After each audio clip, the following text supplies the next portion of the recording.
Good morning and welcome. I think I just missed my text. There we go. Sorry about that. Good morning and welcome to the Wound Certification Prep Course virtual course. Glad to have you all with me on an early Saturday morning. My name is Dot Weir. I am one of the faculty, and I'll introduce myself in just a second. And I will be joined throughout the weekend by Lee Ritzy and by Pamela Scarborough. This whole course has been going on since 2004, and it was the vision of Pamela Scarborough to have a multidisciplinary panel provide this wound course to help people pass certification exams. So whether you're here to pass a certification exam, we have more and more people that are coming to just to get a prep and just wound management in general. We're very, very happy to have you. We're in difficult times now, but it's funny, we're all sort of getting used to this virtual education, and it's become very fun. And our responses from our prep course have been really good. It seemed like, how is it going to be with people being remote, but it's really worked out well. But I want to commit to you that for the whole weekend, we are here for you. And I'll go into that a little bit more. But I was the first nurse faculty. We have 3 now. And my background is nursing. I've been a nurse for 44 years. But I went as a very young nurse to my WCN training. So I've been doing wound care for 40 years, basically. I spent most of my career in Orlando, Florida. And then I moved to Buffalo, New York, and then ultimately to Saratoga Springs, New York. And we opened up a brand new wound care center here in Saratoga Springs back in December. I'm quite involved in wound care. I do a lot of education. I am the co-chair of the Symposium in Advanced Wound Care, which I'll be talking about, as well as the secretary and on the panel for the International Wound Infection Institute. And other than that, do work clinically every day like you. I've worked in every area of wound care, but the last 20 years has been in outpatient centers. So with that, anyway, that's about me. And so, we want this to be for you. And so again, I commit we're here for you all weekend. So on an email that you received, and probably a couple of them, there is information for how you can get questions answered if you have them, the accreditation, the agenda I want to speak to. The agenda will be in the order that it is. It's a little difficult virtually to stay on times because we want to make sure that we answer all your questions. So at the end of each session, we will be answering questions. And it just doesn't mean that if you forget to ask a question after one session and it comes up to you later, you could ask it throughout the weekend. When we're in person, people can stop us and ask us their questions, but it seems virtually people are more willing to ask questions because they're sort of anonymous. So we may say, Carol, that's a great question, whatever. But anyway, so we won't be able to tell you exactly what times we're going to start and stop, but we'll be in the same order. But you have access to this on demand for a while, so you'll be able to catch up. But hopefully it'll work out for you. But we want to encourage your questions, and we're going to get to all of them. There is a virtual exhibit hall, and I'll tell you more about that. But this is where you can find out information that you need. We want to thank our sponsors, our platinum sponsor 3M KCI, and our silver sponsor Organogenesis, and you will hear from them during the lunchtime over the next 2 days. So virtual education is so big now, and we want to let people know that we're dedicated to it and that we're involved in it. So share your virtual workspace. Take a selfie or get somebody to take a picture of you glued to your computer screen so you can share it on one of your social media or all of them, and then tag WCPC, and then you'll give you a chance to win on-demand access for you to keep, to gift to a friend, or a colleague. So it's hashtag WCPC. So go to Instagram, Facebook, Twitter, LinkedIn, whatever, but let people know that we're doing this weekend.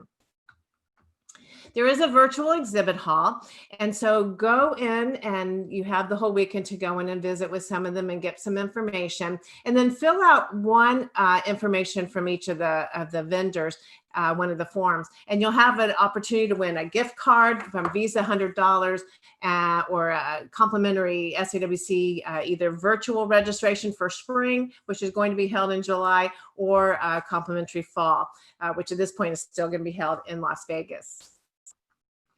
We're going to have 2 lunch and learns. Hard stop at 12:30. That's the one thing. If it doesn't matter where we are in our lectures, but we will do a hard stop each day at 12:30.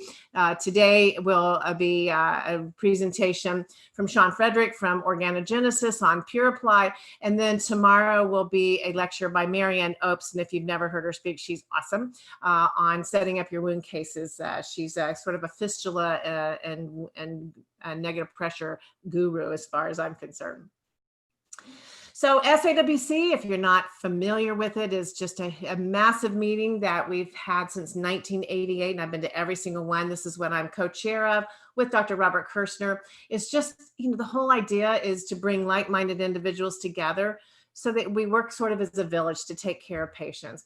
And of course, this year we're going to be virtual, July 24th through the 26th. The good thing about being virtual is if you've ever been to SAWC, we have tracks, and in one time frame, you can only go to one track.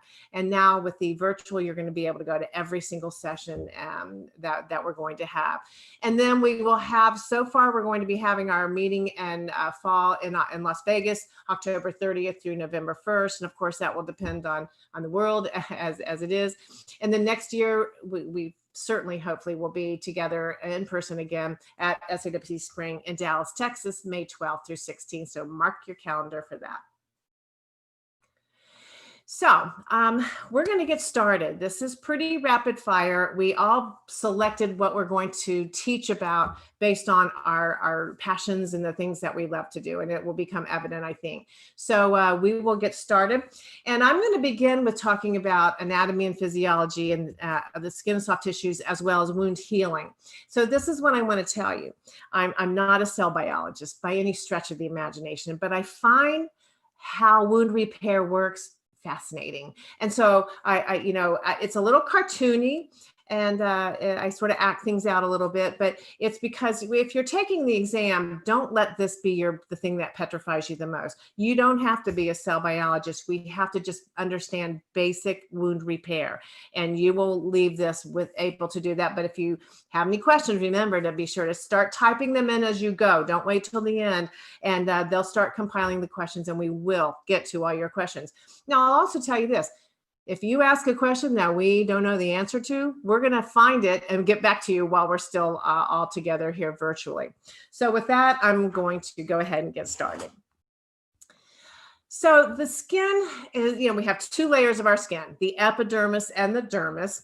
And it's separated by a junction called the basement membrane. And we're going to go through all these for sure separately. And then after we get through the skin, which on an artist rendering always looks a little thicker, we get into the subcutis or subcutaneous tissue, the hypodermis, what lies below the dermis, and then of course muscle and the other structure. So we're going to go through them individually. So the epidermis is a thin stratified or layered epithelium. And the range is really thin. I'm from 0.006 to 0.6 millimeters. It's thicker, of course, over the palms of the hands or the soles of the feet. There's an extra layer in there, and I'll get to that. And there's a thin layer of epithelium that lines all of the hair structures, hair follicles, sweat glands, and they play a role in wound resurfacing. It gives rise to the hard keratinized structures, which is our hair and our nails. And you know what, you guys? We're going to give you little hints. So when I say I'd write this down, then I would write it down. But the epidermis, your outer layer of your skin, is cellular, lots and lots of cells, but it's avascular. It has no blood supply of its own. And we'll come back to how it gets that. So it's comprised of a bunch of different kinds of cells, layers of cells, but 90% of them are keratinocytes. So keratins are insoluble fibrous proteins that are very tough and durable, and it makes us resistant to changes in our environment, changes in pH, temperature, enzymatic digestion. Now, when you think about that, if you think about our patients who are elderly, who have, incontinence, and we see the erosion that happens to their skin from that, you think, wow, the skin is so tender. Well, that's from constant exposure, but we are very well designed, if you will, to protect ourselves from our general outside environments. And again, as I mentioned, there are 2 categories: the hard, which is the hair and the nails, and then the soft, which is our skin. So let's go through the layers of the epidermis because you're going to need to know these from the outside in. So the outer layer of our epidermis is called the stratum corneum. It's just made up of dry, dead, keratinized cells that shed off into our environment. So this increased keratinization or cornification is what really gives the stratum corneum its name. And it also is what helps to protect us from the environment. But we shed it off into our environment constantly from touching our skin, from it being on our clothing, from just interaction with our environment. And then it's replaced from the layer below, which is the stratum lucidum. Now, when I say it's replaced from the layer below, this is what gives our palms and our soles the thicker layer. So this is only found in those areas, but it's the stratum lucidum. And it really does just form that first layer of stratum corneum, but it's there to make it more durable on the areas that count. Then we get into the stratum granulosum. And if you look at this artist rendering, you'll see that that's the last kind of flat layer. And this is a transition point for our cells in our skin. But it's the granular layer, it's flatter, the cell membrane is thicker, and because it's beginning to cornify. And it's just about 3 to 5 layers deep. So the next one is called the stratum spinosum. And I remember this by kind of spindly. They're multi-sided cells. And you'll see, and this is going to be not only an artist rendering like you see here, but it's also in any histology slide. And we'll see them throughout this course. But histology slices that you see, you can always identify the stratum spinosum because it has the multi-sided cells. And this is emphasized, but the little circles in there is they have a nucleus still at this point. In this area is where you find some of our immune cells, but specifically the Langerhans cells. And something has to make them stick together. So there are these protein connectors, which don't worry about it on this slide. I'm going to talk about them again. And then down below at the final layer of the epidermis is an important layer called the basal layer or the stratum germinativum. Germinate, it replicates. So this is the only really mitotically active layer of our skin. The cells are there, they divide. One starts to push its way up and the other stays there to continue to divide and make more cells. So it lies along an irregular base called the reedy ridges or reedy pegs, and we're going to look at those separately. And then it's attached here to the basement membrane, and it's separated from the dermis by the basement membrane. Now, another thing that's found here are the melanocytes because they do regenerate, and we'll address those separately. So I mentioned that cell-to-cell contact, and these are just 2 words you're going to need to memorize. So desmosomes are protein connectors that connect cells side to side. Hemidesmosomes connect the cells down at the bottom at the basement membrane. So desmosomes side to side, hemidesmosomes down at the basement membrane. There are other mechanisms by which these cells are connected, but this is the one you hear the most about and you may see on an exam. So we get, as we finish up with the epidermis, remember we shed it constantly. So we're regenerating it about every 4 to 6 weeks. We shed from the top, it renews from below. And keep in mind, as I mentioned, that it's avascular and it gets its diffusion and nourishment from the dermis below. So let's talk about the key cells in the epidermis. As I mentioned, primarily keratinized cells called keratinocytes, about 80 to 90% of the cells there. They're also called corneocytes because they have that cornified surrounding that protects them. They're also called squames, but that's what makes them durable because that's the part of our skin that's exposed to the outside. So other key cells in the epidermis. Now, I mentioned the melanocytes that were down in the basal layer. So if you look at this example of the melanocyte, it's an interesting little cell. Melanocytes, of course, are where we get our skin color. So there are similar numbers in all of us, regardless of our skin color, about 1,500 per millimeter square. But the changes and differences in our coloration, like I have freckles freckles, and other people have lighter or darker skin, is the amount of melanin that is synthesized and distributed into our skin cells. And so here is the melanocyte. And as you can see, it has these little projections that go up and amongst the different cells and deposit melanin. And so it doesn't happen when you have full thickness wounds, because you've destroyed that. But you can see that it deposits the little melanin granules. This is also, if you think about a malignant melanoma, probably one of the more dreaded skin cancers, this is how it spreads. And think about how we're taught to look at moles. Do they have a variation in color and irregularity in their shape? And so that is what is the cause of that, are these little projections that go out and amongst the cells. Merkel cell is another key cell that's found in the epidermis. It's attached to keratinocytes, but attached by those connectors, or the desmosomes. They are thought to act as touch receptors. I was pointing the wrong one. They're thought to act as, excuse me, I just totally screwed that up. I was looking at my picture and not my words. But anyway, let's start with Merkel cell. Merkel cells are found down here, and they are thought to act as touch receptors, not as nerves, not as nerves. They are just receptors that may transmit the touch. And then we have the Langerhans cells. So forgive that little faux pas there. These are bone marrow derived cells that are critically important to our immune system in our skin. It's what recognizes foreign invaders implicated in skin graft rejection. So what does our epidermis do? Well, it protects us from losing moisture, protects us from water loss, provides a mechanical barrier to the environment from invasion of bacteria into our tissues by our skin oils, our lipids, and our sweat, keeping us at just a nice balance of pH, which is around 4 to 6.6. So that's why the skin is called the acid mantle, because it's a little more acidic, but that helps to suppress bacterial growth. And the other thing we do, as we mentioned, is we shed these skin cells into the environment. And so that also keeps us at a nice balance in terms of the bacteria on our skin. Certainly it helps to protect us from irritants, from friction, from shear. Skin is where we process vitamin D. We'll look at that separately. And then, of course, as we talked about the melanocytes, it gives our skin color or pigmentation. So as we've gone through the epidermis, we get to the basement membrane zone. This is the junction of the epidermis and the dermis. And it's a very porous layer because it allows for the transmission of oxygen and nutrients through the basement membrane.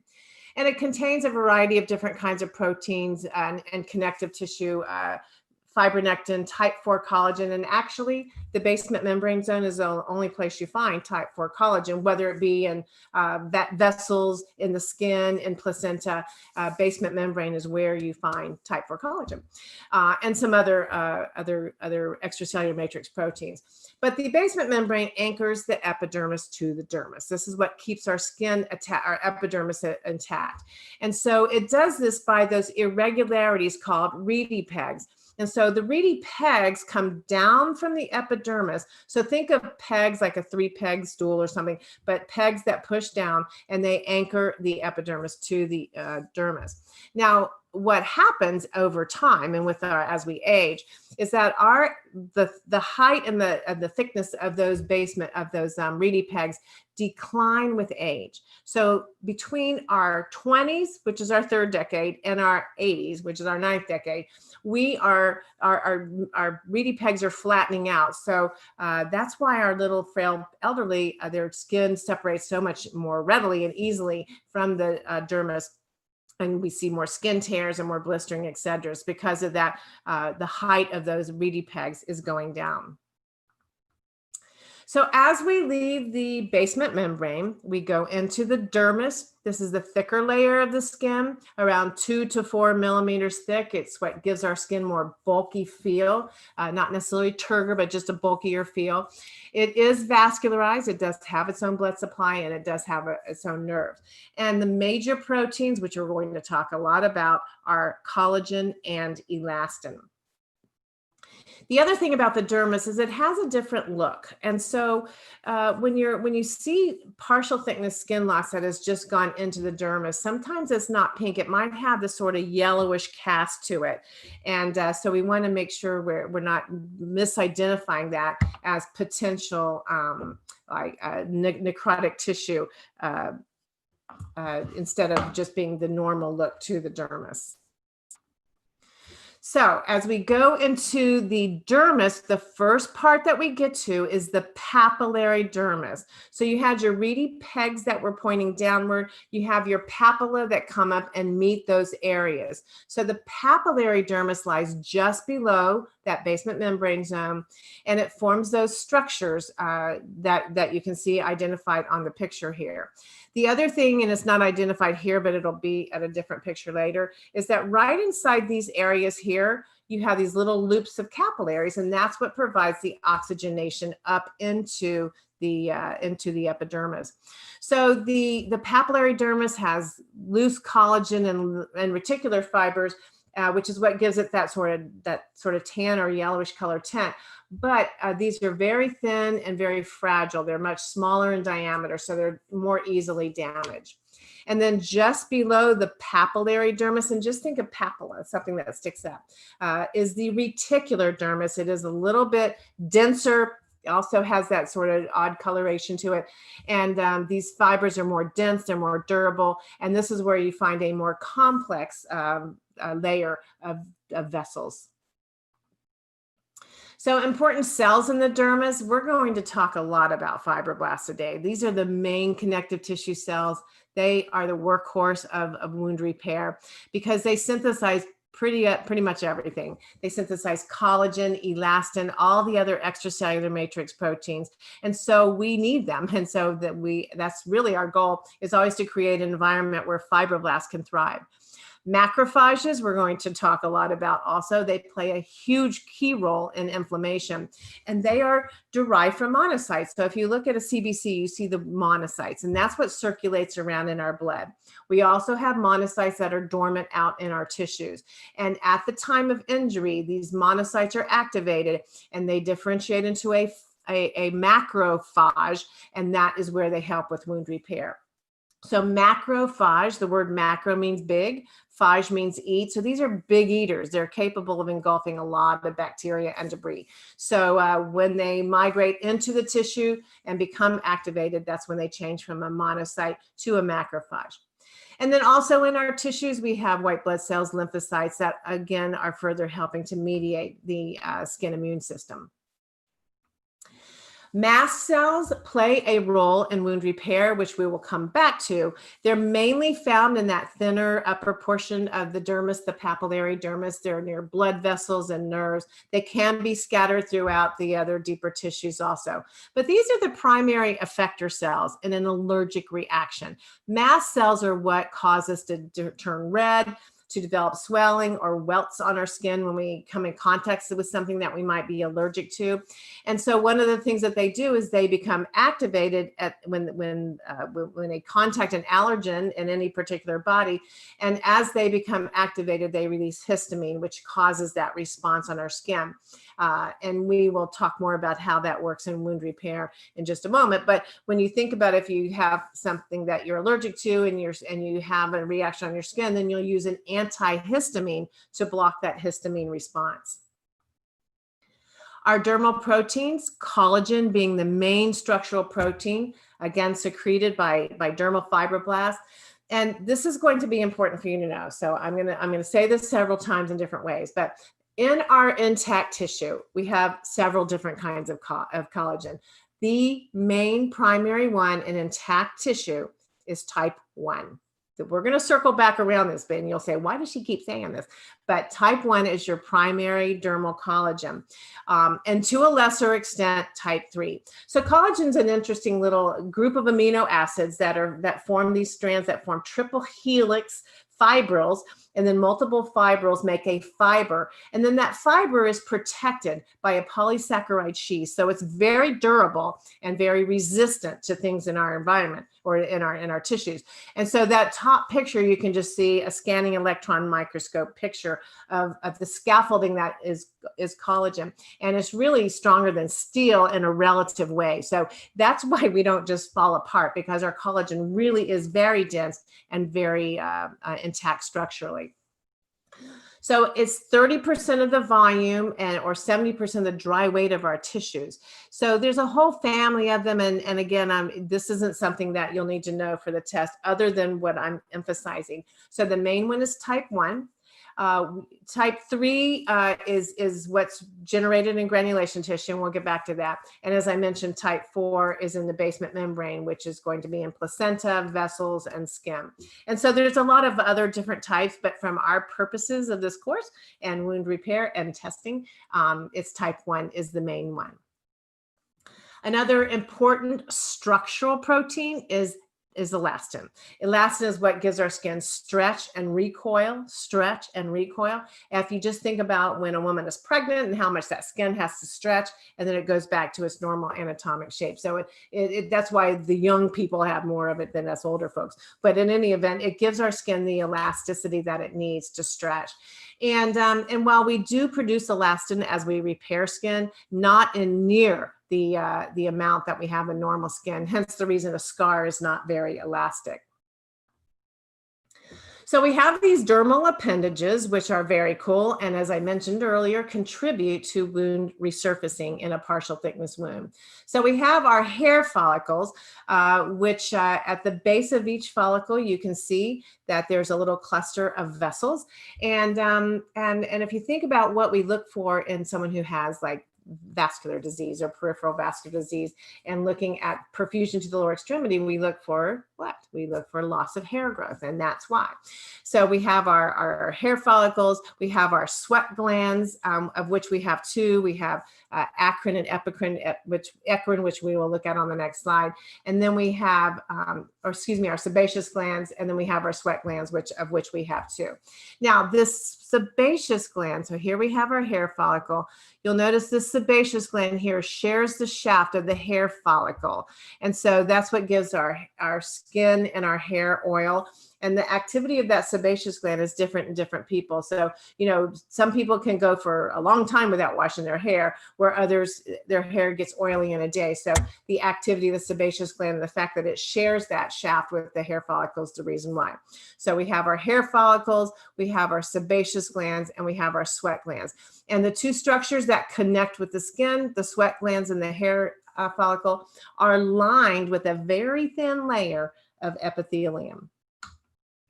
So again, Lee's going to talk later about hidradenitis, but you have your eccrine sweat glands that go straight to the skin, and you have your apocrine sweat gland, which shares the shaft with the hair follicle. But again, these are lined with epithelial cells, and it plays a role in wound repair.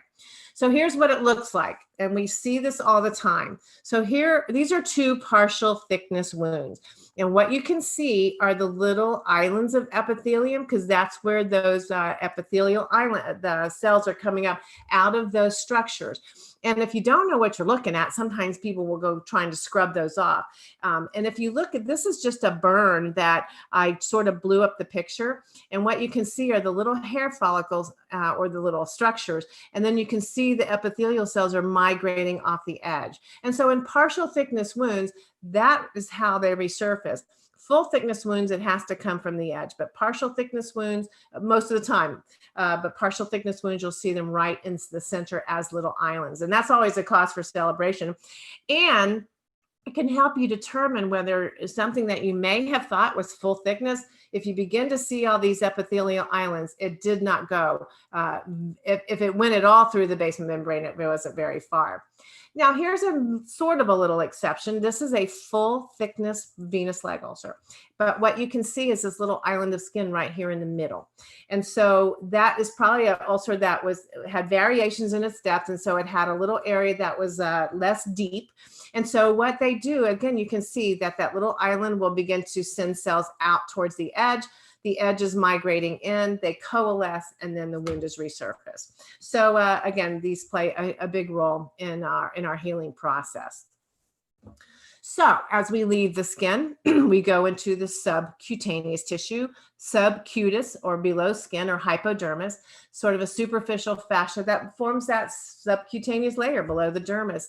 Helps to attach our skin to the underlying structures. It's made up of mostly fat cells and connective tissue, has cutaneous superficial blood vessels, nerves, lymphatics, and then of course it is our subcutaneous fat, so it helps to insulate and protect the underlying structures.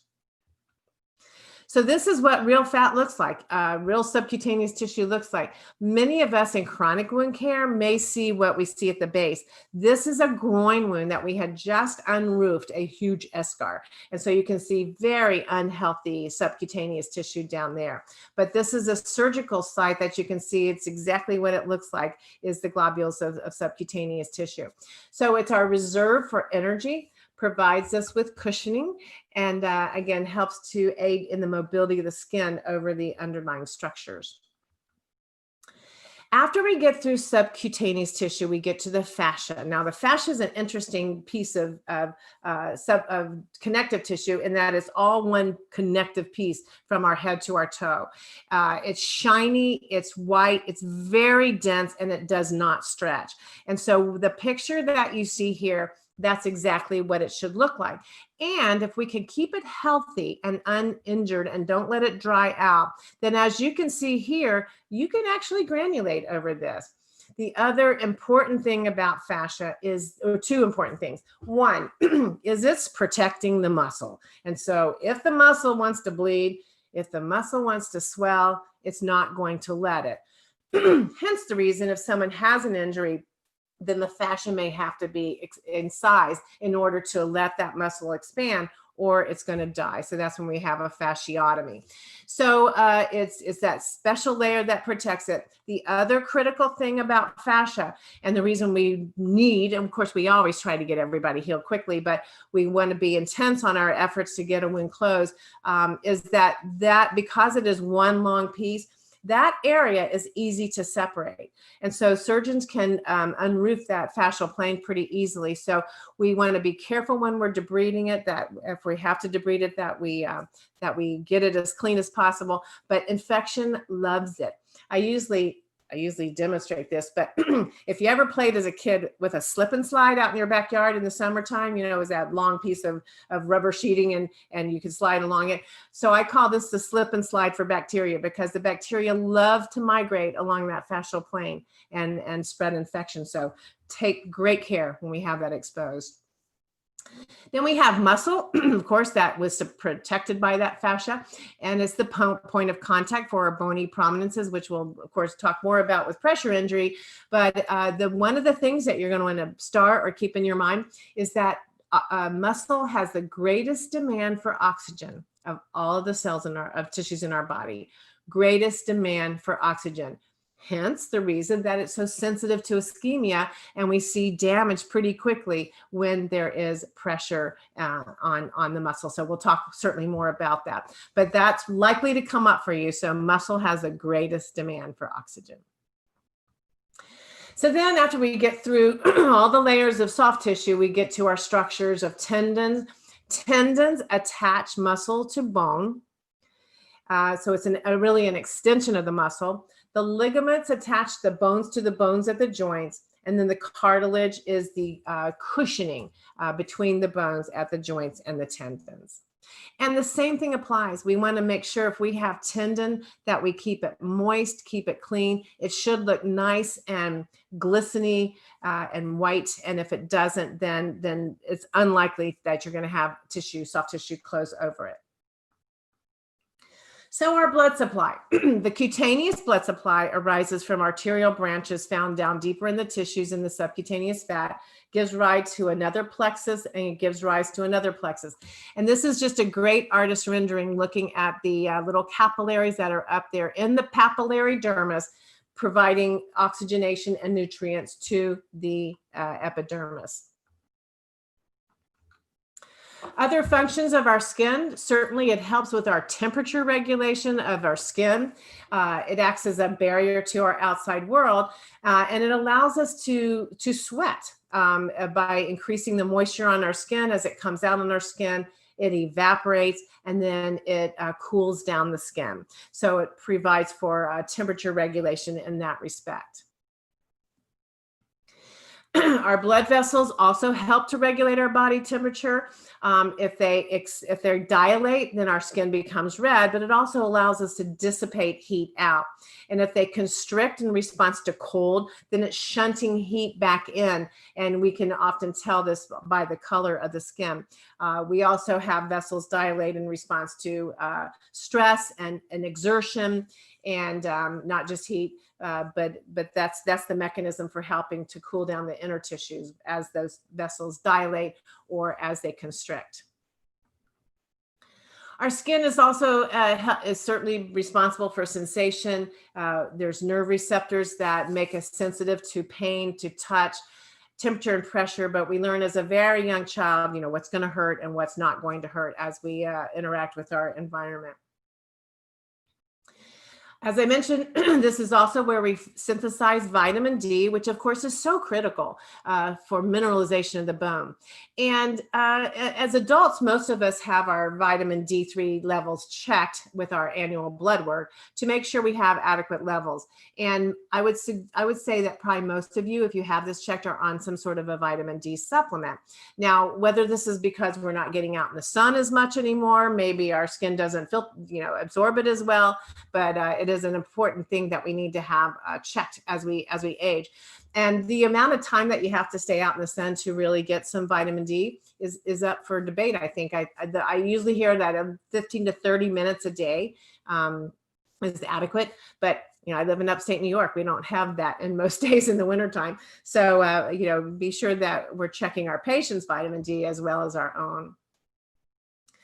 And then our skin is our organ of communication, of recognition and identification. We all look different, has to do with the bone structure first, the muscles in our spaces, and then of course the skin overlying it. And so injury to especially exposed area of the skin can have functional consequences, certainly in terms of mobility, but also psychological consequences in terms of our body image. And so because it sticks to our muscles, and it is what lets the world know what kind of mood we're in, because it makes us capable of expressions of either frowning or smiling or neutral. And then lastly, there's some changes that are going to occur with aging. Now, genetics plays a big role in this. So as they say, choose your parents well.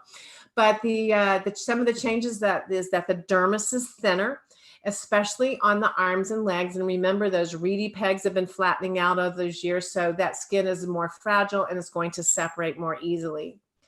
The fatty layers become less, but that's not something necessary to look forward to. Many times people will still maintain trunk fat, but their arms and their legs become a little bit more wasted. And if you're taking care of, say, an elderly person that's in bed, you'll sometimes notice that their tissues sort of drape over their bony prominences. The collagen and elastin fibers are less. There's less recoil and stretch, hence with sagging and things that happen. Already mentioned the reedy pegs separating more easily. Sensation, metabolism is a little bit less. Our skin is drier. There's less heat regulation. Hence, our older folks tend to be warmer or colder. So and upstate New York has become very warm finally. Took a long time this year. So we're in the upper 70s and 80s and excuse me, upper 80s, pushing 90 some days, and our folks still come in with their little jackets on. And so epidermal regeneration can be a little more slow. But again, this is genetic. We all, from a healing standpoint, we have very unhealthy 40, 50-year-olds that take us forever to heal. And then we have 92-year-olds that drive themselves to the clinic and they heal just fine. So a lot of that is genetics and general health and lifestyle. Now, these next three slides are really, we don't have to be nerve specialists, but you may encounter some questions about nerves. And so it's going to be related to injury or debridement or something that affected the nerve. So I just put these in here for you to be aware of. I haven't heard of any questions relating to the nerves of the upper body, but you'll just want to know where the ulnar nerve and the radial nerves are located. What you might see, though, is something related to the perineal nerves of the lower extremity. And so, and again, it will mostly be related to debridement or injury of some kind. So just know that the main nerves that go down from the upper extremity, the lower leg down into the foot, are the perineal nerves, and that's likely to be the one most cited for injuries. And then, of course, if there's a debridement or injury to somewhere in the lower back, then the nerve that would be damaged would be the sciatic nerve, like before and after debridement, for example.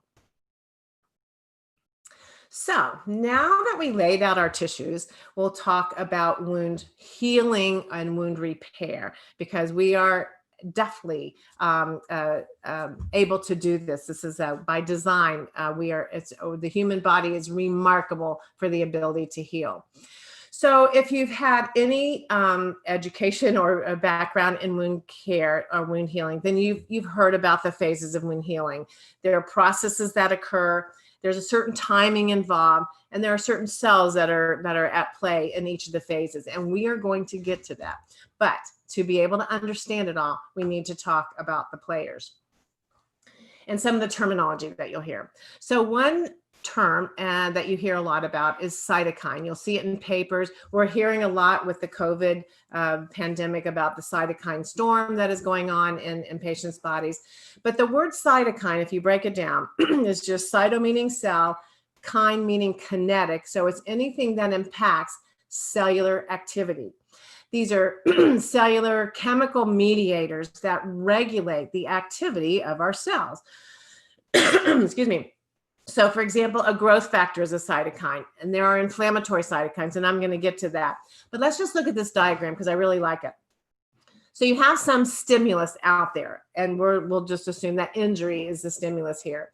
And so it will incite a cytokine producing cell to release some of these cytokines, whether it be inflammatory cytokines to help mount an inflammatory response, or growth factors to start wound healing.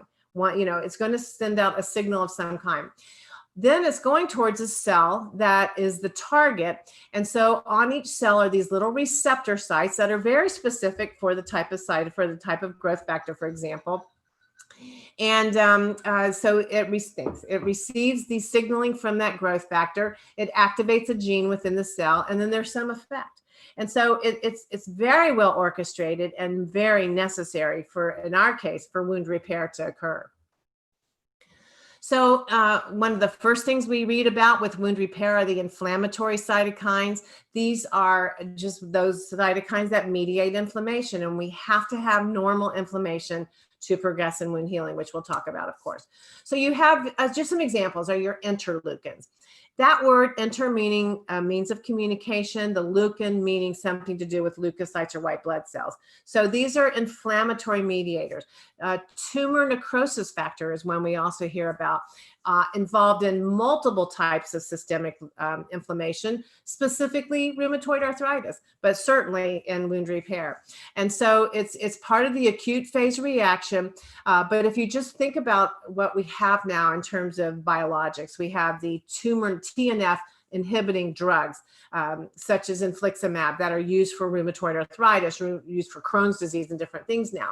But they suppress that tumor necrosis factor in order to suppress inflammation. And then there's growth factors. So growth factors are complex little proteins that are released by cells that stimulate cell migration. So that's called chemotaxis. That's anytime cells are moving. They stimulate mitosis of the cells, or where the cells will proliferate or regenerate. They're responsible for angiogenesis, which we're going to talk about. It's really fun to talk about that. They're responsible for production of extracellular matrix, also stimulating the right cells then to come degrade that extracellular matrix. They are responsible for growth factors from other cells. And this last bullet really probably doesn't belong here, but apoptosis is programmed cell death. So there's times when those growth factors are going to stimulate cells, and then there's times when those cells need to die, or in their natural life cycle, they're going to die. So apoptosis, just by definition, is programmed cell death. And so it's a normal and controlled part of that particular cell's growth and development. So growth factors are cytokines. They're small proteins secreted by cells. They're stored in platelets, and I'll get to that when we talk about wound repair. And they are sitting out in our extracellular matrix, kind of ready for activation in the event that they are needed. But basically, they coordinate and regulate the entire wound healing process. So the way they're named, it depends on who named them. And so they were generally named for the first cell that they were known to be released by. So for example, and again, this is more just for understanding, you're not going to be asked this on a test, but platelet-derived growth factor was first identified as being released from the alpha granule of the platelet. Well, now we know, and I'll show you a chart on this later, but in a little bit, but platelet-derived growth factor, PDGF, is produced by a lot of cells, fibroblasts being one of them. And so it's not just coming from the platelet, but because that was the first place that it was identified as being released from, it got its name. Another one I'll just point out is transforming growth factor. You know, when they first identified this protein, they saw it in the fluid surrounding malignant cells. And so the aha was, we just found what transforms a normal cell to a rapidly dividing cell, i.e. cancer. But think about what we need in wound repair. We need rapidly dividing cells to grow granulation tissue. TGF is a strong growth factor in terms of inciting wound repair because it's responsible for granulation tissue. And there have been clinical trials looking at TGF, and for whatever reason, they didn't make it to the end point of wound repair, complete wound healing, but they are very actively involved in the formation of granulation tissue. So something you're going to need to know is how cells communicate to each other. So I mentioned that one cell releases a growth factor and another cell expresses that receptor site to receive that signaling. And this is how cells talk. So auto, remember in healthcare or anywhere, auto means self, like autolysis is self and digestion, for example. But autocrine means that the cell released the growth factor and came back and reattached to receptor site right on that same cell. So it's self-regulating. Juxtacrine means, think of the word juxtaposed, like the strappy devices we use for compression, or juxtafit, for example, is one brand name. But juxta means side by side. And so that's when one cell produces the growth factor or the protein and it attaches to the receptor site on the cell right next to it. Paracrine means in the general neighborhood or in the general area. It's released from one cell and it attaches or connects with a receptor site on a cell in the area. And then endocrine just means downstream.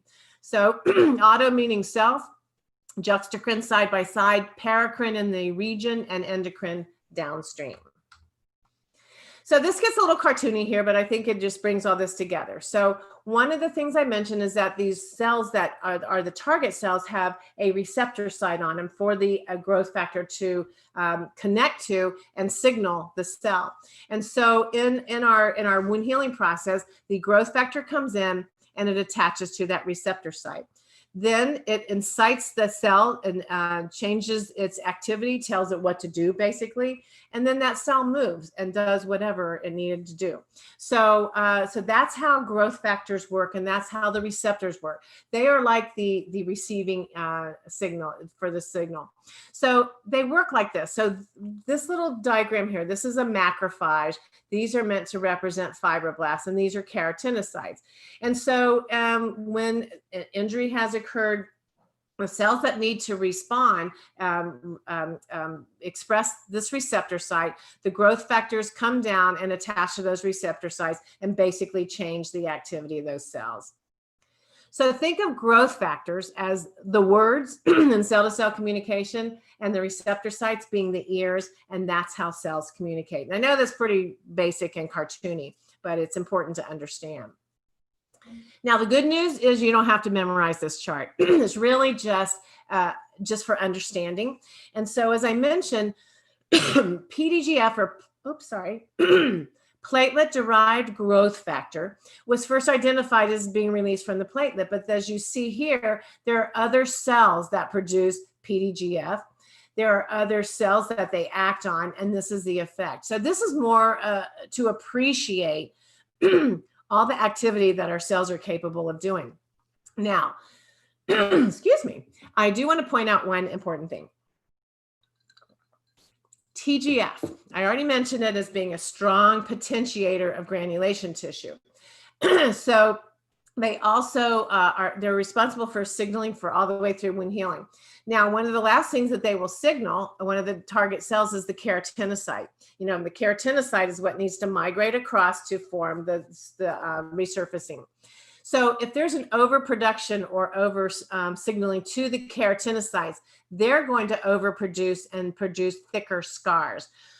The whole point of that is if you have a question that you encounter sometime somewhere that talks about a signaling or a growth factor responsible for excessive scarring, or something that would need to be inhibited to prevent scarring, then it is TGF. So that's just a big gimme. Okay, so now we're building all this tissue. We have all this tissue, and we have to have the cells able to interact with their environment. And that's what cell adhesion molecules are. So there's a variety of them. And again, you don't have to, this is not stuff that's going to be very deeply on the test, except for a few things, which I'll tell you. So caterins are calcium dependent. They bind cells together in the tissues. The immunoglobulin superfamily are just soluble proteins that help cells recognize and bind and adhere in the processes. Now, the last three are kind of self-explanatory. Well, not so much, but mucin does it. So if you see the word mucin, I think of mucus and I think of lubrication. But the last two play a huge role in wound repair. I'm going to show you a video, and it's going to talk about selectins. And these are structures that come up on the inner lining of vessels that are hugely responsible in the inflammatory phase. But I have a great video that you're going to see. And then integrins, I'm going to mention again, because integrins are cell surface receptors that are like little feelers, and it allows the cells to sense what is going on in their environment. And that particular structure will come up again. Excuse me. So anyway, here we have, this is just a blow up picture of the integrins, but this is our cell membrane. And these integrins have an alpha and a beta subunit that sort of straddle that cell membrane. And so they are, again, as you can see, they're up here in the environment, recognizing that's a piece of collagen. So it's what enables cells to sense what's in front of them and to recognize their environment. So here's an example of when an integrin might be used. Have you ever noticed in some venous leg ulcers that you'll get sort of a hyperkeratotic ridge around it, like the cells are sort of heaped up? Sometimes they're easy just to peel away. And so what's happened there is that the keratinocytes that are at the edge of that ulcer have been stimulated now. They've been notified, if you will, to migrate out. And so if they do, and then they express that integrin and they sense what's in front of them is not good tissue that they're going to be able to adhere to, they'll replicate, but they won't migrate. And so they get thickened and heaped up. Now, this is not like a callus. That's a response to trauma. But these are just heaped up keratinocytes. And most of the time it's going to be because we don't have a great wound bed, and that maybe we need to address wound bed preparation a little bit better. But that's how integrins work. They sense what's in front of the cell and what's going on in the environment, and it signals the cell in terms of mobility or non-mobility. So integrins are, and I'm not going to read this list to you, but anytime cells move, they use their integrin. And this will come up again as we talk about wound repair. So anytime cells move, an integrin is involved. So another important component to our tissues and to our cellular interaction is the production of matrix metalloproteases. You may hear matrix metalloproteinases, and that's more the British way of saying it. So these are calcium-dependent, zinc-containing enzymes that are present in all of our tissues. They are present in both acute wounds as well as chronic wounds. And so their secretion and their activity is very highly regulated. But they play a key role in wound healing to modify the matrix, to allow cells to move by enabling them to sense, like if I'm a fibroblast and I need to move through tissue, I've expressed this integrin, I know where I am, but I can't just walk through protein. And so I produce a protease to get that protein out of the way so I can move. And we'll bring up other examples as we go along. And so they are produced, and so they're really, they get a bad rap because in a hostile environment, we have too many. But in a normal healing environment, they need to be there so cells can, so all the functions can happen. And so they're produced by cells, and then the cells also produce something called an inhibitor. So something turns them on to produce, something turns them off, and that is the inhibitor. So while there are multiple different kinds of MMPs, there's only like 4 inhibitors, but they can inhibit various types. So TIMPs, or tissue inhibitors of metalloproteases, are the balancing part of our metalloproteases. And as long as they're present and functioning normally, then we're going to have normal wound repair.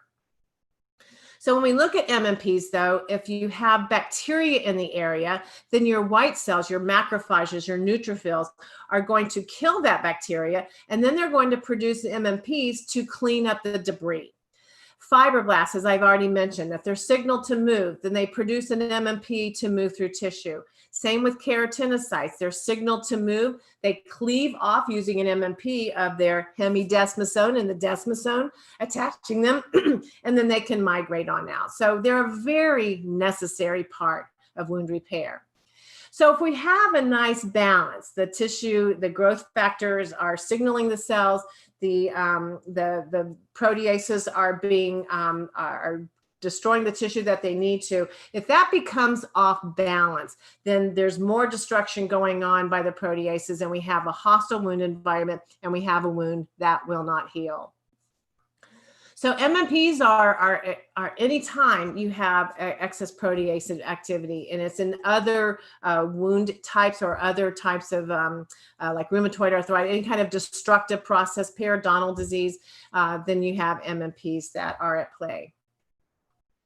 So this is just an interesting study, and it's an older one. This is from back in early 2000s, but it was a German study where they had patients that came into emergency rooms and they had holes in their feet. So they had 20 patients that had diabetic foot ulcers. And then they had 12 that came in that didn't have diabetes, but they had a hole in their foot, maybe a laceration.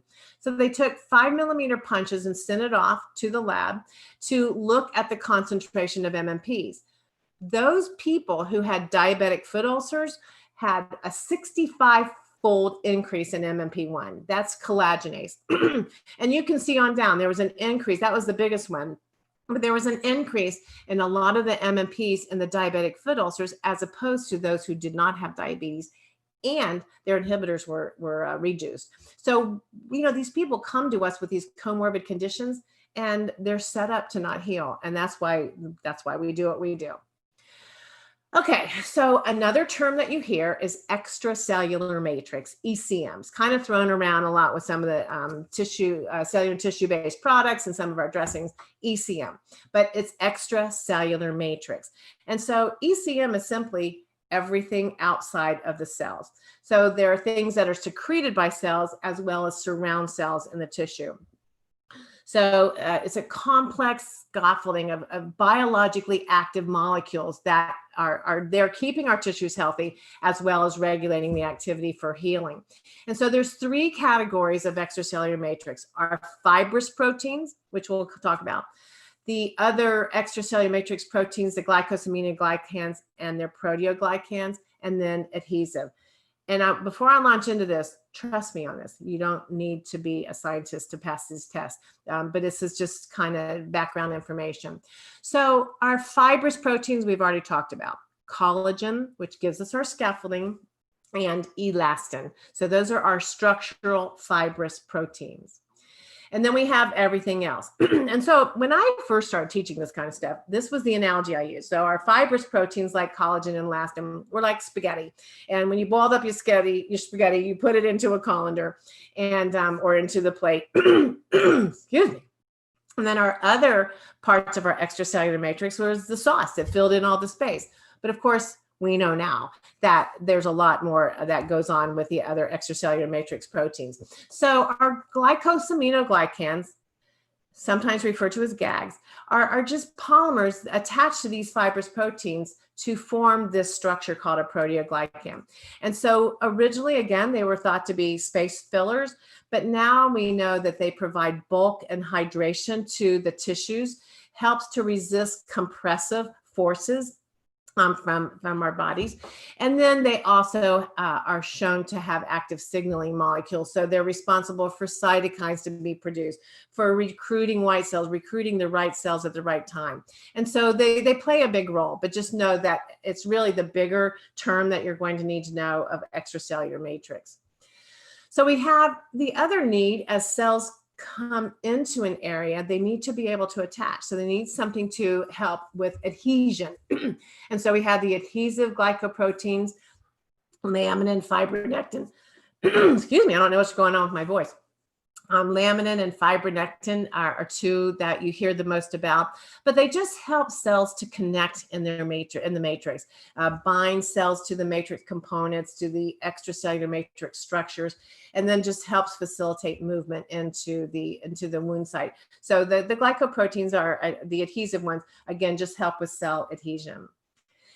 And so here's just a compilation of all that. So you have your cell wall, you have your integrins, these are your fibrous proteins, and then here's all your other extracellular matrix proteins, but it's just what makes up our tissues. And we have to replace that.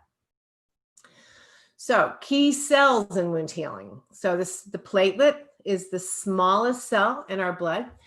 And it's really key because it contains a little structure inside of the platelet called an alpha granule. That alpha granule plays a big role in wound healing. That's what releases the initial cytokines to start wound healing. We have leukocytes in our tissues now, and they're involved in wound healing. Now, I don't know if this will be on your test, but I've taken the test twice, and this question came up, so I put it in here.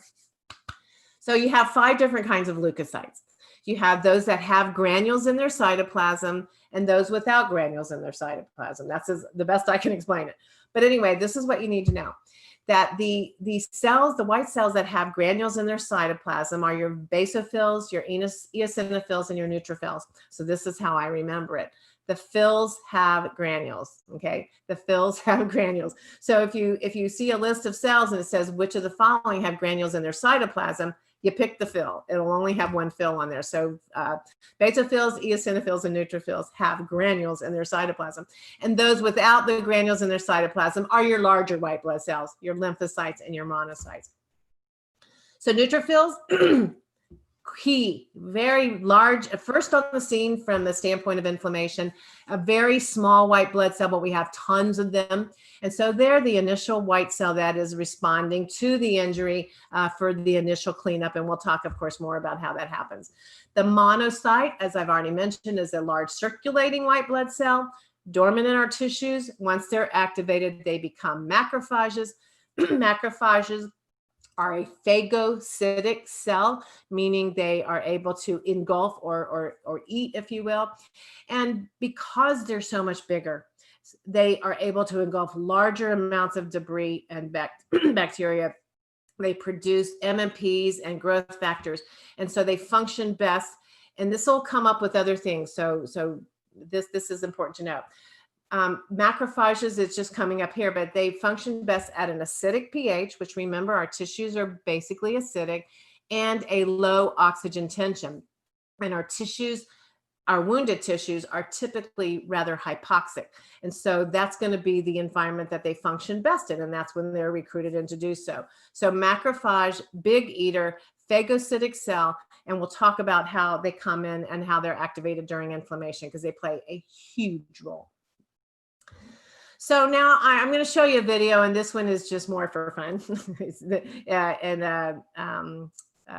It just talks about how neutrophils engulf bacteria. Oops, let me find it again. There it is. Neutrophils are white blood cells that hunt and kill bacteria.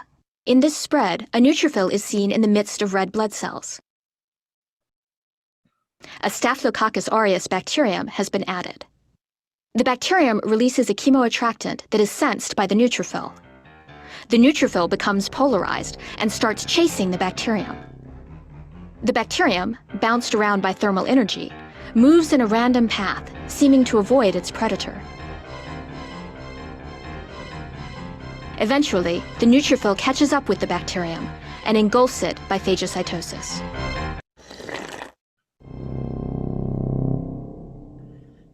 So there's really no music, and they really don't burp.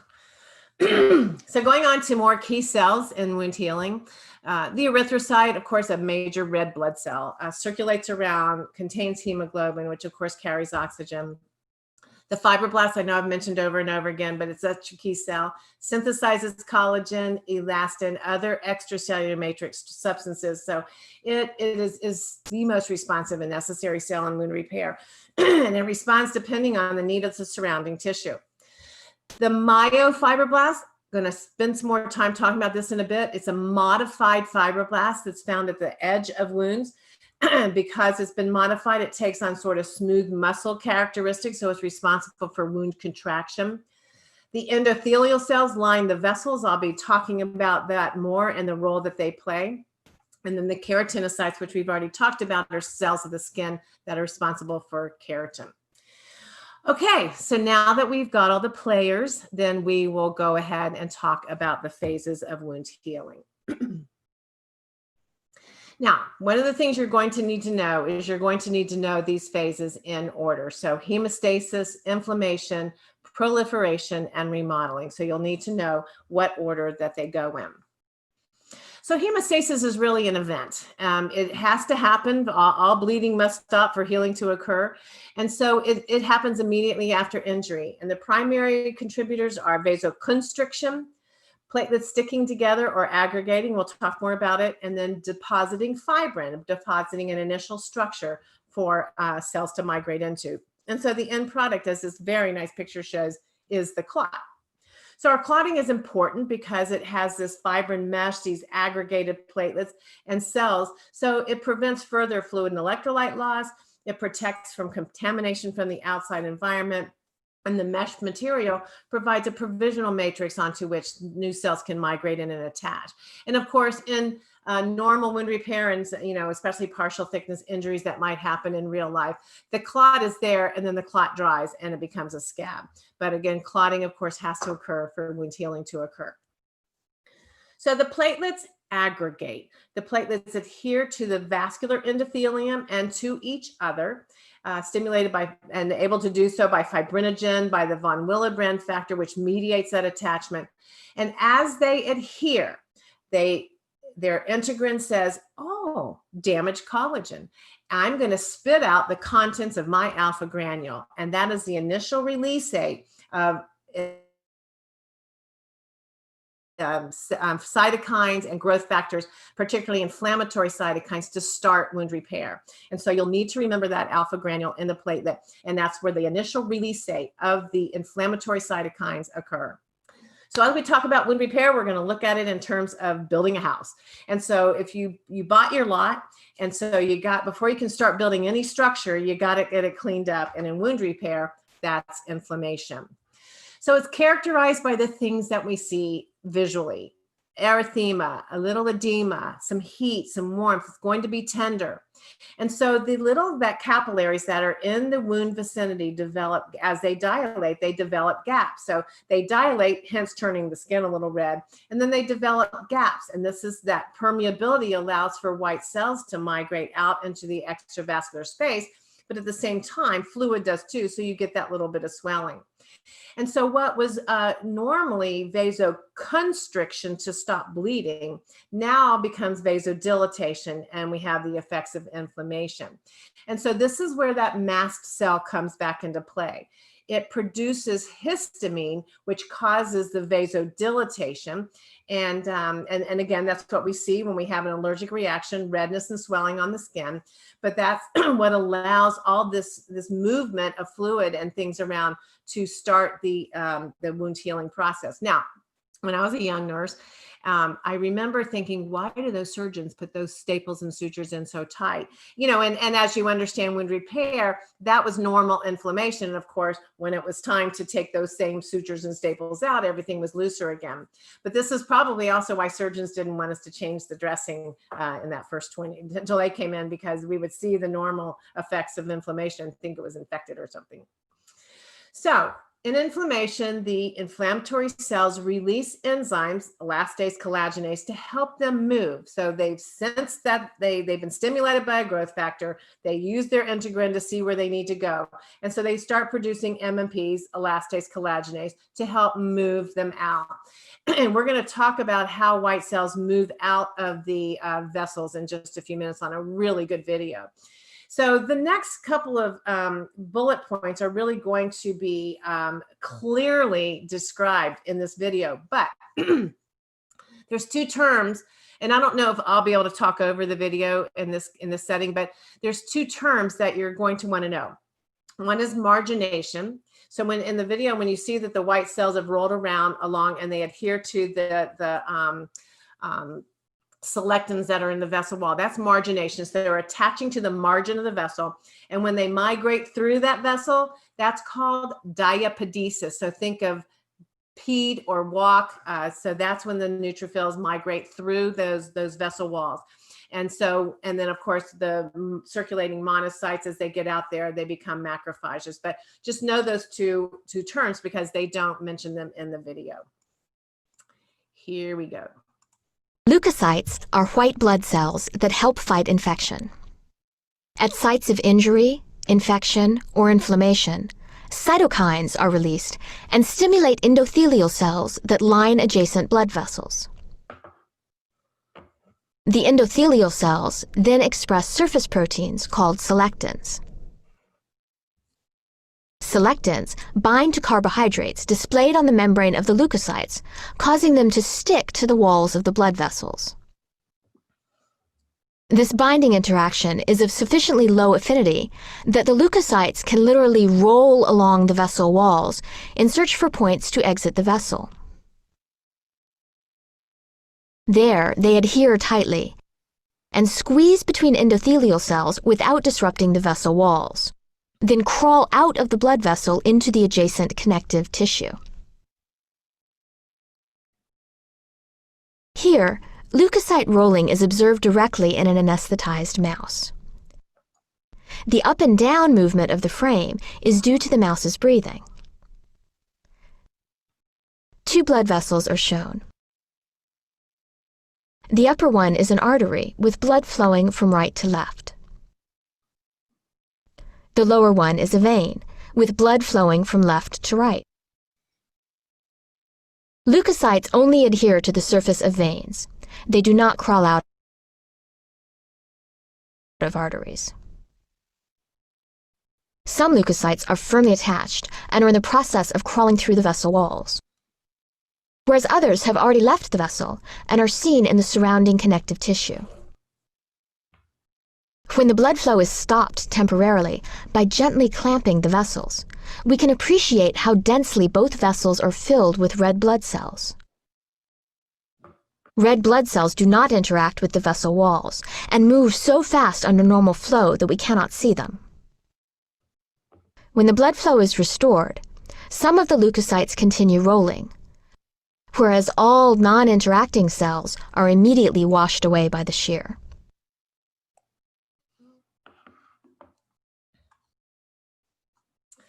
I love that. I love that video. I think it says it so much better than I could ever hope to say it. So in such a visual way, and you wonder, how did they make that movie? Okay, so now we're in inflammation. So the neutrophils, the macrophages have been activated. So they start the cleanup, the debridement of just the cellular death by phagocytosing or gobbling up bacteria and foreign material. And so they also release MMPs like collagenase and elastase to help continue that breakdown. And then the neutrophils also are releasing other inflammatory mediators to start attracting bigger white cells like the macrophage in.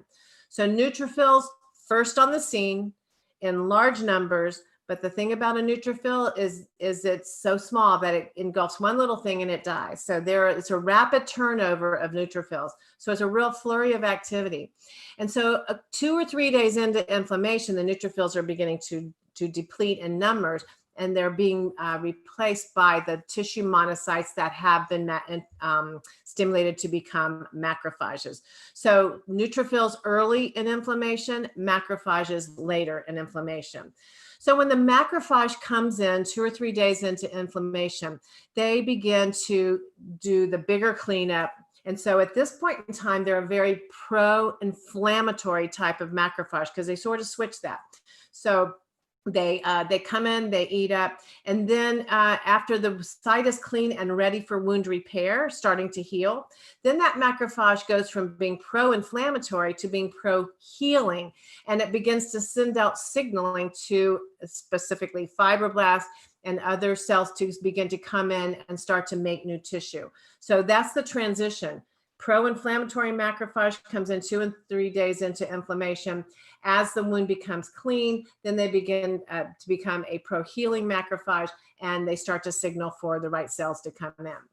So then proliferation starts, and this is in our building of our house. This is where we build the whole thing, and this is sort of the fun part of wound healing, because this is the time that we can see what's going on. We can see if the wound is progressing naturally or inappropriately, and that the efforts that we are putting into assisting at that repair are working. So the proliferative phase is made up of the formation of granulation tissue with angiogenesis, which I'll describe to you, the formation of new blood vessels, as well as epithelialization, or in the building thing, the roof going on. So that initial matrix, that was the clot that was mostly populated with inflammatory cells, it has been taking care of the wound, and the fibroblasts that were there have been quiet, and they've been sparsely distributed around in the tissues. But in granulation tissue formation, they're active and they're very numerous. And so as we move into wound repair, the primary cells are the fibroblasts and the endothelial cells. So when you have a wound, you now have lost tissue. So we need additional fibroblasts because a lot of the native cells have been lost.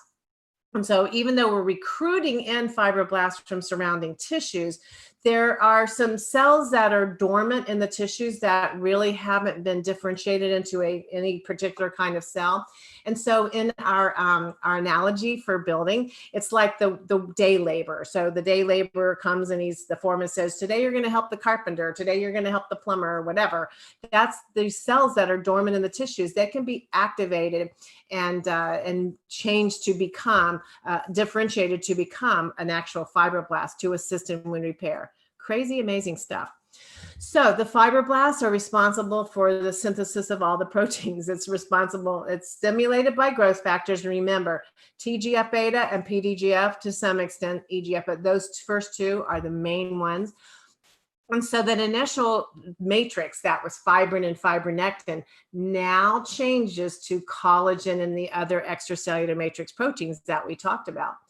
And so, as I mentioned earlier, also, elastin, while synthesized, is in less of a quantity. And so that's why scars don't have a lot of elasticity and stretch. And so this is really important. So remember, all that initial tissue that's intact is mostly type 1 collagen.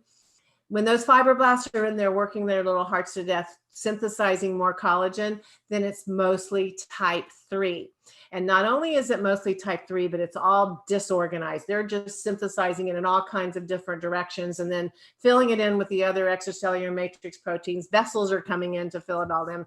So while it's structurally intact, it's very disorganized. So obviously, all these cells with all this activity need a lot of oxygen. And so angiogenesis is a process by which we form new blood vessels. And so the contributing factors are high lactate levels, but mainly an acidic pH. Remember, that's come up before with the macrophage, and a decreased oxygen tension. There's a flurry of activity going on in this healing wound. So it's consuming about 3 to 5 times more oxygen.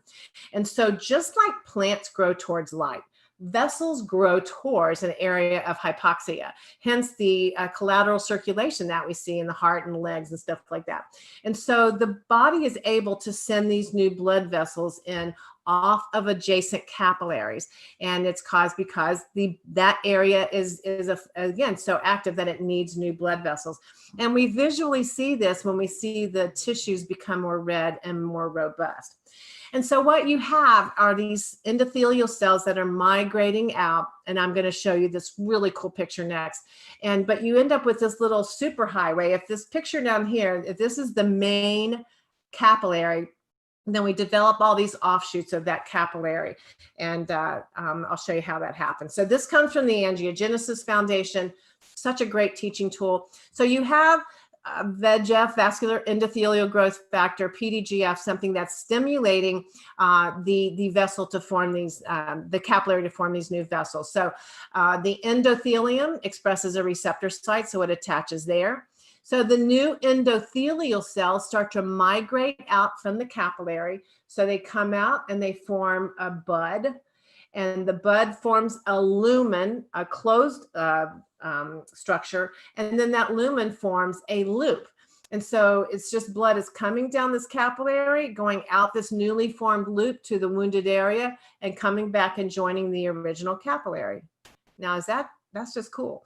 And so it's kind of like if any town that has a major artery or major highway, like Atlanta, let's say. So you've got cars that are coming up from Florida on I-85, and they certainly don't want to go through downtown Atlanta. And so they get on 285 and bypass that area, but come back and join 85 again. So that's my analogy for that. But it is just, it's just such a cool thing that happens. And again, it depends on health of the patient, and it depends on the environment that we create. So we're putting all this stuff in there, and that wound, the body, the other thing our bodies can do is make that area smaller by contracting the edges in. And so wound contraction is the myofibroblast. That myo, think of smooth muscle, so it has smooth muscle type of contraction at the wound periphery. They come in, for 4 or 6 days after injury. And so they're there to, again, make the wound diameter smaller by pulling in the edges. So the rate of contraction, as you see, will vary, but 0.6 to 0.7 millimeters a day. That's pretty respectful. And so it pulls the edges in, but it only happens in tissue that's lax. So the abdomen, the thighs, the calves, the arms, anywhere where soft tissue is more lax, then you can see wound contraction. Where you don't see it happen is like on the forehead, the anterior tibia, the ankle area. So think about our venous leg ulcers that we take care of. The ultimate scar is most times, the same shape and about the same size as the original wound. So that tissue's not lax, so you don't get that kind of contraction. What blows me away, and we've all been watching this stuff happen for years, but I'm still just so amazed at it, is we have these very large wounds, and maybe these two are abdomens. The one on the right is a calf, but and many times we can enhance this by using negative pressure wound therapy, but that's wound contraction, the edges coming together. And so it blows me away still that we have this humongous wound and such a narrow scar by comparison. So that is wound contraction at its best. So we're pulling it together, we're filling it in with this whole flurry of activity. The roof needs to go on. And so this is where the reconstruction of the injured epithelium at the side begins, and it starts almost from the day of injury, moment of injury. And so incisions that are purposefully made and brought together, that reepithelialization is totally complete, usually in 24 to 48 hours. And so the basal cells, the epithelial cells that are at the edge of the wound begin to elongate and begin to migrate across that moist surface. and meet each other for complete resurfacing. The hair follicles and the sweat glands, as we mentioned, and partial thickness wounds will contribute to the wound resurfacing. And they come out as a single thin layer, and then they begin to replicate up. So you can actually see this. If you have really good lighting in your room where you're examining the patient, after you take the dressing off and you clean the wound, and it's been a little time spent with air exposure, you can see like a matte appearance to the area that has a thin layer of cells versus the moist look to the rest of the wound. So when we see that, that's where undisturbed healing is so critical. Cover it and leave it alone, because those cells are very, very fragile and will absolutely be disrupted easily. You could even scrub them off. So here's just a cartoon look at that. Here we have our basement membrane. We have our desmosomes that are attaching the cells side to side, the hemidesmosomes that are attaching it to the basement membrane. That keratinocyte, that epithelial cell, has been signaled by a growth factor to move. It expresses this integrin that says, okay, we're ready to go. It expresses a matrix metalloprotease, cleaves off that protein attachment, and out it goes. So that's how all of this works. So cool. So, and this is pretty much what I just said. So it goes out until they meet a confluent layer, and then they signal to say, we're done. It's called contact epithelialization, contact inhibition. So when cells meet each other, that is when they signal that they're done, but they'll continue to proliferate so that it can be more durably closed. So again, and that's why this is very thin, very fragile, and why patient education is so important, that even though this looks closed, it's not healed. So healing truly comes in the remodeling. So that was a proliferative phase, and it ends with contact inhibition of cell to cell. So then all that disorganized mess, it's like you finished your house, the movers came, they dumped it all in there. Now you got to get the decorator in there and reorganize in there, everything. And so in remodeling, this starts about 21 days after injury. All that rapidly synthesized and all that great granulation tissue that was going in there, MMPs come back in, they break it down, and so now it changes. Remember, intact tissue is mostly type 1. Rapidly synthesized tissue is mostly type 3. Well, now two key things that happen. MMPs come in and start breaking down that rapidly synthesized type 3 collagen, but at the same time, fibroblasts are recruited. They're being signaled to synthesize more collagen, but now they can take their time. So they synthesize more type 1 collagen, more dense fibers along stress lines, and so that's when the wound becomes stronger. And so it goes from type 1 in intact tissue, rapidly synthesized tissue is type 3, and then scar tissue is mostly type 1. And so that's what makes it a strong wound. Now, that strength takes a little time. And so about a week after closure, it's only about 3% of normal tissue. At 3 weeks after closure, it's about 20%, and 3 months in, it's at about 80% of normal tissue strength. So, and that's about where it's going to stay. And so it's going to continue for the next couple of years, but it's never going to be the strength of normal tissue. So it's about 80% for the duration. Now, if they become re-injured, it will repair itself again. So it doesn't become 80% of 80%. It will regain to 80% again, but you're never going to have the tensile strength of normal tissue. So what I just described is acute wound healing. It's the way we normally heal. It's how all of us, that are more healthy are going to heal. So it's wounds that go through that orderly and timely process and result in anatomic and functional integrity. So this is really key and is highlighted here for you to know. Acute wounds heal well, but there's one thing that can go wrong with acute wound healing, and that's scars. And so you may have just a normal scar, that's normal.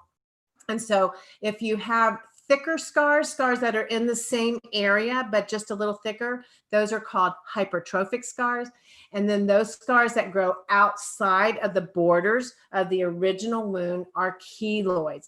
We get folks who get thick scars and say, oh, I'm a keloid former. Well, if you want to look at keloids, Google it. Google image keloid scars. You're going to see things that'll scare you. But anyway, these are two patients that were actually in my practice, and you can see they're both sternal wounds, and you can see that extends way outside. So while this may, the one on the left bottom here may look a little thicker, that is a hypertrophic scar. Keloids go way outside of the natural borders. So what do you do about it? There's a lot of study going on in how to prevent or minimize keloid scars. There's surgical techniques that are used in order to, especially if someone knows that they have a history of forming these large scars. And you can read that there. But the standard treatments after they form are like silicone gel, sheets and gels, compression, such as they use with burns. Intralesional steroids is commonly used. And then the paragraph at the bottom is just an appreciation for the amount of study and clinical trials that are going on, looking at various ways to prevent the formation of keloids. And remember, if there's a test question that has to do with anything with scarring, then TGF-beta and overproduction is there. So what we talk about, and we just spent time talking about acute wound healing, and it's really important for us to know. But I would submit to you that we don't see those kind of patients all that often. They're out there, but those of us that are in chronic wound healing are in this business because we have so many people who have chronic wounds. So what is chronicity? Well, it's an accepted term. It's used loosely, but there's no 100% definition that's agreed upon. Most consider it a wound that's not healed or on its way to healing by 4 weeks, but who made that number up? I would say, and I'm going to look at this a little bit separately, but some of the literature says 3 months, 12 weeks, and CMS uses 4 weeks as a barometer for, okay, it hasn't healed it's not moving along with standard of care. Now you can have some of the more advanced technologies, but I think it's likely best defined by the individual. But the World Health Organization defines it as 90 days. So there are some prognostic indicators you have probably heard people discuss in talking about venous leg ulcers and diabetic foot ulcers. And it looks at percent area reduction in wound size by week 4. Now, this isn't from day 1. This is from when the wound is properly prepared and should be on a trajectory for healing. And so the studies that have been done retrospectively, looking at huge databases of patients, find that if you don't see about 40% reduction at week 4 in the venous leg ulcer, then it's unlikely to go on to complete healing by 24 weeks. In Peter Sheehan's work, and then followed later by Rob Snyder, they found that if a diabetic foot ulcer is not about 50% healed by 4 weeks, then it's unlikely to achieve complete closure at 12 weeks. So it's really just a guidance, and it's a reminder that we need to be watching these wounds. It's weeks and weeks and weeks can go by.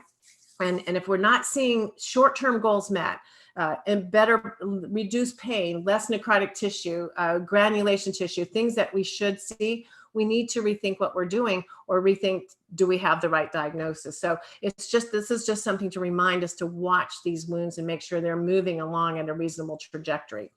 And so chronic wounds, the definition are just, they didn't go through that orderly and timely process, and they haven't resulted in a sustained anatomic and functional result.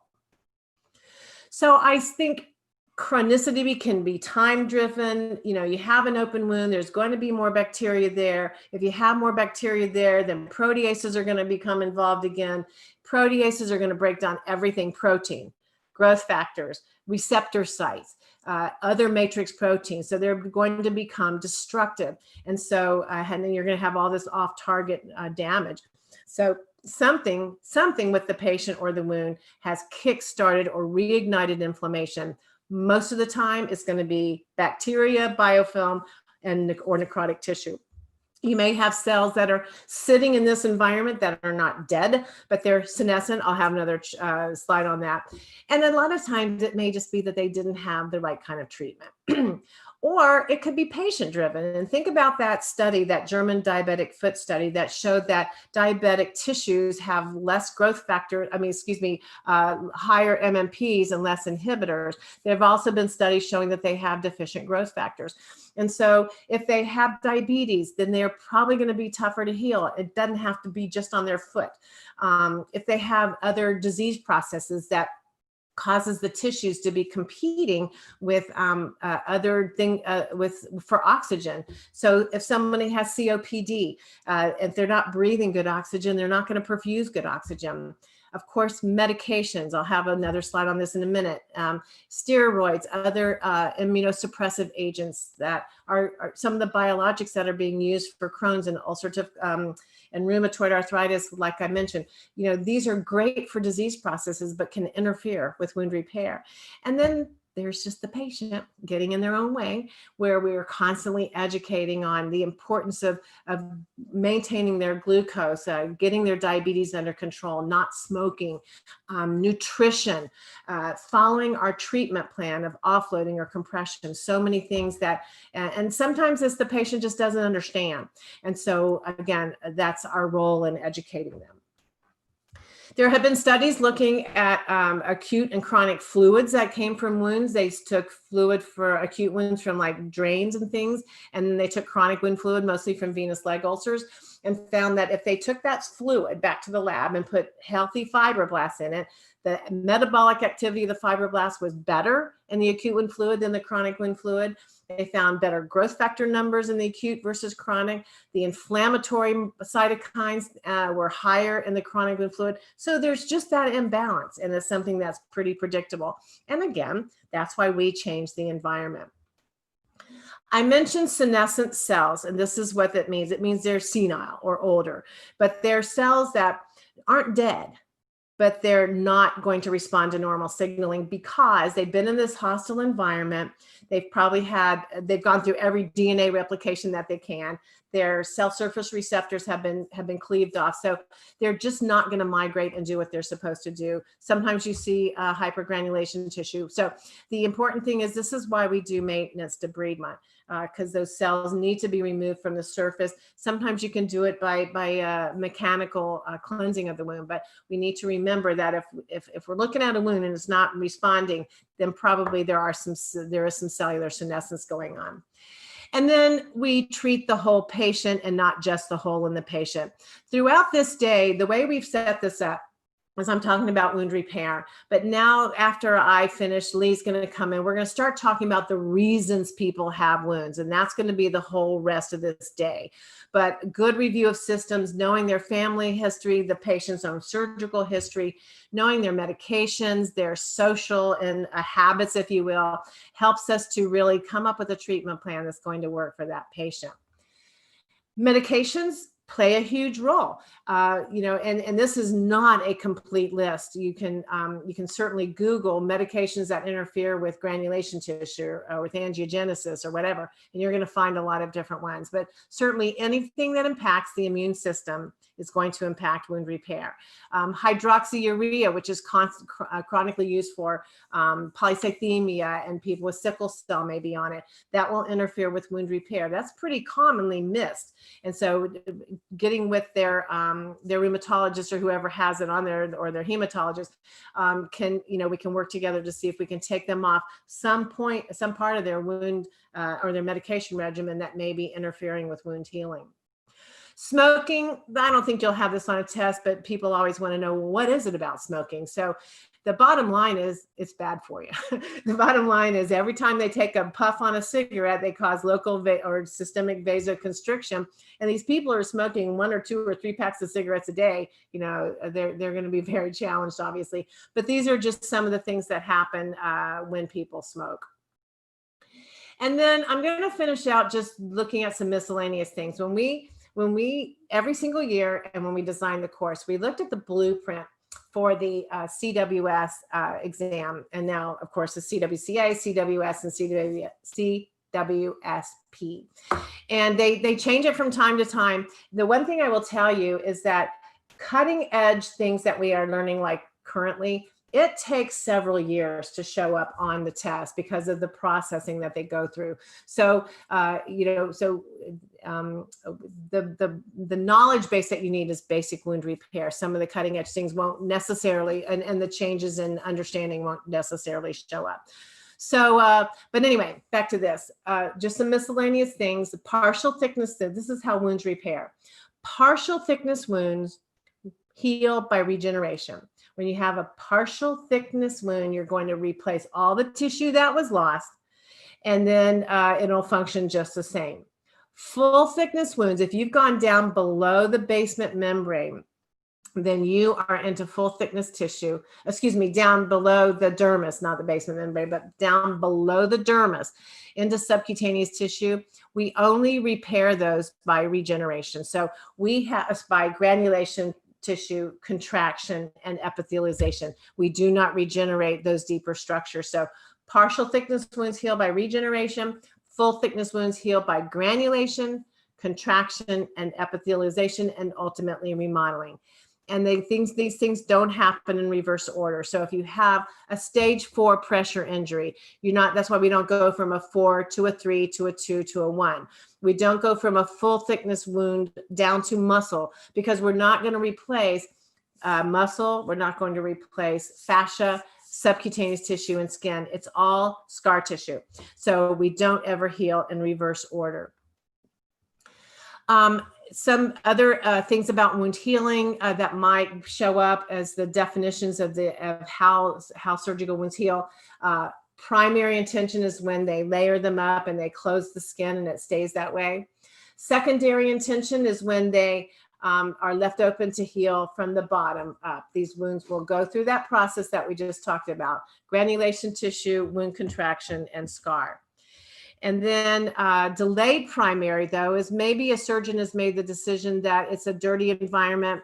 It's maybe contamination. Maybe there's some edematous organs or something. So they'll leave it open, deal with that, and then go back and close later. So that's delayed primary. Surgical dehiscence, of course, is when any previously closed wound reopens. Could be for a myriad of reasons: infection, surgical technique, any kind of pressure, patient coughing, laying on it, sitting on it, distension of the abdomen. And so again, that's just by definition what surgical dehiscence does. And then lastly, is another thing that was on the blueprint that we just had to kind of figure out was the composition of blood or liquid tissue. So here it is. There's 7 types of cells and cell fragments that are suspended in this watery plasma. So 55% of it, our total blood basically, is that watery plasma. 45% is our red blood cells or our erythrocytes. And then we have the buffy coat or the white blood cells. So that is your first section, and we are now going to take a break. And why don't I have in the East Coast time, okay, I see that there are no questions at this point in time. I must be clear as mud, or I'm very clear. But remember, as you digest this, if you have questions, it doesn't have to be at the end of each section. So feel free to ask questions all throughout it. So we are at 9:41. Why don't we come back at 9:51, or right about 10 till 10, and Lee will begin with the lower extremity. Don't forget to go to the virtual exhibit hall and visit the vendors, the 4 vendors that are there. Okay, thanks. And don't forget to put your questions in if you have any.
Okay.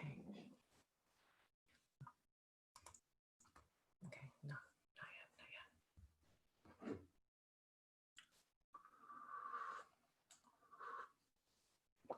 yet. What advances the slide?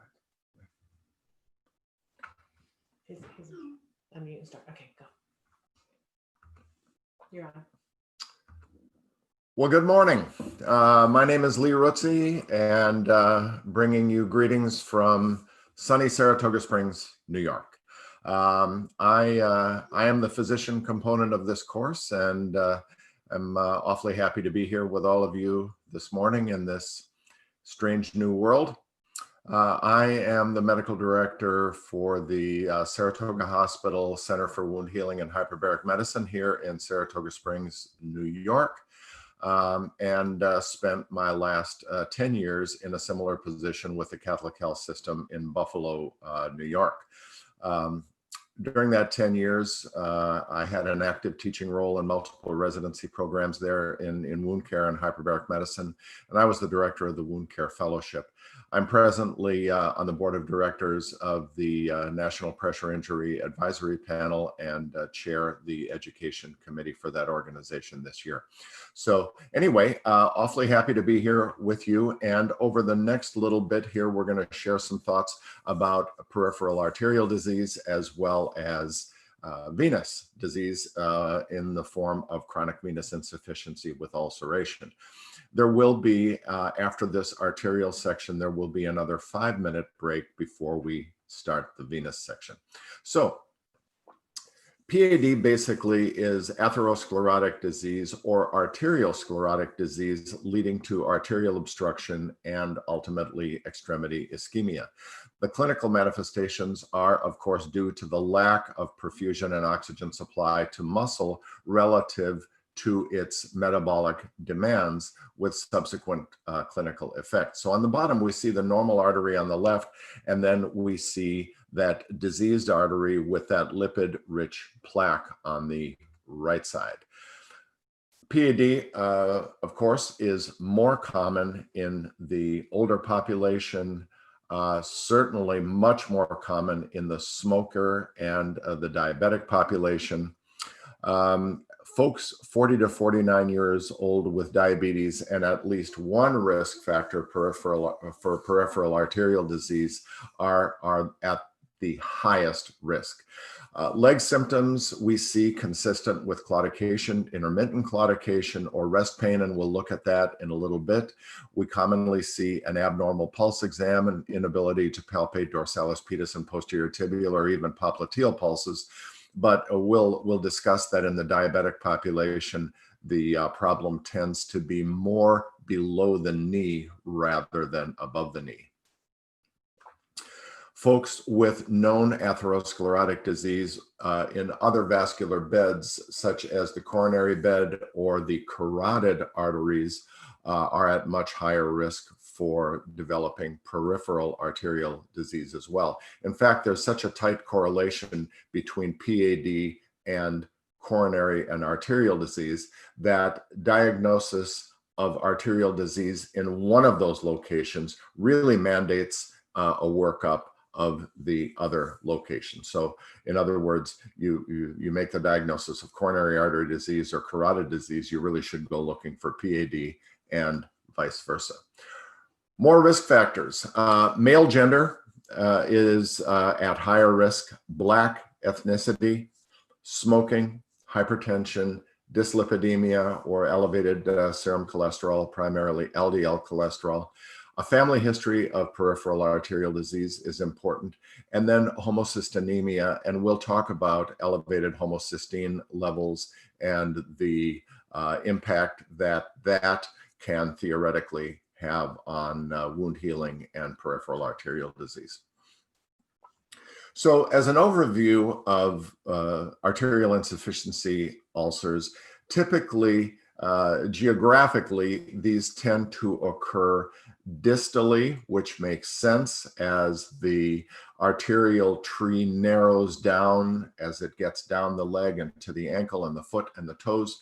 So these ulcers occur most commonly on the toes, the heels, the medial and lateral malleoli of the ankles, as well as the distal shins.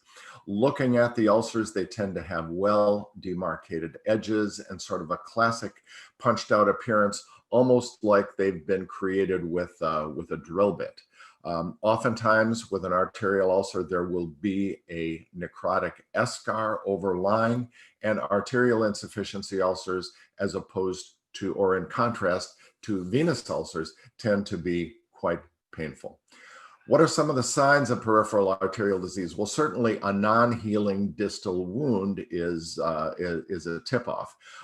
Some of the more obvious findings would be cutaneous gangrene, again, of the foot or the toes.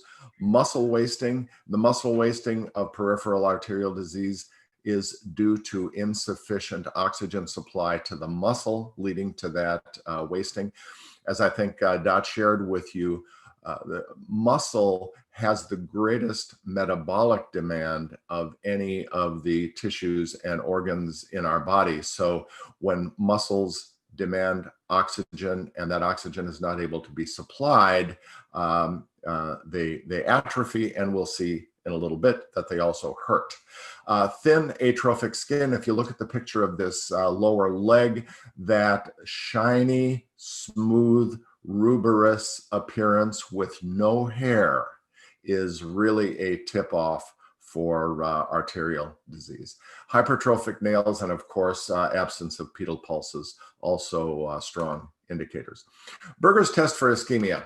I don't think you're going to be asked about this on any exam, but it's a useful clinical test to understand. So the premise for this is that in people with critical peripheral arterial disease, they rely on gravity to assist the flow of blood to the extremities, which makes sense with the arterial system because the vast majority of the arterial tree is below the level of the pump, which of course is the heart.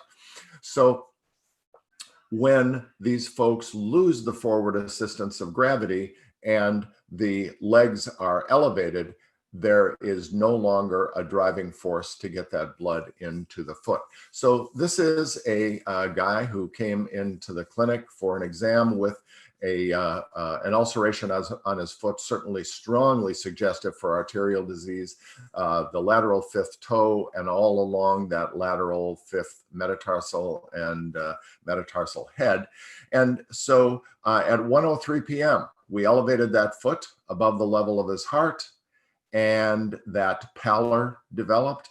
At 1:04 p.m., we dropped that down, and that is the reactive hyperemia or dependent rubor that developed. So that is a positive Berger's test, and something that you can do quite easily with no tools and no instruments, just knowing a little bit about the test.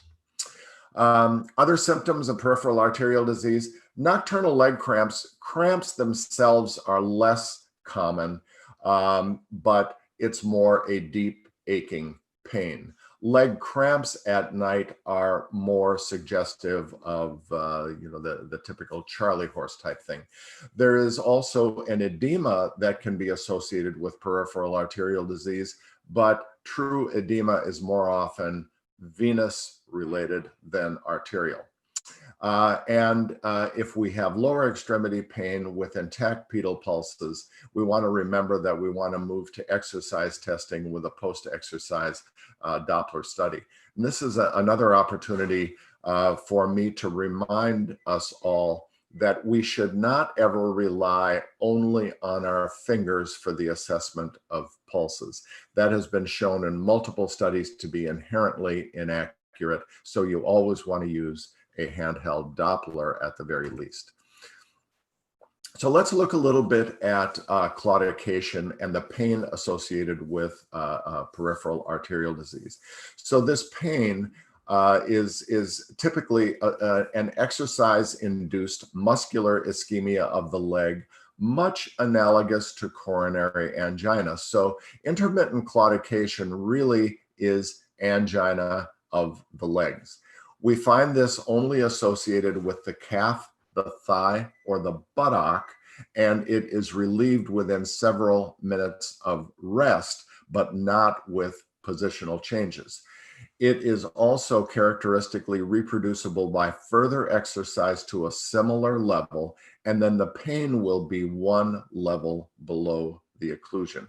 So intermittent claudication, the pain associated with exercise-induced muscular ischemia, and if you ask the questions, the story you'll get is that the patient will be able to walk some set distance, whether it's a block or 100 yards, and then the thigh or the calf muscle group will begin to ache. They'll have to stop and rest. The pain will go away, and then they will again be able to walk that same prescribed distance. And the mechanism physiologically is, again, as we mentioned earlier, the exercising muscle is demanding oxygen that is not able to be supplied by the vasculature, so the muscle cries out in pain. Same thing with the heart when the coronary arteries are not supplying enough oxygen to the myocardium or the heart muscle. So claudication, this comes from the Greek origin to limp, and classically we call this intermittent claudication for the reasons we just described. There is a neuroclaudication or pseudoclaudication, sometimes secondary to spinal disc disease, so we have to differentiate that. Neural claudication due to spinal disc disease is typically able to be modified or mitigated by position changes. So anyone out there who's had a bad disc understands what that is like. Rest pain. This is the same mechanism which we discussed when we talked about Berger's disease, and that is with critical limb ischemia when the assistance of gravity is lost, the limb begins to hurt. So again, important to take a history of these folks with suspected arterial disease and ask these questions. Number one, do you sleep in a bed or a chair at night? I've learned over the years that actually is a really important question to ask, because a lot of people sleep in chairs.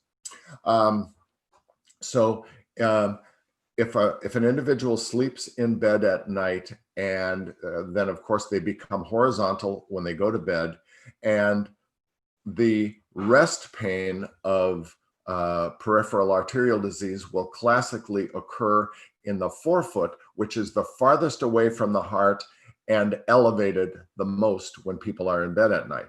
So they'll start to get this deep aching pain in their forefoot, and you ask, what do you do to relieve the pain? And the answer is, I hang my leg over the side of the bed, hence the hanging foot sign. I had a delightful story some months ago by an elderly lady who told me that the fix for her rest pain was pickle juice. And the story was, when her foot started to hurt, she would get out of bed, walk to the refrigerator and drink some pickle juice. And of course, she associated the pickle juice with fixing the rest pain rather than the fact that her feet were on the floor and she was walking. Critical limb ischemia is a slightly different category. This is a progressive manifestation of ischemic rest pain, which moves on to skin ulceration of gangrene or gangrene with an immediate risk for limb loss.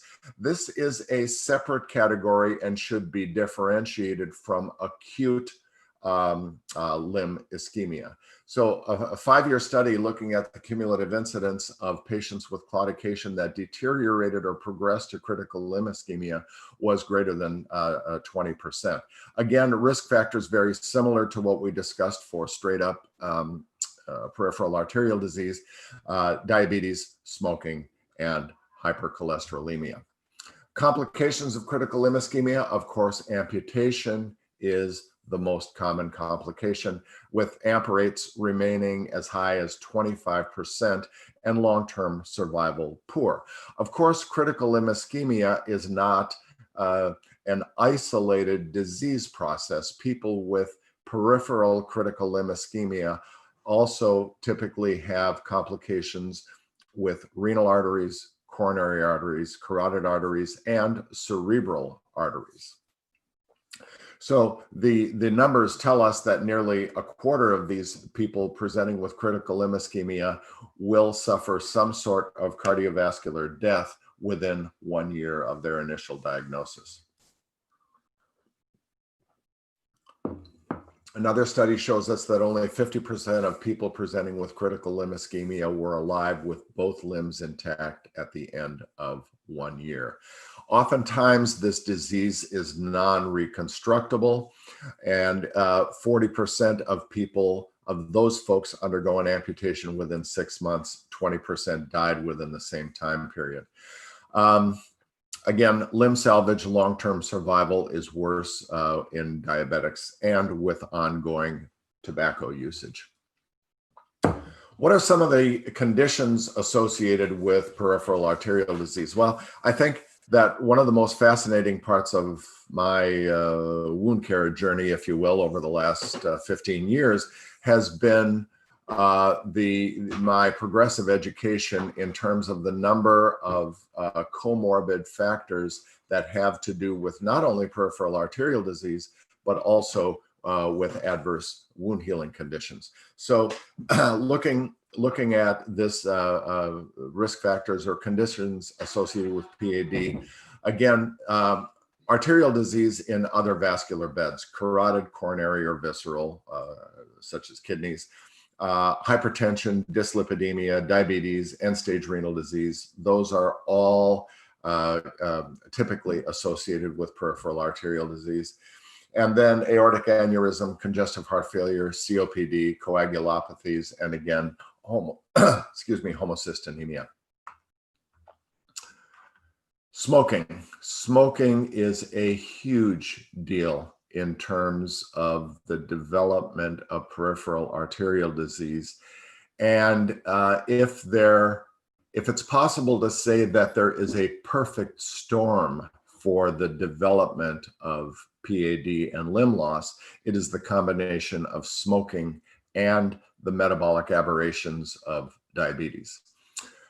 Additionally, poor venous outflow, radiation, diabetes, as we continue to say, vasculitis, fibrosis, and hypercoagulable states. Thromboangiitis obliterans. This is also known as Buerger's disease. On any test that you take, you will not see eponyms.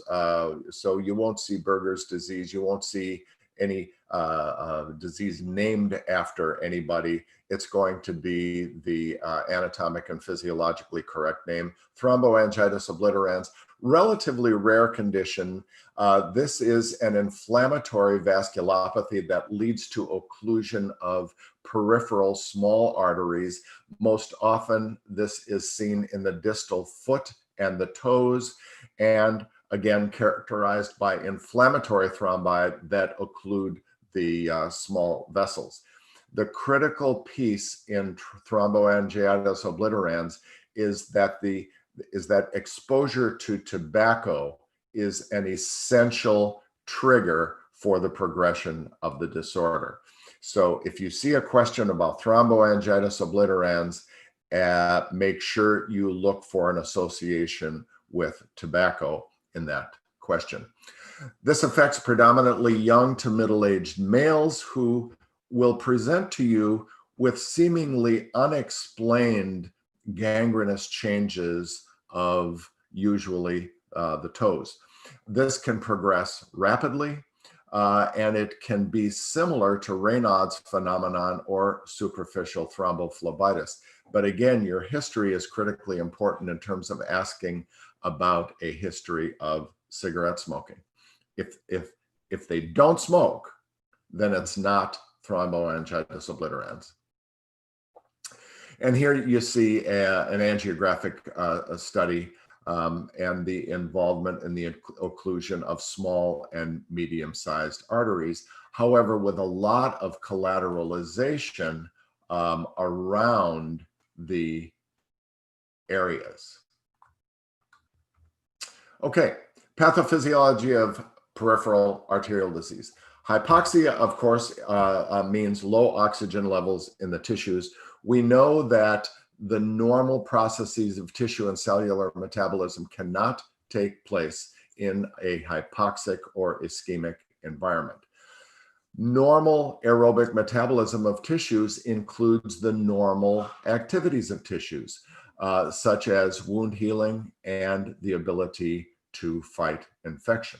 So if we have tissue ischemia and decreased wound healing, decreased ability to fight infection, that all comes around to lead to tissue loss and amputation. So we know that in the presence of oxygen, white blood cells utilize oxygen to carry on an oxidative burst to kill bacteria. We also know that an adequately oxygenated environment is necessary for the formation of stable collagen. In other words, when lysine and proline are hydroxylated in the process of forming collagen, that cannot take place in a hypoxic environment. So we can assess the oxygen level in tissues with a number of different instruments or study techniques, transcutaneous oxygen levels, as well as skin perfusion pressures. So we'll talk a couple more times this weekend about transcutaneous oximetry, or TCPO2. And this is a test in which we measure skin oxygen levels, typically around a room, around a wound, with electrodes. So you probably, if you're going to take an exam, you probably will see a couple of questions about transcutaneous oxygen levels. And recall that any numbers below 30 or 35 millimeters of mercury are typically associated with poor wound healing, and any numbers above 45 or 50 would be thought to be adequate for spontaneous healing. It's unlikely that they'll give you sort of a middle of the road number, 41. What does that mean? It'll probably be fairly obvious. It'll be in the low 30s or the high 40s. Regional blood flow in legs. So when we talk about regional flow, we're talking about the angiosome concept, where you see in the colored sections here that, for instance, in this picture, if you can see my pointer, the anterior tibial artery, which becomes the dorsalis pedis artery in the foot, that tends to supply the anterior or the dorsal surface of the foot and the toes, where the posterior tibial artery in the blue here tends to supply the heel area and the sole of the foot. So tissue loss, of course, happens in the setting of reduced flow. This does not always correlate with an ankle brachial index, and we'll see a couple of reasons for that in just a little bit, why we cannot always hang our hats on the ABI. So in terms of regional blood flow below the knee, our blood flow to the leg, of course, comes down through the aorta, through the iliac artery, into the femoral system in the thigh, and then it crosses the knee as a solitary artery known as the popliteal artery. After the popliteal artery crosses the knee, it trifurcates into the anterior tibial, posterior tibial, and the peroneal artery. And then as it crosses the ankle, it becomes, the anterior tibial becomes the dorsalis pedis, posterior tibial remains the posterior tibial. So years ago, the American Diabetes Association came up with this consensus statement because they realized that there was a very high cardiovascular risk associated with PAD, and in addition to the potential for functional impairment and limb loss. So they recommended, and I believe this was initially back in 1993, they recommended that any diabetic patient over the age of 50 should be screened for PAD. Additionally, they recommended that any patient with diabetes who was younger than 50 should be considered for screening if they had other risk factors, including but not limited to smoking, high blood pressure, high cholesterol, or the diagnosis of diabetes greater than 10 years. So when you look at this in our adult population, I think it's easier to think about what patients should not be screened rather than which should. Basically, every adult with diabetes should be screened for PAD.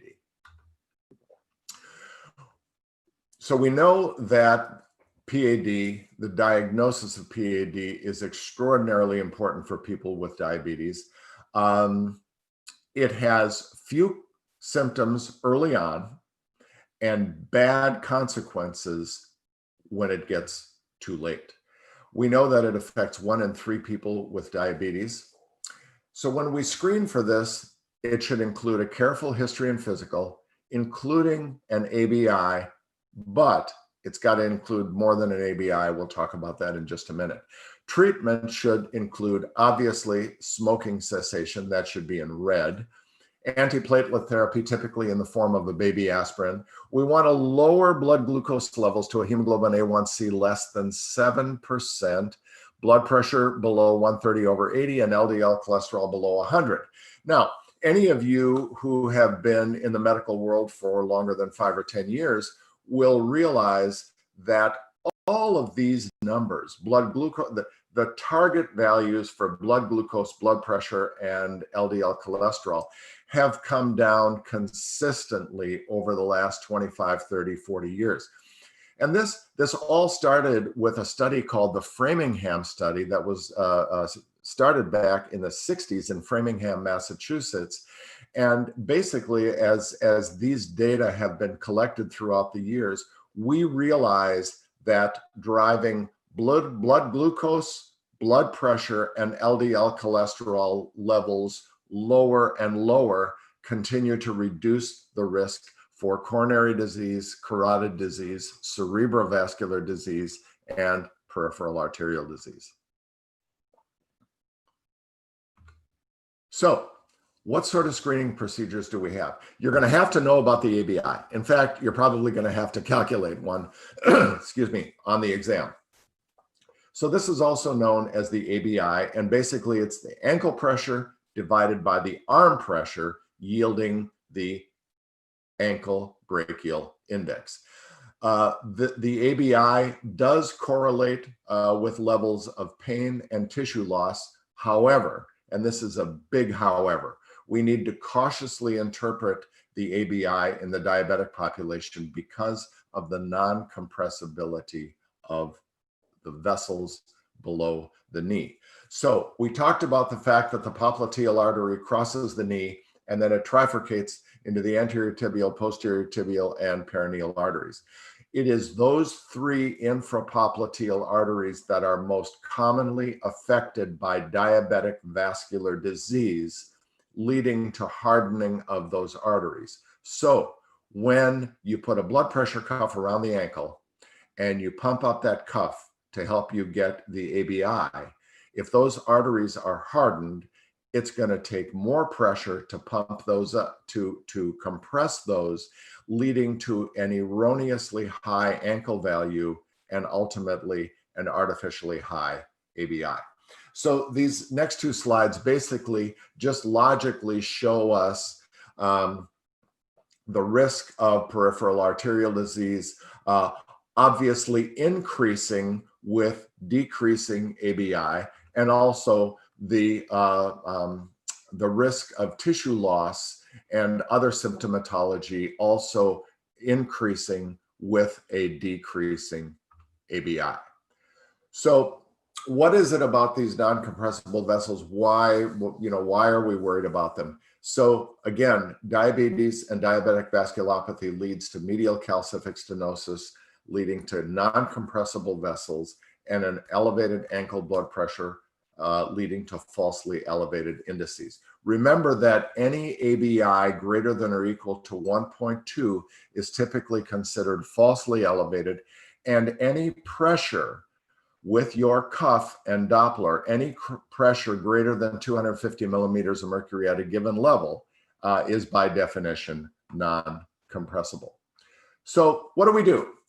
We have an erroneous ABI, or we're suspicious of an erroneous ABI. We do a toe brachial index, and this is something that all accredited vascular labs should be doing for you without you asking for it. However, in my experience, that doesn't always happen. So when you ask for your lower extremity arterial Doppler study, make sure you also ask for toe brachial indices. So this represents the drop in blood pressure in the smaller digital vessels. And the reason to use this is that the digital arteries do not undergo that hardening process to the same extent that the infrapopliteal arteries do. So while a normal ankle brachial index is considered to be 1.0, a normal toe brachial index is about 0.75. So again, as the TBI falls, the risk of symptoms or tissue loss secondary to that increases. So how do we do the ABI? You're going to have to do this. You're going to have to regurgitate this on an exam. So you don't use a stethoscope. You use a handheld Doppler, and you obtain the arm blood pressures or the brachial blood pressures on both sides. Jot those down. Then you measure the Doppler closing pressures of both the dorsalis pedis and the posterior tibial artery with the cuff at the ankle level. And then you divide the Doppler ankle pressures by the highest of the systolic brachial pressure.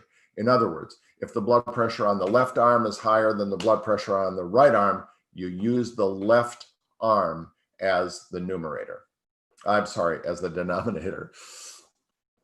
Okay, so divide the Doppler ankle pressure by the highest systolic brachial pressure.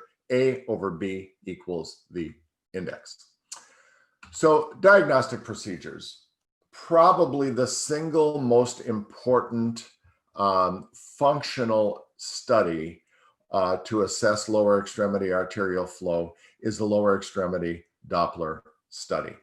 So with this, you get multi-level Doppler pressures as well as waveforms and pulse volume recordings with the cuff placed at various levels. Here you see the blue boxes. The top blue boxes are the arm or brachial pressures. And then you have the thigh pressures, the calf pressures, and then the ankle pressures at the dorsalis pedis as well as posterior tibial levels, and then most distally, the great toe pressures. So understand that Doppler technology measures direction and velocity of flow. Just like the state patrol car sitting on the side of the interstate with the Doppler radar gun pointed at you, it's measuring the direction and velocity of your flow down the interstate. So Doppler can also tell us where pressures differ significantly. Remember that it is a functional analysis of flow. It is not an anatomic analysis like MRI or CTA or angiogram. The lower extremity arterial Doppler study is a functional analysis of flow. So you get pulse volume recordings, so that we don't need to do the calculus here, which is a good thing for me. But the volume of the pulse is the area under the curve here. And then we get the waveforms, which come in 3 different varieties, and we'll discuss those in just a minute, like right here. So a normal Doppler sound is a triphasic sound. The first 2 sounds, 1, 2, are due to the normal cardiac cycle, the lub-dub of the cardiac cycle.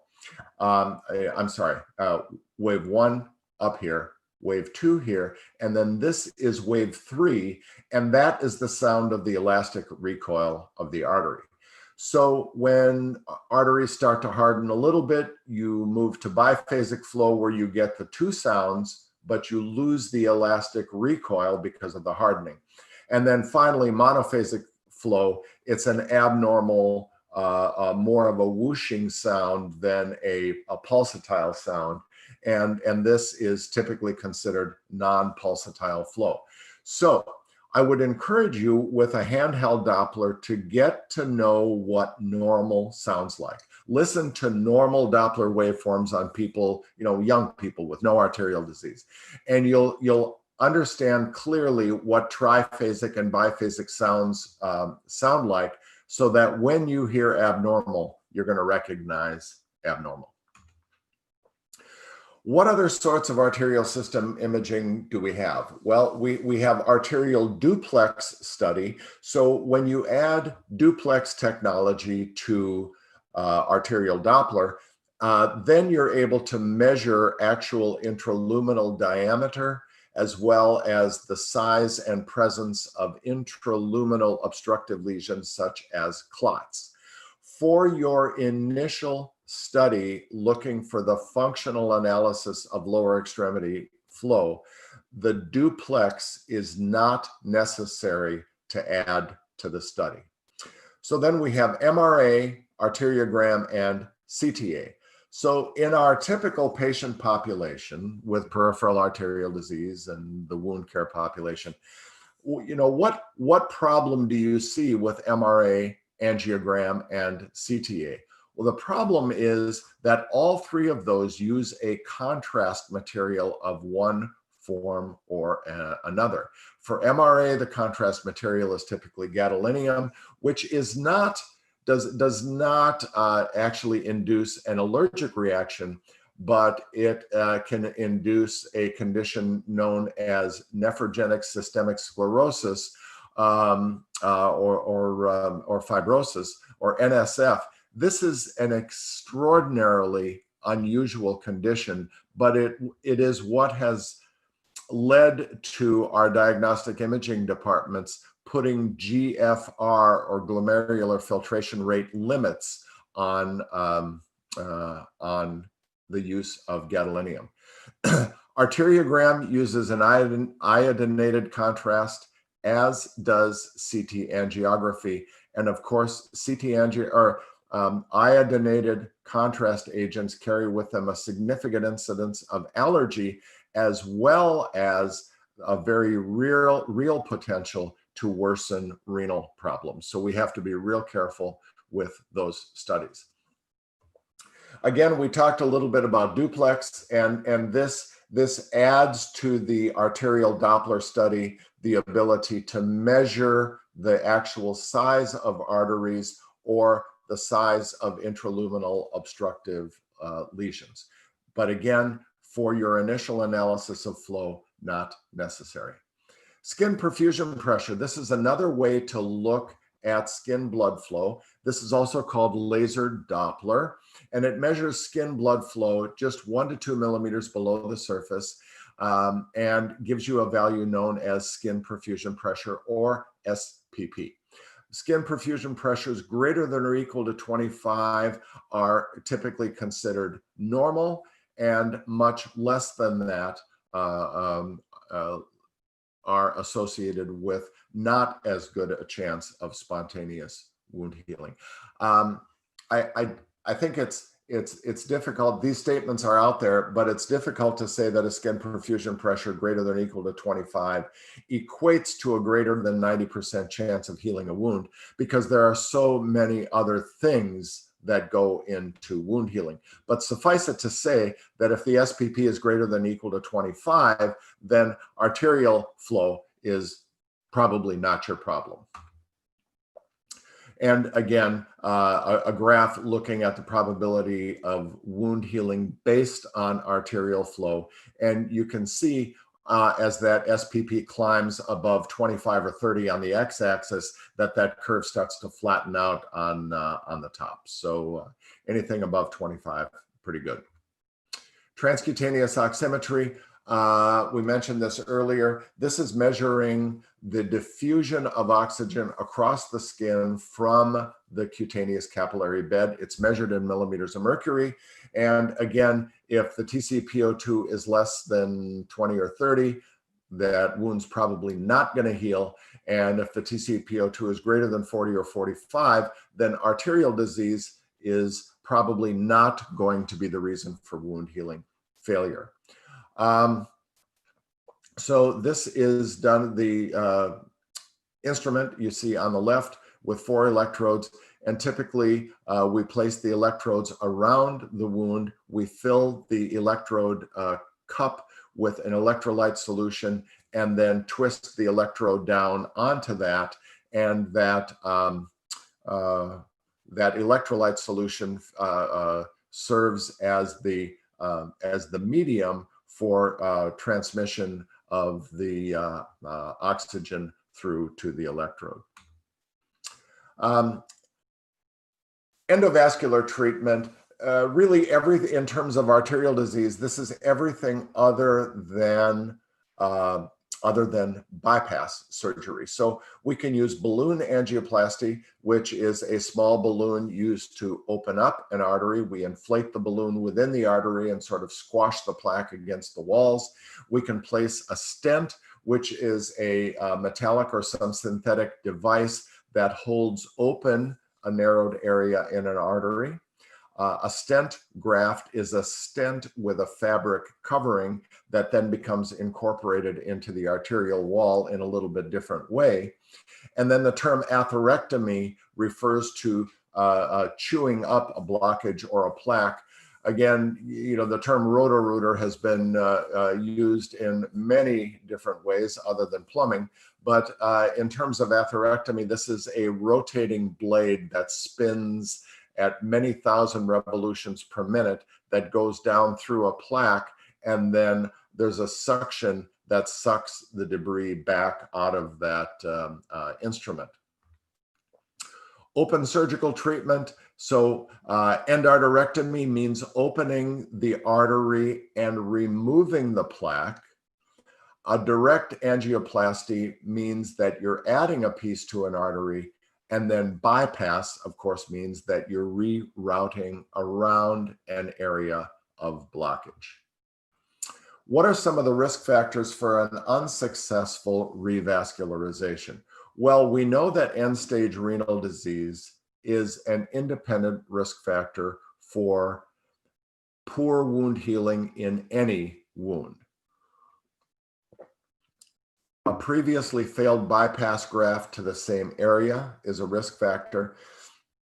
If you don't have good runoff from the area that you're bypassing to, you're going to have problems. If you can reroute around diseased arteries all day long, but unless you're able to plug that bypass into something that has adequate outflow, you're not going to do any good. An absent or poor saphenous vein is problematic because the saphenous vein is the most common conduit that's used for arterial bypass. So oftentimes people have had their one or both saphenous veins removed, during coronary bypass procedures. Any necrotic tissue in an open wound raises the risk of failure and can lead to new wound complications. Okay, arterial assist pumps. I include this not because it is a common modality, but just because they are out there. These are really indicated for people with end-stage non-reconstructible arterial disease. And the theory is that the intermittent and rapid compression of the foot and ankle not only empty the venous system, but allow for increased nitric oxide production, which leads to arterial vasodilatation. So the only substantial article that I was able to find in the literature was from the Journal of Vascular Surgery way back in 1994. So these are not very commonly used, but just know that they're out there. Nitric oxide, we know that this is a gaseous free radical. It is a critical mediator of tissue repair, but the mechanism of action is fairly poorly understood. We know that nitric oxide is synthesized endogenously for about 10 to 14 days after injury, and then it decreases. We know that there is a significant relationship between homocysteine and nitric oxide. So homocysteine is a protein that we can measure with a simple blood test. The guy that did the original research on this is named Joe Boykin, and he is a researcher in Richmond, Virginia. And he published an article in 2006 called Homocysteine, a Stealth Mediator of Wound Repair. And basically, and you're not going to have to know a whole lot about this, but basically the story is this, that elevated homocysteine levels are associated with decreased nitric oxide levels. So that if we measure the homocysteine level and it's elevated and we're able to lower the homocysteine level, then in theory, we can raise the production of nitric oxide, leading to greater vasodilatation. So how do we lower an elevated homocysteine level? It is with basically a series of C vitamins, methylfolate, pyridoxine, and 5'-phosphate methylcobalamin. All that to say that the closest over-the-counter facsimile of that is maternal prenatal vitamins. So in fact, that is what I use for elevated homocysteine levels, is maternal prenatal vitamins. You really can't hurt anybody with those. Amputations. Okay, we're going to finish up with this. And we realize that major lower extremity amputations have a fairly poor predictive value in terms of survival as well as further amputation. So after a major lower extremity amputation, the 3-year survival rate is about 50%. The 5-year survival rate is about 40%. Now, looking at contralateral or amputations on the other side, 42% of people will have a contralateral amputation within 1 to 3 years after the first amp, and 56% within 3 to 5 years after the first amputation. What sort of conditions in America lead to lower extremity amputations? There's about 113,000 done every year, 1.7 million amputees in the country. The majority are due to vascular disease, including diabetes and peripheral arterial disease. A close second, however, are traumatic amputations, secondary largely to motor vehicle trauma. Less than 2% of lower extremity amputations are due to cancer. The last dollar value that we were able to find associated with amputations were from 2009. So there's got to be something coming up a little more current than that. But even back in 2009, the costs were $8.3 billion per year. So the selection of the level of amputation is a critically important step. If you don't take enough tissue, you're going to leave disease behind, whatever that disease may be, whether it be osteomyelitis or soft tissue gangrene, but you're going to leave it behind, and you're probably going to have to go back and amputate more. If, on the other hand, if you do a below knee amputation when you could have gotten by with a transmetatarsal amputation, then you have really reduced that patient's opportunities for functional ambulation with a prosthesis.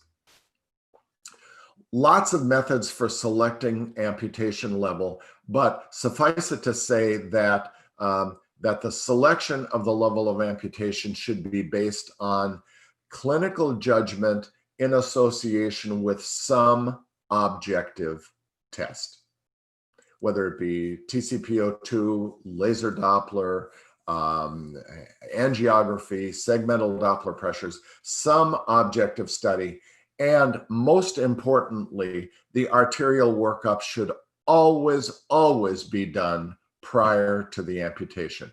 The only exception to that is with true life-threatening limb sepsis, such as in the setting of a gangrenous diabetic foot that has just gone completely bad.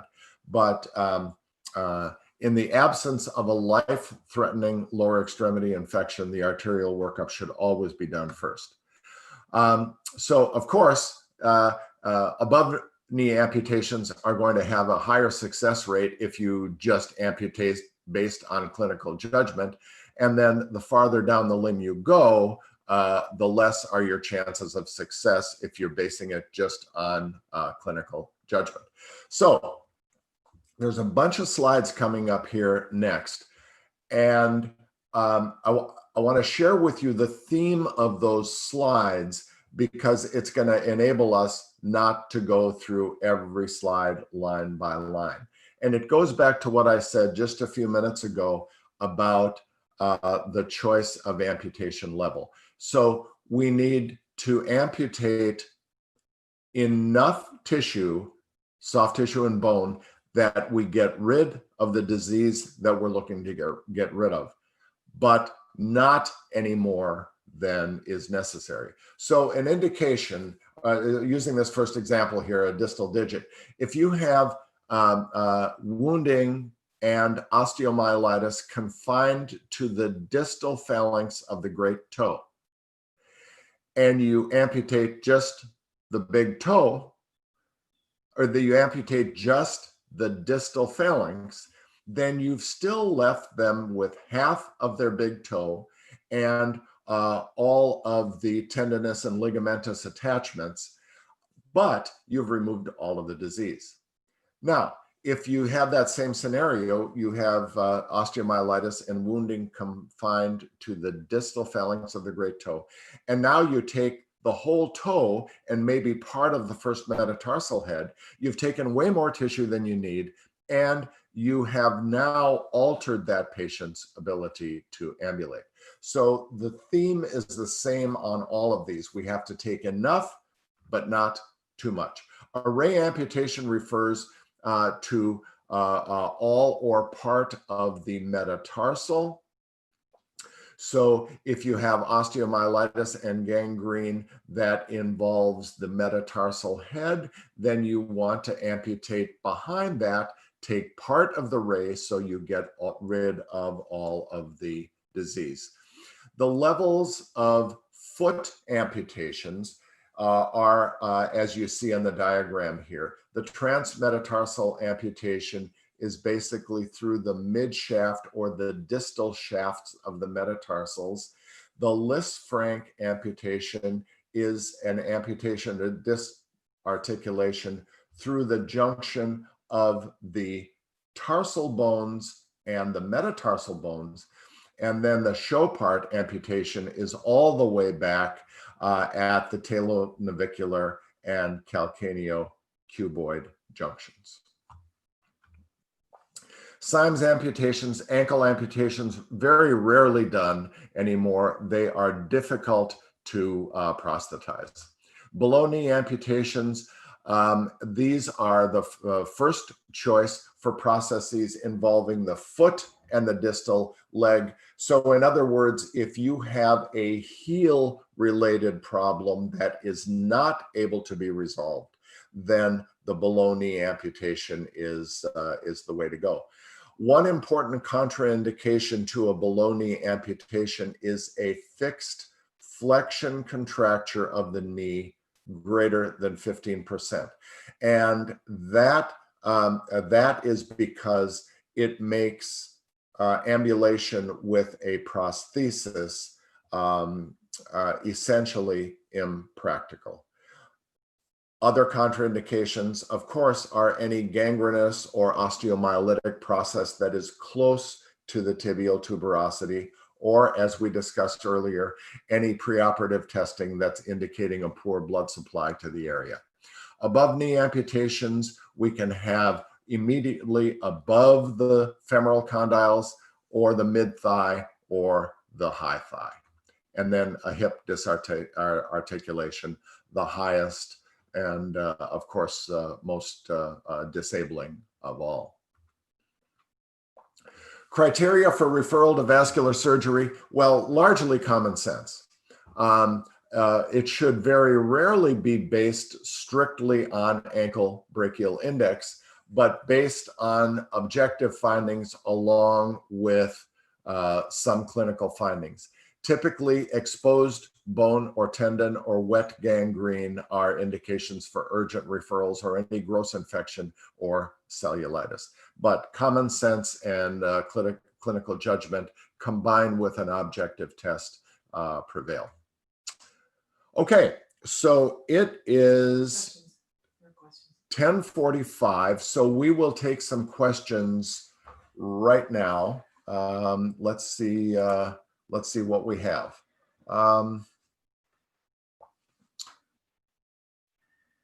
Okay, the first question is, when matured scars reopen, the tensile strength of the new scar remodeling returns to the 80% of original tissue strength or 80% of the prior 80% scar tensile strength. So this is from Dot's lecture, so she'll answer that. It returns to 80%. Just keeping in mind that any scar is going to always be more vulnerable to re-injury, but it does return to around that 80% mark. I always wondered about that, and so I asked Bob Diegelman, who's a researcher, but yes, it goes back to the original 80%. And the next question from Joyce is, why does the rubor stop at the top of the foot? So thinking back to the slide we showed with Berger's test with elevating the ischemic foot. So it doesn't necessarily stop at the top of the foot. Where the rubor develops is typically distal to the site of the greatest stenosis or occlusion. So it's a little bit different in every one of these that you look at, but certainly not necessarily at the top of the foot. So that is all of the questions for right now. So I believe that it is 10:47. So we will take a 5-minute break. Let's make sure that we're back here and ready to go by 5 minutes to 11. All right, thanks.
All right, welcome back. Hopefully everybody got a little stretch there, refilled their coffee cup. Hopefully I'm not putting you to sleep. And so now we'll move through chronic venous insufficiency and ulceration. Except my slides are not advancing for some reason.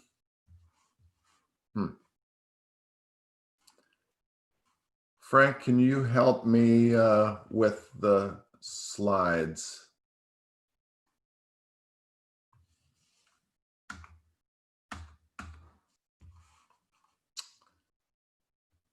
Sorry, folks. Little glitch here. Not able to get the slide to advance.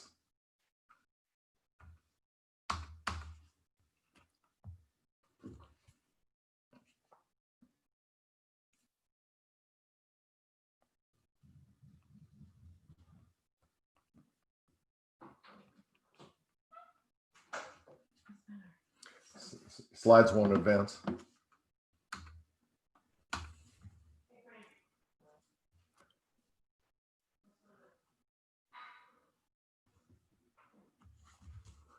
Oh, I know. Okay. Here. Sorry.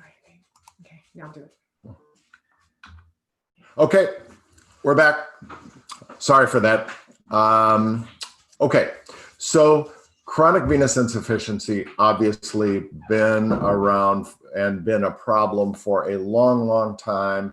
You know, we remember through our lives seeing friends and relatives with varicose veins, and venous ulcerations continue to be the most common source of lower extremity wounds and ulcers in the country. It's been that way for many years, probably going to stay that way. And we'll look at what those look like and some of the risk factors for their development as we go along. So about 3.2 million Americans, or 1 in 800, are affected by leg ulcers. 70 to 80% of lower extremity ulcers have some venous component. They affect a significant portion of the adult population. In contrast, only about 5 to 10% of lower extremity arteries, lower extremity ulcerations are due to arterial insufficiency, and only about 5% due to diabetes and neuropathy. So vast majority, venous insufficiency, were a big deal. Looking at the demographics of this, there's more than 500,000 venous leg ulcers in America in any given year. About 40% of these people will have their first ulcer before age 50, and a much smaller percentage before age 30. Looking at the next bullet, the big problem with venous ulcers is typically not getting them closed, it's in keeping them closed. So the recurrence or recidivism rate within the first year is very high. And we'll see as we go along here that the reason for that is that the standard of care and the treatment for chronic venous insufficiency ulceration is multi-layer compression followed by compression garments at home. And people don't like to wear compression garments. They don't like to elevate their legs. So the recurrence rate is high. There's more than 2 million work days lost every year in America secondary to venous disease. There's a study done in 2014 and a paper published that I'll reference a couple of times during this session. It was a consensus document for the evaluation and management of venous leg ulcers. This document was put together by the American Venous Forum and the American Society of Vascular Surgery. So there's some data that I'm going to share with you that is from that document. So roughly, the direct cost for the treatment of a venous leg ulcer in America is about $2,500 per month per patient. This leads to an overall annual cost of about $2.5 billion. There was a subset or a smaller study done within this paper from 2014 that looked at 84 patients treated for 6 months in a wound center by 5 vascular surgeons. and the mean cost was about $15,500 per ulcer. Now, if those patients got admitted to the hospital, it increased the cost to about $33,500. And we'll look in just a little bit at the most common reason that these people do get admitted to the hospital. Interestingly, venous leg ulcers treated with surgical intervention on superficial venous system or superficial veins did not increase the total costs, however, decreased recurrence rates from 35 to 5%. And this is really consistent with what my experience has been over the past 10 or 15 years working with vascular and endovascular specialists, that if we are able to identify an offending vein, and I'm sorry, I've got something in my eye here. If we're able to identify an offending vein and we're able to get that closed, that dramatically decreases the risk of recurrence. All right, so it's important to understand a little bit about the anatomy of the venous system. So basically, we've got the deep system, the superficial system, and then the connecting veins between those two, which are called the perforators.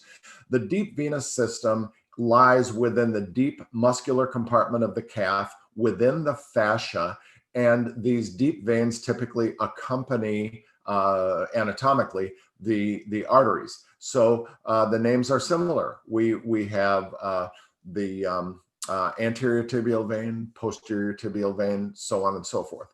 So the superficial venous system is located just below the skin, and this is known as the saphenous system. And then the connecting or perforating veins connect the two systems, superficial and deep. All of the veins, deep, superficial, and perforators, all have valves that are initially designed to allow blood flow only in the direction out of the leg and back to the heart and lungs. So again, for superficial veins, we have greater saphenous, lesser saphenous, and then the posterior arch vein, the deep veins, femoral vein, popliteal vein, and then the anterior and posterior tibial veins. Don't bother memorizing anything about this diagram on the right-hand side. So the connecting veins or the perforators are called perforators because they perforate the fascia to get to the deep veins. And these perforators are variable in position in the lower leg. And of course, you know, there's eponyms here. Anytime any of us in medicine are smart enough to figure something out, we feel we have to name it after ourselves, but that doesn't help anybody in figuring out what the anatomy really is. But we have Cockett's perforators, Boyd's perforators, and paratibial perforators. So we see here that the Cockett perforators are around the ankle, the Boyd's perforators tend to be around the knee, and then the paratibial perforators are where the name indicates, and they are around the mid portion of the tibia.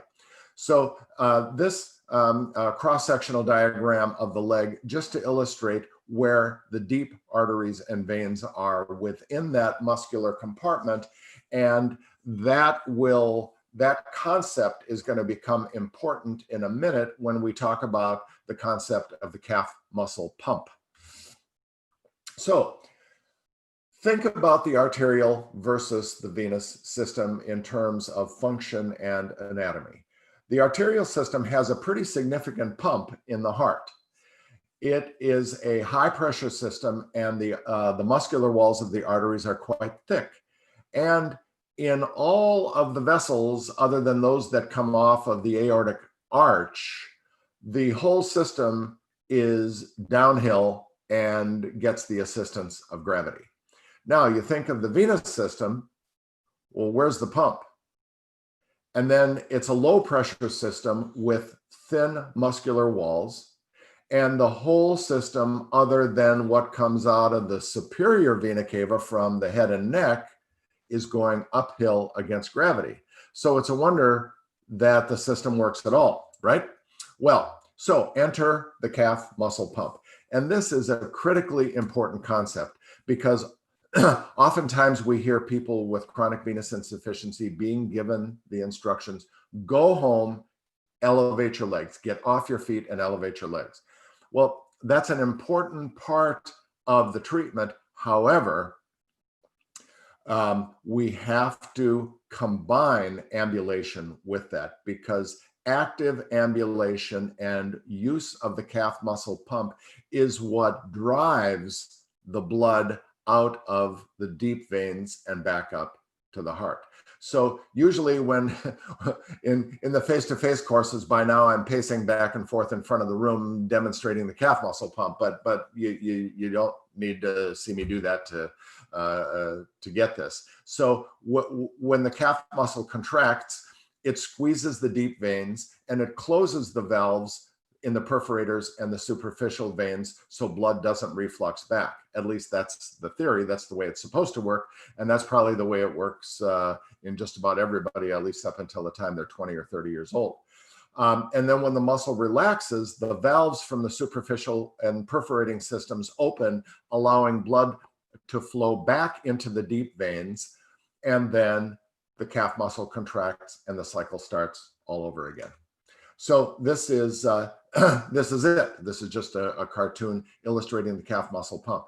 But when you look at the middle of those diagrams with the leg up on the forefoot, even if a patient is unable to ambulate, doing calf muscle pumps, either the patient doing them actively sitting in the chair or having somebody do them as a therapy exercise is much more helpful than simply having the calf muscles completely passive.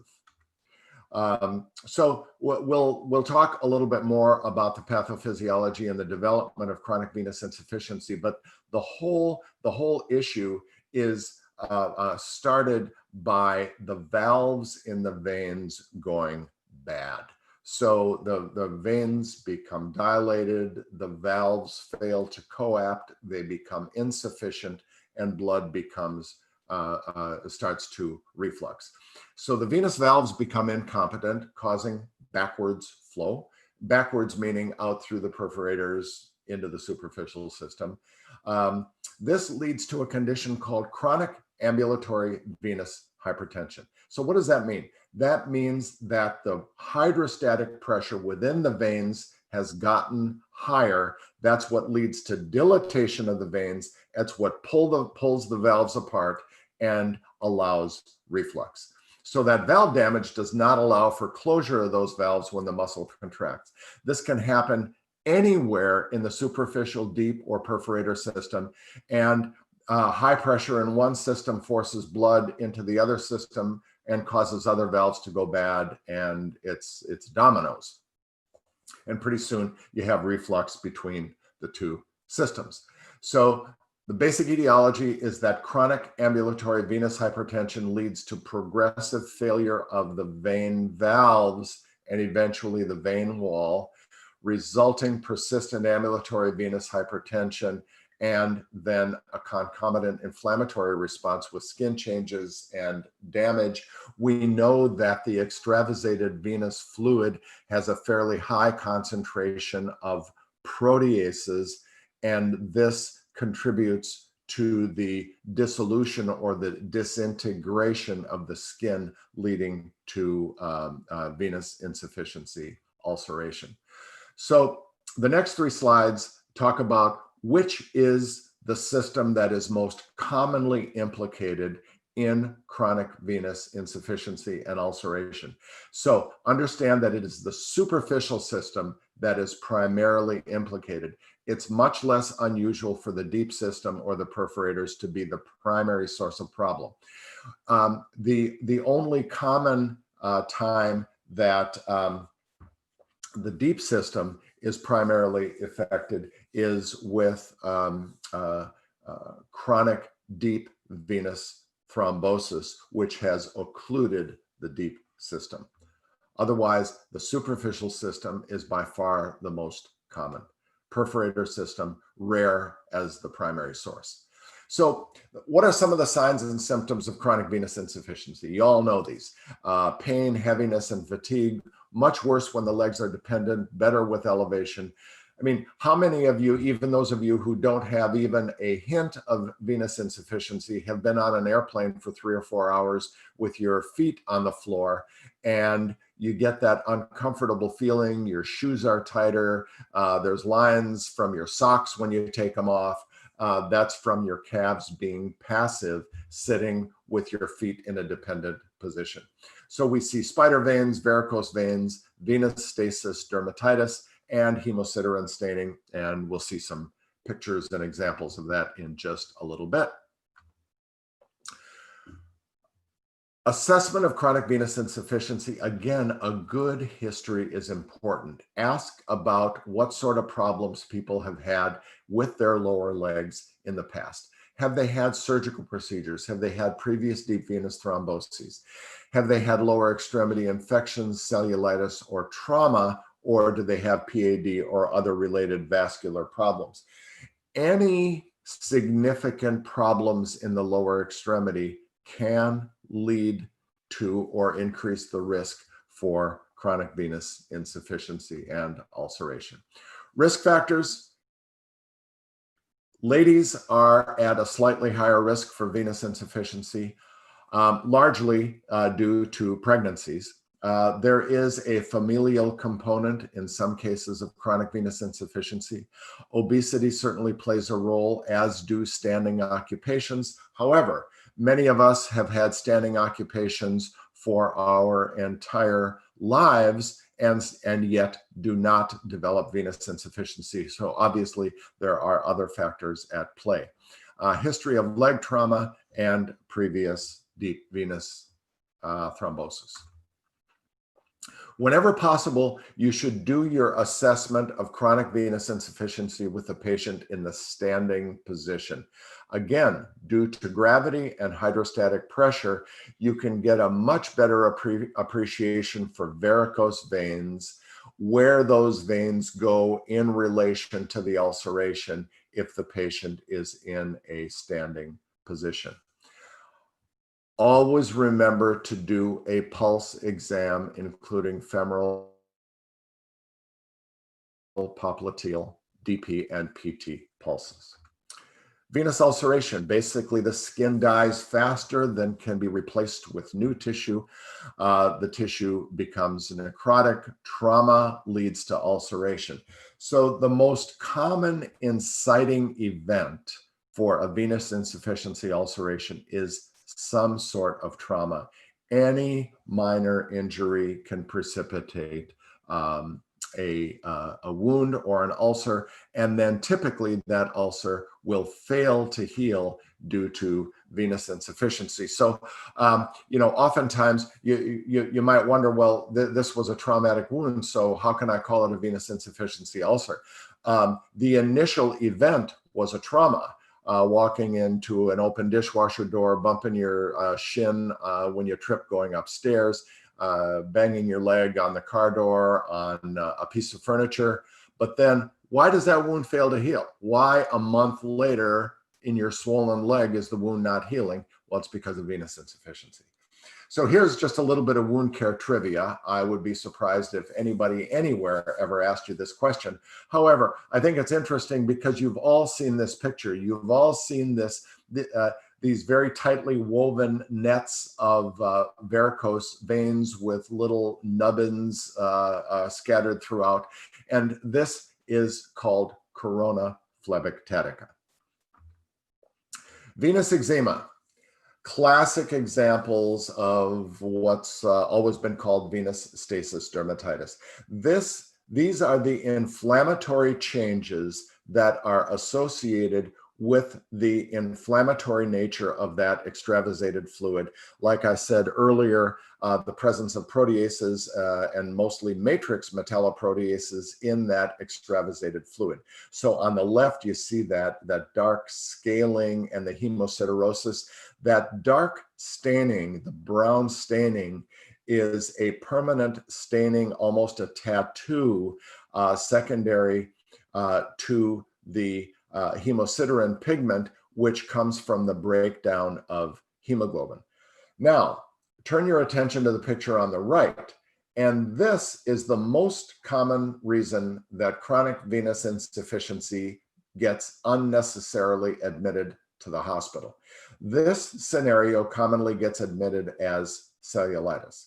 Now, put your logical thinking caps on and ask yourself, how often will there be bilaterally symmetric, well-demarcated erythema in the complete absence of fevers, chills, elevated white count, tachycardia, or fever? How often will this scenario represent cellulitis? Almost never. So, to share with our colleagues what is the fairly typical erythema of venous insufficiency is really important, and that's what this picture illustrates. This was a patient that I was called to see in consultation in the hospital, and the admitting diagnosis was bilateral lower leg cellulitis. So, needless to say, this patient went home the same day.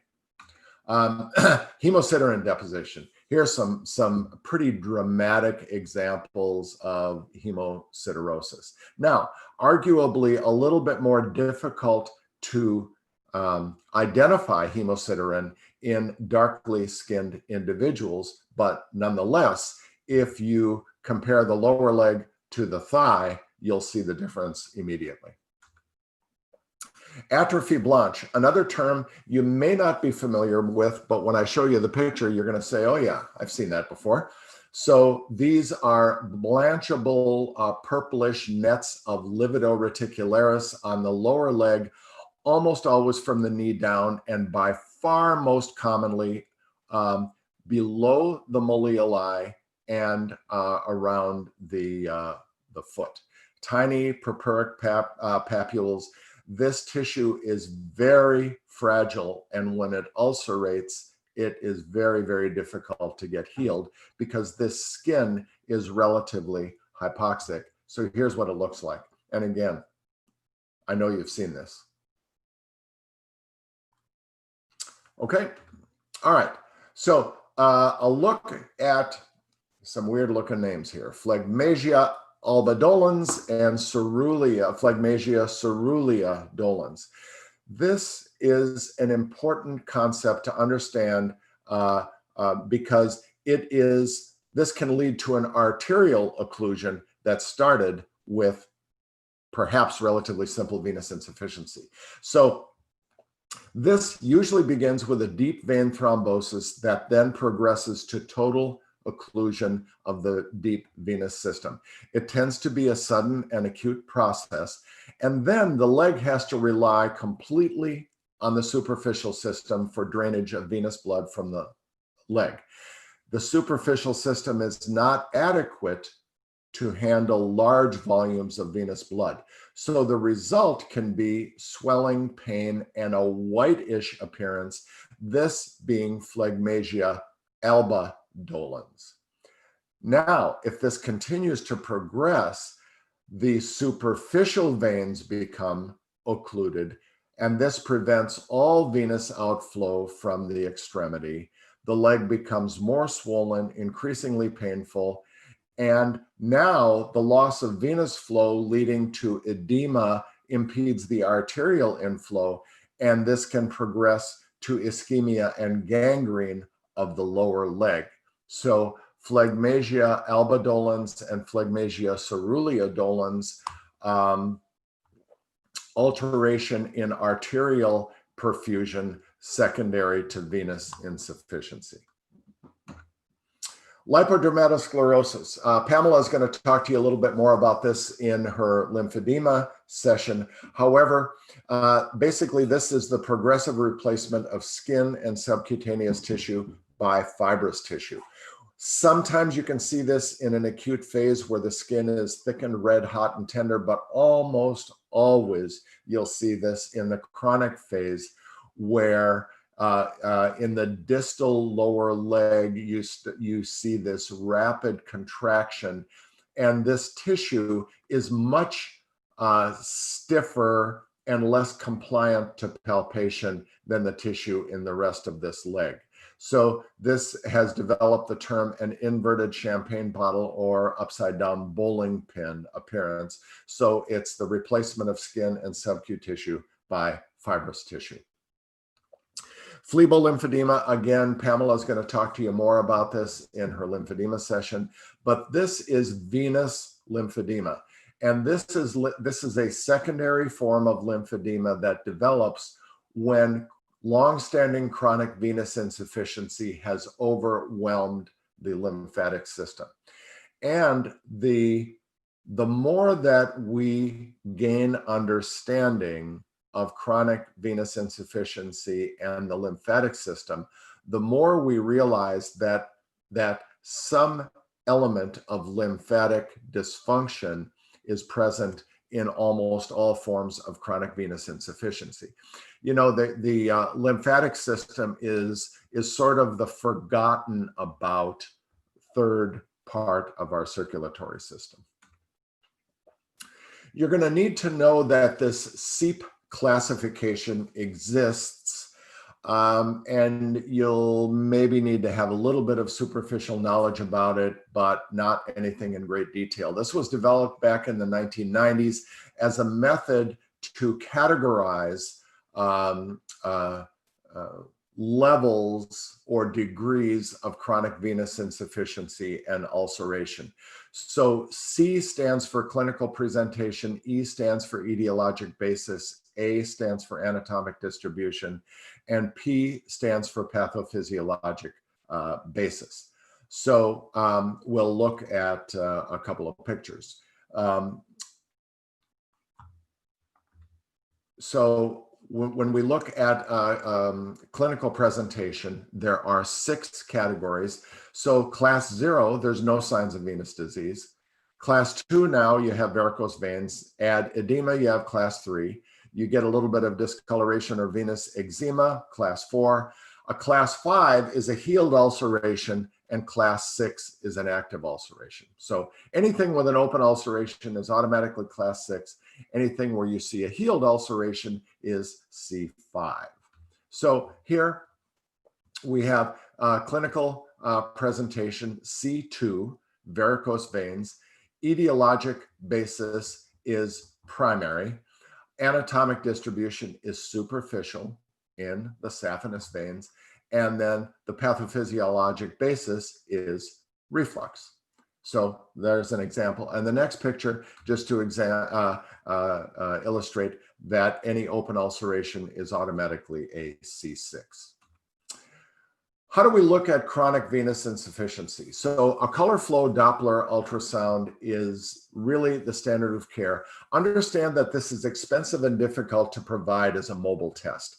So there are mobile diagnostic imaging companies that provide Doppler studies and venous ultrasounds in skilled nursing facilities and homes.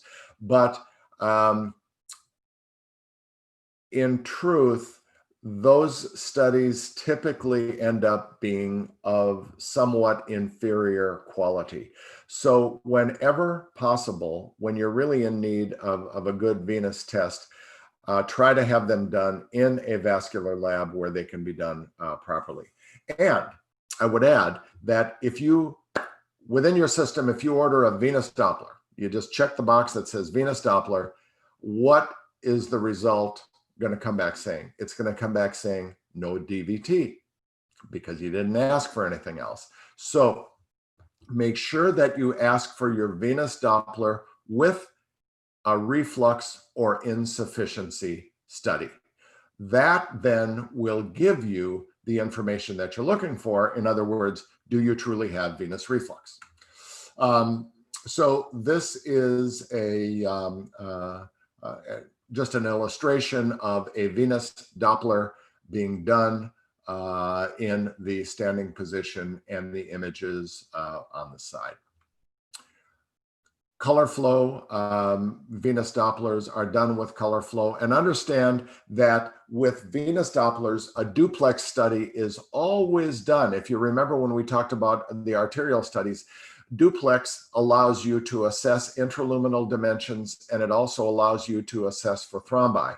So with a venous Doppler and an insufficiency study, you always need duplex because A, you do want to look for clots, and B, you want to be able to measure the diameter of those veins as part of the reflux study.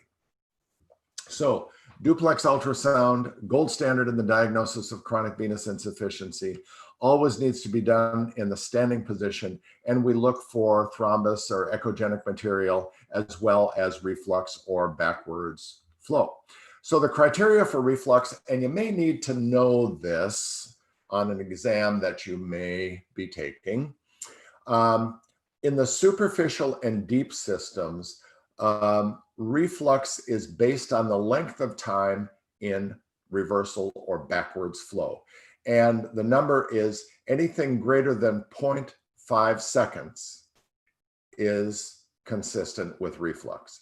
In the perforators, it's not based on time, it's based on the size of the vessel where it perforates the fascia, and greater than 3.5 millimeters is, again, pathognomonic for reflux. Trendelenburg testing, just understand that there is a clinical test that you can do within your clinic to assess for venous reflux or venous insufficiency. This is very seldom done, but if you absolutely do not have access to venous ultrasound or duplex scanning, there is a clinical test known as the Trendelenburg test that you can do to assess for venous insufficiency. We can measure venous refill times. I would submit to you that there's no reason on earth in the clinical world to measure venous refill times, but you can measure them. In the same light, you can measure venous pump power, similar to cardiac ejection fraction. We can measure how much blood is pumped out of the calf. Again, no reason why we would need to know that in the clinical world, but we can do that. So treatment options for chronic venous insufficiency. Certainly, leg elevation will help to reduce the volume of the leg, but it is generally ineffective unless it's combined with meaningful compression. Weight reduction helps, a low salt diet helps, exercise, walking, water aerobics, that is all about the use of and exercising the calf muscle pump. And then of course, concomitant treatment of congestive heart failure, diabetes, any immunosuppressive conditions, any local infection or malnutrition, nutrition going more towards helping us with wound healing, of course.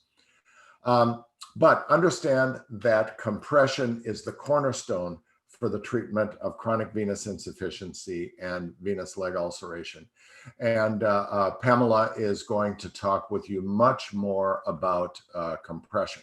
But I want to share a few thoughts about this with you. So understand that the standard of care for chronic venous insufficiency with ulceration in America is multi-layer compression. We need to tailor this to meet the patient's work status, skin condition, amount of exudate and drainage, pain, and then in terms of compression garments to wear after we get people healed, we need to provide recommendations that are consistent with patients' dexterity, their body habitus, their ability to reach their toes for whatever combination of reasons, and their lifestyle. So all of these compression options, Pamela is going to cover in the lymphedema section. So I'm not going to do them here in the interest of avoiding redundancy. Laplace's law is the law, some people call this the law of inverse proportions, but it is the law that governs sub-bandage pressure. Now, I think you're probably going to be faced, if you're going to take an exam, you're going to be faced with a couple of practical questions asking you about the impact of the law of Laplace. So let's just disassemble this for a minute. Look at what's in the numerator of the equation. You have tension, you have number of layers of wrap, and then you have the constant. The constant obviously never changes.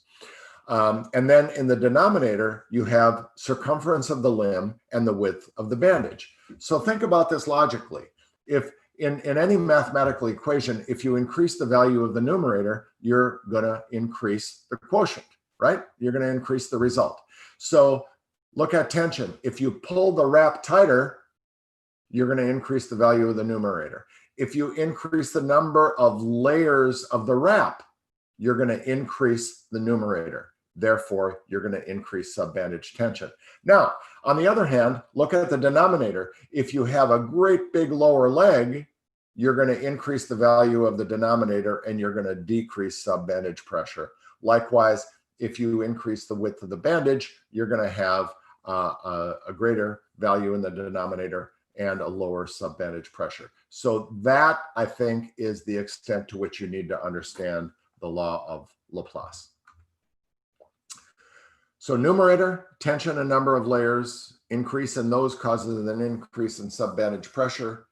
Denominator, circumference of the leg, and then the width of the bandage, you increase those, and that leads to a decrease in subbandage pressure. So Heather Hetrick back in 2009 published in the Journal of the American College of Certified Wound Specialists, The Science of Compression Therapy for Chronic Venous Insufficiency Edema.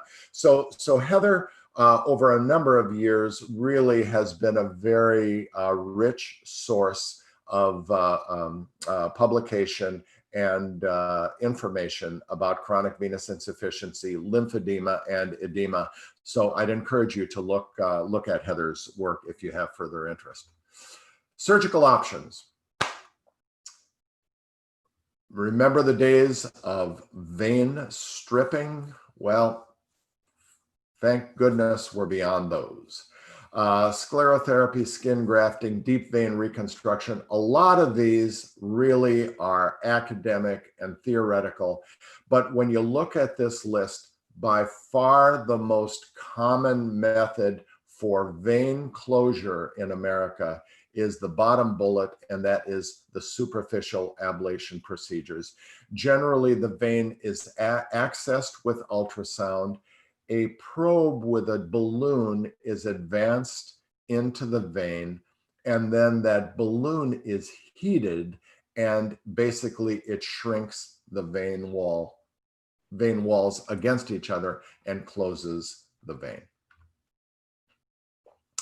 All right, that is the end of the venous section.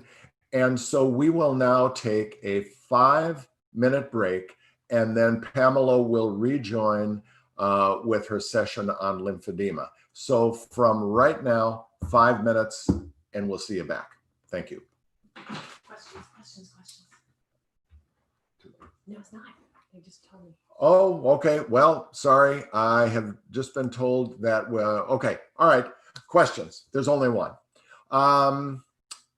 Jennifer asks if they have a history of smoking in younger years, but have stopped for many years. Can they still get thromboangiitis obliterans, or do they need to be actively smoking in order to get it? You know what, Jennifer, I'm going to look this up again. My answer right now is that there has to be active smoking and active nicotine in the system to trigger the process, but I will look this up and have an absolute answer before the day is over. But that's my answer that I think I'm going to stick to, but I'll let you know later. Thanks.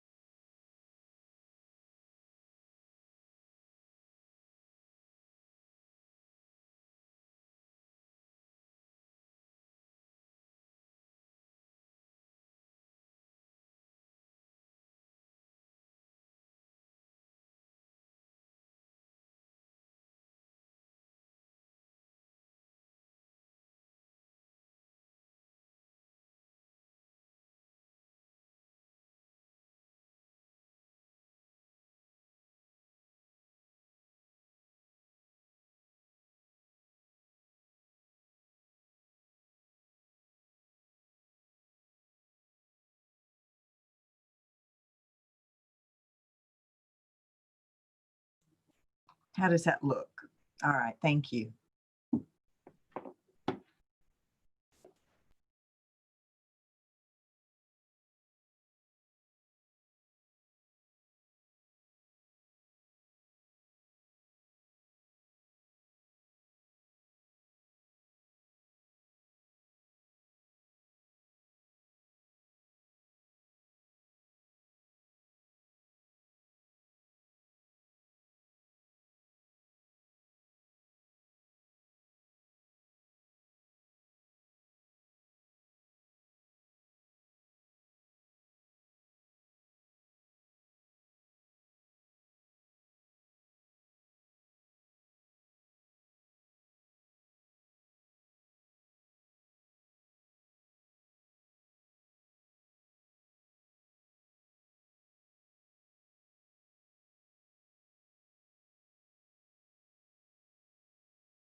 Hello, ladies and gentlemen.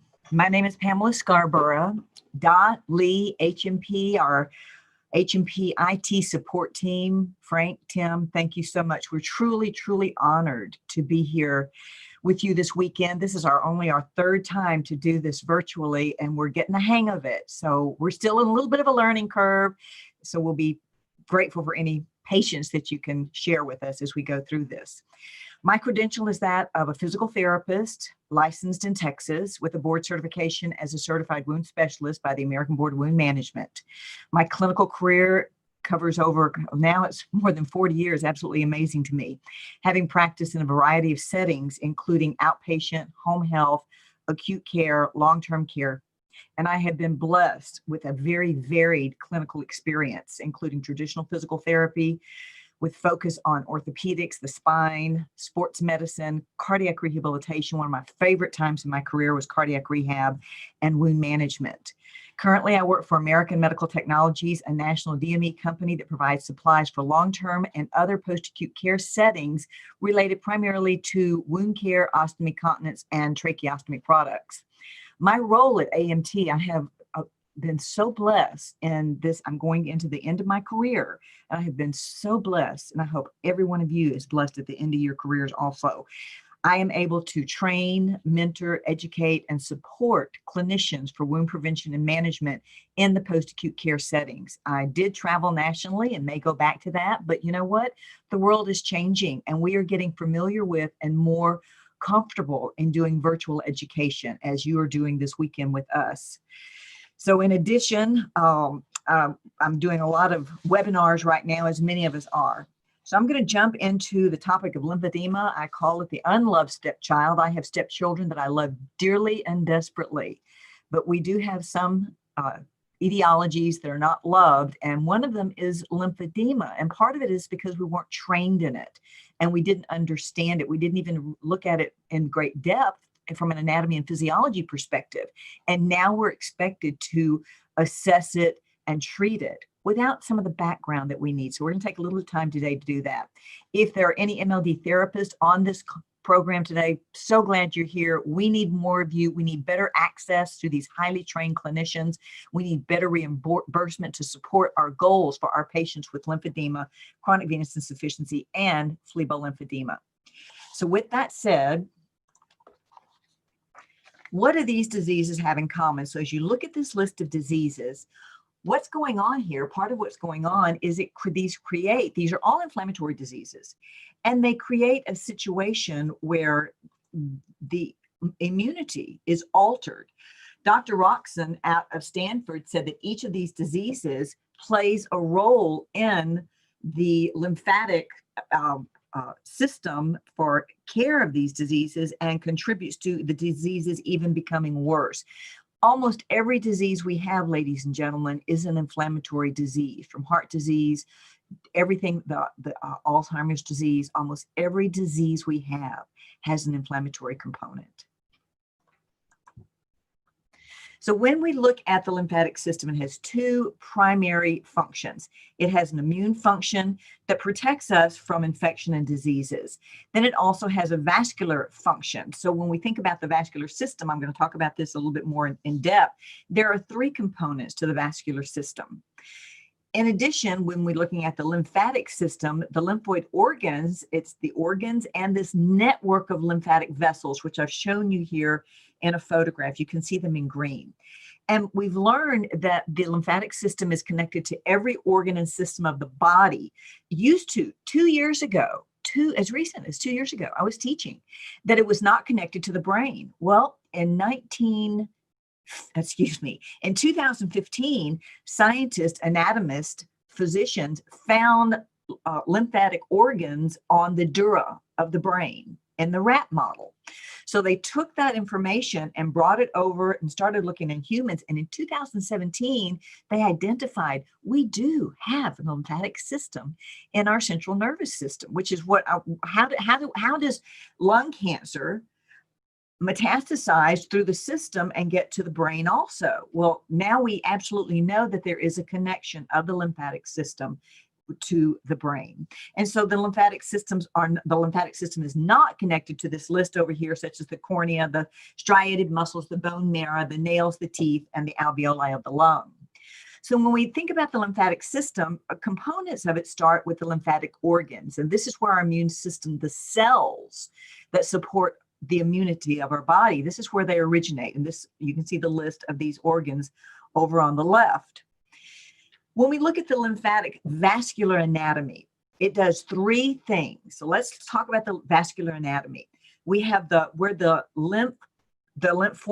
formation takes place, and the initial lymphatics, the capillaries, and the pre-collector. So all of this is where the lymph is forming. Then we go to the lymph transport section, which is where the collectors and the trunks, they connect to each other and then start up this transport system. And then we go to the lymph concentrators and where the filtration system takes place, which is your lymph nodes. So we have these three components where we form the lymph, we transport the lymph, and we filter the lymph. When you look at the initial lymphatics, it's this fragile mesh-like network. The size is larger than the diameter of blood capillaries, and it's this single layer. Look over here on the right, and you can see this finger-like projection, and you'll see these little anchoring filaments. They look like well, I don't know if I should even say this, but it has a little head, and then it has a little tail. And these filaments open to allow these anchoring filaments open so that the fluid can move. This system is devoid of smooth muscle, so they rely on tissue motion. So, and I'll talk a little bit about exercise in a little while. Without active range of motion in the muscles and adequate range of motion in the joints, you are not going to get complete movement of the lymphatic systems. So the lymphatic system absorbs the load, the water, the cells, the particles, the proteins, and the fatty acids, and 70% of the initial lymphatics are located in the skin. So when you see someone, a therapist, a lymphatic manual drainage therapist working, you'll see them working very superficially. And we'll talk about that some more in just a moment. So we have something called the lymph angione. Sometimes it's just called the angione. You can use the words either way. This is where the lymph collects in the angione, and then it's moved from section to section by these one-way valves, very similar to what happens with venous insufficiency that Lee talked with you about earlier. And part of this takes place through smooth muscle, through an inherent contraction that takes place in this system. So we have lymph angiomotoricity. It has to do with two components. There's an intrinsic component and an extrinsic component. And I want to mention to you that this intrinsic and extrinsic terms are not the way we usually think about it. Intrinsic to the body and extrinsic to the body. This is intrinsic to the lymphatic system within the body and extrinsic to the lymphatic system within the body. So when we look at the anatomy, it's divided into three functional segments. You have the vessels and structures that participate with the lymph formation, which we talked about previously, the previous slide. Then the vessels that serve for transport, we talked about that. And finally, the filters and connectors that we know as, I'm sorry, excuse me, I'm on the wrong notes. So lymph angiomotoricity is the degree of activity within the lymphatic pump, and it's under dual control, the intrinsic and extrinsic factors. For instance, the intrinsic factors is for movement of the lymph and includes some electrical properties and rhythmic contractility of smooth muscle that's under the autonomic control. The extrinsic factors, now listen to this because this is important for your treatment, for your patients or your residents, whether you see them in home health, outpatient wound care clinics, the residents in our long-term care facilities. You must remember that movement is the queen for returning the lymphatics back to the central system. So we have our extrinsic factors with your muscle contraction. You need muscles moving. You need joints moving.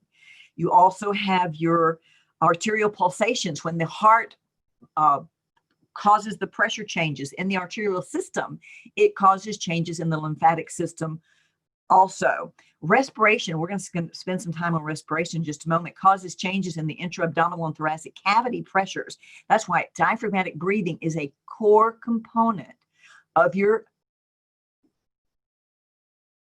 prescription, let's call it your prescription, for venous insufficiency and also for lymphedema and phlebolymphedema. If you are not including exercises, you're leaving out 50% of your treatment intervention. 50% of it is your compression. The other 50% has to do with movement within that compression.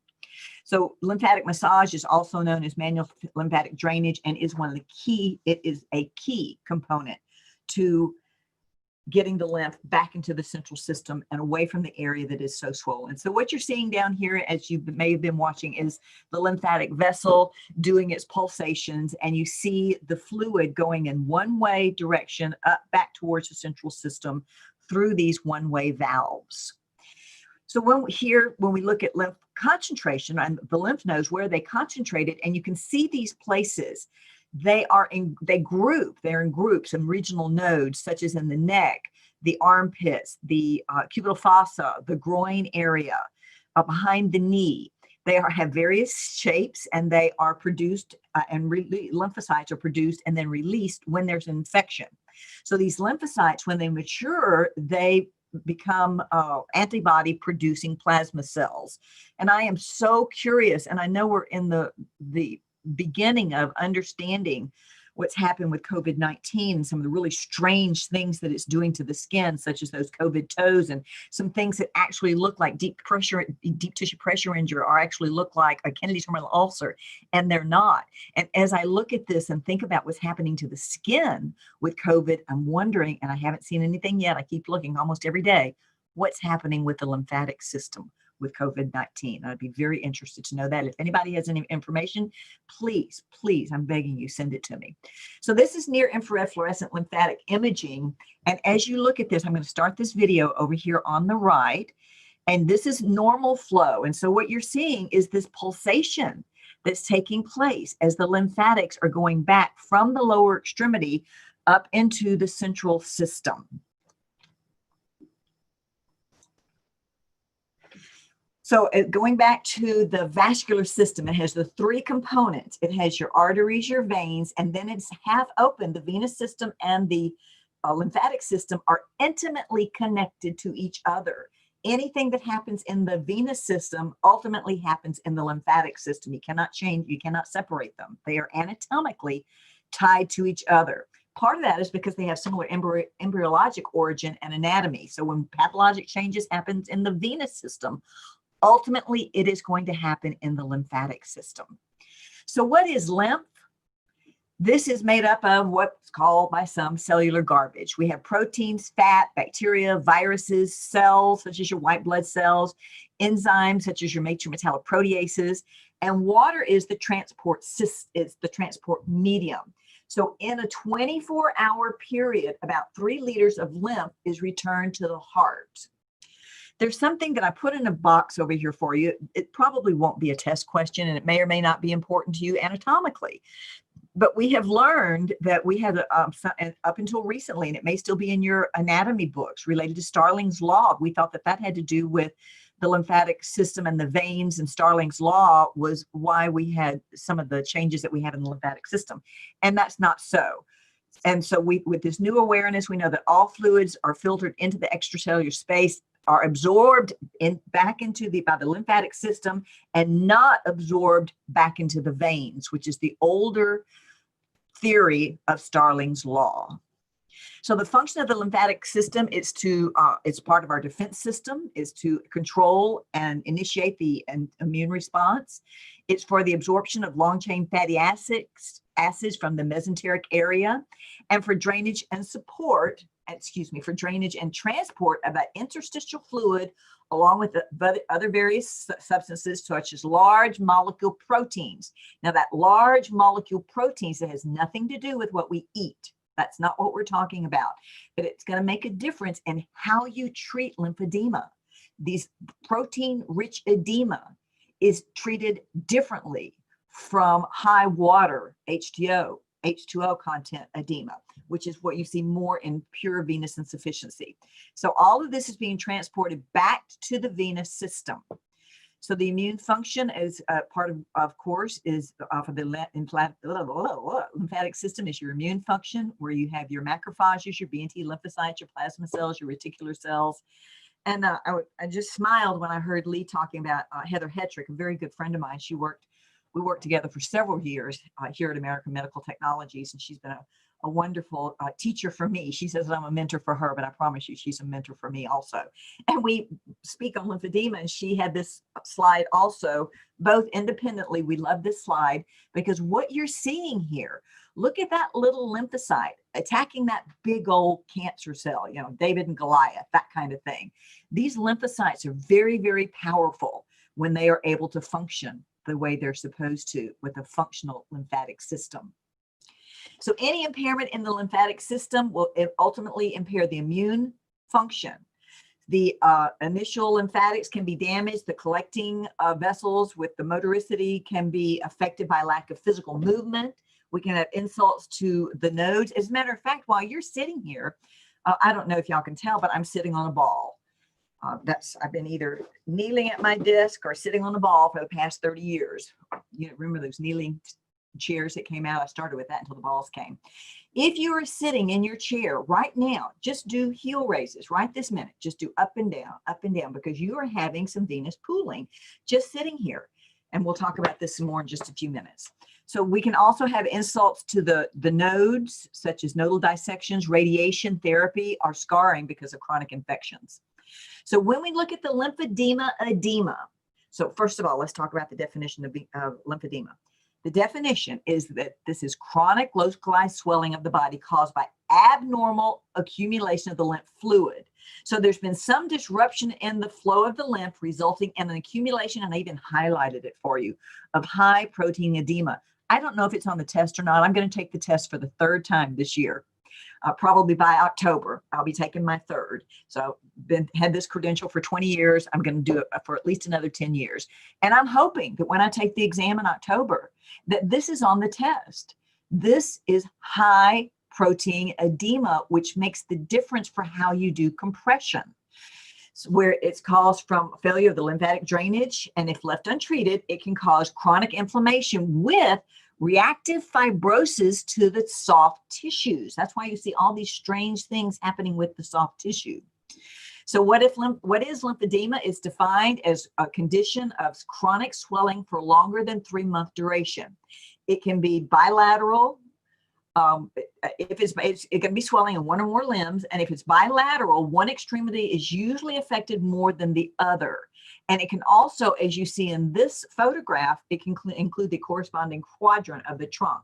It can affect other areas such as the head, the neck, the breast, the genitalia. It is not curable, just like venous insufficiency. At this time, they are not curable, but they are treatable when done correctly. So if you manage this early, and one thing that Lee didn't put in his list of the things that contribute to venous insufficiency, one of them is frequent flying. If you don't wear compression and you fly a lot, you will get earlier venous insufficiency. Promise you, take it to the bank. I'm already there. I've been flying a lot for 25 years, and I already have early venous insufficiency. And when I fly, I wear compression, my compression knee highs. Now, look at this last bullet. It says, if you ignore lymphedema or inappropriately treated, and one of the most inappropriate treatments that we see fairly consistently is practitioners ordering diuretics for lymphedema. That is one of the worst things our practitioners can order, because it actually makes the lymphedema worse. Now, if they have the concomitant etiology of congestive heart failure, of course you're going to use diuretics, but ensure that you're using the diuretics for the right reason. And again, this is not high water fluid. This is high protein fluid. So the diuretics do not work for this. So edema versus lymphedema. So edema is this acute buildup of fluid in the tissue or the interstitium, and it's a symptom. Edema is a symptom, is not a diagnosis. Lymphedema, this chronic edema that results from impairment, malformation, dysfunction of the lymphatic system. Lymphedema is a diagnosis, and it's also associated with the chronic inflammatory state. So Dr. Mortimer says that all edema indicates an inadequacy or failure of lymphatic drainage. It may not be, lymphedema may not be the initial etiology, But when you see any edema, there's going to be a lymphatic component. So why do we get edema? Static insufficiency. If you're sitting there, static insufficiency, you're not moving. And that creates a mechanical impairment. This is a very mechanical related disease, and we want to think mechanically also. So there can be functional impairments. Dynamic insufficiency is where there's more fluid in the system than the intact lymphatics are the ones that are working can handle. And most of the types of lymphedema that we see is combined with both static and dynamic edema. So static edema, this is a mechanical impairment or a functional impairment. The transport capacity has decreased. It could be because of something like a node dissection, radiation trauma. It could be congenital, and we're going to talk about congenital also. There could be some type of dysfunction, neurologic. The person had a stroke. Well, you may start to see edema in the lower extremity or in the hand. Oftentimes we'll see it in the hand when the arm isn't working the way it's supposed to. Well, that's a component of a neurologic edema because of loss of muscle function.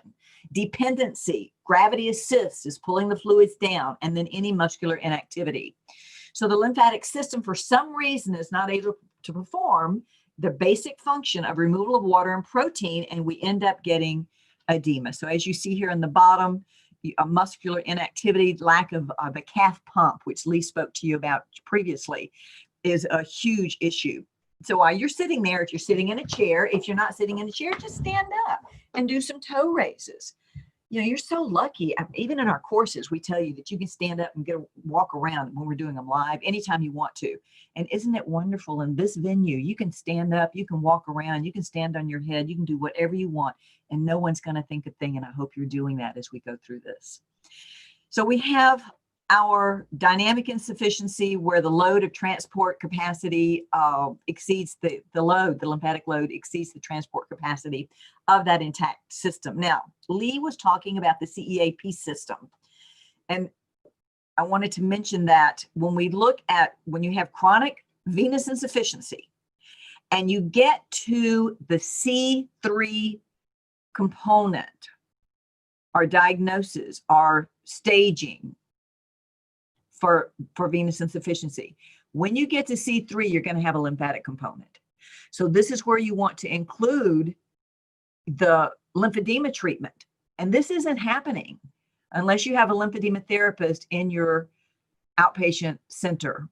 And if you do, write us a note and let us know that you have a lymphedema therapist that works with you in your outpatient clinic, because you are way, way ahead of the curve on that. Or you can get your people to see somebody. So the point is that when you get to a C3, there will be a lymphatic component, and you'll begin to see trophic changes that are going to start when you get to C3 also.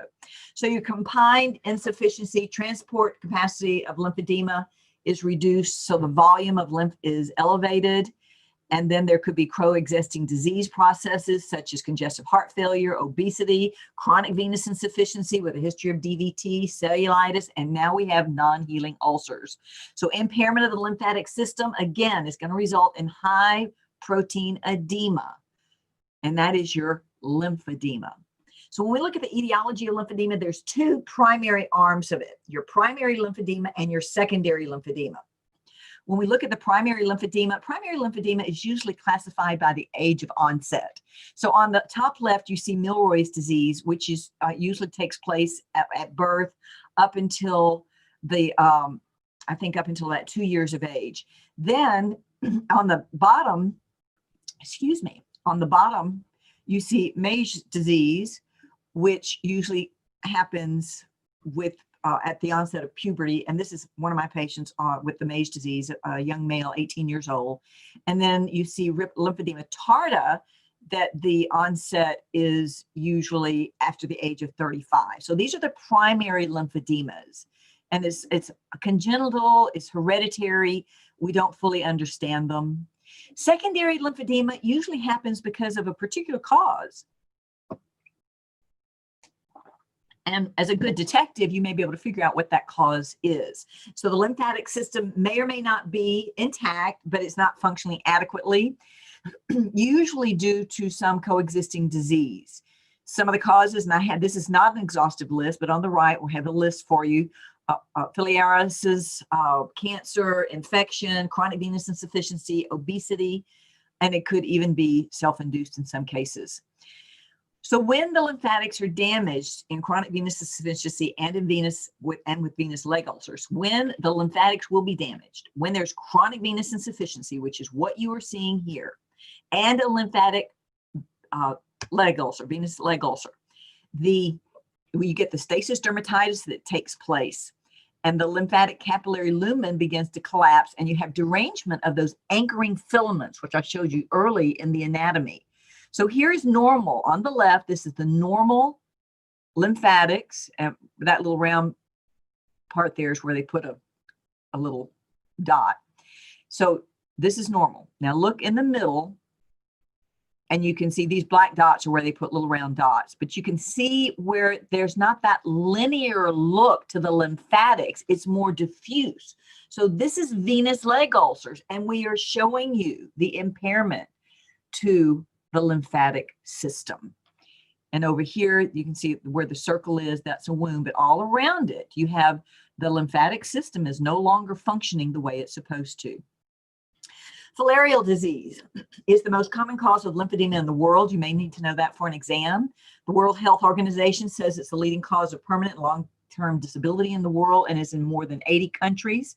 About 120 million people have been affected, and it's caused by this little thread-like worm. And this little worm is transmitted by that little mosquito. It's a big problem for such little critters doing so much harm.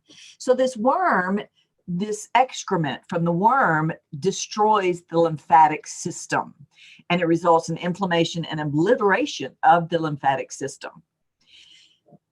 In the United States, so this is in other countries, particularly the tropics and subtropics, is the #1 cause of lymphedema and the #1 cause of disability in the world.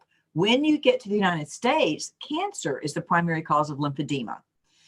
About 30% of the male and females who undergo a mastectomy will have, due to breast cancer, will develop secondary lymphedema.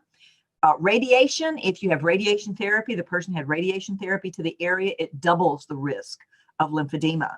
In the lower extremity, you can get genital lymphedema after a radical lymph node dissection secondary to prostate cancer. And gentlemen, up to 70% of our gentlemen get lymphedema after a radical for the prostate dissection.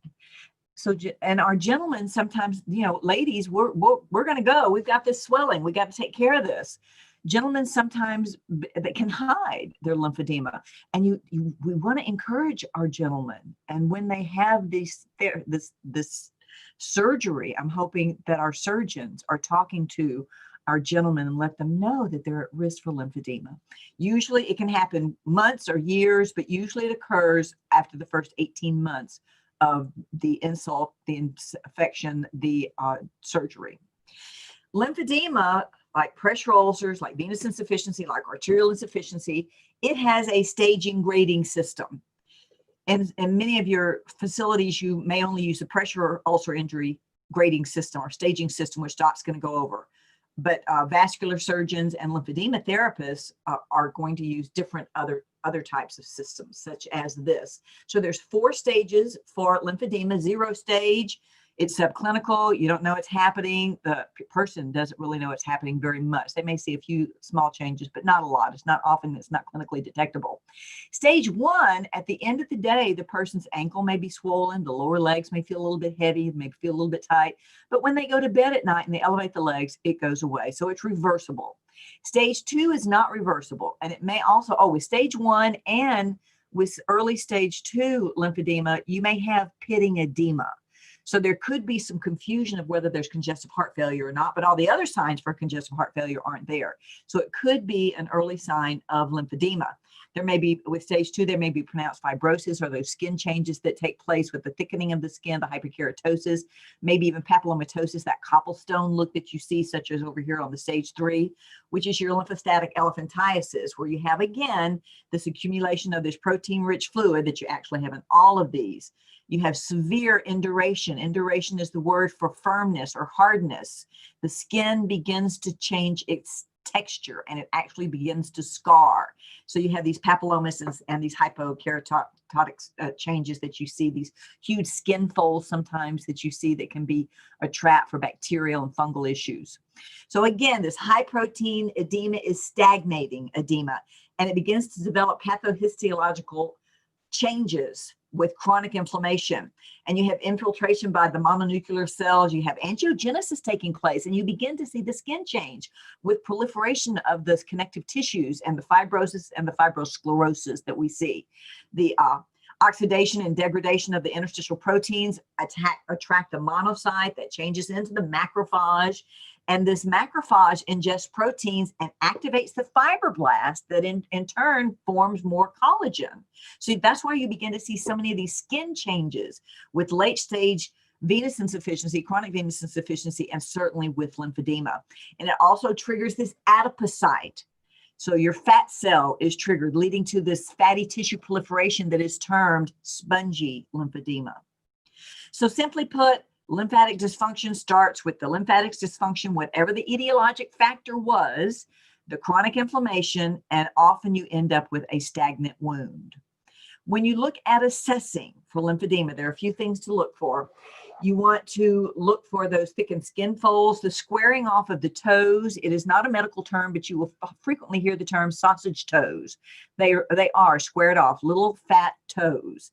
You may see these lobules that you're beginning to see in these particular legs. It could be asymmetrical, as you see here. The right leg is more swollen than the left leg. There may be some color changes such as you see here. This may have started as venous insufficiency. You do see hemosiderin stainings. You do see wounds. And you may see also this active hyperemia that takes place, which has to do with the high protein edema that attracts bacteria to the area.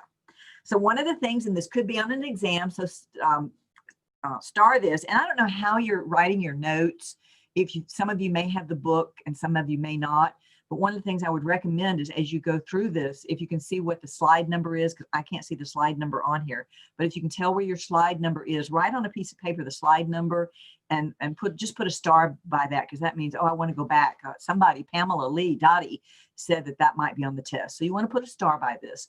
Stemmer sign may be one of the things that you see. So what you see here is this person is taking their thumb and their index finger, and I'll use this. I don't have any toes here, but they're taking their thumb and their index finger. They've gone to the second toe, and at the proximal phalanx, they are pinching and lifting, pinching and lifting. You can do it here at the proximal phalanx, or you can go up on the dorsum of the foot to do the stemmer sign also. So as you see, for the normal foot on the left, it's pinched together and it's lifted a tiny bit. On the right, you cannot pull it together. So that is an indication that you have lymphedema. And when you see this, you treat it differently from venous insufficiency. The wrapping, particularly the textiles, are going to be a little bit different. You begin to see some of the things you might see. Here's your mossy foot, papillomas that you can see here over on the right. Lipodermatosclerosis, Lee's talked about this. That's where you see that champagne, inverted champagne look frequently because of the lipo, fat, dermal area sclerosis, scarring. And so that tissue scars down.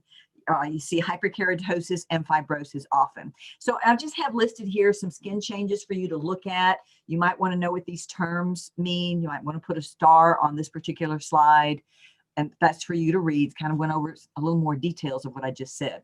The lymphorrhea is fluid that's leaking from failure of the lymphatic drainage system. Now, I've seen fluid leaking from legs primarily for two reasons. I've seen it from congestive heart failure, in combination with lymphedema. And I had a physician that wanted me to put compression on this woman who was at end-stage, with end-stage congestive heart failure, whose legs were leaking. And the goal was to make her comfortable. Well, I could not, even with an order, put on compression on this woman. She would not have survived the night. She came into my outpatient clinic and the order was for compression. And her legs were literally weeping. And part of that weeping had to do with her congestive heart failure. Another part of it could have had to do with her lymphedema, but it was totally inappropriate for me to put compression on. So these are some things we have to think about when we're doing our assessments. We have to look at the whole patient, not just the hole in the patient. So when we're looking at drainage, if it's only lymphedema drainage, it's going to have kind of a clear, maybe light amber fluid look to it. It can bead or trickle. If there is a wound, the color of the exudate may change depending on what's going on with the wound. Now, lymph bacteria love lymph fluid, love it. It's a source of food for them. So anytime when you see legs like this and there is a break in the skin, a fissure in the skin, some type of trauma to the skin, this person is immediately set up for higher risk for infection simply by having lymphedema. And there's three types of infections associated with lymphedema, and that includes cellulitis, which we know is an acute infection of the skin and the soft tissues around the areas that you see in the top right, lymphangiitis, and look at the lymphangiitis, where this infection is running right along those lymph channels. Very easy to see, very clear to see that you've got this. And then erysipelas, which is an acute dermal infection, which is another type of infection that you may see with lymphedema. So treating lymphedema, compression, compression, compression. It impacts the circulation. It reduces the venous hypertension. It helps to maximize the calf pump. When you have swelling, your calf pump function decreases. When you have swelling, the calf pump function decreases because your range of motion at the ankle will decrease with the swelling. From a lymphatic perspective, we want compression because we want to reduce the lymphatic load. We want to increase the lymphatic resorption, and we want to stimulate that motoricity. So the lead spoke on this very well. He talked about we have to know the vascular status before we put on compression. And that means for venous insufficiency and for lymphedema. So when we look at compression products, it becomes very difficult to talk about. And I'm reaching back here because if you really want to learn more about the products, if you want to learn about long stretch, short stretch, no stretch, actually she's one of our faculty that helped to write this, Susie Eamon. She's one of our co-faculty for this program. And if you want this, there's going to be the link in the talk where you can go to get this particular document, but it really talks about the newer products that we have to help us with this. We're not, there's such a plethora. I'm just pulling up something that I happen to have under my desk. There's a plethora of products. And we look at long stretch, short stretch, or no stretch, which is termed completely inelastic, such as a Nunes boot is completely inelastic. And then we have some adjustable garments, like I just showed you. That's a no stretch system. So when you have long stretch, that would be similar to an ACE bandage. So you have greater than, I think it extends about 140% of its length. So that's called a long stretch, similar to an ACE. Then we have short stretch that goes about 60% of its extensibility. And it has a low resting pressure, which means when you're sitting here right now, if you're sitting at your desk or just standing, you are at rest. The muscles are not contracting. And so you have low resting pressure. That pressure, that working pressure, doesn't take place until that person contracts that muscle. They can walk, they can do calf raises like we just showed, they can do dorsiflexion, plantar flexion circle in their chairs. There is no reason you can do passive range of motion. We have the evidence that if I go into the ICU and I move your ankles, that you are going to have lymphatic return, whether you help me or not.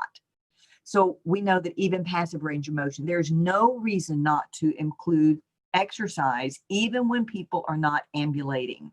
So the elastic behavior of a bandage on the leg consisting of mixed material can no longer be categorized by these specific criteria because they're not made like that anymore. We don't put just an ACE bandage on anyone who has swelling. We have our 2-layer, our 3-layer, our 4-layer systems. They're all different. There's different textiles. We have our long stretch, short stretch. We have our cohesive. We have the medicated. And just because it has an elastic component doesn't make an elastic bandage. We have some of the newer light compression kits for when you have an ankle brachial index of less than 0.8. We have some that have visual indicators that kind of help you to determine how tight you're supposed to pull that bandage. For lymphedema, and you need to start this, and I'm going to mention for venous insufficiency, I'm pretty sure that Lee mentioned it. For lymphedema, you want 40 to 60 millimeters of mercury at the ankle. You want 40 to 60 millimeters of mercury at the ankle. And then as you go up the leg, remember Laplace law, Lee just talked to you about Laplace law of inverse proportion. We have narrow here, we have wider here, we have more pressure here because of a smaller diameter. We have less pressure here because of a larger diameter. So that, and if you have to, with some people, you have to actually create that look by using bandages. You have to create that contour for some people. So this is just looking at, there's just a plethora of products to use. So this is one of Susie Eamon's patients. I wanted to show this to you. She was kind enough to share this with us. So if you're not doing this for your lymphedema patients, and most of you are not, because we don't have the knowledge, we don't have the skill, we don't have the time, we haven't gone back into training to do this. And it takes another level of training to be able to do this. So this is one of her patients. She puts on the fuzzy well compression first, and she does her wraps the toes also. Then puts on foams of varying density. Now, the purpose of the foam is to break up this fibrotic tissue, the movement of the foam as it gently moves that tissue that has fibrosed. It helps to break up that fibrotic tissue. So there's varying foam densities depending on what you're trying to break up. Then here's 4 short stretch bandages, a 6, an 8, a 10, and a 12 centimeter that went from the foot to the knee. Now, when you do venous insufficiency, ladies and gentlemen, when you do venous insufficiency, the valves that are incompetent for venous insufficiency is in the lower leg. They're not in the foot. They're in the lower leg. So when you put on a venous insufficiency wrap, you put the wrap on the foot to anchor it. You're not doing compression here. You literally start your pull, your 50% pull and your 50% overlap of wrap in your figure of 8 or in your circumferential. You start your compression for venous insufficiency at the ankle and go up the leg. With lymphedema, you are literally starting compression at the toes and the foot. It's a different physiological process when you're working with lymphedema versus venous insufficiency only. Then here's rolled white foam from the knee to the thigh.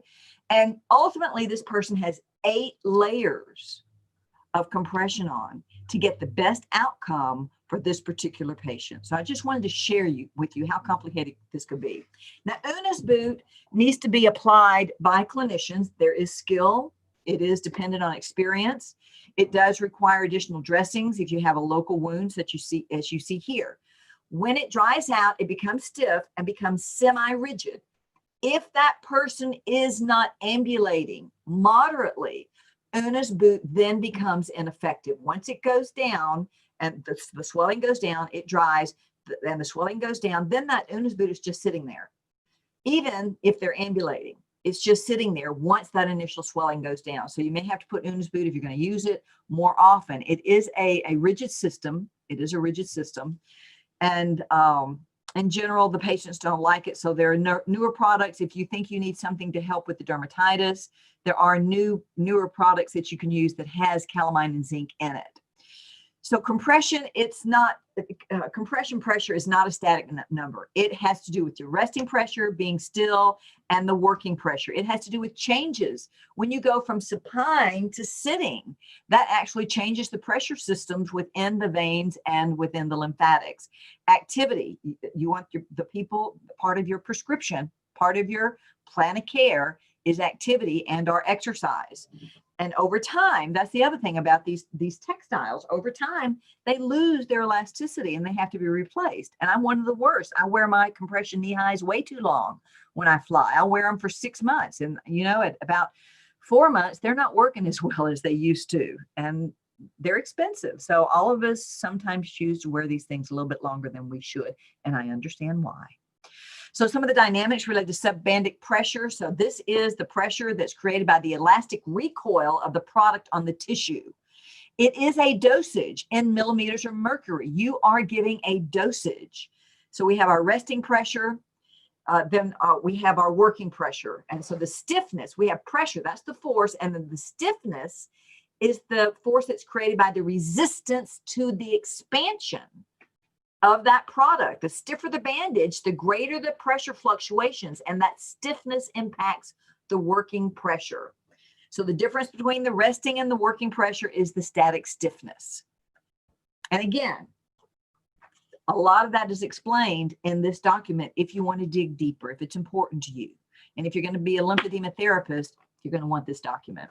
So compression bandage, evidence summary. Compression is the standard of care and management for edema, chronic venous insufficiency with venous leg ulcers. It improves the healing rate for those with existing venous leg ulcers compared to no compression. There is reduced likelihood of recurrence if you can keep these people in their compression knee highs or full legs, depending on what they need. It improves chronic venous insufficiency related symptoms, the heaviness people feel, and it reduces the swelling. The multi-layer compression is more effective than low compression or single layer compression. And the answer may be why, the question may be why, and the answer is because they're stiffer, the multi-layer systems. The multi-layer components contain an elastic bandage appear more effective than those that just have an inelastic bandage. So we've heard this more than one. It's almost a mantra now. Some compression is better than none. Some compression is better than none. The inelastic or stiffer compression application has significant effect on the deep venous hemodynamics compared to the elastic compression. The multi-layer compression is more effective than low compression or single layer compression. And the ideal compression has low resting. When you're sitting there, there's barely any compression, and higher working pressure. And it's stiffness, not tightness, that makes the difference. So that's about the textile, not how firmly you pull or wrap that leg. So greater than 50 millimeters of working pressure is required to reduce ambulatory venous hypertension in an upright person. So as you may wrap, so when we're talking about 30 to 40 millimeters of compression, that is with movement. That's not how much compression forces you put on here. That's with the activation of the calf pump.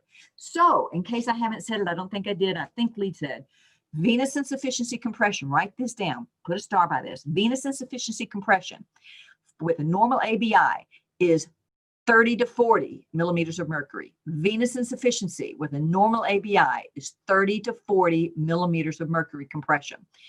If you have an ABI less than 0.8, and some of our practitioners go down to 0.6 and are still putting on compression. And if they go down lower than that, they're going to have a good reason to do that, and they may.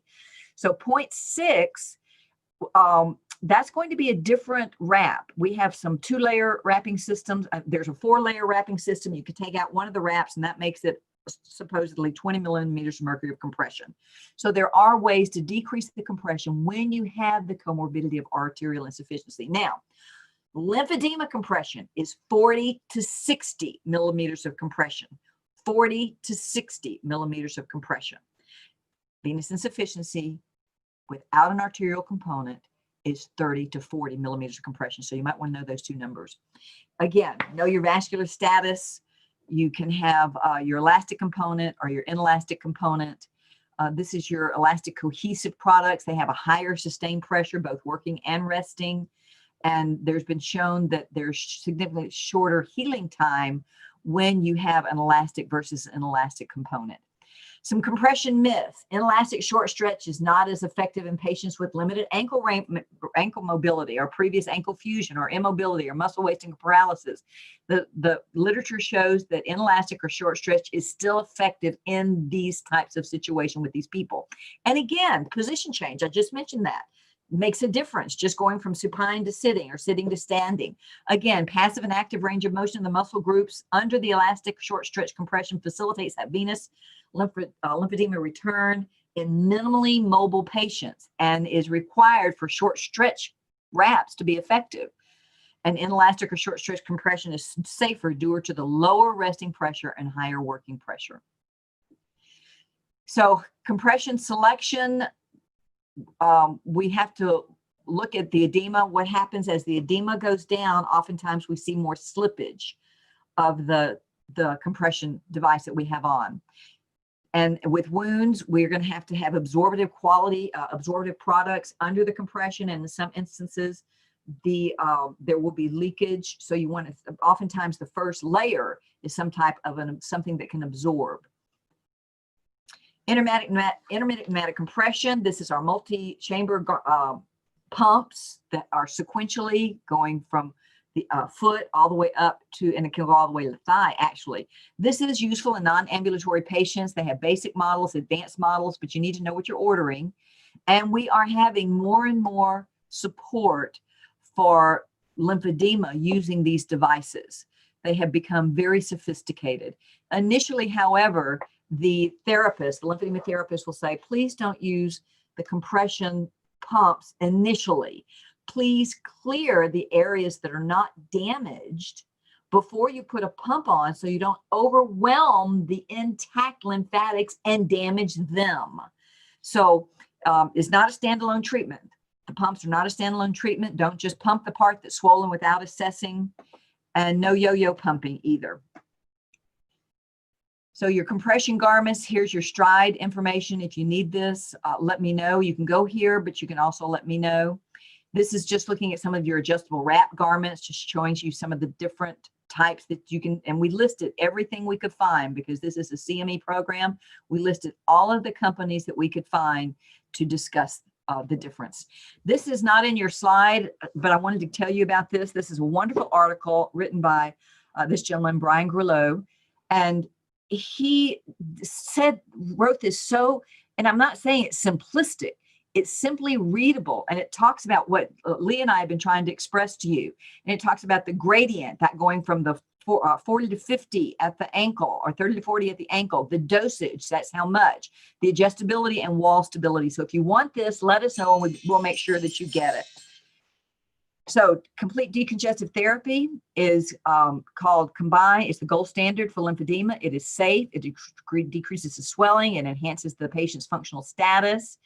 It requires extensive training to be able to do this. And what you're doing is you're mobilizing fluid from an affected area, such as you see here in this woman on the right side. The right arm is swollen. And what the therapist is doing is they are moving that fluid with their hands first, and they're moving the fluid back into the areas that are no longer damaged. So exercise, this is not in your slides. I put this in actually today because I didn't think I said enough about exercise and movement. So I just wanted to put this in here and remind you that exercise, movement, breathing is the overlooked treatment for venous insufficiency, lymphedema, and phlebital lymphedema. And one of the last things I want everybody to do, stand up. If everyone will please stand up for me. Put your hands on your rib cage, the bottom of your rib cage. And what you're going to do is you're going to do diaphragmatic breathing. I want you to take a deep breath at your abdominal area. I'm pulling my things back so you can see my tummy. Inhale. Stand up. Again. And exhale. So that's your diaphragmatic breathing, and it's one of the core components of treatment for venous insufficiency and lymphedema. Here's kinesiotaping, came out of Japan in the 70s, and we are using it to directionally pull the lymphatic fluid in the direction we need it to go. Those wrinkles are in there on purpose. And then lymphedema, it is manageable. This two photographs on the left are the same patient, and here you see one of Susie's patients on the right.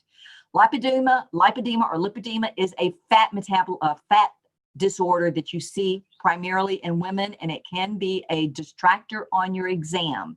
You look at their feet. Feet are spared in lymphedema. It's only happening in the legs and the trunk. So in summary, this protein-rich fluid stagnation leads to changes in the dermal architect, which leads to chronic inflammation, causing fibrosis with alterations in the blood flow, causing lymphedema progression, leading to regions of immune deficiency, creating failure of the skin as an immune organ.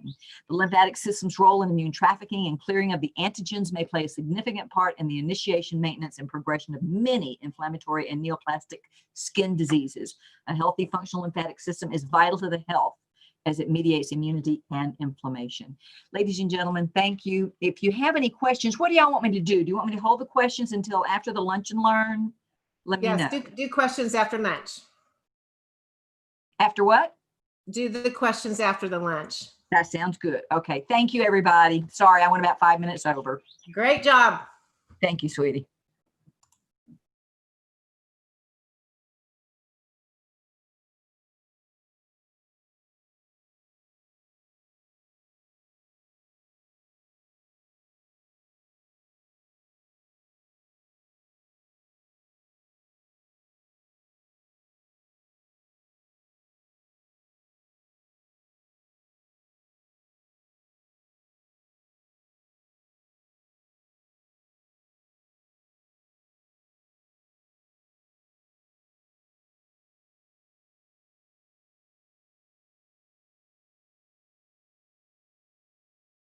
Welcome, everyone. My name is Sean Frederick. I'm the Director of Medical Sciences at Organogenesis. First of all, today I would like to thank NACME for giving us the opportunity to present to you during your Lunch and Learn today. And then I would also like to thank everyone that's joined the presentation for giving us your time and consideration as we try to navigate through these difficult times and stay safe. To start with today, we're going to focus on one of the skin substitutes that Organogenesis offers within its portfolio. Now, we have 5 different skin substitutes that we offer. We're going to focus on PureApply Antimicrobial today. We also have 2 bioengineered living cellular products, Apligraft and Dermagraft, and 2 placental allografts, Affinity and NuShield. Now, before we can start talking about chronic wounds and how some of these different skin substitutes can come into play with your treatment, we need to understand the acute wound and how wounds progress through the normal process and going through these phases. So, first we have hemostasis, so we get the clotting, we get different growth factor released at that point, and then from there we get an influx of white blood cells. So monocytes that differentiate to macrophages, neutrophils come in, and really their main purpose is phagocytosis. The wound is got different bacteria in there. We have to get it cleaned up. In the process of getting up the bioburden cleaned up, those white blood cells are also producing matrix metalloproteases, or MMPs. And the MMPs are going to break down any of the damaged extracellular matrix or components of that, make sure that we have a good environment for new production of healthy collagen as we move through the phases. Now, when the wound is clean and the bioburden has been managed by the white blood cells, what you see is kind of a differentiation into the proliferative phase where different cells start to take over. And the main cell that starts to take over is fibroblast. So we're starting to get different types of growth factors that are being produced in the proliferative phase, where we get angiogenic and regenerative type growth factors that are being produced. Now, as the fibroblasts start to lay down new collagen, we get angiogenesis taking place with new blood vessels. We get these regenerative growth factors that are being produced that then start to stimulate keratinocytes to migrate across and close the wound. When we get closure of the wound, or in the process of closing from the outside in through secondary intention, then we start to see remodeling taking place in that wound. Remodeling can take place for up to a year or even longer in some situations. Now, in a chronic wound, the wounds don't progress through all of the phases the way they're supposed to. And these are the majority of the wounds that you guys will be treating are chronic wounds. And then you have to identify, where is this wound stuck? Is it stuck in the inflammatory phase, which most of them are? And what's happening? What's happening at a cellular and at a molecular level that's not allowing this wound to move through the phases normally? And so what we're going to talk a lot about is, different reasons why it's going to stall in the inflammatory phase, and then the downstream effect of that, where you see increased inflammation, increased proteases, a breakdown of the extracellular matrix and its components, and the wound never really progressing into the proliferative phase, where we start to see, increased rate of closure of these wounds. So successful wound management requires a comprehensive approach, and I would say, that it also requires a multidisciplinary approach in some situations. First, you want to assess the patient and address the underlying pathology. You want to ensure that you have adequate blood supply, so whether you're using ABIs or TCOMs. And then you want to perform a complete wound assessment, including wound measurements. Look to see how healthy the granulation tissue is. Look to see what the peri wound looks like. Do we have undermining, or do we have any type of tunneling that's going on? Do we have a callus where we see this hyperkeratotic tissue at the edge? So take in a lot of the different aspects of the wound and try to figure out, what you're going to have to be managing as you move forward. Another part of this wound assessment is capturing wound duration in the history and then looking at wound measurements. What's the initial wound measurement? What's the measurement at 4 weeks? All of this data is going to help you understand if the wound is progressing out of the inflammatory phase and moving towards healing at an acceptable rate. You want to address the patient-centered concerns, including patient and family education. And then ultimately you get to your treatment part of all of this, where you're going to implement local wound management. Now, the treatment part includes debridement, where you want to remove necrotic tissue and biofilm, manage the wound edge. So if you do have hyperkeratotic tissue, you want to go ahead and remove that. Treating the infection or inflammation, depending on where that wound's at, understanding what biofilm is, understanding how to break down or to decrease the levels of proteases.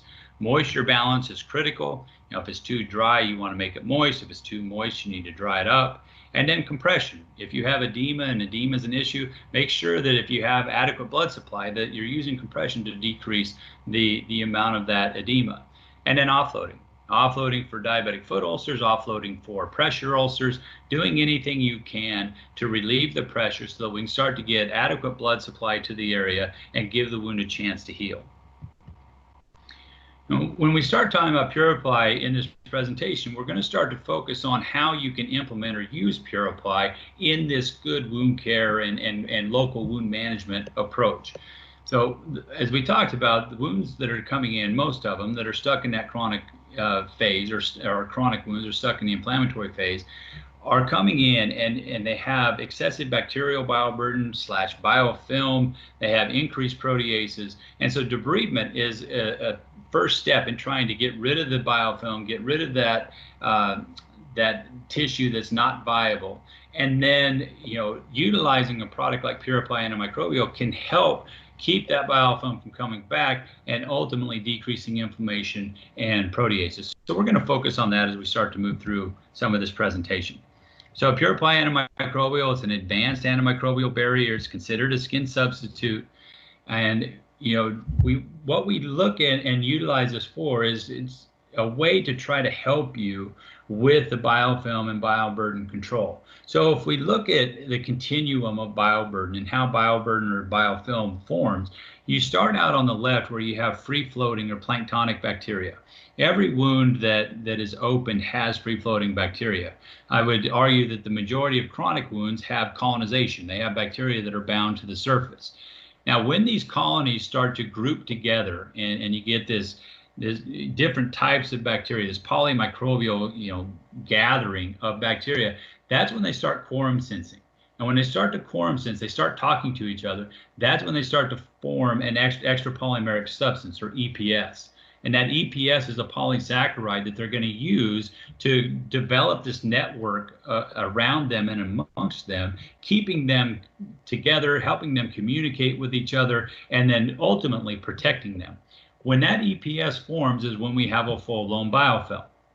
Now that can take from the left side to the right side of this paradigm or this continuum, that can take anywhere from 24 to 72 hours to go from this free-floating planktonic bacteria to a mature biofilm. Now, majority of chronic wounds, especially in an outpatient type setting, the patients are being treated on a weekly basis. So a good debridement, then sent home, the patient sent home for a week, you can have biofilm reforming within, 24 to 72 hours after that good debridement. And then the patient comes back next week, they're still stuck in the inflammatory phase and you're not seeing the progress. So it's trying to figure out ways that if you're going to do a good debridement, how do we keep that biofilm from coming back? And take it a step back and look at what the effects of biofilm are when you're trying to treat these chronic wounds. When we talked about normal wound healing and what's happening, the white blood cells are coming in, the monocytes differentiating to macrophages, neutrophils, phagocytosis takes place. Well, when you have biofilm in the wound and these bacteria are protected by that extra polymeric substance, the white blood cells have a difficult time going through phagocytosis. They have an inability to kill the bacteria that are in that biofilm. So we get more influx of white blood cells because the first group hadn't been successful. So now we get increased inflammation in the area. Well, when we get all of these white blood cells, they're also producing proteases. So we get an elevated amount of proteases. Those proteases begin to break down collagen, so it degrade the ECM and components of the ECM, and then also growth factors and cytokines are proteins. So it's with all of these proteases in the area, we see a decrease in cell-to-cell communication taking place. And you see these wounds come in where they're stuck in the inflammatory phase. Some people will call the cells, dormant or senescent. They're not seeing any cell-to-cell communication taking place. A lot of that has to do with these downstream effects of biofilm, where you get this increased inflammation, increased proteases, and we can never move out of that inflammatory phase into the proliferative phase. So sharp debridement, okay, is critical. Get rid of the biofilm. And then try to figure out during that week or the time that they're at home, how do we add a broad spectrum antimicrobial that's going to help prevent the biofilm from coming back. Good debridement, it looks similar to this, before and after. So when you look on the left, you can see all of the necrotic tissue. The wound base is not healthy at all. You see some rolled edges, hyperkeratotic tissue at 12 o'clock. And a good debridement is going to get you down to good, healthy, viable, beefy red granulation tissue with clean edges. Same thing on the right. You can see how much hyperkeratotic tissue we have. A good debridement is going to remove that edge, get down to good, healthy granulation tissue. And from this point, we can start to provide treatment that hopefully moves them through the phases. Now, the idea is that with that sharp debridement that I just showed you, is that you're coming in. Biofilm is not visible to the naked eye usually. You might see a little clear sheen, but for the most part, you can't identify whether or not there's biofilm there or not. The yellow slime on the wound is not the biofilm. And so you have to kind of picture in your mind that, yes, biofilm's there. The data shows majority of chronic wounds possess biofilm. So assume that biofilm is an issue.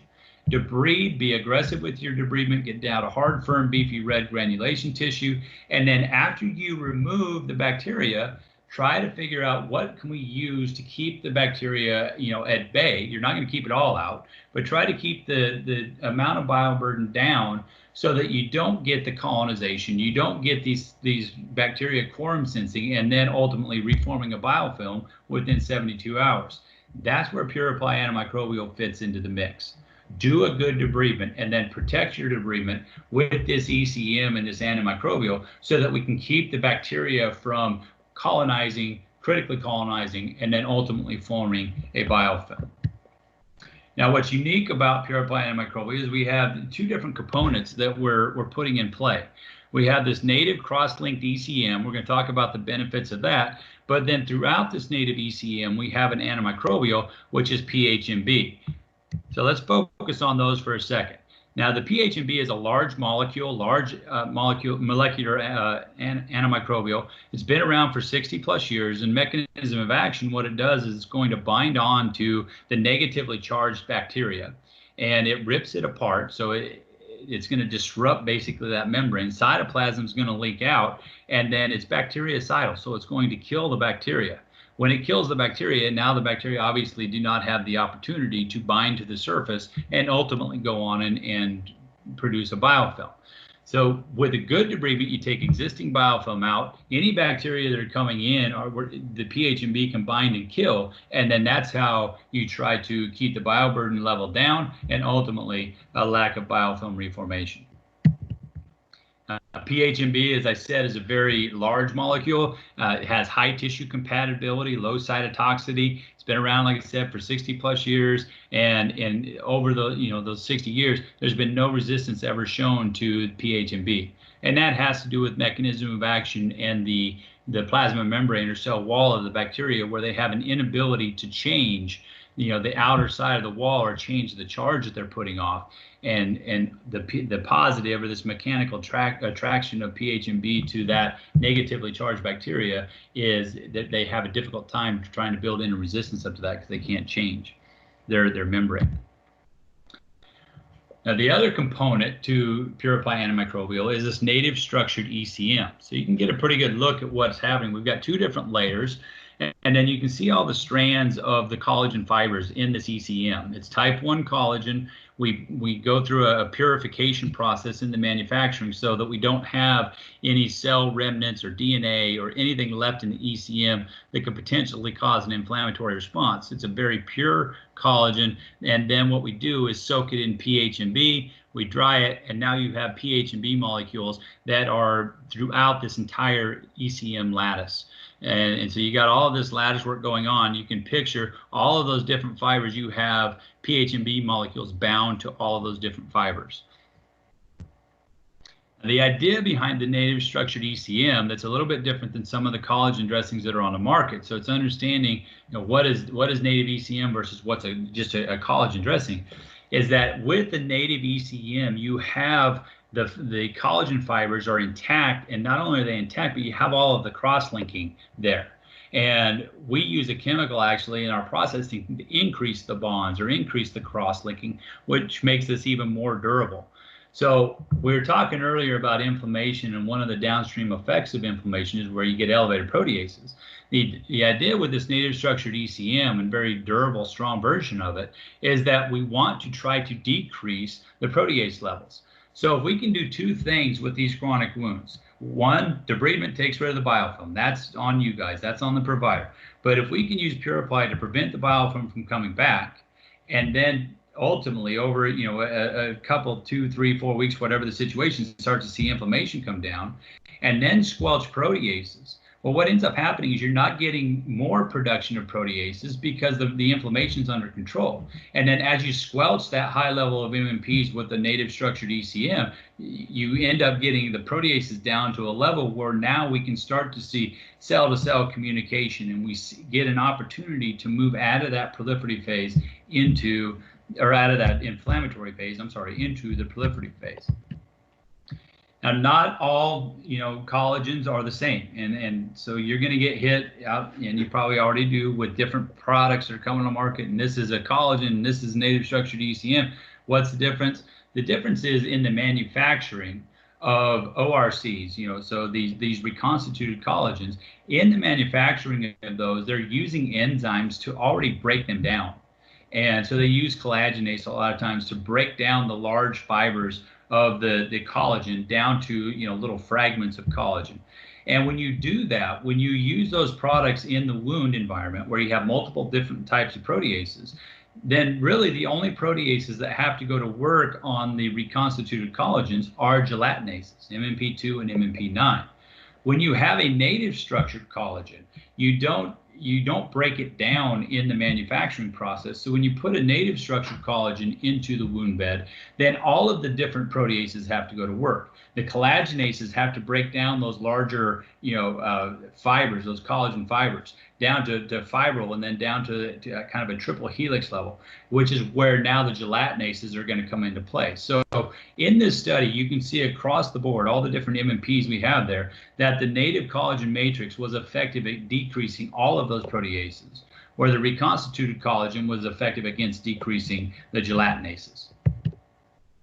Now, the ultimate goal is that we try to help the providers, and give you some control, where if you do a good debridement, try to figure out how to bridge that gap from today's treatment to next week's treatment, where you don't have to have your patient doing a lot of dressing changes. And that during that week, you have a product on there that's going to help prevent bacteria and biofilm from coming back, get the proteases under control, and then next week you can reassess with not a whole lot of other bacteria, coming into that wound.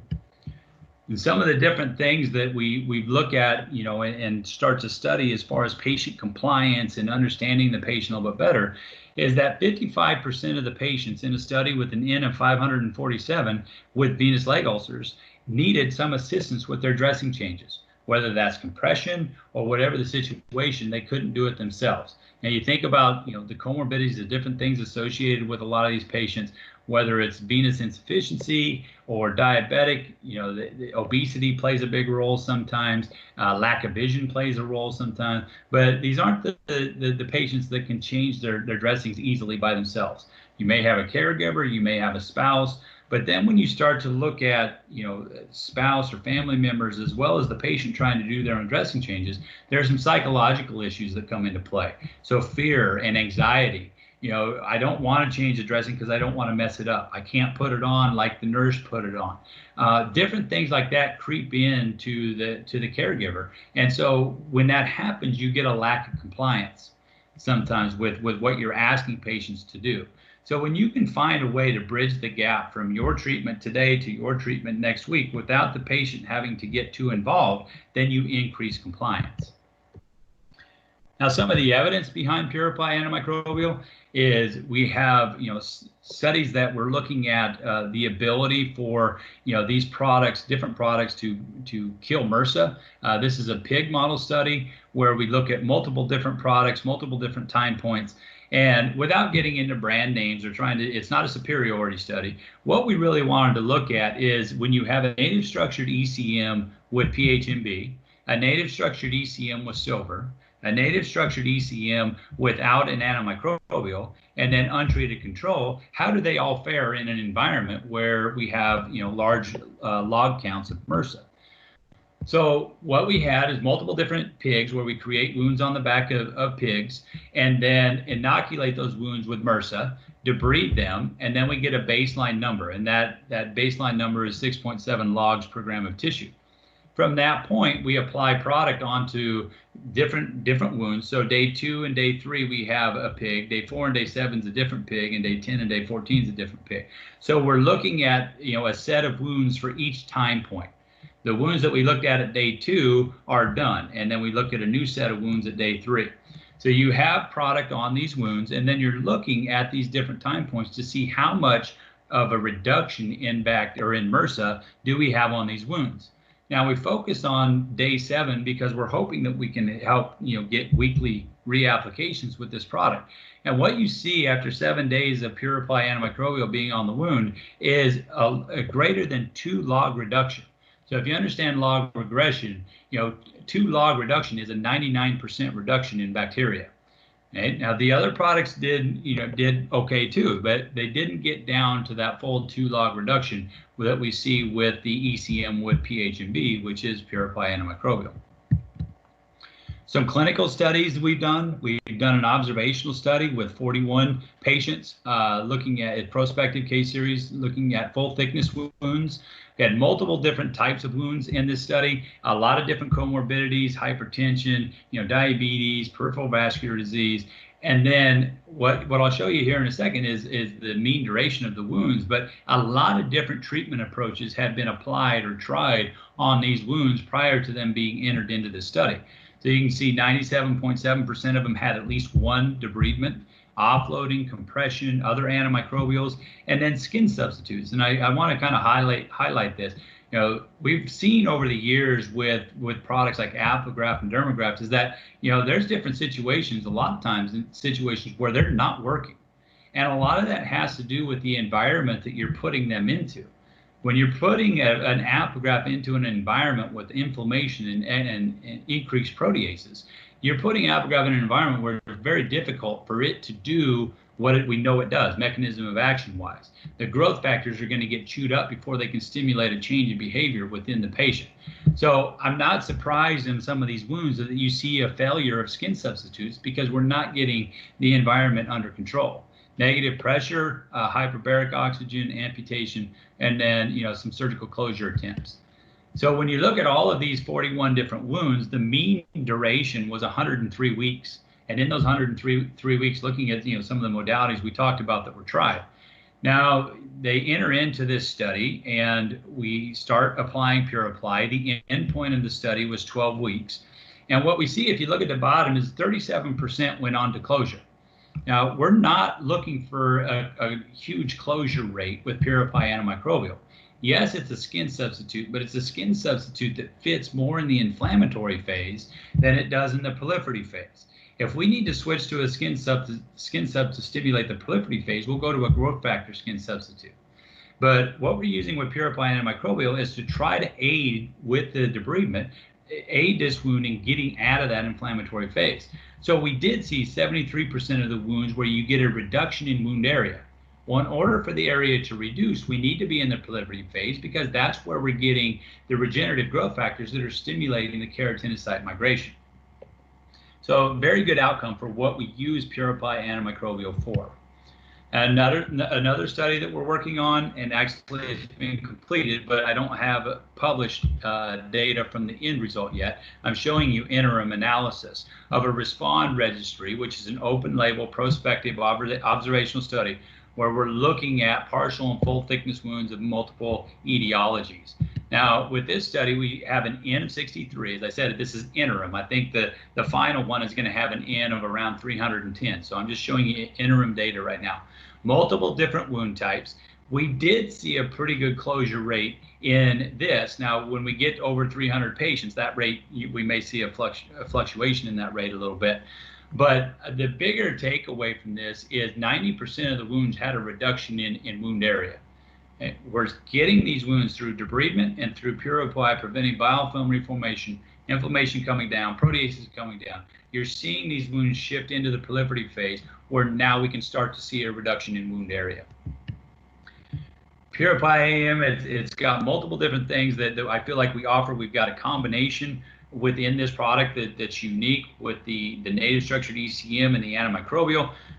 Debridement followed by Purify is designed to prevent that biofilm from reforming, giving that patient an opportunity to be much more compliant with that care. And then we have data, and we're working on more data as we speak, that helps to show how we can support healing.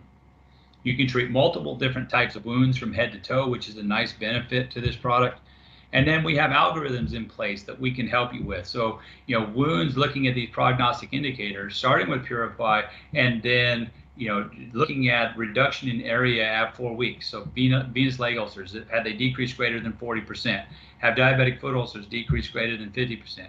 If that's the case, then you just stay with Purify, keep the wound clean, and you shouldn't see a whole lot of setbacks. Now, if you get to a situation, I'll come back to that case in a second. If you get to a situation where the wounds are not decreasing at that rate, and that's when you want to make a switch over to the growth factor products. Hopefully now, because you've controlled inflammation and controlled proteases, you start to see that the growth factor products that you're utilizing are becoming more effective, because now with those growth factors not getting chewed up by the proteases, you should start to see better cellular changes within the patient, and then ultimately moving quicker through that proliferative phase. As far as cases go, this is it's on the posterior aspect of the calcaneus, skin graft failure. Decided he wanted to go with, the physician decided he wanted to read out the failed skin graft, go with Purify antimicrobial, try to get the proteases down, and then you see the third application. By the fifth application, we're seeing closure, okay, 7th, 9th. And so this is a wound that just with Purify, without having to add growth factors into the mix or a growth factor skin substitute, just getting the inflammation and proteases under control, the patient was producing enough signaling molecules from their own cells to stimulate the proliferative phase to happen, and we move on to closure. Another case where we have a provider that starts out with Purify antimicrobial. The wound's 35 square centimeters to start, does an OR debridement, gets real aggressive with the debridement, comes in with Purify. You can see the granulation tissue the next week, so very robust, healthy granulation tissue. You start to move through the process, and then by the 4th week, you can see that the wound's decreasing in size, but the doctor's not happy with the rate. Even though it's decreasing, he wants it to decrease faster. So that's when he makes the switch over to Apigraph, which is a growth factor therapy, in an effort to decrease the overall size of this wound at a faster rate. So 2nd application of Apigraph, you can see this wound is now decreasing very quickly by the 3rd, and then we get out to week 12 and we have a healed wound. Now, if you understand prognostic indicators in size and duration, a venous leg ulcer that's greater than 10 square centimeters is very difficult to heal even by week 24. This is a 35 square centimeter wound that through this treatment protocol with Purify switching to Apigraph is healed by week 12. So a really good outcome when you start to look at how these products can help affect or modulate these phases as we start to try to get these wounds to heal. Again, we have multiple different products within our portfolio. We have algorithms in place that can help you try to move these wounds through the phases. And then we have a really good support system. So we call it the circle of care, where we've got a reimbursement support center that does benefit verifications for you. We have, joint commission regulatory guides. So if JACO comes in, we have some support for you that way. We have medical science liaisons out in the field. Now we have different programs for patients when they need charitable assistance or some type of patient assistance program. And then we have first-in-class customer service. They understand wound care, they understand what's going on out in the field, and then they do whatever they can to make sure that if you want to go with Organogenesis products, that we can make it as simple and easy as possible for you. So I appreciate your time. I thank you for jumping on the webinar. I know it's sometimes it's difficult to sit and listen instead of just have somebody up in front of the room, but I do appreciate you guys jumping on, and I thank you guys. Stay safe, be careful, and hopefully we get to talk soon.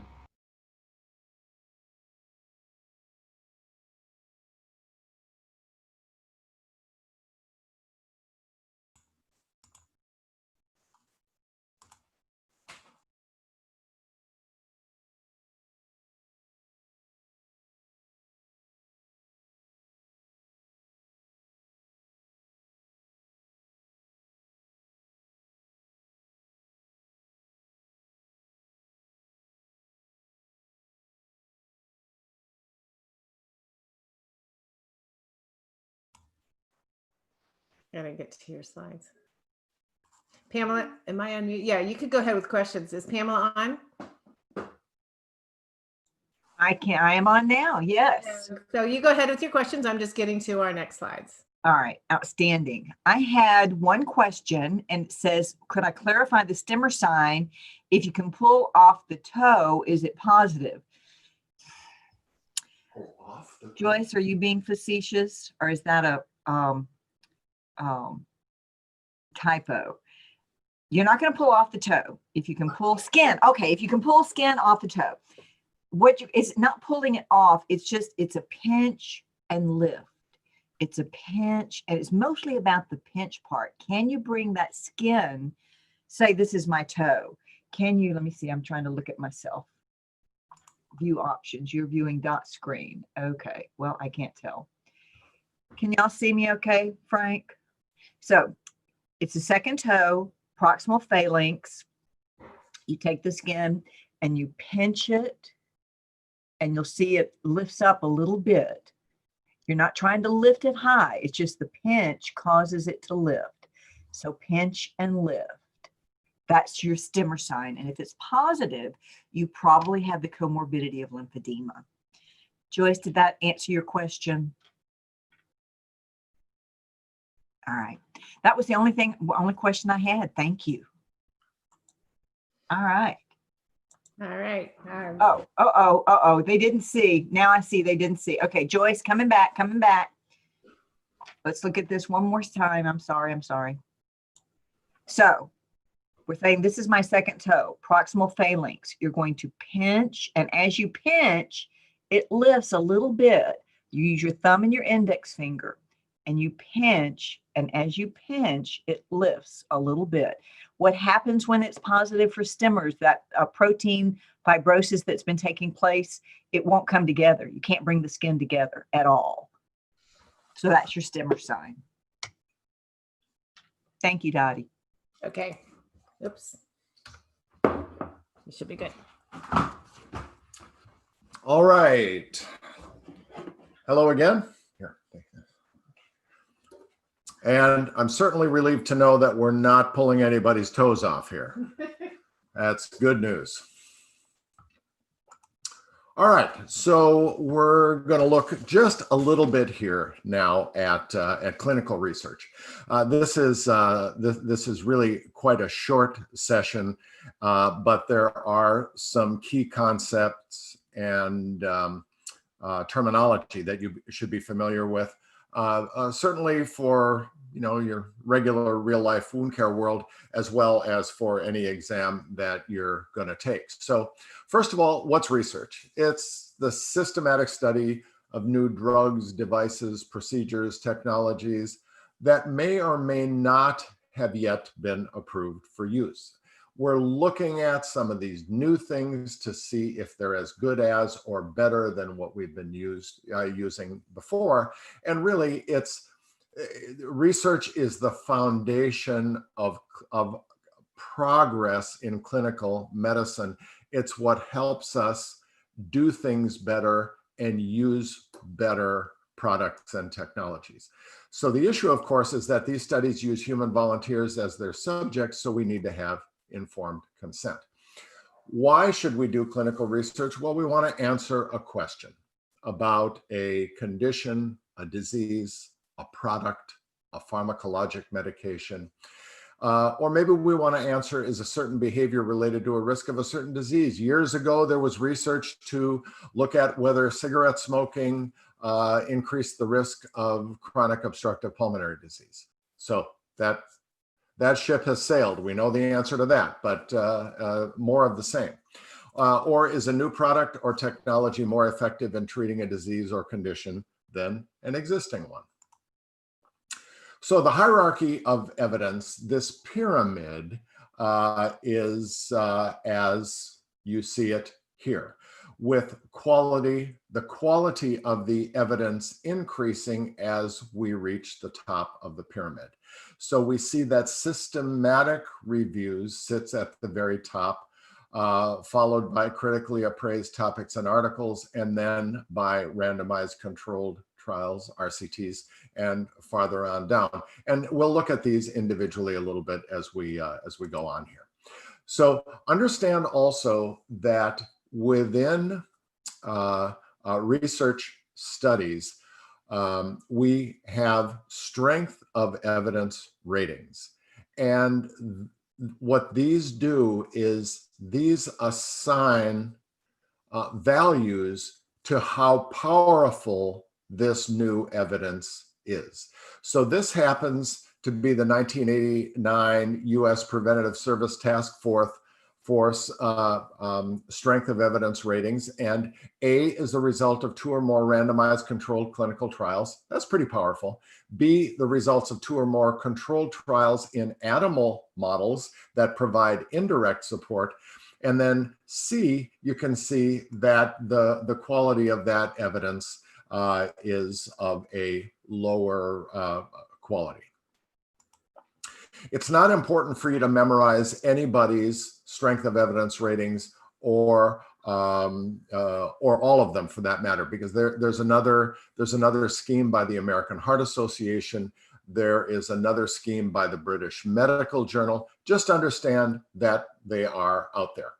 So what is a meta-analysis? A meta-analysis, which sits at the top of the pyramid, is a subset of systematic reviews. And basically, it's a retrospective look at a number of prior published valid studies. And then the data from those individual studies are pooled mathematically and combined, and then the statistical significance is evaluated. So this process leads to a single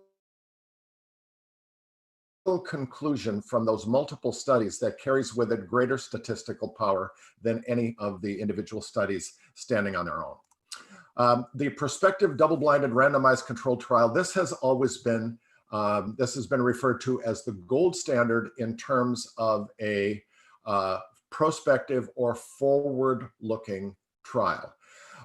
So again, prospective means moving forward. From this date forward, we're going to look at these things. It's well organized. It tends to have 2 or more arms, with one of the arms being a control arm where the present standard of care or some placebo or sham procedure is used. And then the experimental arm is looking at the new product or the new medication or the new technology. Ideally, these studies are blinded so that either the researcher or the patient don't know what they are receiving, because that helps to eliminate any sources of bias. in reality, especially in the wound care world, it's very difficult for these to be blinded because you're putting something on a wound, and it's pretty tough to disguise that. So many wound care trials are what are known as open label trials. Open label means that neither the researcher nor the subject are blinded. Retrospective study, it has less clinical significance than a prospective randomized trial because there is a greater risk of bias with a researcher looking backward at work that has been done in the past. You can imagine if you have an idea about how something should work, and you're going to look back at some work that other people have done, but you know what the answer to what you want the answer to the question to be. So that does introduce a little bit more risk of bias. However, retrospective studies are useful in that we don't waste clinical information that's already been obtained with real patients. But maybe one of the most valuable aspects of the retrospective study is when a number of them are looked at in a meta-analysis to achieve that really super high level of evidence. A cohort study is a type of study that looks at the association between suspected cause and diseases. And the cohort means that you have two evenly matched groups of subjects. These are also called longitudinal studies, incidence studies, and sometimes just simply a prospective study. But an example might be if we took the population of adults greater than 65 years of age in a large city, and we randomized 500 people in each of two groups. And to one group, we would administer the influenza vaccine every fall for 5 years, and the other group would not receive the influenza vaccine for those 5 years. And at the end of the 5-year period, the data would be examined to see who had a lesser incidence of disease and who did better, the group that had flu shots or the group that didn't. Again, that ship has sailed as well. And we know that it's the people who get flu shots do better. But that's an example of a cohort study. A case series, 2 or more anecdotal reports of an observation. So I've seen 2 really interesting similar things in my clinic, and I wonder whether there's an association between those and something else. So not a lot of statistical significance, but certainly can start the wheels turning towards something bigger. And a case report basically is just seeing an isolated finding and reporting on a case that was fascinating. Again, no statistical significance to that individual finding, but it puts something on your radar screen and makes you watch in the future to see if you can find more of the same. The key points in a research paper or study, the N number refers to the number of patients or subjects enrolled in the study. Generally, the greater the N number, the greater the power or statistical significance of the study. Inclusion criteria are those characteristics or conditions that the subject has to possess in order to be enrolled in the study. Those inclusion criteria might be gender, they might be age, but anyway, you've got to have X, Y, and Z in order to get into this study. Exclusion criteria, characteristics which, if present, will exclude the patient from participation in the study. Well, maybe if your hemoglobin A1C is greater than 10, you can't be in the study. If your blood pressure is greater than 160 over 95, you can't be in the study. So if you have X, Y, and Z, you cannot be in the study for exclusion criteria. The power, Again, that sort of looks back at the N number. You need to have a sufficient number of people in the study or sample size to be able to show a statistical difference between the control and the experimental group. Error sources, simply remember that a type 1 error is a false positive conclusion and a type 2 error is a false negative conclusion. Controls, usually the standard care arm. We want to know whether the experimental product is better or not than the standard of care. For a number of years, saline moist to dry dressings were in many wound care studies the standard of care against which some of the newer products were measured. Randomization. This is the method by which people are assigned to the treatment and control groups.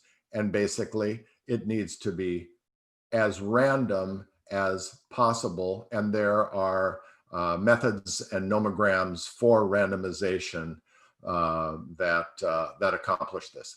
Outcomes. Basically, there are quantitative and qualitative outcomes. The quantitative outcomes are obviously those things that you can measure with numbers. How many wounds closed? How many days or weeks did it take to get them closed? Then there are the qualitative outcomes that are not measurable with numbers. What was the patient's quality of life reporting scores? How easy was this to use? How easy was it to access? So on and so forth. Blinding. Double blind means that the investigator and the subjects are blinded. Single blind is when one or the other, either the investigator or the subject, are blinded. And open label, as we said, is when neither the investigator nor the subject are blinded. So statistics, basically, this is the statistical analysis enables researchers to determine if the measured differences between the groups are more than a chance occurrence or a fluke. And again, this is where the N number or the power of the study is important because the more people that are enrolled in the study, the greater is the ability to do this. So if patients taking product A experienced more improvement than those taking product B, was it because drug A really was better, or was it just accident? So how do we look at that? There's a number of different methods that statisticians use to analyze and report study results. The most common is the p-value. So if you Google p-value, you're on the first page, you're going to get 20 different explanations. So the following is Lee's distillation of those 20 definitions because they can be all over the place. But basically, the p-value is known as the level of statistical significance, and it is a numerical estimate of the probability of error of a particular result. In other words, the smaller the p-value, the less likely the results occurred by error or chance.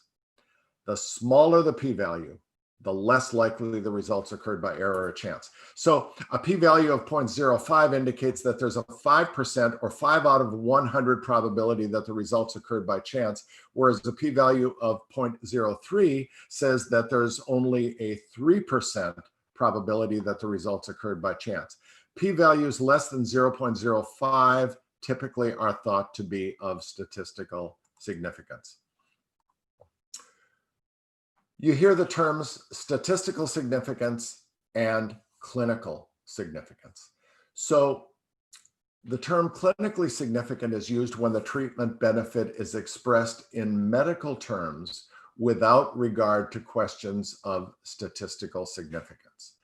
So if we're doing a trial on blood pressure medications and we get two different readings that may be of statistical difference, but if those numbers are 138 over 78 and 132/72, those are both within accepted normal clinical parameters, so there would not be a clinically significant difference in those numbers. So a couple more definitions. In vitro means that the experiment was done outside of a living organism. In vivo means that it was performed within a living organism. And ex vivo means that there are living tissues directly taken from a living organism and the experiment then conducted in a laboratory environment, maintaining an environment as close as possible to the organism's natural conditions. And that, folks, is the end of statistics. Let me see if there are no questions. So I will pass this setup back to Dot for pressure injuries assessment and management, and I'll see you a little later. She chased us. She chased us. She chased what? Hello again. All right. Well, okay. Welcome back to me, I guess, not to you. So now we're going to spend, this is a little bit of a long session on pressure injuries and some of the things surrounding pressure injuries. So go ahead and get started. Now, one of the things you're going to need to know is the difference between prevalence and incidence. And the NPIAP, who I will bring up a lot during this lecture, the citation is at the bottom of this slide and many other slides. The NPIAP is a National Pressure Injury Advisory Panel. Lee is on the panel, and they are, to me, they're the think tank for pressure injuries in the United States, and there are sister organizations all over the world. So a few years ago, they actually defined this a little differently, so it made it easier to remember. But point prevalence is a point in time, and it's the number of patients with a pressure injury at the time that you're looking. You choose this afternoon, you look at all of the patients that are on your unit. And so it's not, it doesn't mean anything about care. It's simply the number of patients lying in your bed that have pressure injuries. What really reflects care and the number that we want to follow is the cumulative incidence. And this is the number of patients that develop pressure injuries over time. So you can do it by doing it the same day as your prevalence by going back to see at your usual length of stay and look to see who are the patients you counted today, were in that long ago and had a pressure injury. Or you can do the prevalence study again in your average length of stay and then look to see how many people have broken down. But when it comes to really the number that indicates it is an indicator of care, you look at your incidence. And you can compare yourself to other hospitals or other agencies, but really you want to look to see that your own number is going down. So from the test standpoint though, point prevalence is a snapshot. It's a point in time that you're looking at injuries on your unit or in your hospital or your facility. And incidence really is who acquired them over time, and that is really more reflective of care. So the pressure injury definition by the NPIAP, I'm not going to read the whole thing to you here, but it's an area of localized injury, damage to the skin, the soft tissue that lie over the bony prominences, and we're going to look a little bit at that.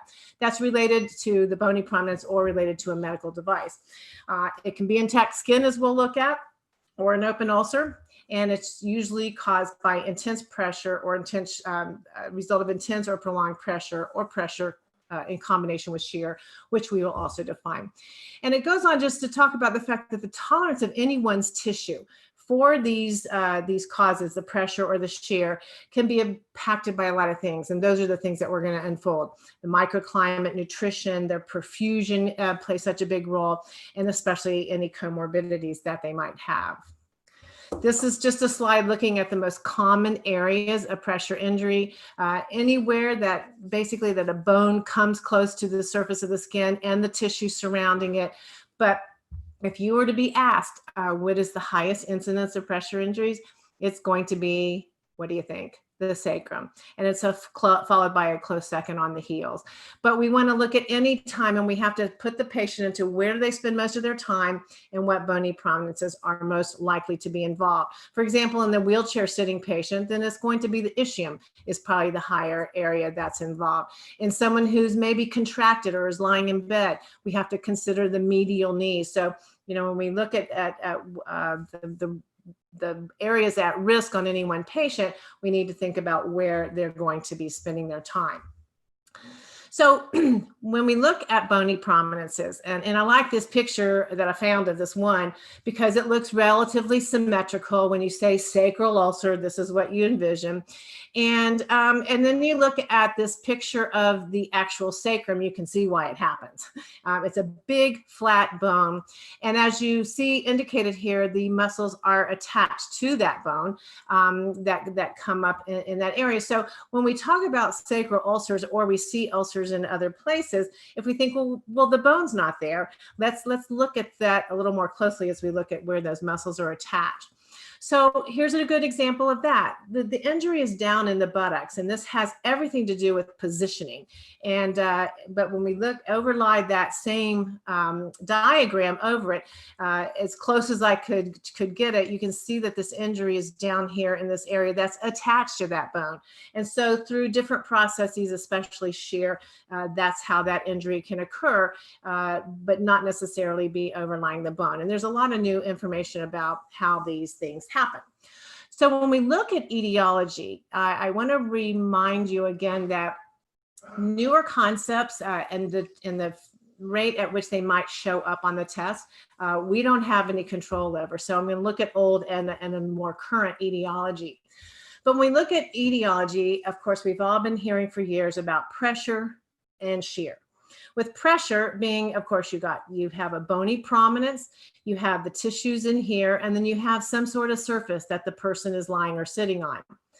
When you have direct pressure, it's going to be compressing those tissues between those two areas, the bone and the surface. And, you know, the original thinking and still coming into play is that you're causing occlusion of the vessels feeding that tissue. And so you can start to have some hypoxia in the tissues. And over time, you may have reperfusion, and then it can be compressed again, and then you can have reperfusion. So you first can have reperfusion injury, but you, of course, occlude those vessels feeding that tissue long enough, and it's going to die. But there's more to come. The other process that we've always talked about and still comes into play is shear. You have your bony prominence, you have your surface, but shear is a pulling of the tissues, and we're going to identify it better on the next slide. And so you're stretching those tissues between the bone and the surface. And when you look at this is such a good example of it. The head of the bed goes up, the skeleton being heavy is pulling down on those tissues. So it's stretching the vessels, it's re-diverting the flow of blood. And so it's this interplay of gravity and friction. So when you stretch those vessels, anytime you stretch a tubular structure, it becomes more narrow, requires less pressure to occlude it. But also when you sort of change the direction of the blood flow because of shear, that's why we see these ulcers that have this irregular topography and the undermining, because if it was just straight up and down pressure, most of our ulcers would be pretty symmetrical. So pressure and shear are the main forces that come into play with this injury. Now, some newer thinking, and again, this is not brand new, but if you purchased the NPIAP guidelines that were launched last November, this diagram is actually in there. And interestingly, the work that's being done looking at cell or tissue damage is being done by anyway, I'll think of that in just a minute, but mechanical engineers, that was a hard one, by mechanical engineers looking at deformation. So this was from a paper by Amit Geffen, and it's really fascinating, and it makes such good sense. And it has to do with the body weight and the pressures that are being placed onto the tissues by the body weight, and still pressure and still shear come into play. And so when you have that body weight, it's going to deform the tissues. and deform the cells. So when you go down and look at the cellular level, the cell membrane, which protects the cell, because of that deformation, there's going to be some poration or porosity that occurs with the cell membrane. And so it damages that. You have a loss of the cytoskeleton or injury to the cytoskeleton. And so this eventually is going to cause deformation-induced cell death because you've lost the protective coating, if you will, around those cells. So you have this initial cell death. And if you can take everything off, then everything you should recover and be fine. But what happens with that cell death is that now we have inflammation, we have edema that's going out into the tissues. And so that same amount of tissue that's in that space between the bony prominence and the surface now has increased pressures because of the edema. So with that body weight, you have further cells that are going to be distorted. The same thing happened with this plasma membrane, and ultimately between all that deformation and cell death, as well as some of the other things related to perfusion, reactive oxygen species that are in the area, then we see the kind of destruction that we see on our tissues. So it's a huge science that's still being studied, but really fascinating in terms of understanding what's going on down below, as they say. So let's look at some of these effects. When we look at the effects of pressure, it could be how much is there, how long it's there, and how any one person's tissue can tolerate that pressure. So the intensity of pressure, as a young person in this whole wound care world, we always heard about interface pressures, and it was a measurement that we were given when we were looking at support surfaces. So they put a sensor or a lead onto a bony prominence and then laid a person down onto a surface. And so it was measuring the pressure that way. And so it was historically used as a way to evaluate these surfaces. The information that we get now with computer modeling and the way they can look at tissues and look at distribution of pressure is for the most part through pressure mapping. You've seen pressure mapping in various ways, either with pressure injuries or with diabetic foot ulcers. And of course, and just like in the radar for weather, anything dark red is not going to be good. So when we see this pressure mapping and we see these areas of deeper red, then we know those are the areas that are sustaining or getting the higher levels of pressure. So it's not just pressure, but it's how long that pressure is there, because you can have low pressures for a long time that's going to cause some damage, and you can have high pressures for a short period of time that will cause damage. And so it's a matter of balancing that for each individual patient. Now, there are cool devices that you can attach to the patient, and you can have real-time monitoring of how often that person's body is moving, whether they're up, walking around, if they've been turned. And so we have to have, I mean, that's ideal, but certainly not in everybody's ability to have that. But we have to find a way to develop a program for each individual patient based on assessing their skin as we turn them. Some people can go longer, some people have to be turned more frequently. And so this whole 2-hour thing really isn't accurate in terms of preventing pressure injuries. So then we look at anyone's ability to tolerate this pressure. The condition of the skin, the integrity of the skin, the patient's comorbid conditions, their lifestyle, smoking, any kind of previous injuries that are going to be in the area, that have been in the area, are going to come into play. So you can also have times where you had episodes of deep tissue ischemia and damage that occurred, and then the pressure is taken away, and so they recover. And then they have another episode of deeper tissue injury, and then it might recover.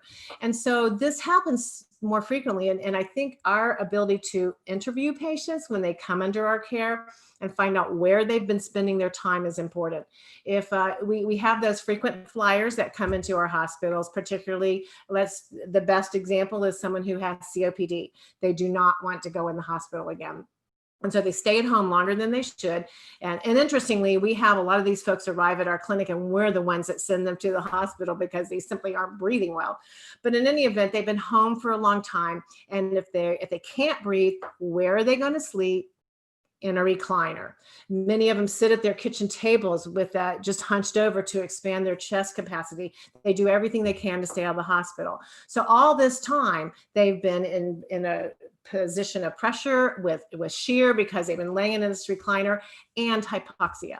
And so when you have somebody that comes in the hospital, find out where they've been. Have they been sleeping in a recliner? Do they sleep in a recliner and go to dialysis 3 times a week for 4 hours? So interviewing patients and understanding where they spend their time can make us increase our vigilance in terms of watching them for breakdown and potentially bump them up in terms of their prevention. And so find out where they've been. One thing is that I mentioned this morning when we were talking about tissues is that muscle has the greatest demand for oxygen. So that's where we're going to have the initial and greater injury. So really knowing that person's condition and where they've been, I think, is important. So the other thing that we look at, if you've been doing this for a while, we talked about pressure and friction, we talked about moisture.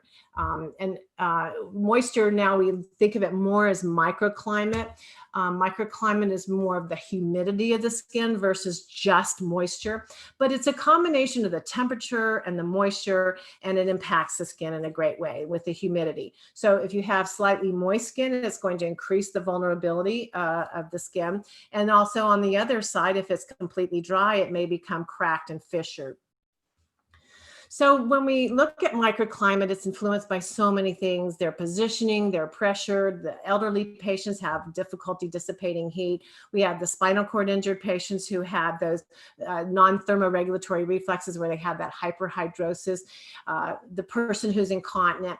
But it basically results in an increased coefficient of friction whenever you have moisture on the skin. So my favorite way to describe coefficient of friction, because I love that word, is a slide with kids that are sliding down slides, because we were all a sweaty kid at some point in time. And so if you remember when you were sliding down a metal slide in your shorts, if you were sweaty, your skin sort of stuck as you went down. And this happens with patients in bed. They may not be on a metal slide or a plastic slide, but they're on sheets. And so if their skin is moist, then as their body is wanting to slide down, the sheets kind of hold on to it. And so it's going to cause that skin to not necessarily cause a direct pressure injury, but it's going to cause that shearing effect that we talked about earlier. And so then friction definitely impacts the tissue tolerance. It's all part of that sliding thing.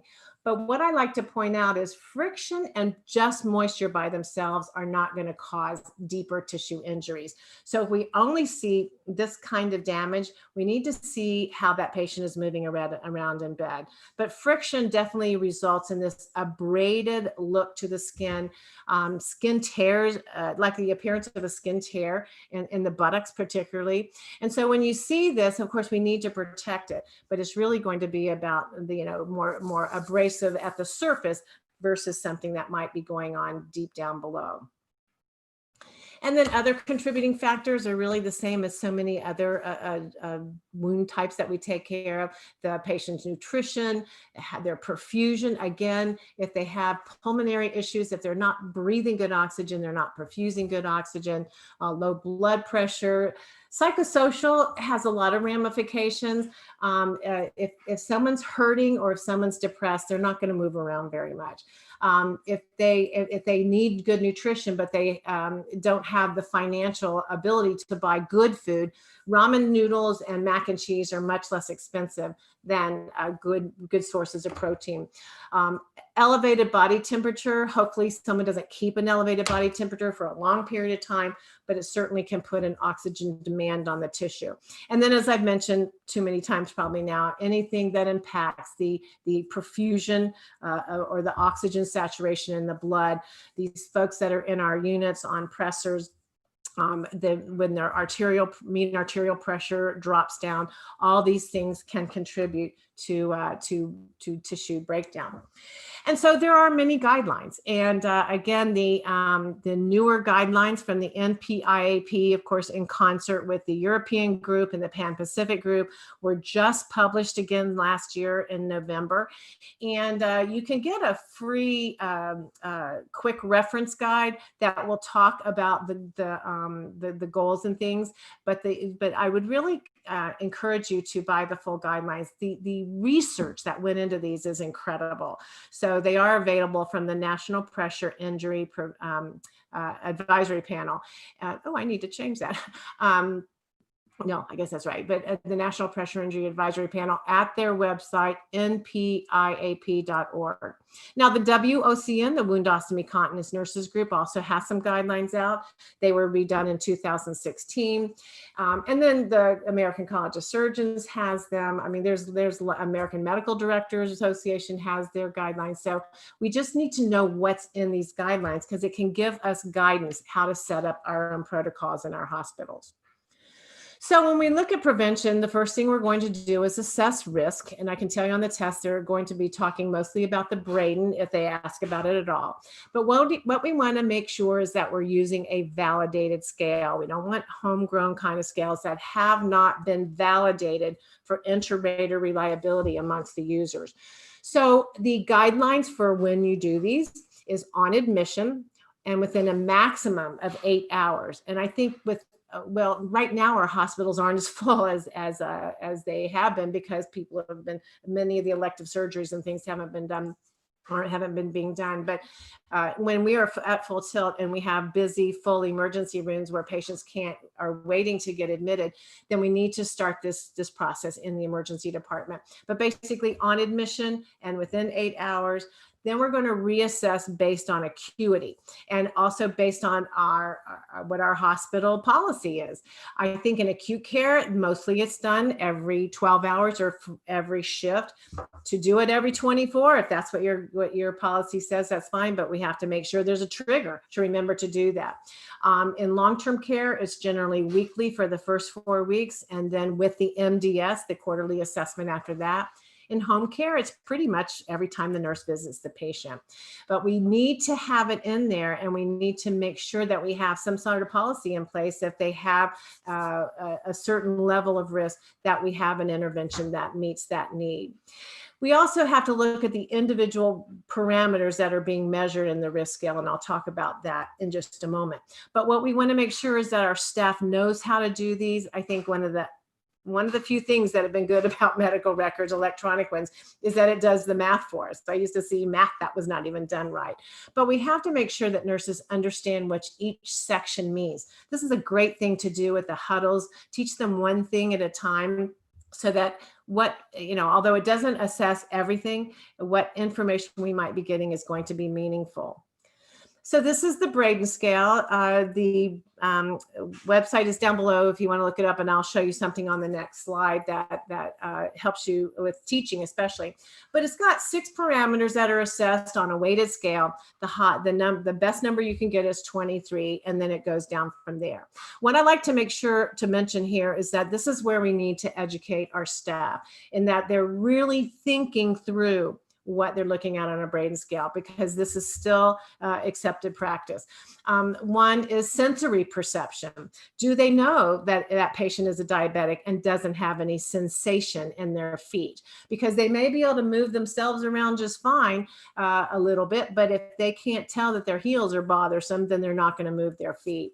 I've seen them where paraplegics, quadriplegics have no impairment on a sensory perception. Mobility, we need to see if they're able to mobilize around to really know. So sometimes it takes time to be able to know how to assess this. Moisture, we're going to know if that patient is under our care, whether they're moist or not. But then sometimes this is a very personal thing for patients. So if they're at home, they may not be as honest about the fact that they stay moist, say from incontinence. Nutrition, you know what, you know this, our elderly folks are not going to be truthful about this because in their mind, they eat well. But I can tell you, my own father, he died. He was 92 when he died. But if you would have said, George, how well do you eat? He would have said, darling, I eat just fine. Because in his mind, he did. But he had oatmeal every morning for breakfast, fruit mostly during the day. And that was pretty much it. He usually did not eat dinner. And so his nutrition was not great. So we need to then observe that patient if they're coming under our care. Do they really eat the trays that we are giving them? And hopefully be able to customize some sort of a nutritional plan for them. Activity we'll be able to see as we take care of them. And then of course, positioning is so critical in terms of friction and shear. So what I just like to emphasize here is that we're educating on the different areas and then looking outside of these areas. So they may not have a low score, but if it's just moisture, then we're going to make sure we have an incontinence program in place, for example. So this is the published recommended scores, but again, it has to be individualized to the patient. Just because they're an 18 doesn't mean they're at super mild risk. If they may be at high risk, as I mentioned, for moisture-associated skin damage. But you can Google this and it gives some of the descriptions. I'm not gonna spend any more time on this, but it gives some of the descriptions around this to be able to educate our staff on what each of the parameters mean. Understand and know just that a group of pediatric nurses got together and they developed the Braden Q. So if you see that on the exam, because I did in the past, it is just indicating that that is the Braden scale that was designed for use in the pediatric population. So we're going to prevent, and some of our interventions are going to be doing everything we can to improve that tissue tolerance to pressure and to prevent injury. A good cleansing program, clean, moisturize, protect, avoid bony massage, which hopefully we don't see people doing anymore, protecting them incontinence, and also that prevention from within, good nutrition, but also exceptionally good hydration. We're going to keep them off any area of redness or injury. And if we can't do that because of their condition, let's say they have to have the head of the bed up at 45 degrees, and I'll address that in a minute, or they bottom out when we turn them, then we need to look at it going up in terms of their support surfaces. We want to avoid medical devices, and I'll talk about that. We want to make sure that we are offloading appropriately, that we have a turning schedule that we have determined is appropriate for the patient, and we have to have some way to document that. And you know, anymore, if you look at charts and they'll say, oh, they signed on the care plan that the patient was turned every 2 hours. You know, that doesn't necessarily cut it. So we have to have some way to show in our documentation. This is why I miss narrative charting a bit, that we had been mobilizing that patient on a customized care plan. So 2 hours is what everybody seems to hang their hat on. And it also depends on the surface that the person's on. So there was a study done by Tom DeFleur that looked at support surfaces, and he found that patients that were turned every 4 hours on a viscoelastic surface, which I'm going to show you in just a minute, had fewer pressure injuries as compared to those that were turned every 2 hours on a standard mattress. So the bottom line is the answer is always going to be customize it to the patient's needs. Now, we can buy a little bit of time with small shifts, and there may be patients that small shifts that's all we can do. But what we have to always keep in mind is that we don't turn people just for their skin. We turn them for their pulmonary, their GI, GU. There's other reasons that we try to keep them mobilized in bed. But using small position changes, let's say it takes 2 to turn a patient and you can't find somebody to help you right now, go in, pull that sheet a little bit, readjust their weight. It's sort of like if you're sitting on a hard bench at your kid's soccer game, when they're allowed to do that. And you're sitting on this hard surface, and of course you can feel your bottom, so your butt says I hurt. So you cross your legs one way, you cross your legs the other way. Those are the small shifts that you're doing to reperfuse your skin, and we can do that for patients. So small shifts using pillows and wedges and things to reduce it can buy us some time, so a little bit of time in order to get the blood flow in a different direction. So of course, we're going to intervene with some sort of a surface. You need to have some level of surface in your care plan dependent upon the patient's level of risk. So the way surfaces are described are several ways. One is either they're powered, meaning they have a machine or some kind of pump that's blowing them, or they're non-powered. They are a static device like an air mattress that is laying on the bed. And then some of them are active. It may actively move the patient. Most of those are for pulmonary, but they may actively move the patient. Or they're reactive. When the person's turned, then the surface redirects, changes to conform to the body.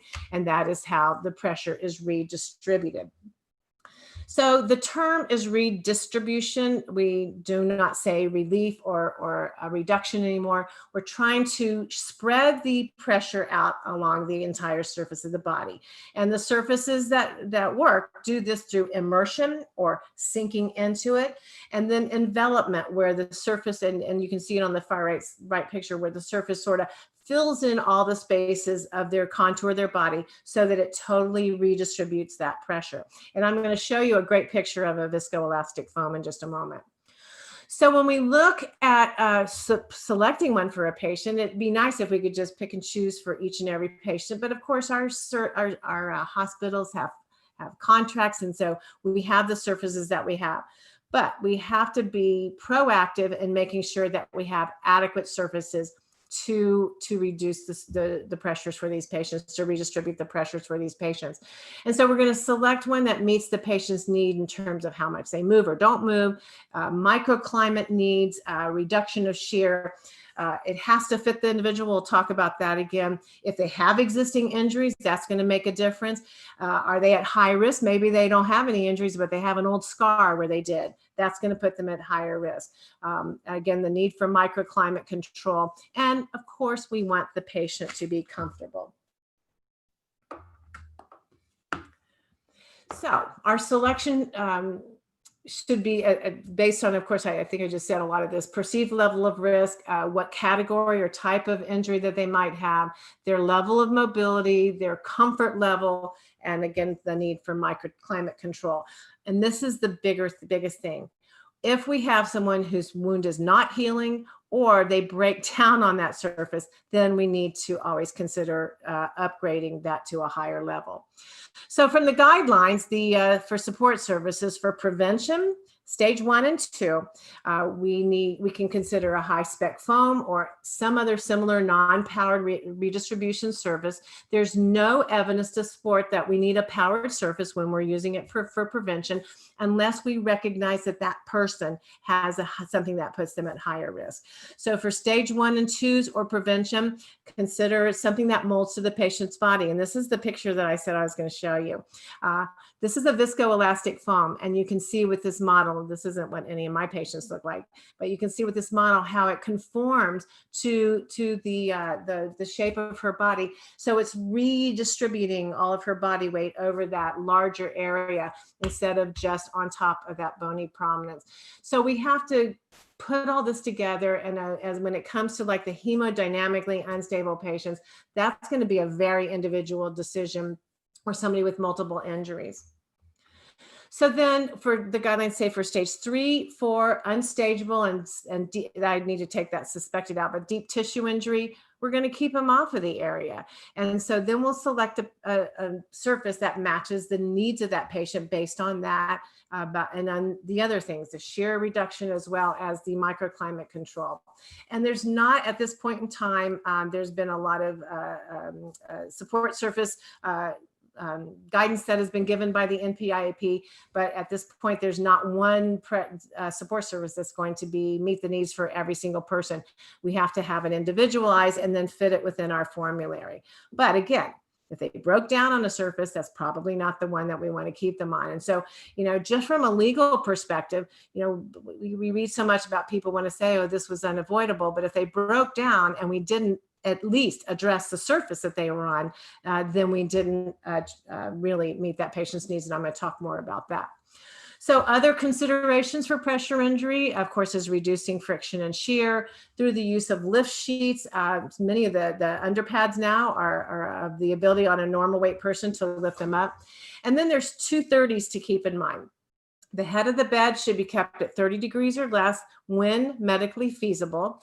And if we can't do that, if let's say they have a tube feeding and you're worried about aspiration, we have to document that. We have to have an order in the chart, and we have to document the reason that that head of the bed is going to be up higher, because it's going to put them at higher risk. Also consider 30-degree lateral turns, where we're not turning the patient all the way over to their bony prominence on their trochanter, then flat on their back, and then over to their other trochanter. Consider just turning them about 30 degrees, where they're going to be resting more in between or on the more fleshy part of their body. Many people use the silicone bordered sacral dressings as a means of prevention, a part of their prevention program. But a couple of things: you can't just put it on and not look. That skin needs to be observed every day. The other thing is, when you're choosing your dressing, there are dressings that have data to support that they have been shown to be effective for pressure injury prevention, and it works through not just so much pressure redistribution, but microclimate control and sort of deflection of shear. But you want to make sure, if you're using a foam dressing, that the person who's telling you, yes, you can use this for pressure injuries, has data to support that. So we want to make sure also for special need patients that if they're a bariatric patient, that we get them a bariatric surface. They may be perfectly able to turn themselves in bed, but if the bed isn't large enough for them to do so, they're not going to be able to. So they have to have room for them to turn themselves or for us to turn them. And are they on a surface that, if it is a powered surface, that will support their weight? And if they're an extra tall person, we need to make sure that we have a bed that will extend to support their height. So as we look at further heel pressure injuries, Chaucer said, "Time heals all wounds." Jim Spahn, who invented the waffle system, said that he was the first person I ever heard say, "Time wounds all heals." Heels are a special area. They have a little tiny bit of tissue and a huge bone underneath it. So it's a prime area for tissue pressure injury development, as you know.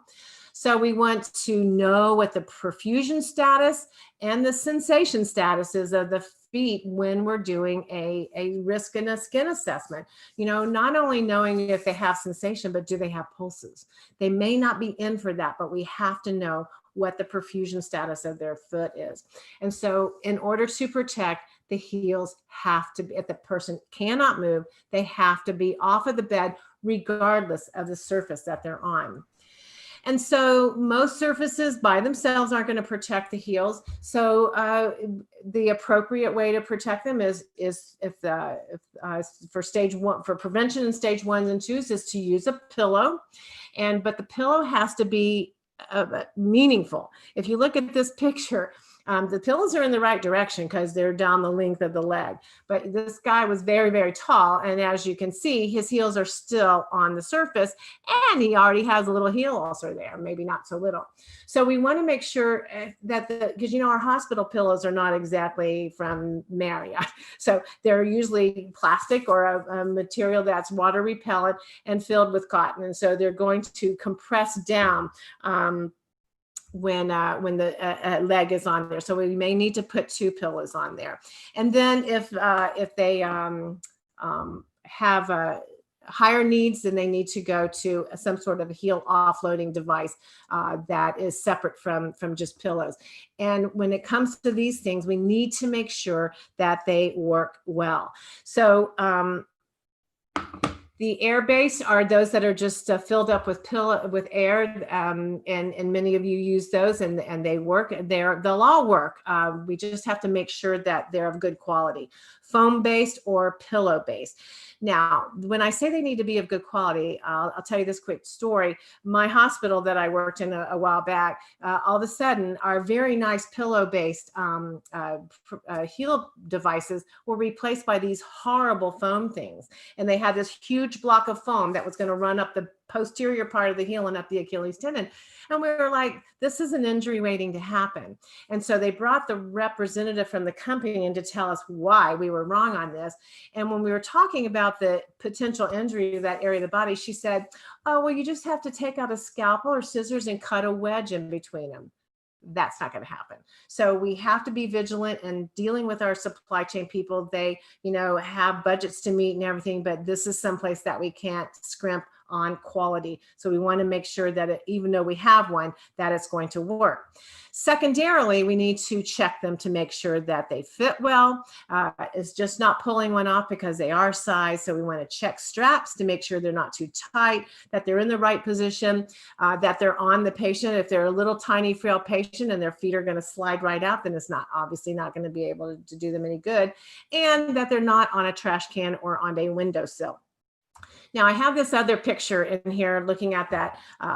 This is probably a brand name, but it's like a multi-POTUS splint.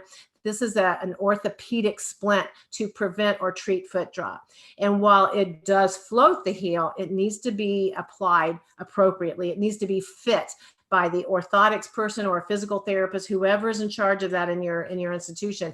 We can't just pull them off a shelf because they are meant to be customized to the patient. So those can cause actually more injury. So we want to make sure if it's an orthotic device that it is fit by the person who should be fitting it.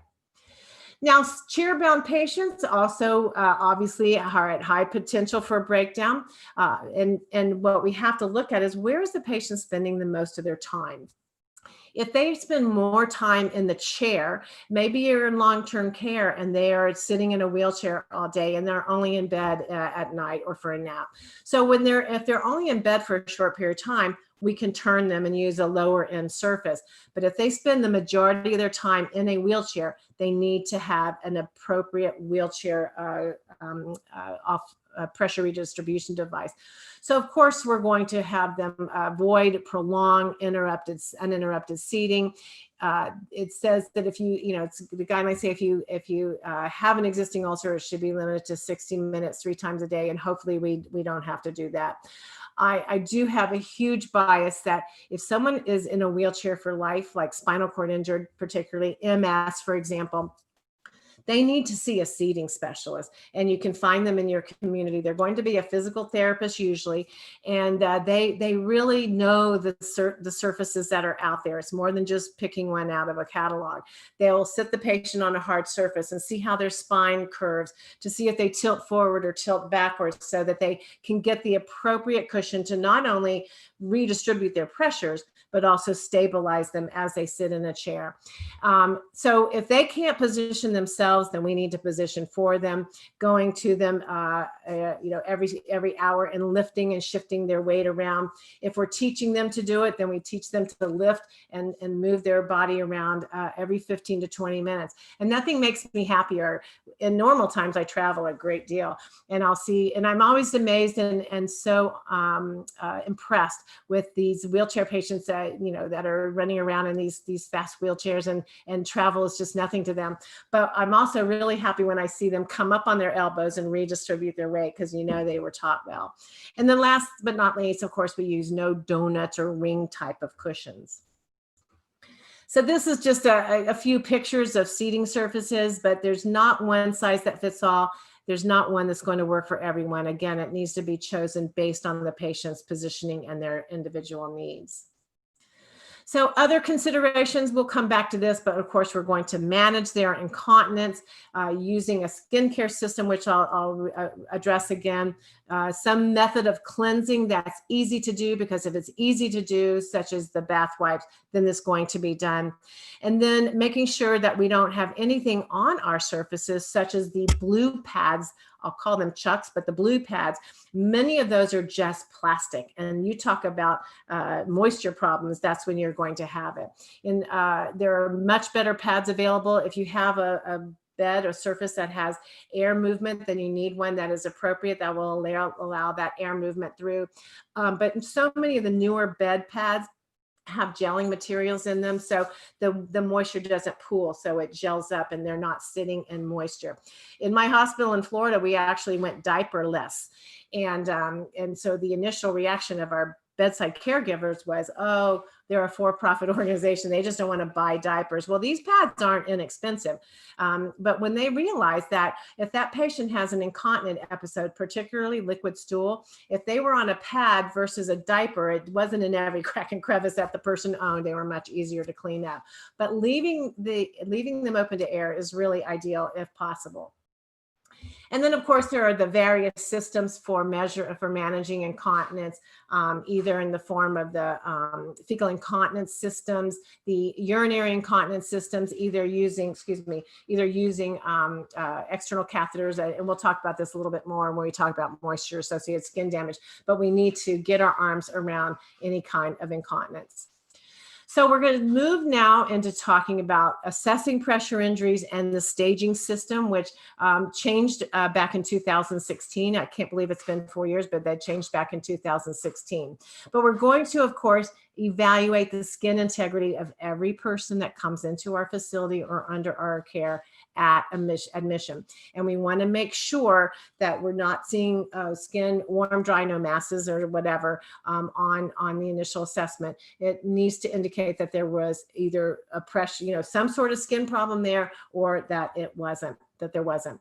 So, and we also want to make sure as we assess these wounds that we're making sure we differentiate and only use this pressure injury staging system for pressure injuries, not for arterial ulcers, not for diabetic foot ulcers, not for moisture associated skin damage.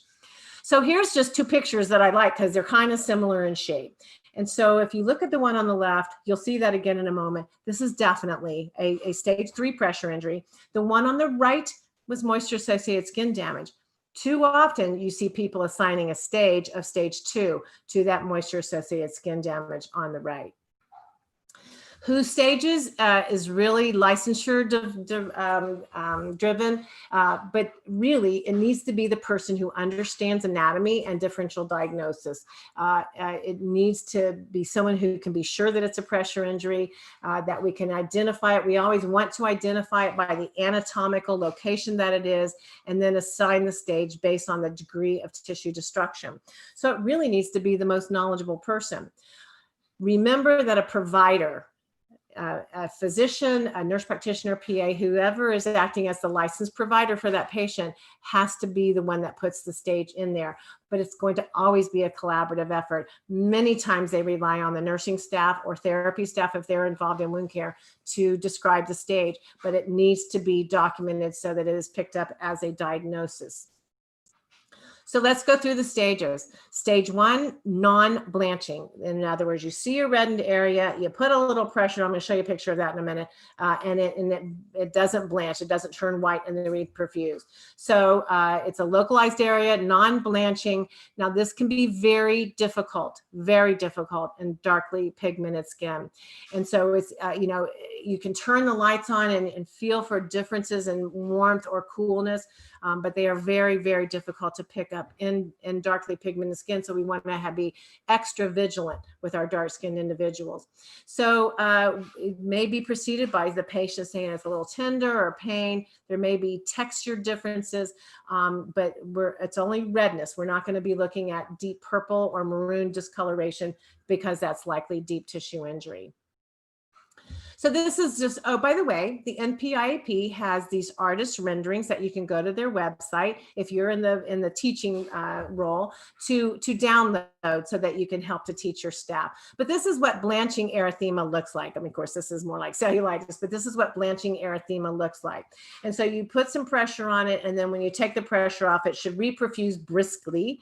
And so when you have a person that you see redness, and we want to make sure that that redness dissipates, you don't say, oh, it blanches, we're all good, and not go back and look, because it could be 10 minutes away from not blanching anymore. So we want to make sure if we see even blanching erythema that we are vigilant and looking at that later.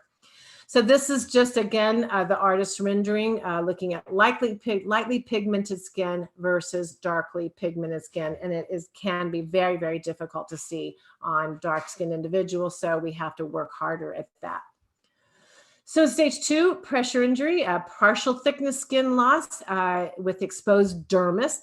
The wound bed is going to be viable, like pink, red. It should be moist, and it may also present as a blister. So they're very shallow. They're kind of the equivalent of unroofing a blister. So it's partial thickness injury. If you look at this heel blister, that is considered a stage 2 pressure injury, and it's a blister that is serum filled. Serum filled. If it's darker or filled with blood, that's a whole different animal. So serum filled blister is a stage 2 pressure injury. And so what we want to make sure, though, is that, again, we don't use this stage to document any other kind of skin issue other than what we perceive as a pressure injury. So this is the artist rendering of the pressure injury. One, you may see congealed exudates. You may see sort of that yellowy cast to the skin, as I described with reticular dermis this morning. And then you may see tissue loss. And then if you begin to see these little islands of epithelium appearing in the midst of the middle of the ulcer, then you can be fairly certain, you can be sure that it was a stage 2 pressure injury because it hasn't gone all the way through the dermis. Stage 3, though, has, and stage 3 are full thickness skin loss, where you have adipose tissue that may be visible, but maybe not. It depends on when you encounter the patient. We may just be looking at granulation tissue, so you may not see, especially if you're not seeing it right after, say, it's been debrided, then we may not appreciate adipose tissue. Usually we're going to see granulation tissue.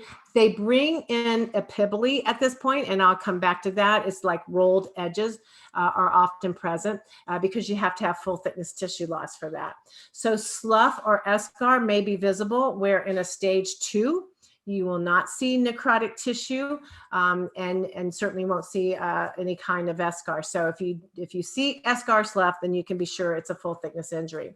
The depth of the damage is going to be dependent upon the anatomical location. If it's on the bridge of your nose, around the ear, or just on the malleolus, it doesn't have to be deep in order to be full thickness. So we want to consider how close we are to the bony prominence as we're assessing for that. And then know that with these deeper tissue injuries, this is when the topography may change. Well, not deep tissue injury, but these deeper tissue losses. That's where the topography may be irregular. You may find undermining in a stage 3 ulcer. What you won't find are visible muscle, any kind of bone, any kind of tendon, any sort of structure. If it goes below fascia, then it is not going to be a stage 3 ulcer. And so I find when I'm trying to decide about stage 3 versus stage 4, just for me personally, I put on a glove and I try to palpate the base of that wound. If I feel spongy tissue there and I'm not really like sitting right on top of a bony prominence, then I consider that is probably a 3. If I'm palpating and I feel that bony prominence right there, then I consider that to be a deeper one, stage 4. So, and of course, you can't tell the stage of either 3s or 4s until you have been able to get it clean. So anyway, stage 3s into subcutaneous tissue, but it does not go through the fascia or down into muscle. So here is the artist rendering of that. And I like this kind of an avatar. You can see that looks like a real tissue there, but it goes through the dermis and down into subcutis or subcutaneous tissue. And again, it's going to be location specific in terms of how deep it looks. Now, this is where the guidelines and the artist rendering bring in the term epibole. And the one thing I want to say, epibole is really a migration of cells down the moist edge of a wound. And so you will see that only in wounds that have any kind of depth to it. What you're also looking at in this artist rendering, because it looks very exaggerated, is rolling that occurs with open edges and soft tissue. So it may be that exaggerated, but usually not. Usually it's going to be sort of minor, as you can appreciate in this picture that goes along with this diagram that you can get for free. So be on the lookout for that. I will talk about epibole more tomorrow with assessment documentation, and Pamela will address it when we talk about debridement. And then stage 4's full thickness tissue loss goes down through the fascia into muscle. And this is where you may have bone or other structures involved. And so at some point in the history of this wound, you will see dead tissue. You obviously can't have this full thickness loss here or with a stage 3 without having had something die in the meantime.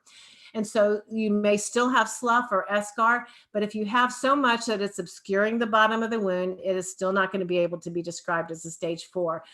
It would still be unstageable at that point. But this again is where you're going to see irregularities in the contour. You may have undermining. It's going to be dependent upon a lot with the shear that may have gone on. But again, put a glove on. That one at the bottom, although you can't appreciate it here, that is laying right over the sacrum. And when I was palpating that, I mean, there is bone. My gauze was catching on bone. So, you know where you are at that point. But you want to just really palpate and know exactly where it is.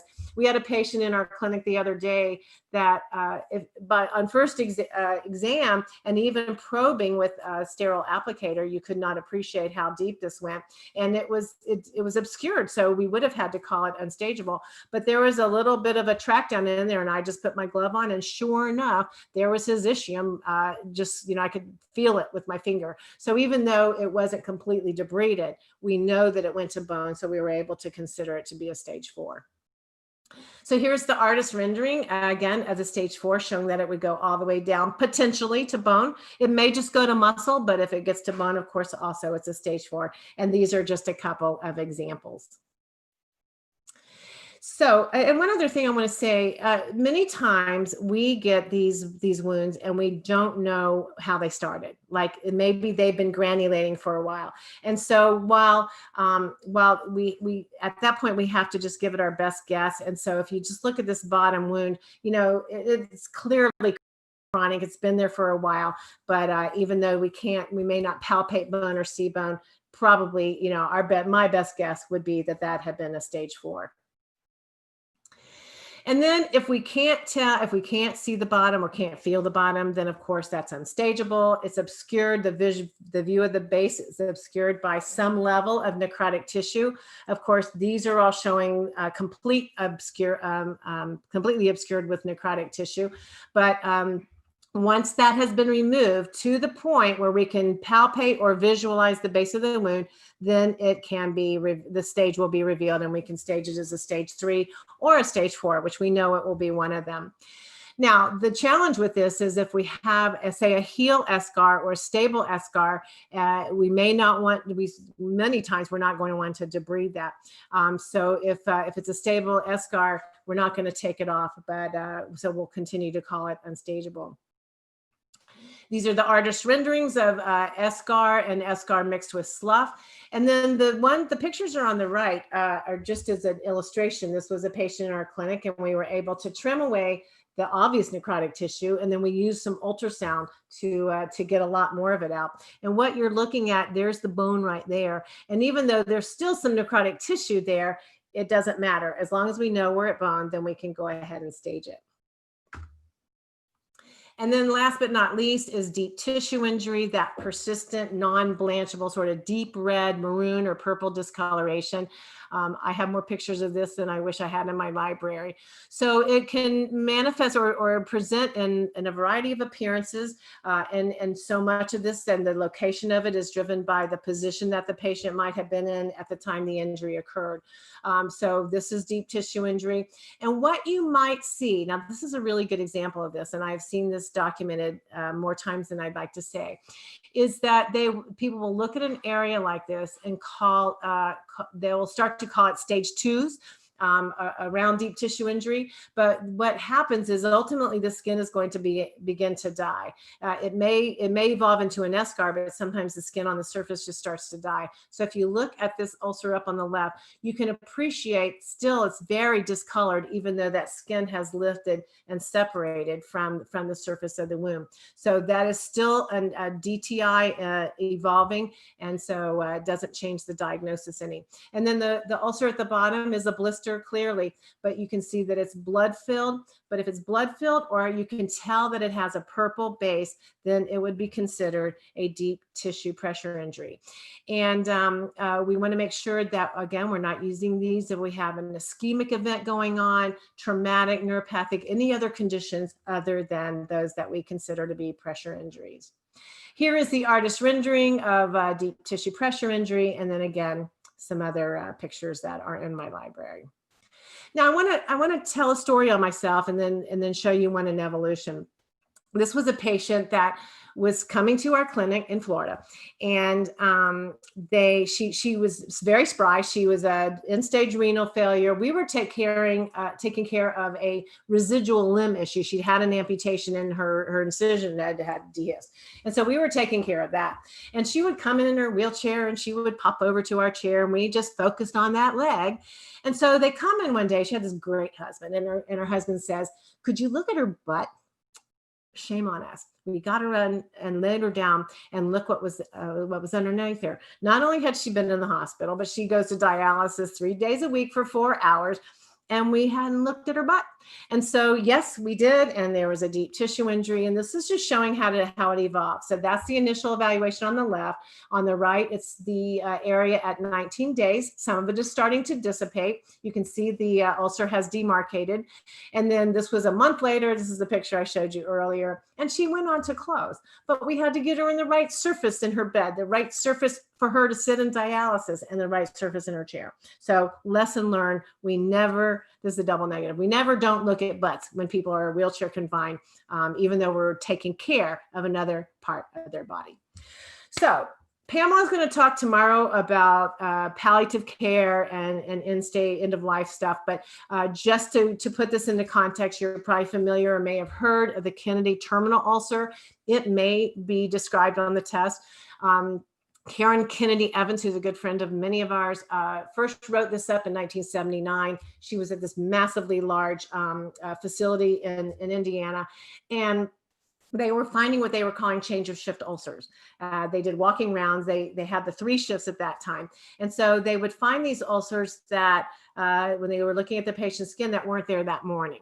And so as it evolved, and I'm not going to spend a lot of time on this, because end of life skin changes and things are still actively being worked on by the NPIAP, but it was generally found to be the patient who was suddenly going down and death was usually imminent. So when they saw it, many times the patient passed away within a few days. But patients rally now, so it's not used as much anymore. But generally they were in the sacral area. It was sort of pear-shaped, irregular edges. But if you've ever gone through the dying process with anyone, many times you do get this sort of pooling and discoloration at the terminal parts of their body, the fingers, the toes, the ears, the nose, and also the sacrum. And just one caveat that we want to make sure we're not using deep tissue pressure injury to describe anything else, a vascular event, traumatic event, neuropathic. This is a patient, there's this purple butt syndrome that has been written up in the Journal of WCN called chronic skin injury.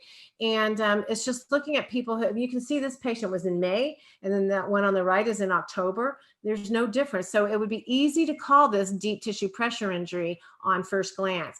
But we want to see, what's the distribution? What does it feel like? Does it really look like deep tissue pressure injury? And then if we find that we called it that, and then we see that it's months later, it's still there, it hasn't broken down, then we need to correct our charting. We never change anything, but we need to correct and update our diagnosis to reflect the fact that this was not truly a deep tissue pressure injury. So in summary on the staging thing, if you're not sure, then you want to collaborate. You want to always document, even if it's not, and we need to teach our staff this, if they can't decide on the stage, then bring somebody else in, or at least document what you're seeing until somebody who feels confident in the staging can come in. Many of us have been doing wound care for a very long time. And how many of you look at a wound and say, I don't know, you're like, come see, do you agree that this is? And so we need to learn to touch the skin, the wound, and then involve all of our partners in care to make sure we're arriving at the right stage so that we can get the right treatment plan going. And then remember that continuous education for our staff. They don't just do skin, they do a lot of other things. So if we continue to educate them, then that knowledge gives them confidence to appropriately and accurately stage. So let's look at some additional pressure injury definitions from the NPIEP. One is medical device related pressure injury. This is an etiology, but it also is an injury that would be staged once it does break down. So they result from the use of some sort of medical device that's designed for therapeutic purposes, but because of the pressure that it might place on an area of the body, it causes injury. Or it's a medical device that was left in a bed, or like you see with that catheter, this patient that was left on a bedpan. But a lot of times it's oxygen tubing, endotracheal tubes, nasogastric tubes, CPAP devices. And so we just need to be aware and pad them and rearrange them or use devices to position them in a direction that is not going to be pressing against the skin or the soft tissues. Oh, and the other thing is if we have an injury that's caused by a medical device, then we do use the regular the staging system that we just described. Another type of pressure injury is a mucosal membrane pressure injury. This is going to be on mucous membranes, oral, nasal, rectal, urethra. Again, this is something that is still being worked on. But the bottom line is, especially if it's on the tongue or in the mouth, then we are not going to stage this using the staging system that we know, because that's not the same kind of tissue. So mucous membrane is columnar epithelium. It doesn't have the same levels that our other types of tissue do. So even though we will identify it as a mucosal membrane pressure injury, we are not going to stage it. One comment on the whole concept of avoidable versus unavoidable. Some of you, and I also do some litigation work where we are looking at charts, and there's no way to make your own charting better than to read some of these charts. And so, you know, there is the concept of avoidable or unavoidable, meaning that you could have avoided it, or it was something that it was not able to be avoided, obviously. So the bottom line is this: we need to assess the person's risk. We need to intervene with a care plan based on that assessment of risk. We need to then evaluate that patient to see if our plan is working. If we're seeing skin issues that are arising, then we need to rethink our plan, write another plan, upgrade their surface, whatever. And then if they still break down, then that probably was unavoidable. It's going to be usually someone who's very ill, who has conditions that make them unable to be turned, whatever.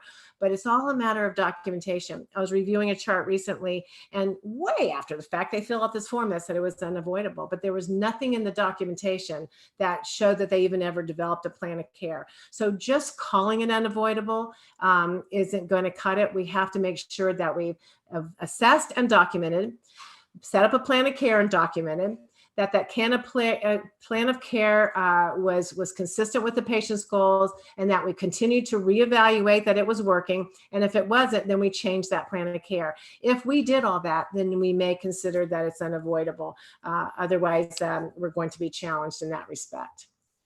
So what do we not stage? Again, everything else. Moisture-associated skin damage, burns, skin tears, arterial, venous, and diabetic ulcers, we don't stage. We have talked, Pamela's still going to talk about the Wagner scale, but we use the appropriate scale based on the etiology.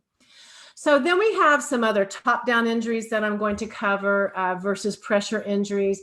And these are injuries that result from either a mechanical force, friction, moisture, and I'm going to address the three most common that have had consensus documents: moisture-associated skin damage, medical adhesive-related damage, and then skin tears.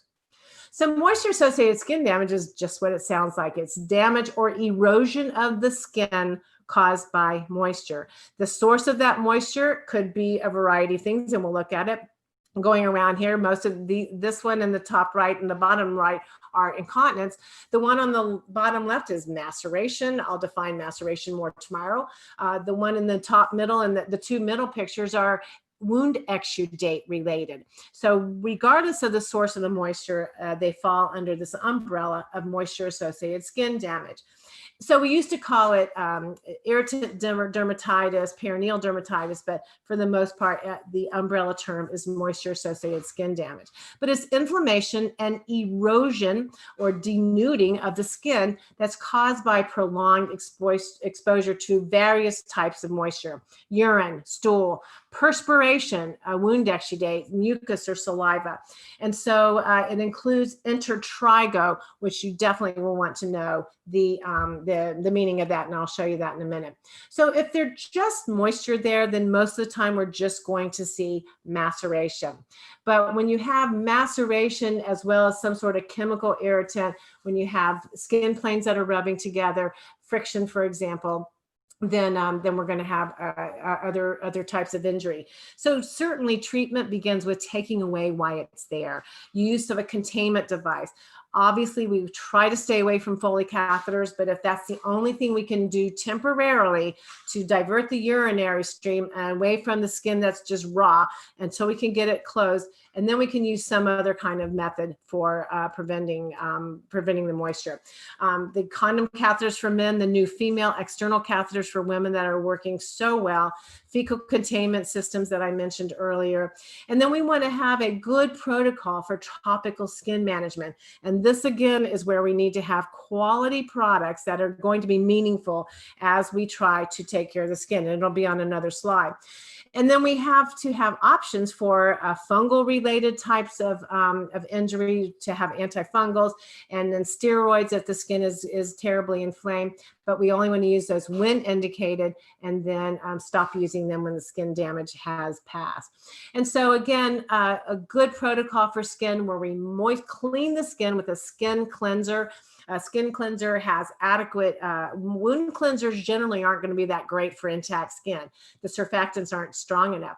And so, and I'll talk about that more tomorrow. So a skin cleanser that can help to emulsify stool if it's on the skin. Then use a moisturizer to keep the skin soft and supple, and then a good barrier ointment to prevent the penetration of external moisture into the skin. And then add the fungal or bacterial protection if we need it. So something that you might see and will want to know the definition of is intertrigo or intertriginous dermatitis. Thought to be two things. Now you have your moisture, but you have this moisture that's trapped in between opposing skin folds, and then you have friction. So it begins sometimes as just a little redness, and it can progress to pretty severe inflammation and can erode actually to full thickness. So the common areas are not surprising: anywhere skin meets skin, axilla, underneath breast, in the inguinal area, underneath the pannus is where we frequently see it. And even in infants and people who neck folds for infants, or patients who have trachs and have trach ties where moisture has gotten underneath them. So intertrigo, patients will complain usually of burning and pain. Sometimes they're not actually, unless they look in a mirror, able to often see it. So they'll have pain and burning. They may complain of an odor. They could be secondarily infected with a fungal, a yeast, or some sort of bacteria that may need to be addressed. But whole prevention, of course, is just keeping it clean, keeping it dry, doing everything we can to improve airflow. Patients become very clever and develop their own little methodologies if this is a lifetime ongoing problem. They will use pieces of t-shirts that they can launder, try to wear loose clothing. There are commercially available fabrics that can be placed that have great wicking and maybe a little bit of an antimicrobial to prevent bacteria from building up. But for people where this is a lifetime problem, that can be a little expensive. So air circulation, to the extent that they can accomplish it, making sure they're completely dry when they get out of the shower. This is something people don't always think about. You have this moisture that stays on your skin even after you've toweled off. So I know patients that use hair dryers on a cool setting in between their skin folds, just to make sure that they get them completely dry. And then using whatever they have at their disposal in terms of textiles to wick away the moisture. You can use a light dusting of antifungal powders, but again, we want to avoid any kind of lotions, for example, and ointments. So if we need to address bacteria or we need to address a fungus, then it would be ideal to mostly use a powder. Then there's medical adhesive related skin injuries, or MARSI, a consensus panel that met in 2012. It was published in 2016, brought this forward as an underappreciated problem. And when I describe it to you, if you're not familiar with it, it does make sense. It's anything that causes a dermatitis on the skin from any kind of medical adhesive or substance or topical. So it can be contact dermatitis, allergic dermatitis, includes maceration, blister formation from trauma, blister formation from adhesive, and folliculitis from adhesive removal. So here are just a few examples, but they're some of my favorite ways to remember things. So if someone says they're allergic to something, you always want to be questioning about it. If they are truly allergic to it, then they're going to be allergic to the entire area where that whatever was on their skin. If they're just allergic to something at one end, like a blister, I'm allergic to paper tape. Well, why? Oh, I get blisters. Blisters generally are tension. And so we always want to say, was it just at one end of that tape? They're probably allergic to the person who put it on. But true allergy is going to be, a true contact dermatitis is going to usually be exactly where the adhesive was on the skin. As you can see in this one, this was an adhesive that was on the patient's skin, but it was placed with tincture of benzoin. So the irritation was caused by the benzoin likely, and less so by the tape. I call these edge blisters, although this isn't adhesive necessarily. You see this when you are using compression and edema, and you use dense foams especially, and as they sink, and some of our super absorbents that are thicker, as they sink in, they cause a shift of a little tension on the edges of where that's sinking in, and you may see little edge blisters. But again, if you're just seeing blisters around the periphery of something, then it's likely tension. And we have to be so careful how we're putting tape onto these poor elderly and frail skin that we take care of. And so if someone says, oh, I can't use this tape or that tape, I'm allergic to it. And you know you're in an area where that'd be better to tape something in place. Ask them to allow you to test them. Don't put it next to the wound, because clearly we don't want to have skin issues if they truly are allergic to it. But I'll take a piece of the tape and just say, may I put it on your arm? You wear it for a few days, and then you tell me if you react to it. But and I learned this as a very young nurse, to keep from having tension blisters when we put any kind of adhesive down. This can also be with adhesive borders on foam dressings, for example. If we put it down and then we stretch it as we put it on, as we release it, it's going to gently tug on that skin. If we anchor tape and then anchor it again at the other end, we're going to put gentle tension on the skin. Negative pressure drape. You lay it on with a little tension. When the suction starts, it pulls on it and causes tension. So most of the time we're seeing tension blisters, and that's an easy way to get rid of it. Attach or plant the adhesive in the middle and then gently walk it out so that it's placed on the skin with no tension.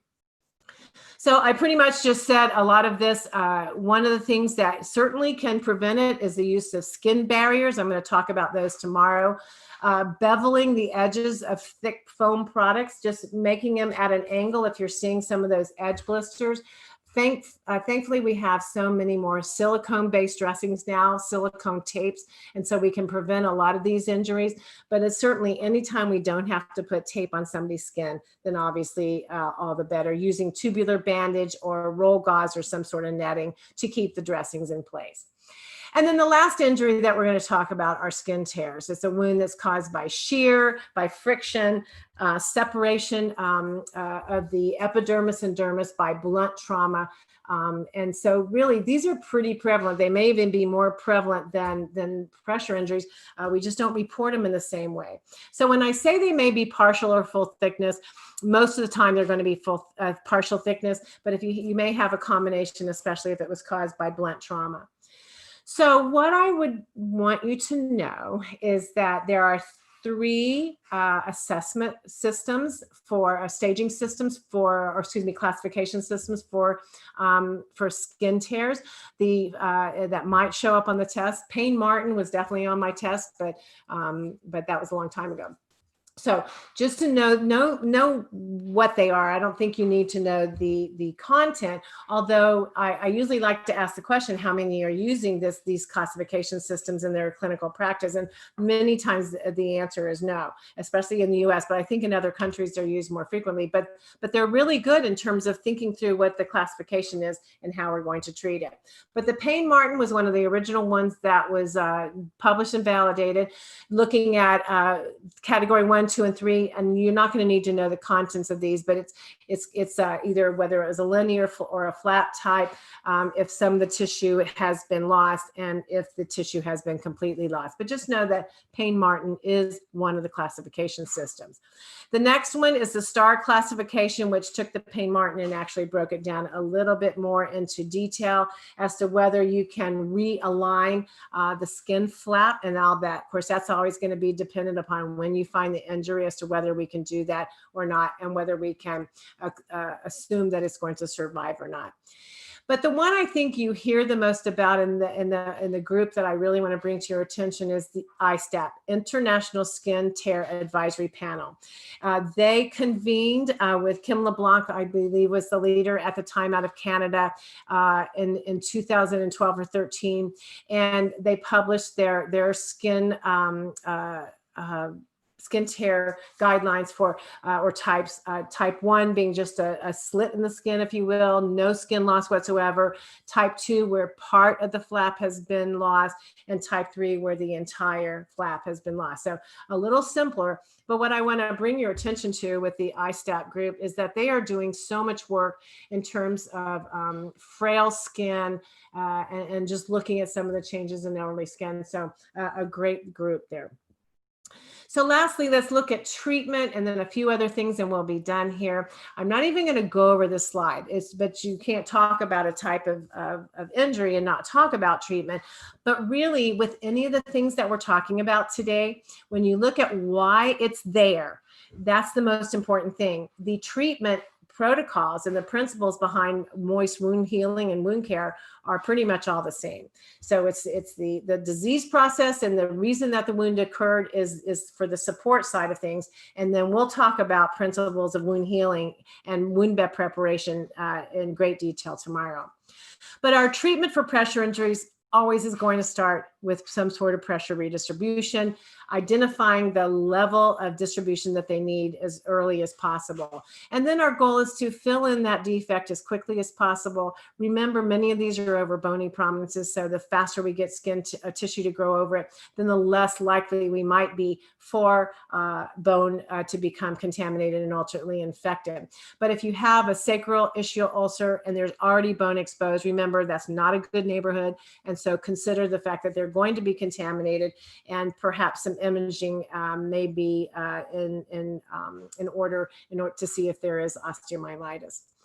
Debridement, Pamela is going to talk about tomorrow, but most pressure injuries need to be debrided. And the sooner we can get it debrided, the sooner we can start treating it. The exception, of course, is the heel ulcer or lower extremity ulcer of any kind, but heel ulcer, where we generally, unless there's and many times we'll go ahead and debride heel ulcers and move on. That's a patient by patient decision on getting them healed.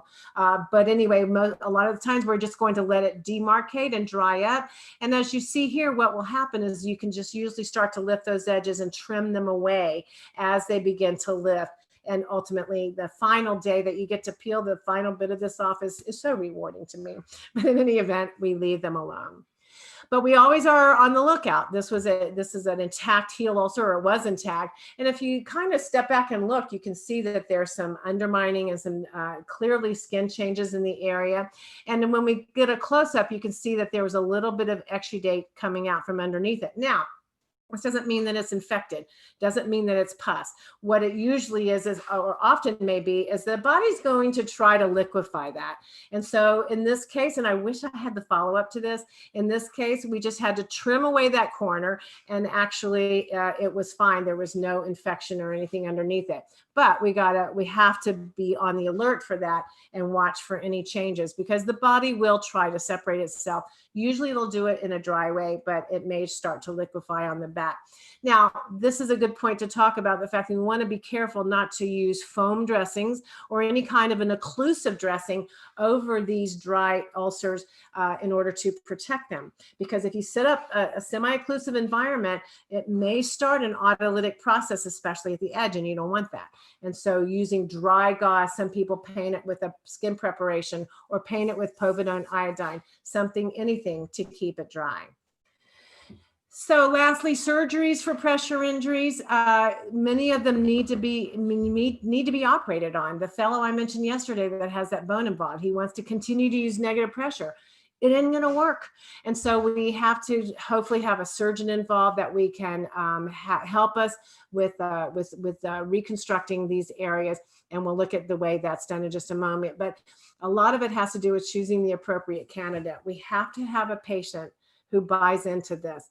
And the appropriate candidate is someone who's not necessarily going to heal in an appropriate length of time. Maybe someone who does have osteomyelitis and they need to do a series of surgeries in order to clean up the bone. But we got to screen them carefully. And I've got some papers that I'll refer you to in the next slide. But there could be, we got to look at their psychosocial setup. They have to understand that they have to be willing to stay in bed after the surgery is done. They have to be adequately nourished in order to heal. So we want to always be weighing the risk and benefits of surgery before we launch into it. Oops. So, I mean, some of them are no-brainers. We can negative pressure this for years and it's not going to close.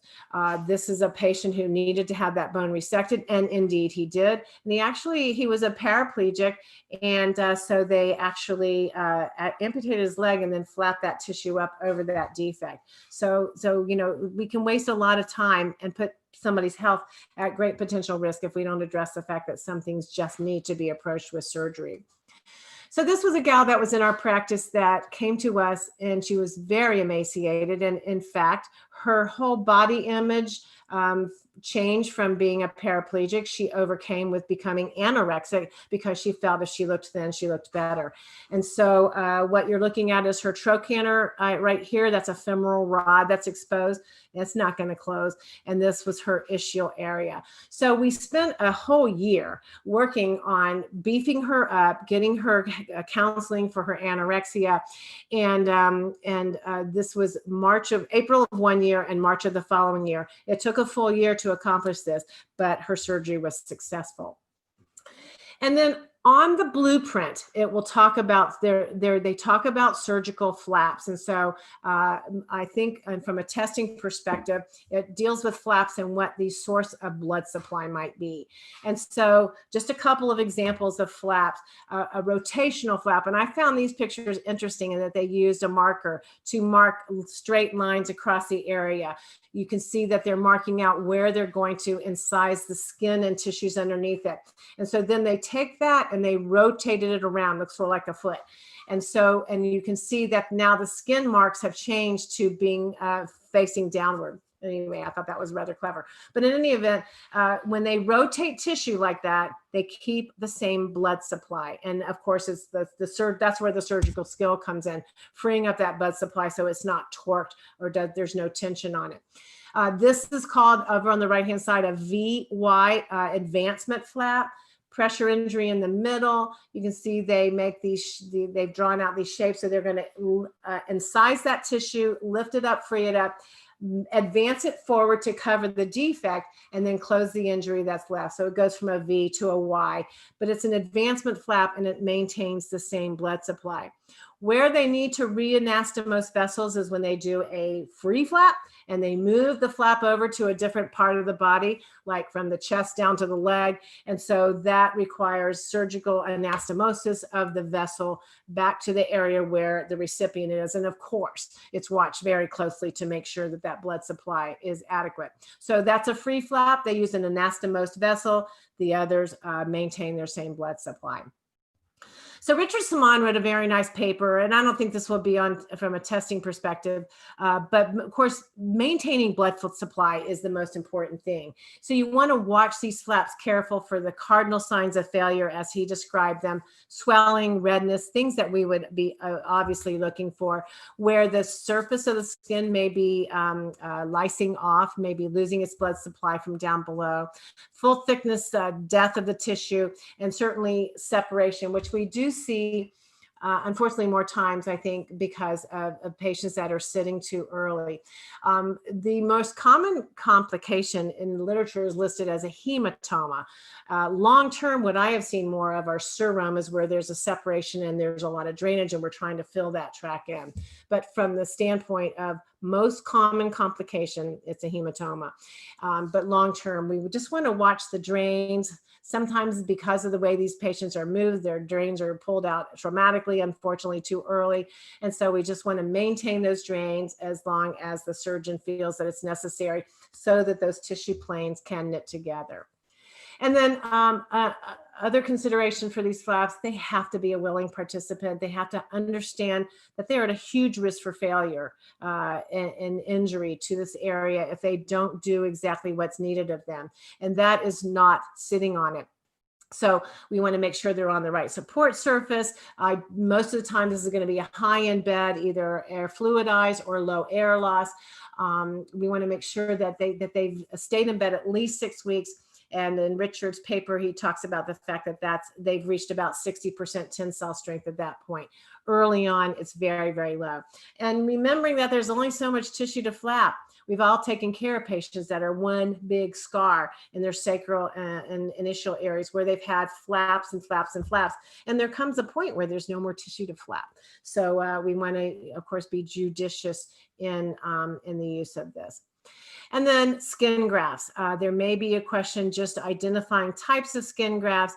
The one on the left is a split thickness skin graft, where they take the skin, they run it through a mesher, and so it's bolstered in place by some means. Most larger grafts now, I think most of us use negative pressure wound therapy to bolster them down. If it's a smaller area, they may just use like Aziroform packed with cotton, so that the most important thing is maintaining the contact of that graft against the site, the recipient site. And so then the one on the right is full thickness, where you can see the entire tissue has been lifted and placed in the area of injury. So this little graph, or this little chart here, I'll let you read this yourself. But again, it talks about the differences in the split thickness versus the full thickness. And the biggest advantage is that the cosmetic appearance is better in a full thickness graft once it's completely healed. The split thickness, you can see that sort of pebble stony look to the skin even after it's healed. And so, of course, the donor site, many times for small full thickness grafts, they can actually excise the tissue and bring that tissue back together, where the donor site on a split thickness is usually going to be larger and have a second wound to deal with. So anyway, I will let you read the rest of this, but that may be on the test. So anyway, here is, I'm finished. Oh my gosh, that I was surprised even myself. I have a few. Let's see. Let me find my question. Okay, more of a comment than a question. The NPIAP put out a white paper about purple tissue injury as a manifestation. Thank you. I bet that's Joyce Black. You know what? There's nothing more intimidating. I just remembered that she was here. There's nothing more intimidating than having Joyce Black sit through your lecture on pressure injuries. But in any event, NPIAP has put out a white paper about purple tissue injury as a manifestation of COVID, and that it should be distinguished from deep tissue injury. So again, NPIAP, National Pressure Injury Advisory Panel.org, and look for that paper. And Joyce recently also did a webinar on looking at differentiating with dark-skinned individuals. And then the next one says that they were told by a wound specialist that pressure injury is an inside to outside injury, and Kennedy terminal ulcer is an outside to inside injury. not sure they understand this. Can you send me a few reference articles? I'm not sure I understand it any either. Just remember, when we have full thickness pressure injuries, that's a bottom up injury. And so that's why when we look at stage 1s and stage 2s, if it's just moisture and if it's just friction, it's never going to penetrate down to bone. And so maybe those need to be separated out at some point. But deep tissue injuries, full thickness, stage 3, stage 4 pressure injuries are a bottom up injury. Consider the tissue deformation information I talked about at the beginning, the pressure and the shear injuries that are going on. The Kennedy terminal ulcer being an outside to inside injury. I usually think of outside to inside injuries as being like moisture, anything topical. Kennedy terminal ulcer really is tissue death related to end of life. So I would look for that, but I've never heard anybody talk about a Kennedy terminal ulcer being an outside injury. It was really referred to as that injury that is identified when someone's at end of life, and it's usually going to be a perfusion type of injury or lack of perfusion because of the ejection fraction of the heart diminishing. So that's all the questions that I have for now. And again, as far as these questions, I ask you to remember that we will answer your questions all throughout today and tomorrow. You'll have our emails. If you have a question even after we're finished, then we will answer them for you to the best of our ability. So are we taking a break? Pamela, are you ready? Why don't we take, because that was a long session. They usually tell me if we're taking a break. Oh, yes, we are taking a break. Let's take about 5 minutes while we move over to Pamela. Thank you for being here with us this afternoon. I'm done for the day. I will see you again tomorrow morning. And so take a quick break and Pamela will be on in 5.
Frank, I didn't look at the time, so just give me a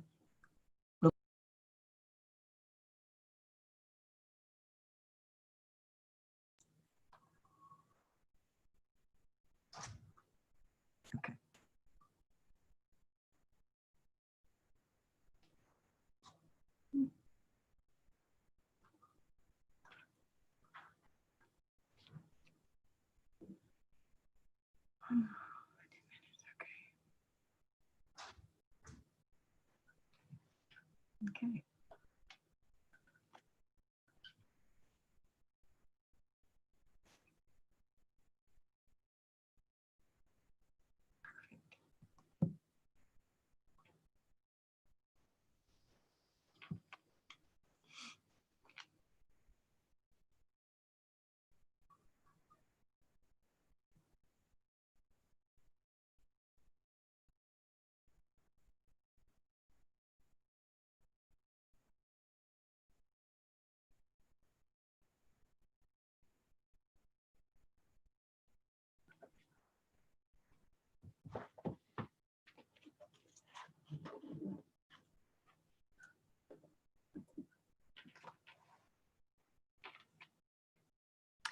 All right, ladies and gentlemen, the first thing I want to do for you is clarify something. Thank you, Joyce, for sending that question. I misread the question. It had to do with when you pinch and lift the skin on the toe, is it positive or negative? So as you see here, when you can pinch and lift, that's a negative stimmer sign. When you pinch and the skin will not come together because of the fibrotic changes, then that is a positive stimmer sign. So thank you for that question. I've had it more than once, which tells me that I'm not clarifying it well enough. So I really do appreciate that. Thank you. So now we're going to go to our burns section. There will be a few questions on burns on the exams from the American Board of Wound Management. So let's get through this section. And then we'll think after this, we go to diabetes. So when we look at the types of burns, they are thermal, chemical, electrical, radiological, and cold exposure. And I'll explain why cold exposure comes under burns in a few minutes. And so you can look at this to, as you would like to give yourself some more information on the different etiologies of the types of burns. Some details that are important, particularly related to the test, the exam, everything we give you, we think is important, but we do try to highlight some of the things that you might see on some exams that will be coming up for some people. So most burns in the developed countries come from hot liquids. And I love tea. I have a couple of types of tea every day, and I have my water pot that brings my tea to whichever temperature I need. You know, my green tea needs 175, my black tea needs 200. So you have different temperatures. And when I was studying this, it was interesting for me to understand that the skin is damaged when you get to a temperature of 156 degrees. And my lowest temperature on my pot is 175 degrees. Accidental scalds. When we have accidental scalds, and the key word here is accidental, they're going to have irregular borders that are going to be associated with the drip or the splash lines. Intentional scald burns or intentional burns usually have clear demarcation lines, such as you see over here on the right. This is a deliberate skin burn on an older adult in an assisted living facility. The majority of thermal injuries in children are scald injuries. That's the most common. And 20% of the burns in children, and I highlighted this, and this is not in your content, but I put it in because I thought it could be important to you. 20% of the burns in children are from abuse and neglect. And if the history that you're taking does not correlate with the physical findings, then we are mandated to get in touch with protective services, be it adult protective services or child protective services. The second most common source of a burn injury is the flame, and that is the most common reason for hospitalizations.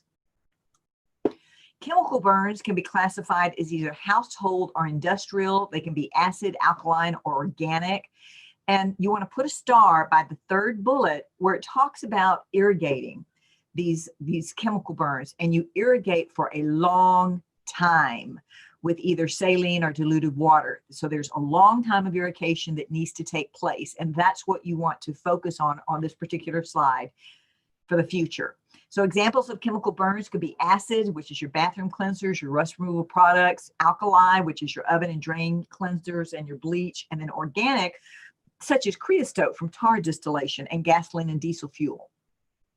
Electrical burns, there's been a lot of electrical activity in this country recently.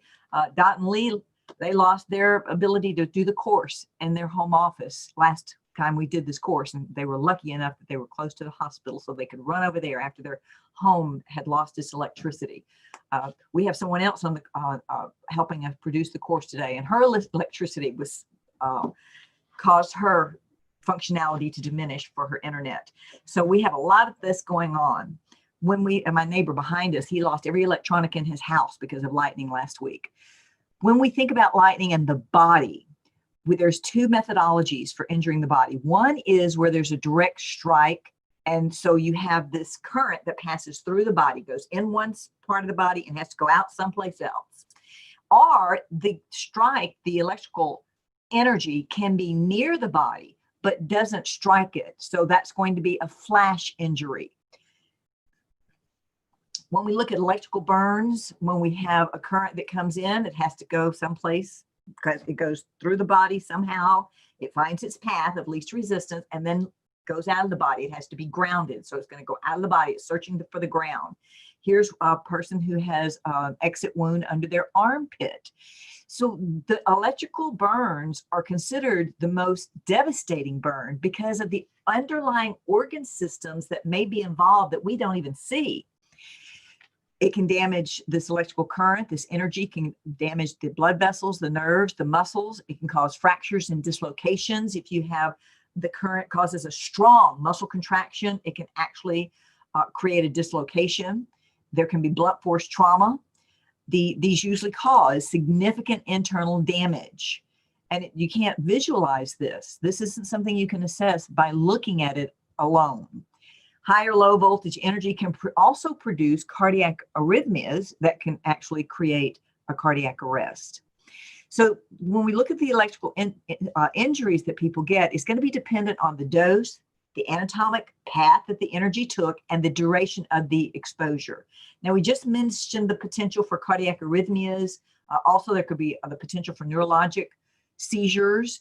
There is, if the muscles have been damaged, you have this breakdown of the damaged muscle tissue that can actually go on to damage the kidney. And as you see here, when we find the exit injury, there usually is going to need to be wound care. This is just like any other pressure injury or any other type of wound that we may have where we see necrotic tissue. Is going to need to be debrided, and then you're going to use moist wound healing properties for everything that you do. But first it has to demarcate. We talk about demarcation oftentimes in deep tissue injuries. The deep tissue injury needs to demarcate and declare itself, so you know exactly what you're going to be taking care of when what you first see when you have a deep tissue injury is not what you see later. And the same thing with electrical injuries. You need it to demarcate, define itself, and then you'll know what you're going to be treating. Radiation burns come from two primary places. It can come from a third place, but two primary places, and that is the UV from the sun and X-rays. And then there can be burns from high power radio transmitters where the radio frequency converts the energy to heat. When we look at radiodermatitis, which can be a complication from radiation therapy, these are skin reactions that take place because of the vasodilatation and the vascular permeability. There can be this inflammatory response that takes place with the secondary erythematosus skin reaction that you see. And the skin changes, it begins to get thicker. You can have what's called dry discrimination. There you can see a broken epidermis sometimes with blisters. There can be a pain. So that's the acute side of this. I was in my lift car with my Lyft driver not too long ago, and he was his neck, he just had all this scarring in his neck. He'd gone through four rounds of cancer where he needed radiation therapy, and he was just a mess. And he was so thankful and grateful that he was there to be able to drive my Lyft car that day, to drive me wherever I needed to go. So he did have severe radiodermatitis with a lot of skin atrophy, the fibrosis that you see, the pigmentation changes that you're seeing. He had all of this going on. So when looking at radiation, and we need more research on this. When we look at radiation burns, radiation dermatitis, radiation complications to the skin, we need more research. When I was doing the research to write this part of the program, it was confusing as I looked across many of the major burn centers and radiation centers, and they had different recommendations, and I could not find really good consensus. So I'm looking for that. And if you have any really good consensus to share related to these dermatological changes, I'd be very grateful. But the recommendation, some of the things I did find, is that we wash with H2O, with water, without mild soap. The key term there is mild soap.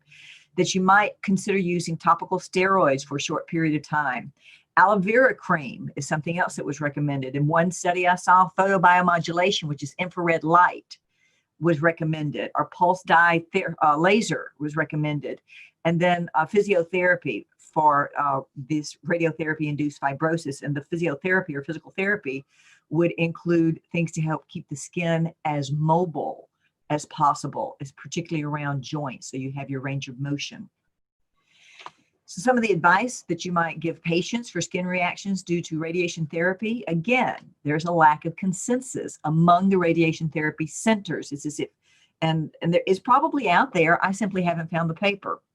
So some of the common advice that I found among about 6 or 7 radiation therapy was not to use metallic-based topical products such as zinc oxide creams or deodorants with aluminum in it. Most of us have taken, especially women, have stopped using deodorants with aluminum because there was a hint that that might contribute to breast cancer. Whether or not it does, I don't have the definitive evidence for that. To avoid alcohol-containing products, just like with the skincare and the wound care we do for our patients and residents now. We want to avoid alcohol products because it dries the skin even more. To avoid sun exposure, to wear, of course, loose-fitting clothes that do not restrict or prevent, or to help prevent friction on these irradiated areas. You want to keep the area dry and clean, avoid extreme exposures, and avoid the use of starch-based products. So again, there's no general accord or consensus across the radiation centers about the treatment for these radiation tissue toxicities, and we need more studies. There's something interesting about radiation therapy, and there is a complication called radiation recall dermatitis, which is not well understood. This is an inflammatory skin reaction such as you see on this woman's the left side of her chest, where this occurs in a previously irradiated body part following some drug administration, usually a chemotherapeutic drug. There doesn't appear to be a minimum dose relationship. There can be anything from a mild rash to severe necrosis of the skin. They can have different types of eruptions and edema. They can be desquamation. There can be they commonly have reports of pruritus or pain. They usually these lesions appear within weeks of the therapy, or taking the drug, after the radiation. Then they take this drug that causes this reaction, and it's very poorly understood. Frostbite, the reason that, cold, you're thinking cold and burn, cold and burn. Well, yes, because of the damage that is similar to the inflammatory response that we get with ischemic wounds also. So you get this vasoconstriction, you get this endothelial injury with thrombosis and loss of the vascular integrity. So the factors that affect the severity of the burn include how long was the person's skin exposed to the cold, what was the temperature, how low did it go, what was the humidity, higher humidity, more damage to the skin, and what is the wind chill factor. So these 4 factors are going to affect the severity of the frostbite. There's 2 levels of frostbite. Similar to, there's sort of 2 levels, overall levels, for pressure ulcers, superficial and deep. So the superficial frostbite includes the skin and subcutaneous tissue. And when the skin rewarms, you'll have clear blisters. That is a better prognosis when there's clear blisters from the rewarming. With a deep frostbite that can go all the way down to the bone and joint and tendon, the rewarming results in what you see here on the 4th finger, these hemorrhagic blisters. That is not a good sign. That usually preludes are that's usually telling you that you're going to have significant tissue damage. So there's no definitive evidence for the management of blisters. In general, we still do not pop intact blisters. We try to keep the blister covering in place, which is sort of like a sterile bandage. When I learned burns and the thermal burn depth classification, I learned first, second, third, and fourth degree burns. And I think from a testing perspective that it may be similar to that, but I am going to give you a newer classification system that talks about the superficial burn, the partial thickness burn, and the full thickness burn. So we're going to go through each one of these. Now, I do want to mention on the partial thickness burn, if you'll look here with me, and when Dottie gave you the layers of the skin, including the layers of the dermis, you need to know these. You need to know the layers of the dermis. You need to know the layers of the epidermis, because that could come back and be on your test. So the epidermal layer, the top of the epidermal layer, or of the dermal layer is, the top of the dermal layer is the papillary dermis. So that's going to be a superficial partial thickness burn if only the papillary area is damaged. If you get down to the deeper dermal layer, the reticular layer, that's going to be a deep partial thickness burns. They're still both taking place in the dermal region. So superficial burns, like sunburns, those are superficial burns. If you're a light-skinned individual, they're going to be red. Dark-skinned individuals get sunburns also. You simply do not see them as well. The skin will dry. In a lighter-skinned individual, they'll blanch. They can be painful for 2 or 3 days, and oftentimes the skin will peel. I'm a light-skinned individual and have had peeling many times in my life as I've loved the water. And so I have to stay out of the sun now. I've already had basal cell carcinoma, and so I have to be very careful with my sun exposure. So some of the examples of this for the superficial burn are flash burns and sunburns. You get complete healing with several days without scarring. Now, there is a note for you, and the practitioners, I want you to hear this note because you're going to be doing the Parkland burn formula potentially for your test, and I'm going to give you that in just a few minutes. One of the reasons that they took away the Parkland burn formula, which has gone away from many centers, is because people were overestimating the burn area because they were including in the total body surface area calculation the superficial burns, which leads to overestimation and can cause giving too much fluid resuscitation volume. So if you have a burn like this and you're trying to estimate your total body surface area, you do not use the total body surface area sunburn area or superficial burn in your calculation. Now here's your superficial partial thickness burn. This is the one where it is in the higher level, the papillary dermis. And so this entire area, gray and blue, all of this is the dermis. So here's your papillary dermal area, your superficial partial thickness burns, usually caused by hot liquids. You may have blisters. It can be painful because you still have the dermal area intact, the lower dermal area intact where the nerve endings are. So it can be very painful. It heals with a minimal of scarring. And again, we usually leave the blisters there, but oftentimes they end up popping themselves. This kind of thing pops themselves with the putting on clothes, taking off clothes, that kind of thing. Just regular use of your arms and hands or legs, wherever it may be. Now your deep partial thickness burn, look at the drawing here. So here's your deep partial thickness burn that goes into the reticular dermis. With this, there's going to be a lack of blister formation with your deep partial thickness burns, usually caused by flames. You can see that white charred skin. Pain is minimal, and you know why the pain is minimal, because we burned all the way through the dermal layers, which is where the nerve endings are. Scarring can be severe. Grafting is often preferred to increase long-term function, and the healing can be from 3 to 9 weeks by contraction. It takes place by contraction.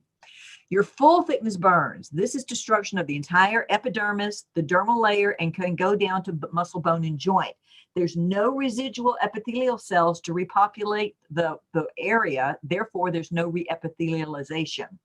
The area is not going to close by a secondary, the area of the wound that is not closed by secondary intention will usually require grafting, or we are seeing newer And we've not brought it to the course yet. We have to see where the exam is going. So I'm really looking forward to, not really, I'm looking forward to, but not really, October when I take my exam, because I'm going to see how they've updated the exam. We don't get their questions. We have to simply teach to the outline that we've been provided, that everyone has been provided by the American Board of Wound Management. So when we look at full thickness burns, they require extensive debridement, so many times complex reconstruction of the area that has been damaged. They're usually caused by immersion scalds, flames, and chemical and high voltage electrical injuries. So the treatment for full thickness burns, those that are not closed by wound contraction, will require some type of skin grafting. And if you are in a progressive and financially good financial situation in your centers and where you do your work, you might be able to get some of these new placenta type products or other products that they are beginning to use on burns. It's not going to happen in my care setting, which is the long-term care setting. We're going to have to do it the traditional way. Functional limitations for full thickness burns are frequently present. There are 3 geographic zones of injury for burns. And when we look at the geographic zones, I'm going to go through all 3 of them. The first zone, the zone of coagulation, right here is in the middle of this burn. This area is where the greatest heat transfer went into the skin here. This is where you have irreversible tissue loss. And where you see that devitalized or necrotic tissue, it will need to be debrided. After the zone of coagulation, or outside of the zone of coagulation, is the zone of stasis, where the tissue is severely metabolically compromised, but it's potentially, this tissue is potentially salvageable. However, it can convert to full, complete tissue loss if there's prolonged hypotension and infection or edema.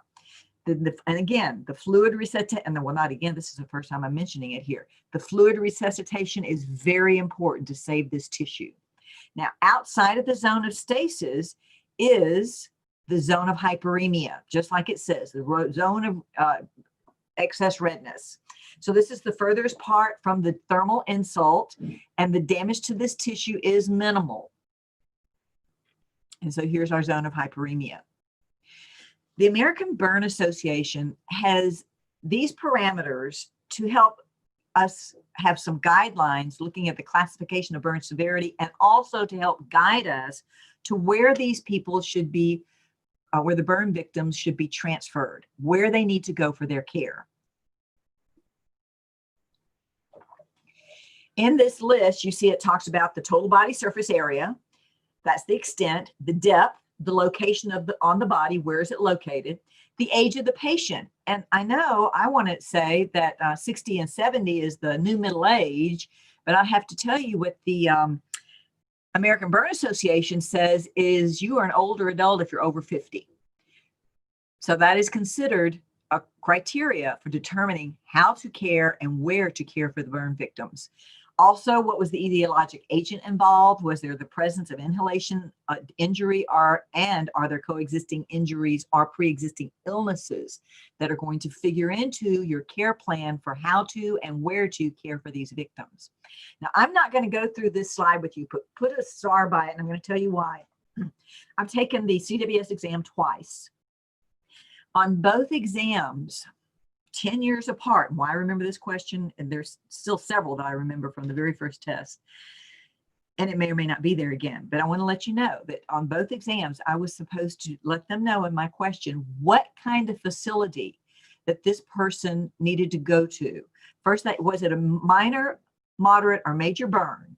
Because major burns need to go to burn centers.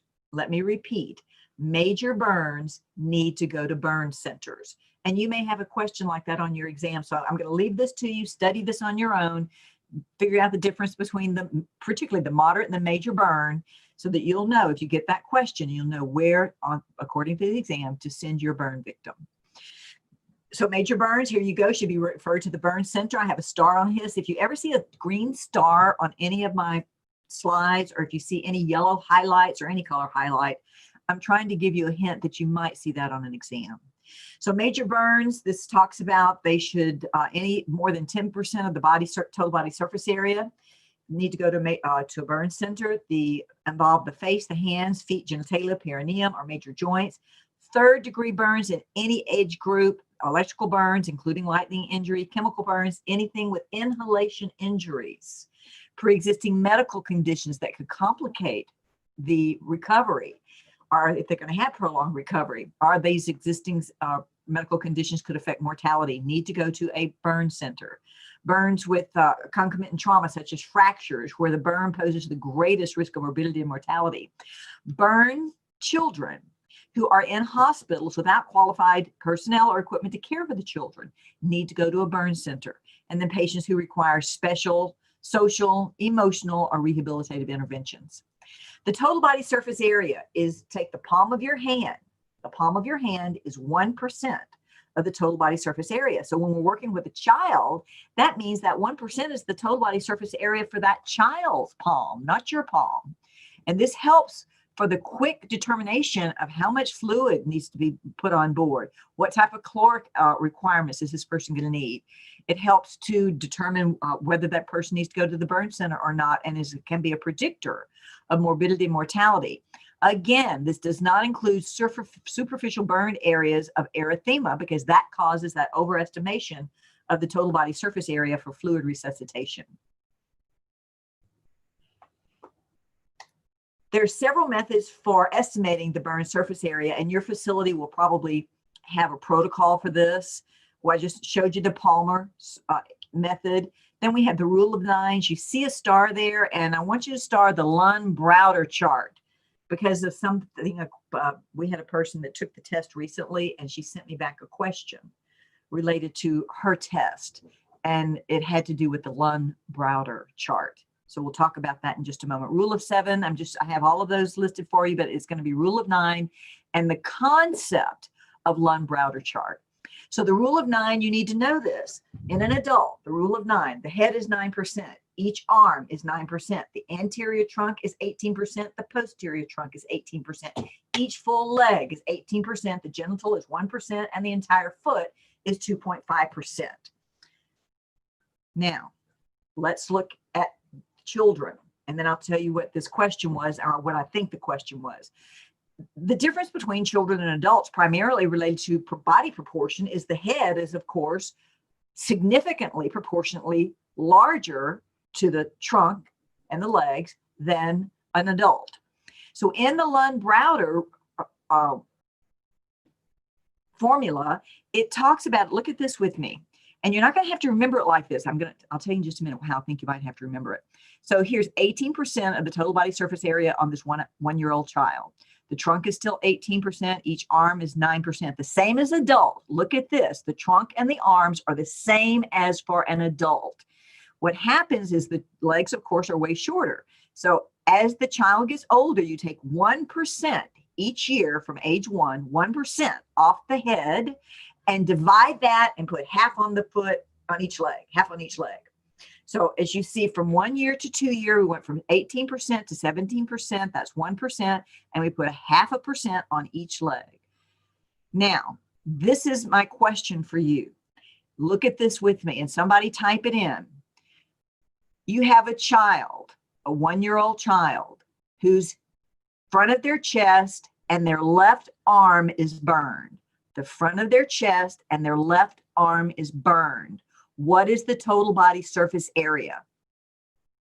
Somebody type that in, and then we'll come back to that. I'll see if you got it right. Or Tiffany, let me know what comes up. So burn considerations, your partial thickness burns are going to heal on their own unless something causes them to convert to a full thickness. And the number one thing that causes partial thickness burns after the resuscitation process to convert to full thickness burns is our full thickness tissue damage or tissue loss is an infection. Airway integrity is a primary concern. Inhalation byproducts from combustion and smoke cause significant mortality and the most immediate death. Most people die from hypoxia when they're in the burning process around them. due to the carbon monoxide displacing the oxygen from the hemoglobin A1C. And I put one more bullet in here for you and highlighted it for you because it could be important. The most common cause of death from fires is smoke inhalation and carbon monoxide poisoning. So burn management is divided into 3 phases. The emergent phase, are also known as the resuscitative phase, the acute phase, and the rehabilitation phase, where we go to try to restore function to the best of our ability and the patient's ability.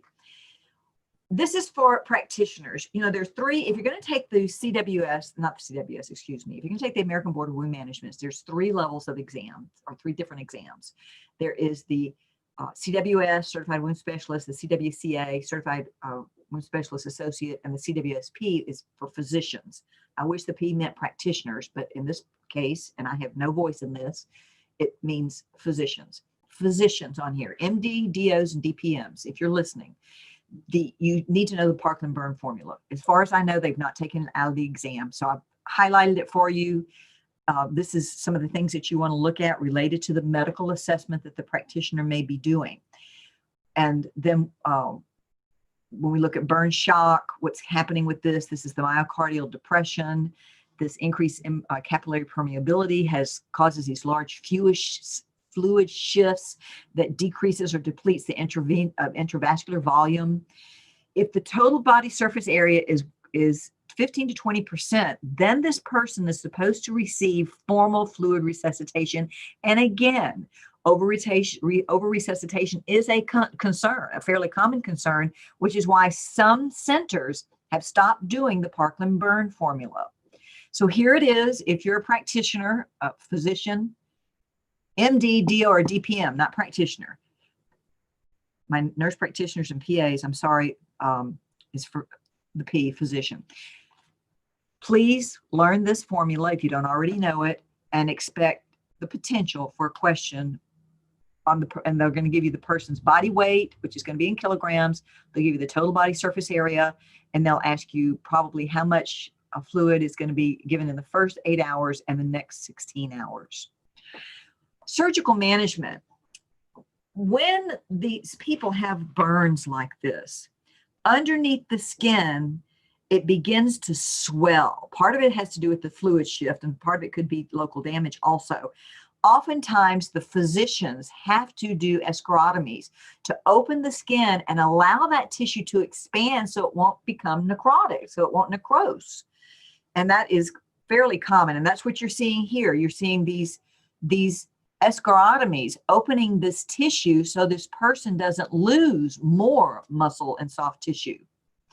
So when we look at burn interventions, a burn is considered to cause the person to be immune compromised, especially larger burn areas.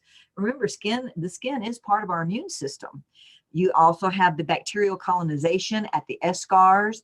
We now know that underneath the eschar, there's all kinds of bacteria. Underneath all the venous and the lymphedema skin issues we see, there's a lot of bacteria going on there. So this physical barrier to the bacteria has been destroyed. And again, infections are the most concern after airway issues.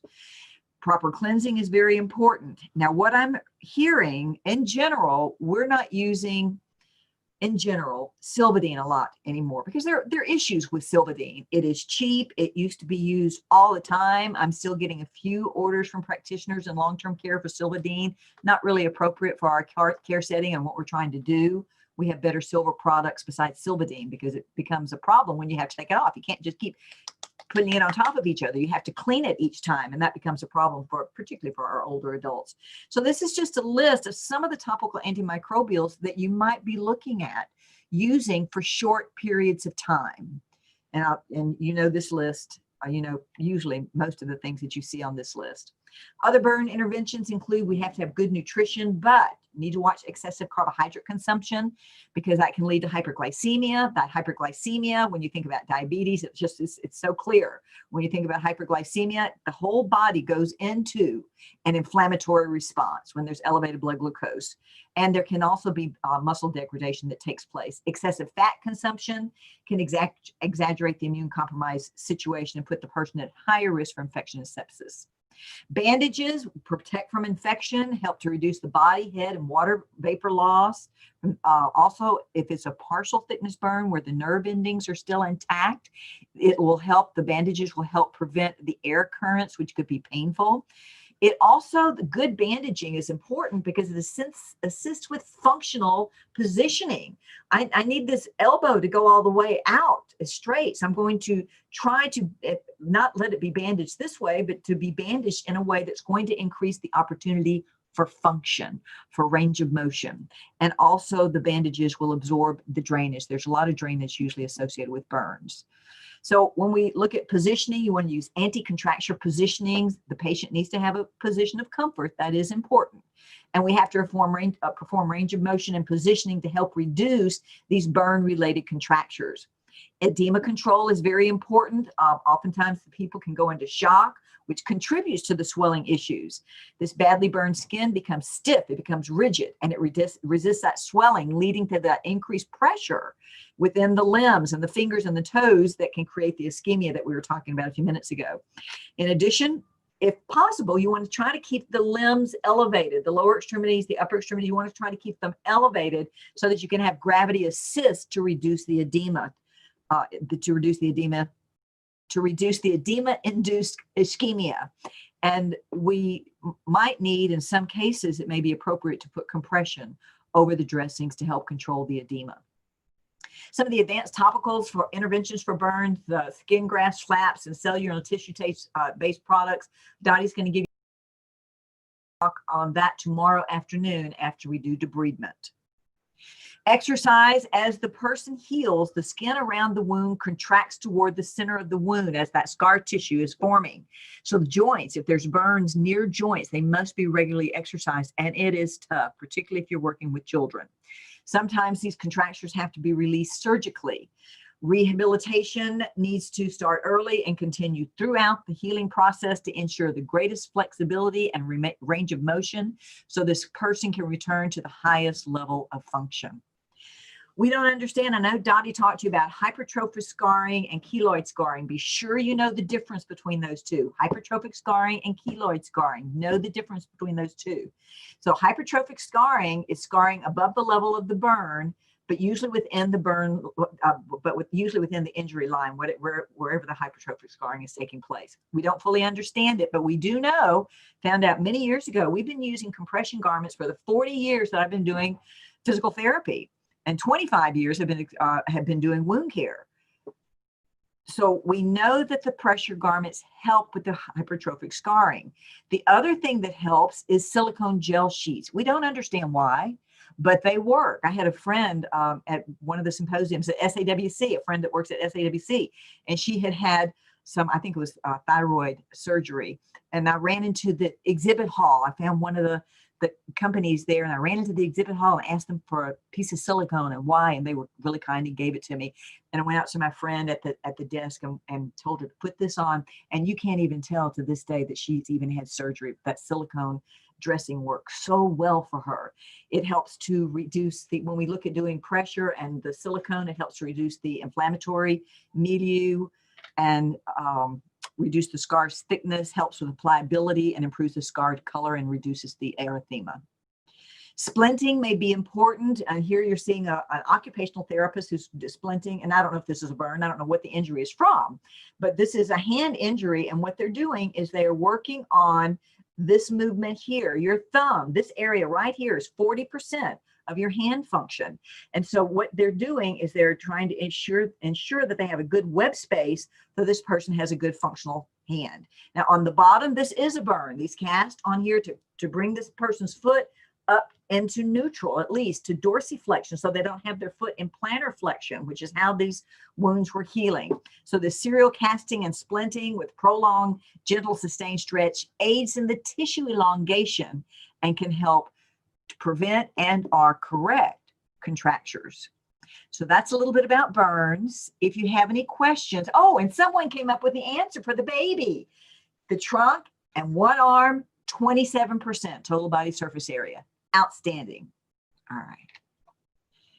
Do we have any questions? If not, I'm supposed to do a 5-minute break. So we're going to take a break. It is 2:39. So do you want me to keep going? Do y'all want me to keep going? Tell me, just give me a thumbs up if you want me to keep going or give a 5-minute break. Keep going. I can, absolutely. Oh, yeah. That's a good idea. All right. Now, ladies and gentlemen, this is my favorite talk. We're not supposed to have favorites, kind of like children. We're not supposed to have favorites, and most people don't, but I have a favorite talk. So my other children topics, I am sorry. Diabetes and wounds. I was a diabetes educator for 20 years, and really my career in wound care started related to diabetes and complications and cardiac disease when I was doing the cardiac rehabilitation. So we're going to talk about diabetes and wound healing. Every year in January, the American Diabetes Association puts out the standards for medical care for diabetes. I'm on pins and needles every January. In 2017, I let my diabetes educator credential go. It still hurts. I wasn't able to keep up the hours. It is what it is. Does not mean I have any less interest in this topic because it changes. We can barely keep up with it. As a practitioner, you can barely keep up with the drugs related to diabetes.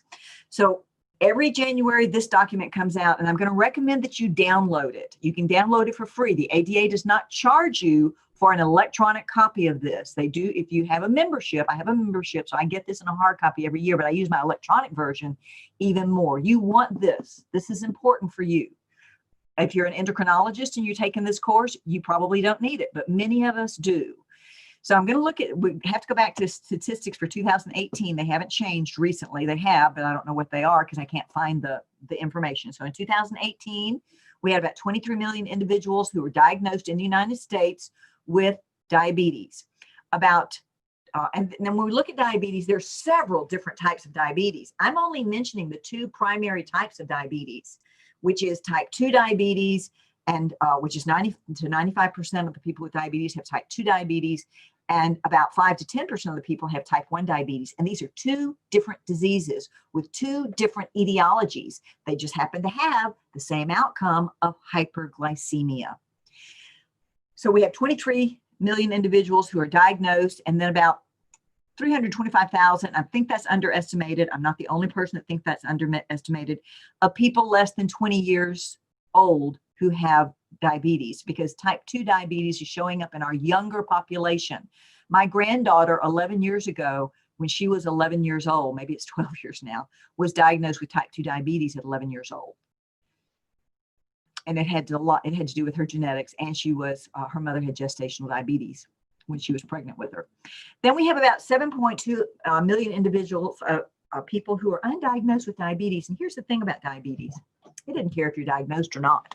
It's a mean, vicious, malicious disease, and it takes no prisoners.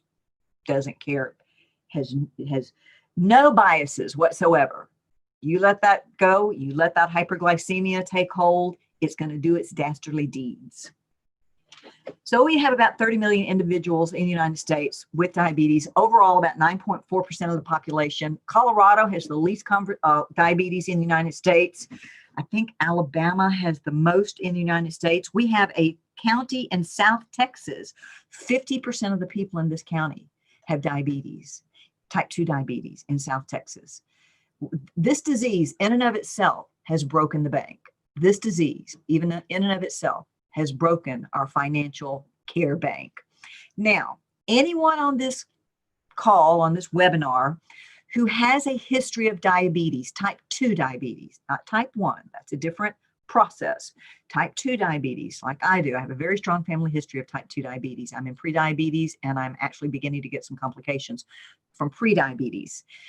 Pre-diabetes is a blood glucose of 100 to 125, 100 to 125 after an 8-hour fast.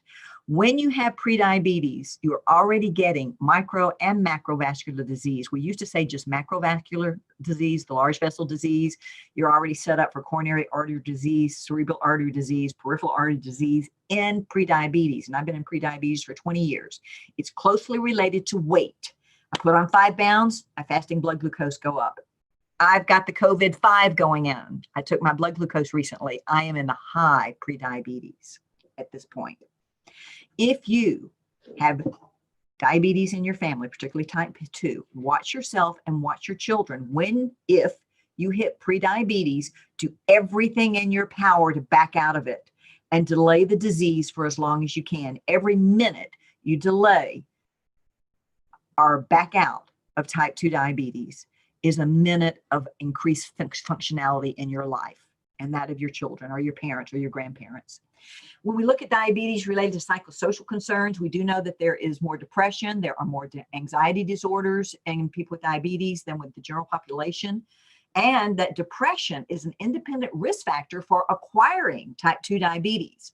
We know that infections and complications of diabetes add to the emotional stress and the decreased quality of life for a person. There is, and this is part of the vascular dementia, which I need to figure out a way to put electrical stimulation on my head to my brain, but we're not supposed to do that to our heads, to our brains. E-stim, that is. We'll talk about E-stim later. 60% of the people are at a higher risk. People with diabetes are at higher risk for dementia. So this is macro and microvascular. When you look at Alzheimer's, it is a vascular issue also. It's not, there's more than one cause, but it's also a vascular issue. Patients with diabetes and depression have a higher risk for there you go, vascular dementia and Alzheimer's. Stress, anxiety, depression, all of these correlate and have a pro-inflammatory process. So we're in our COVID-19 time right now. And so I'm wondering, is part of my blood glucose going up due to the stress of what's going on in our country and what's going on with health and everything else? Can that be affecting my blood glucose? Absolutely, it can be. I'm so less stress related to not having to travel, to do this out of my home, but stress increases the glucose excursions. Wound healing in people with diabetes, it doesn't matter what the wound is. Doesn't matter what the wound is. 20 years ago, I was at programs, going to the programs, and we were talking about diabetic foot ulcers at this session and this session, this session. No one was talking about blood glucose. Finally, and I would get up with every single session and say, what about blood glucose? Don't you think that needs to be monitored? And after a while, because everyone knows this now, not because I got up and asked, we are seeing that blood glucose is part of the talks now, whether it's a diabetic foot, whether there's a wound in a person with diabetes, blood glucose monitoring is part of the conversation now. So it doesn't matter what the etiology is. You want to ensure that the blood glucose is controlled. So hyperglycemia, elevated blood glucose, you do not hear me call it sugar. My I had a cousin that taught me that. You don't call it blood sugar, because he thought I was talking about his chocolate cake. Just recently, in my little village in Texas, I have a friend, and we're starting electrical stimulation on him for his pre-diabetes induced peripheral neuropathy. Pre-diabetes, peripheral neuropathy. And he knows what I do. And he called me up and he said, you know, the doctor called me and said that I was checking on my blood glucose, and they called me back and they said that, you know, it was a little high and to watch my sugar. 2 weeks ago, the doctor's office said to watch his sugar. And I said, John, watch your sugar do what? And what does sugar mean to you? And so, well, it means sweets. Do you think we've got a problem? This person has prediabetes. He already has the symptoms of peripheral neuropathy from his prediabetes. Now we need to back him out of his peripheral neuropathy now to save those feet 20 years down the road.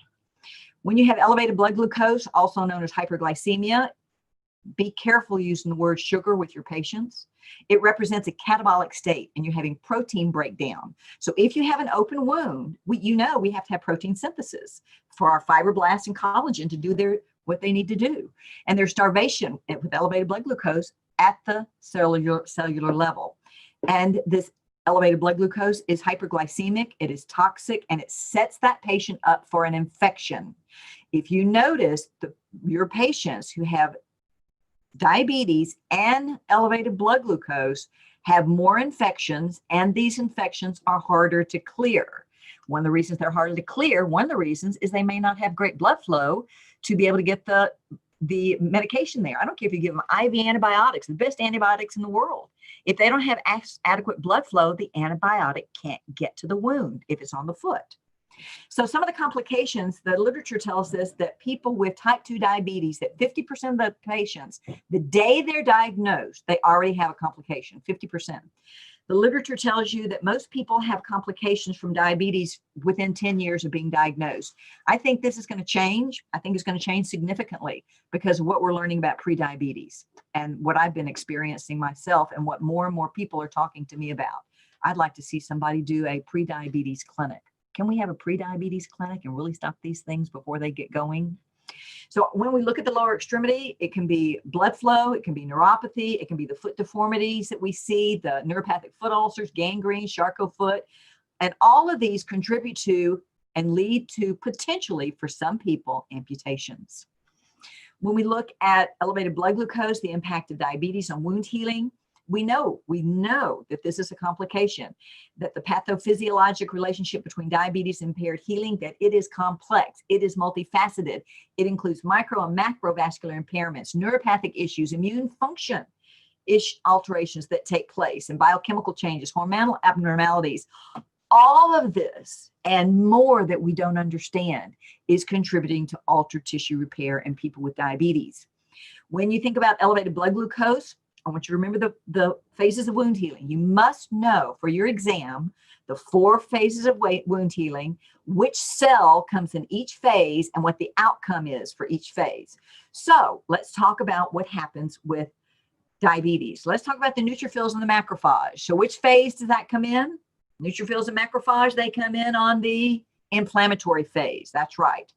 So if the blood glucose is elevated, the neutrophils aren't going to come in the way they're supposed to, and neither will they call in the macrophages.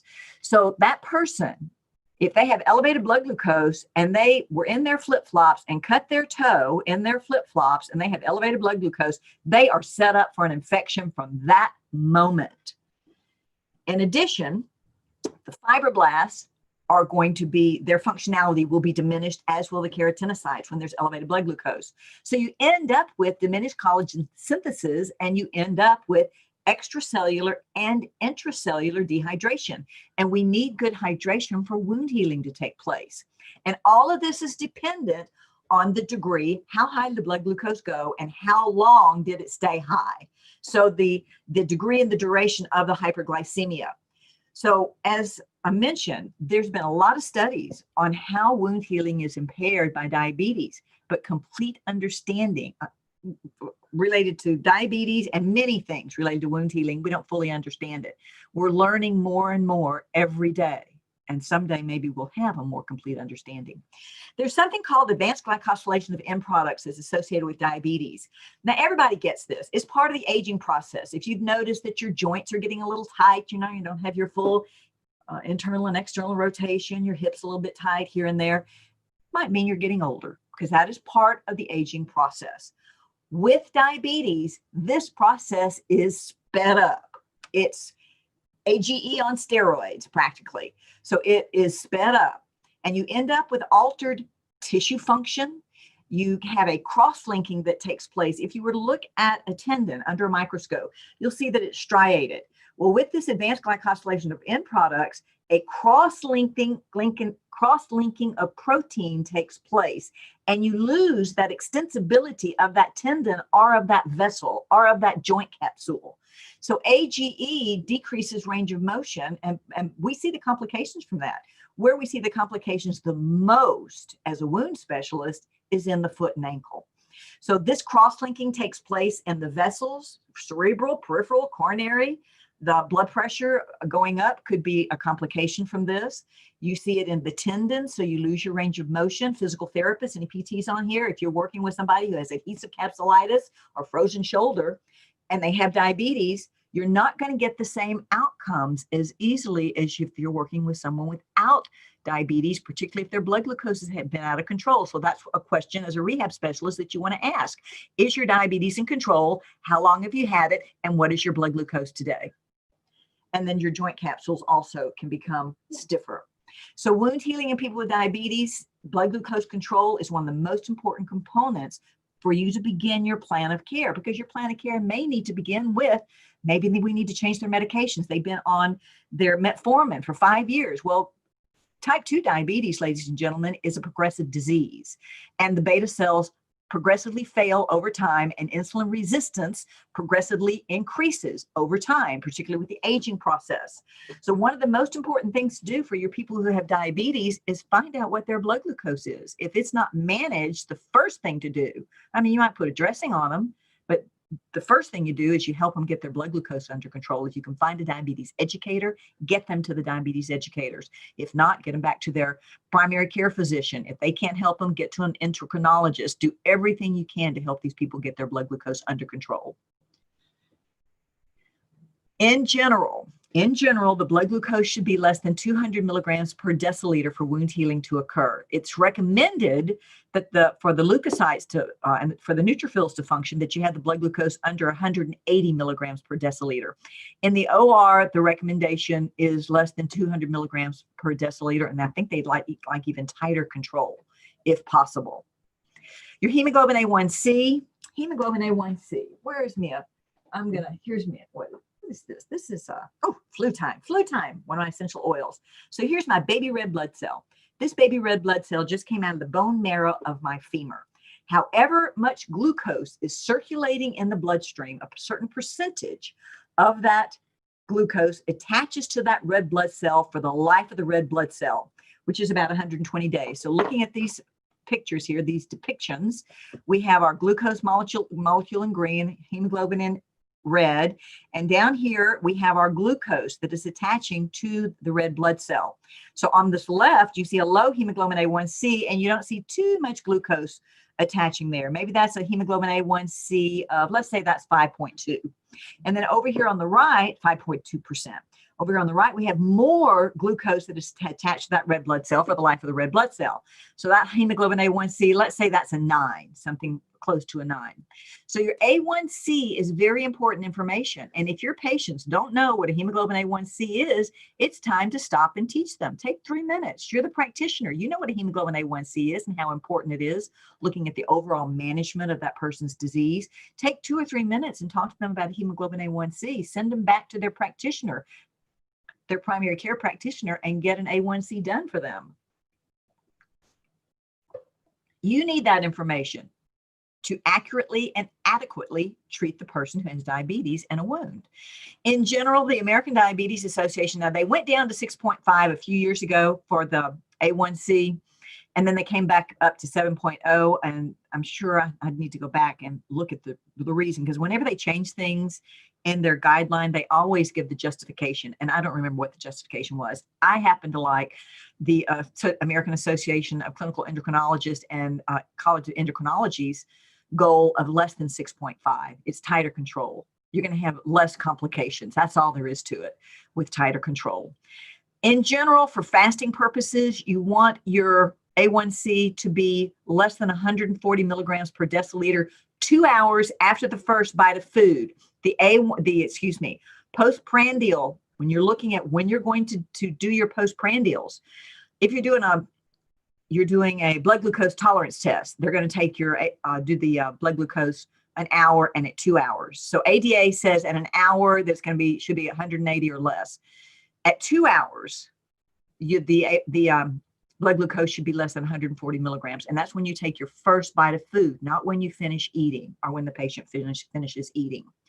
So this is looking at the correlation between the A1C and the mean plasma glucose. My granddaughter, the day she was diagnosed at 11 years old, she had an A1C of 14, which tells you that she had been running very high blood glucose levels for a long time. She also had what's known as acanthosis nigricans, which is a dark staining on her neck. Taylor, my granddaughter is, her mother's Caucasian and her dad is from Mexico. So she has this beautiful blending of these ethnicities, gorgeous, but because of her mother had gestational diabetes and her father is in the group of people that have higher incidence of diabetes. She acquired it at 11 years old. So you want to look at this.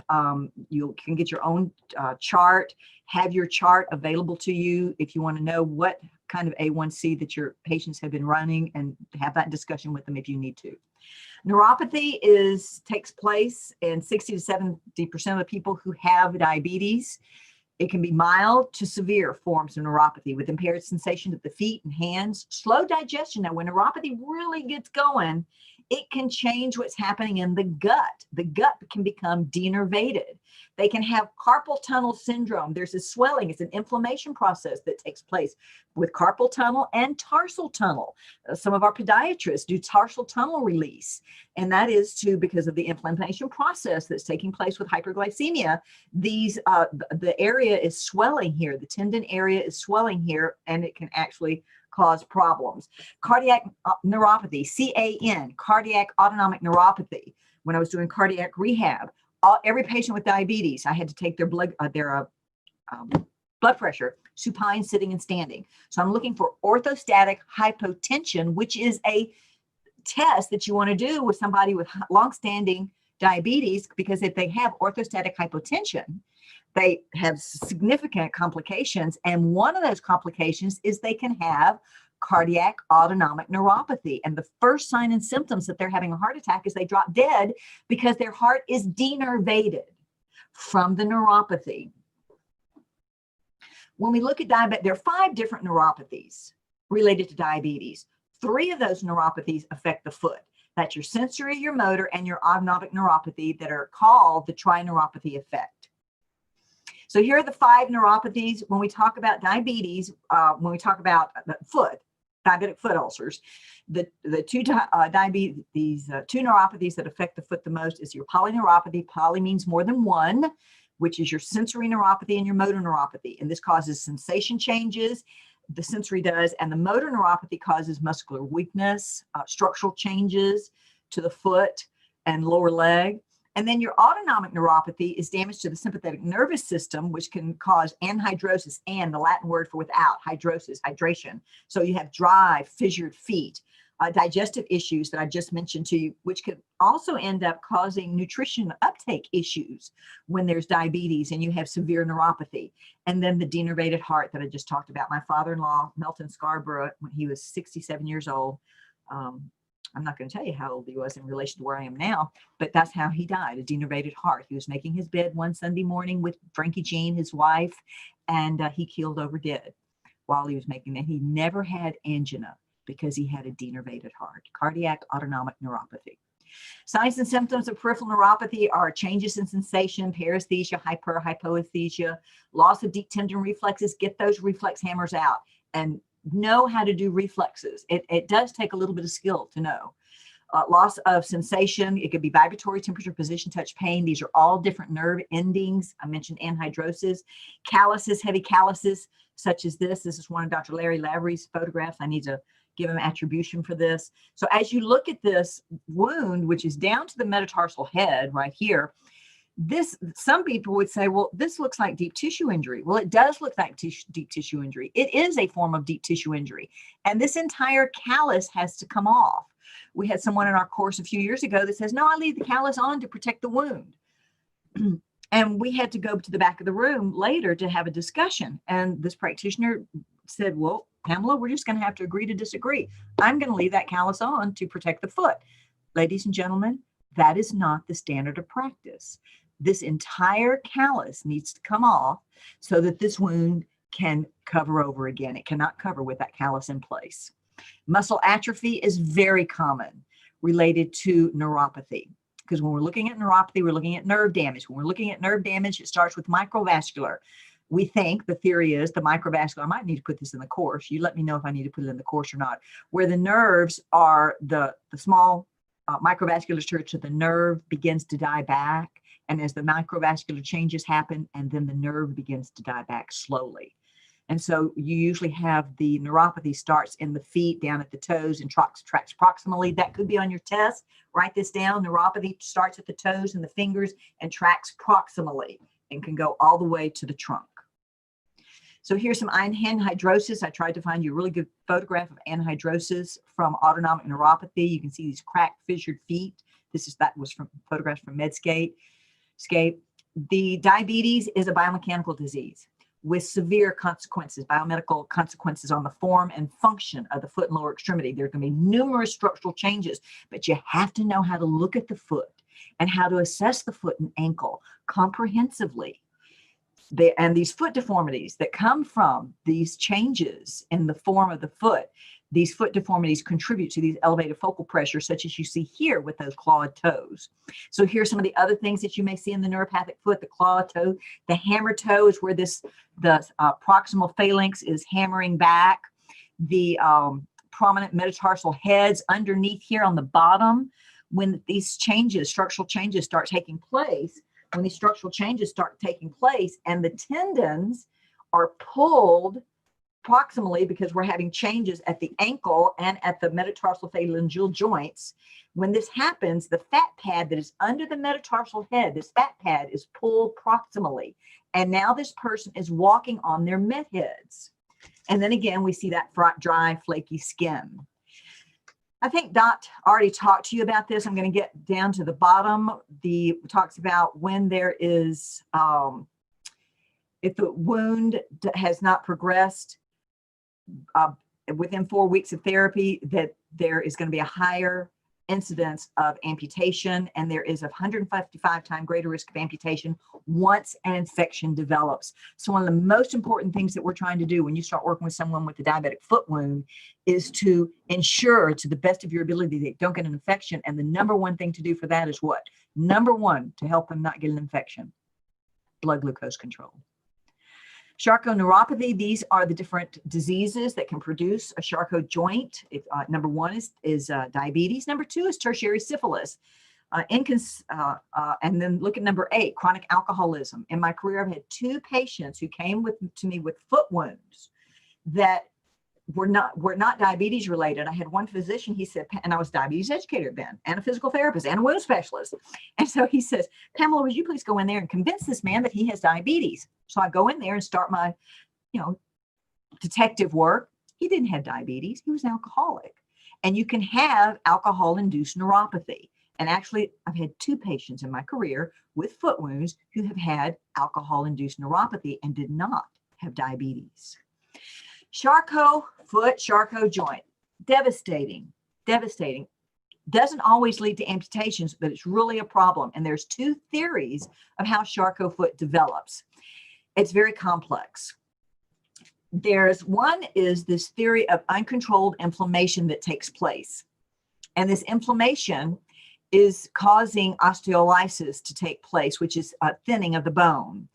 And so the person is set up and they have osteopenia.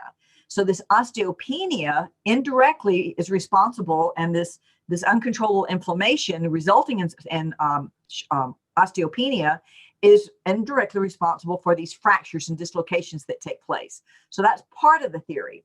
Another theory that's been put forth is that it's a vascular mediated reflex. And what happens is the blood that's in the arteries, the blood in the arteries come out of the arteries. It's a vascular reflex that takes place. The blood comes out of the arteries and bathes the bone in blood.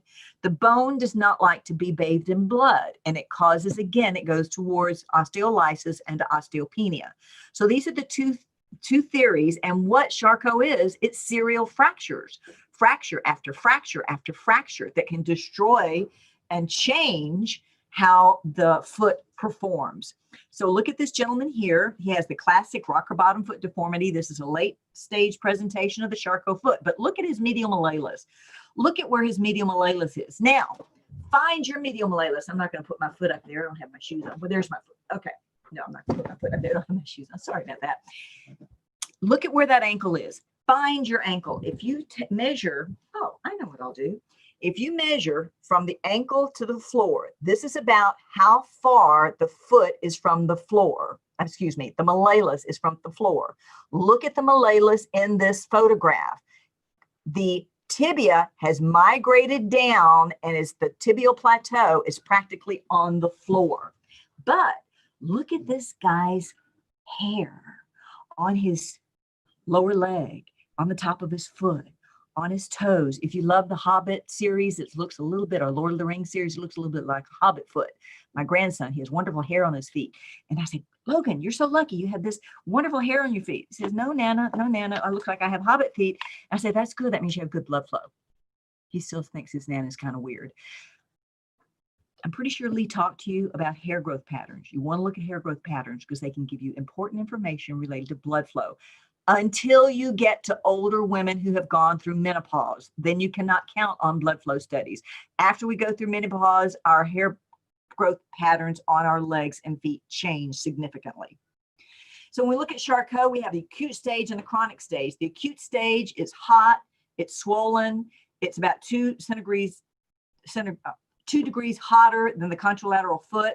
They may or may not have pain. It depends on how severe the neuropathy is, and it is a fast progressing destruction. If you can get this person immediately, you may be able to cast them and slow down the fractures. Unfortunately, that doesn't happen very often, and they go into the chronic stage where they have that swollen foot. But look at this, they have swelling, but the erythema is absent in the chronic stage. Highlight that. In the acute stage, erythema is present. In the chronic stage, erythema is absent, which might help you with your decision-making processes.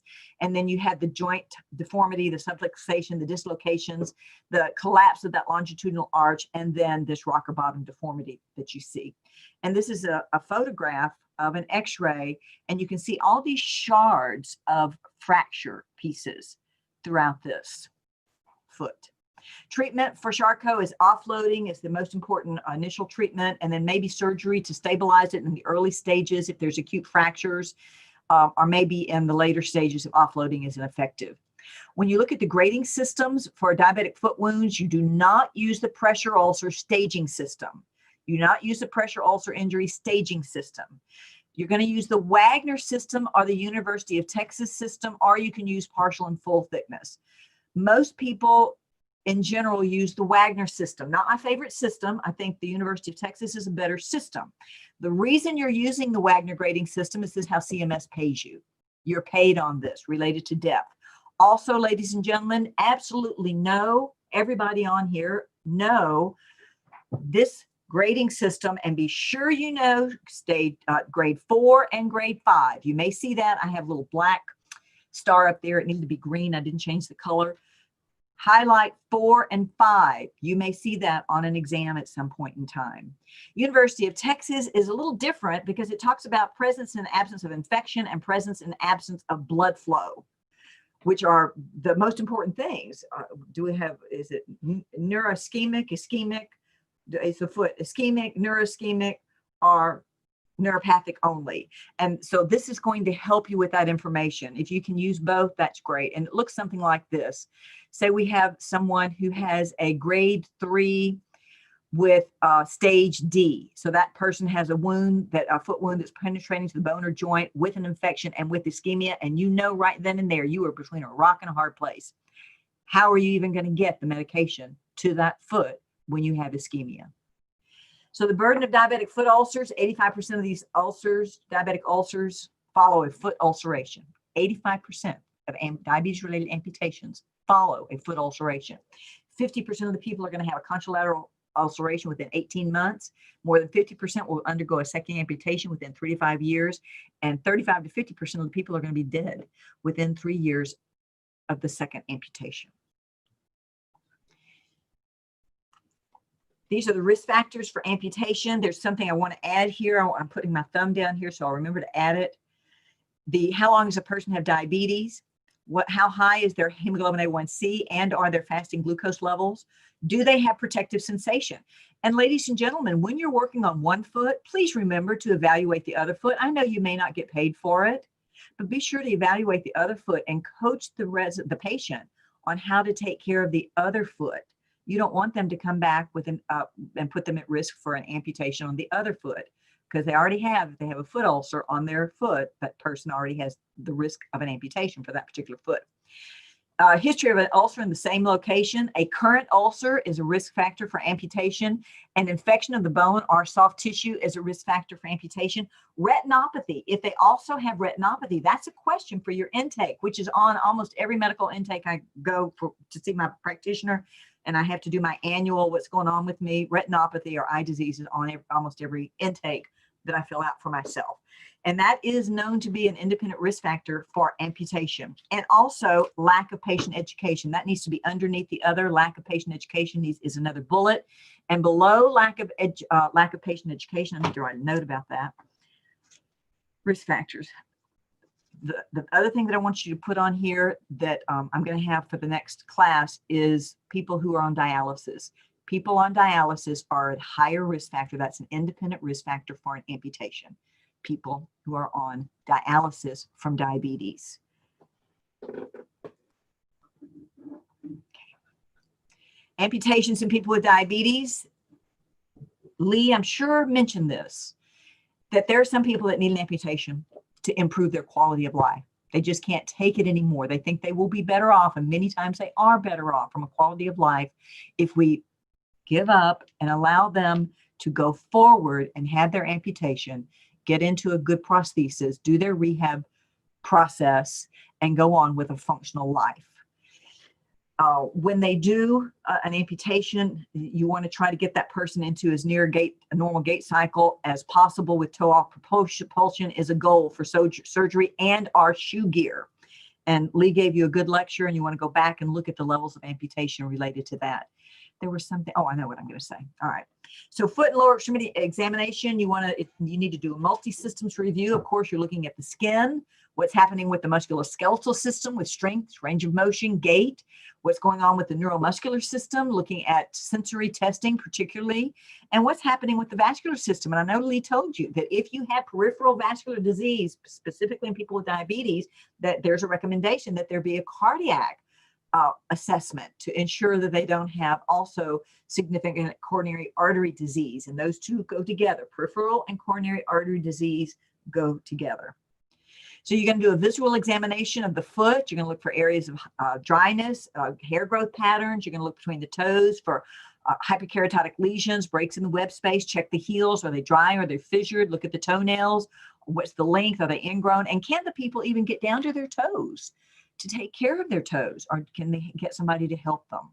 Are they thickened? Do they have fungal nails? So you want to do a good visual examination. You want to do a musculoskeletal examination also, looking at the range of motion. Now, the reason I know that nurses, I've told the story before, nurses don't use goniometers. And the reason I know that is because a brilliant nurse, Renee is her name, I worked with her at the Limb Salvage Center in Dallas, Texas. One day I forgot my goniometer. And I ran to Renee, do you or Dr. S, do y'all have a goniometer I can borrow? I need to look at this person's range of motion for their ankle. They may need a rocker bottom shoe. And Renee puts her hands on her hips, good Texas girl, looks up the ceiling and looks at me and she says, goniometer, that measures gonads. Nope. Doesn't measure gonads. And what that tells me is that you don't have a goniometer. It's okay. It's my fault. Now, nurses, you don't need a goniometer to be able to tell. Look at this with me. Look at this. You can tell that this foot is in plantar flexion. You can tell that this ankle is not at 90 degrees. You don't have to have a goniometer to do that. You can visually look at it. Anything below 90 degrees, and here's our 90 degrees would be right here. This foot would be right up here. Anything below 90 degrees is ankle equinus. And ankle equinus now puts, when you walk, you have increased forefoot pressures during the gait cycle. So that person with ankle equinus, before they even get a wound, before they get anything, they're already at risk and need to be put in different shoe gear. Prevention, prevention, prevention. If I have any primary care physicians in here, please think about some of these things. So ankle equinus is defined as less than 90 degrees. Hallux limitus, here's the hallux, is the great toe. So here's your first metatarsal, first phalanx of the great toe. Metatarsal phalangeal range of motion should be 50 to 70 degrees. This gentleman has about 88 degrees. That's great. That's wonderful. Look at this person over here on the right. If I were doing a capillary refill test, that'd be, got blanching going on all over the place. I'd look to see how it refilled. That's not what I'm doing. This practitioner is pushing as hard as they can, and that is all the range of motion they have in that metatarsal phalangeal joint, which means when this person is going through the gait cycle and they go foot, heel strike, foot flat, and then they try to go toe off, they have to go to the tip of their toe to push off. This person needs to be in a rocker bottom shoe today, yesterday, months and years ago, probably. So, and this is called hallux rigidus, which is absent range of motion of the metatarsal phalangeal joint. Neurologic sensory examination. This is going to be on somebody's exam. You can take it to the bank. This is going to be on somebody's exam. You're going to use a 5.07 monofilament. That is the thickness of the monofilament. If you've ever worked with OT, occupational therapists have 20 different monofilaments that they use to help them look at sensation that may be coming back from an injury. If we can just get one in everybody's hand, and that's a 5.07. That's the thickness of the monofilament, or the thickness is kind of like fishing line.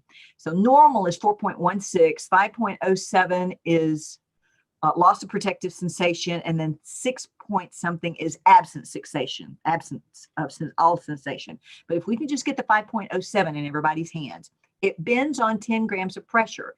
It's objective and it is reproducible between clinicians. So the monofilament testing is an important component of your examination for the person. I know if they already have a wound, well, why am I checking sensation? Because you certainly don't put the monofilament in a wound. It's a moot point at that point. But you might want to check the other foot. You might want to check the rest of the foot. You might want to check higher on the leg to where they begin to get sensation again.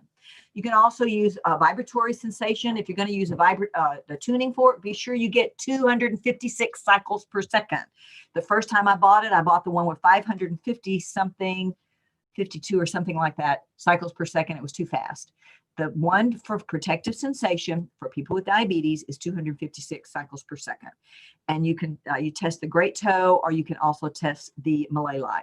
You want to do your reflexes, do your knee reflexes, and do your ankle reflexes. And if you're doing the Achilles tendon, be sure to pull the foot in a little bit of dorsiflexion, because that helps you have a slight stretch on that Achilles tendon, and will give you a more active reflex test. So vascular, I want you to refer to the arterial insufficiency lecture that Lee gave you earlier, because when we talk about the diabetic foot, you can't leave out the vascular component. It is a huge component. Infections, the 60% of diabetic foot ulcers are complicated by infection. And again, go back and start with blood glucose first. In addition to whatever you're going to do, go back and start with blood glucose and blood flow. And then you see if you can get any antibiotics down there when you have blood flow. And Dot and Lee are going to give you a great lecture tomorrow on the bioburden. Know this, there's a physician that came to our course about 5 years ago, and she had been doing wound care 100% for 5 years, and she failed the exam. So she comes into the room and she asked Dot and me, she said, can you guarantee me that I'm going to pass this test after taking this course? Well, we couldn't guarantee her that. And this is one of the things that she said. She said, this was on my test, and I thought it was interesting. I wanted to tell you. So she told us this: the greatest risk for the diabetic foot ulcer is the neuropathy, and the greatest risk for the amputation is the diabetic foot ulcer. So please know that.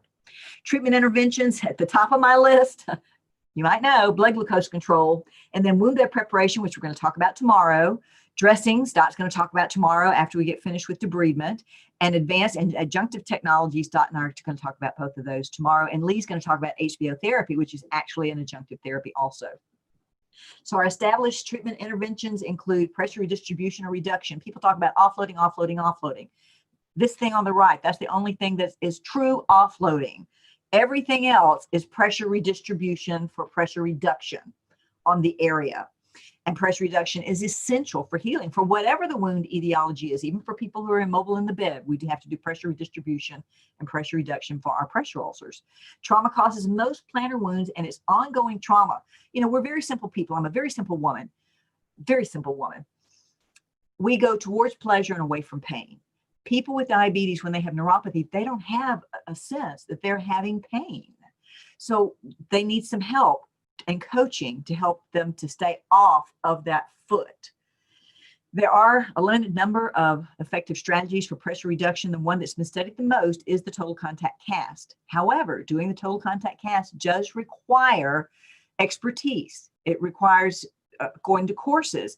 And now that we're in a virtual world, we're going to have to think about how we're going to do total contact casting training, because we usually do it that's usually done at all of the symposiums, the wound symposiums. And it is a critical component of these symposiums to give these clinicians the opportunity to see, hear, do, and practice total contact casting before they get back to their clinics.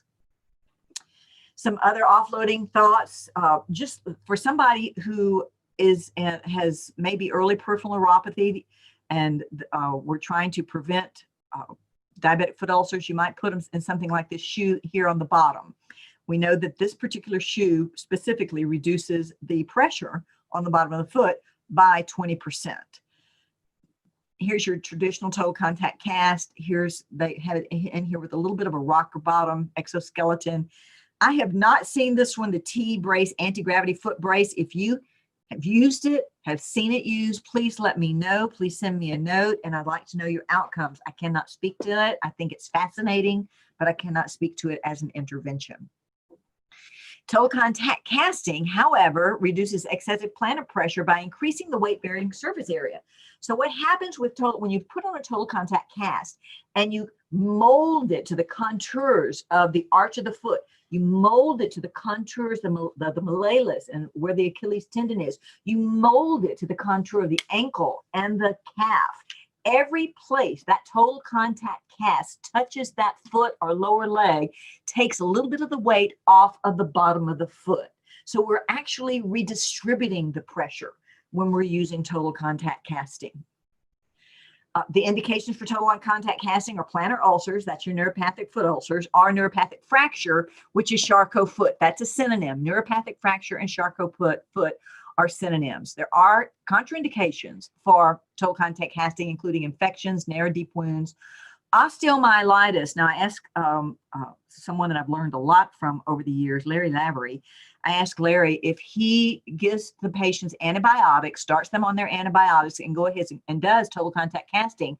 Larry and Dr. Lavery and several other physicians have told me that they will start the antibiotic, and then after either a few days or at that time, go ahead and put the total contact cast on, but they get the antibiotic on board. They ensure they get the antibiotic on board. If you're not going to get that on board, then you don't want to do your total contact casting until you start your therapy for your infection. Active dermatitis can be a problem if it itches, claustrophobia for some people, and of course, excessive swelling. Some people have used this DH pressure relief walker, which has a rocker bottom in it. It has these multiple layers of foam that you can pick out the foam. Some people have gotten good outcomes. The problem is that the patient can take it off.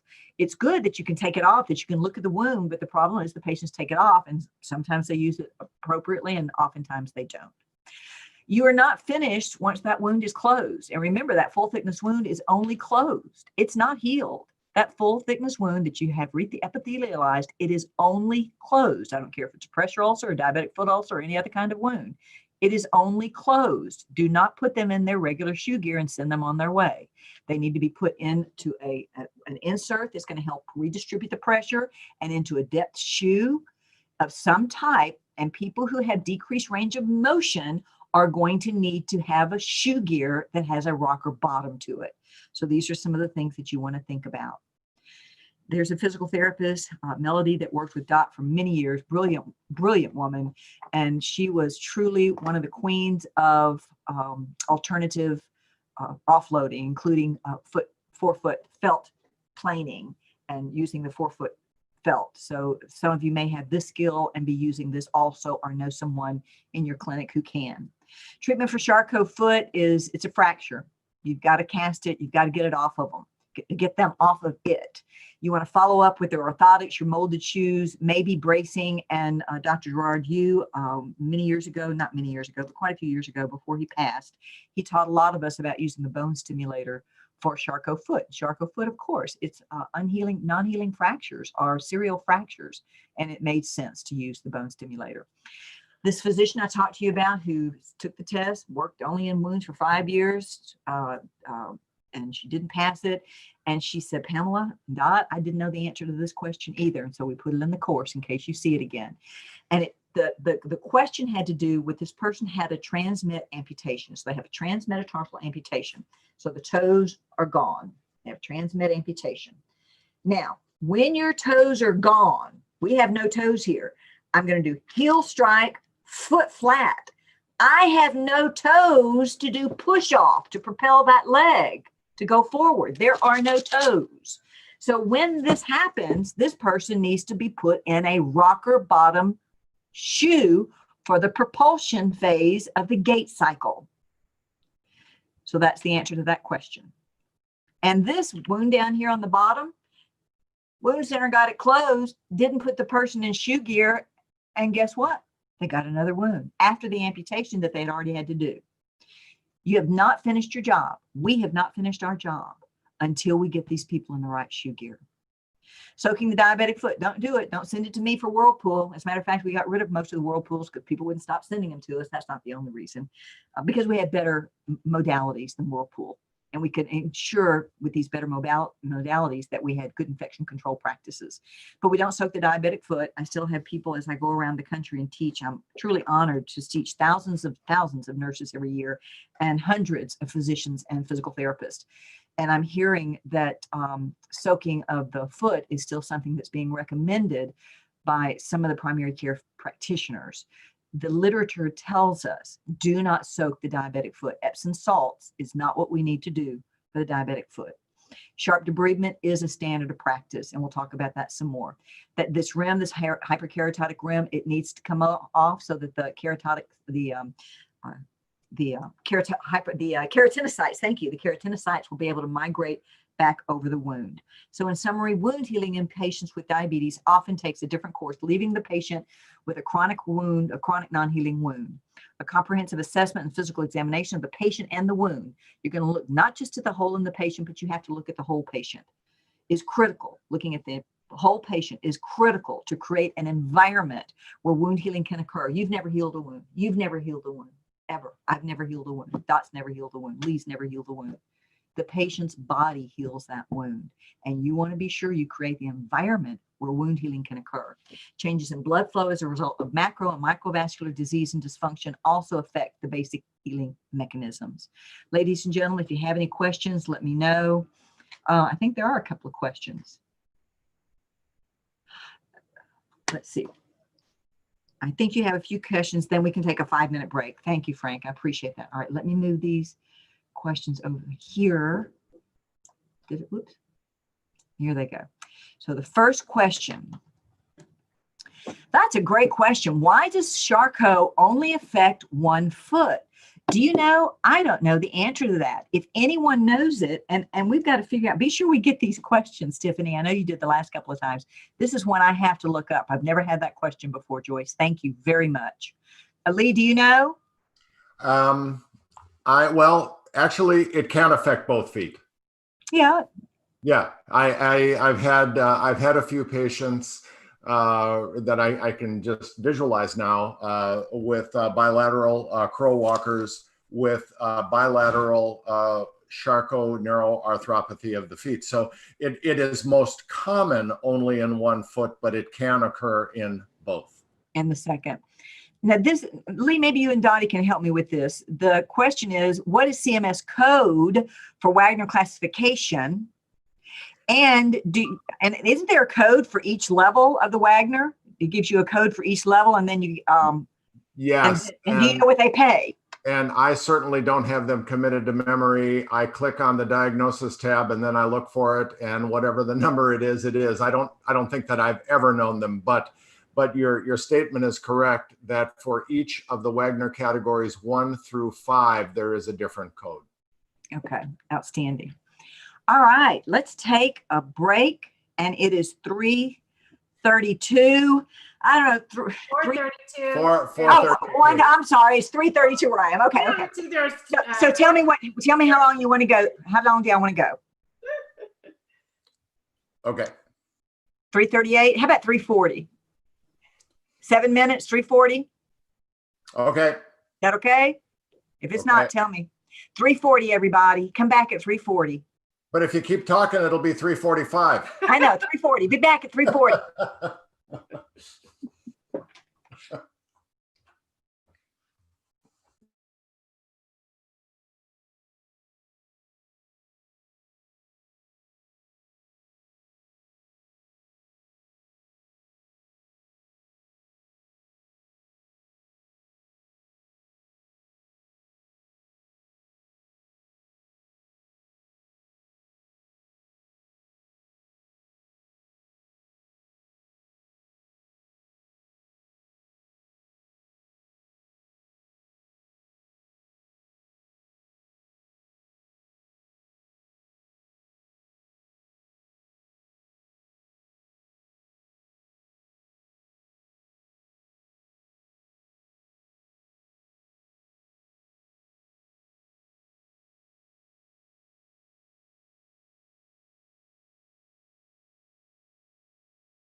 All right.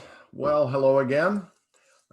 It is 4:40 and I am the only thing standing between all of you and the rest of your Saturday evening.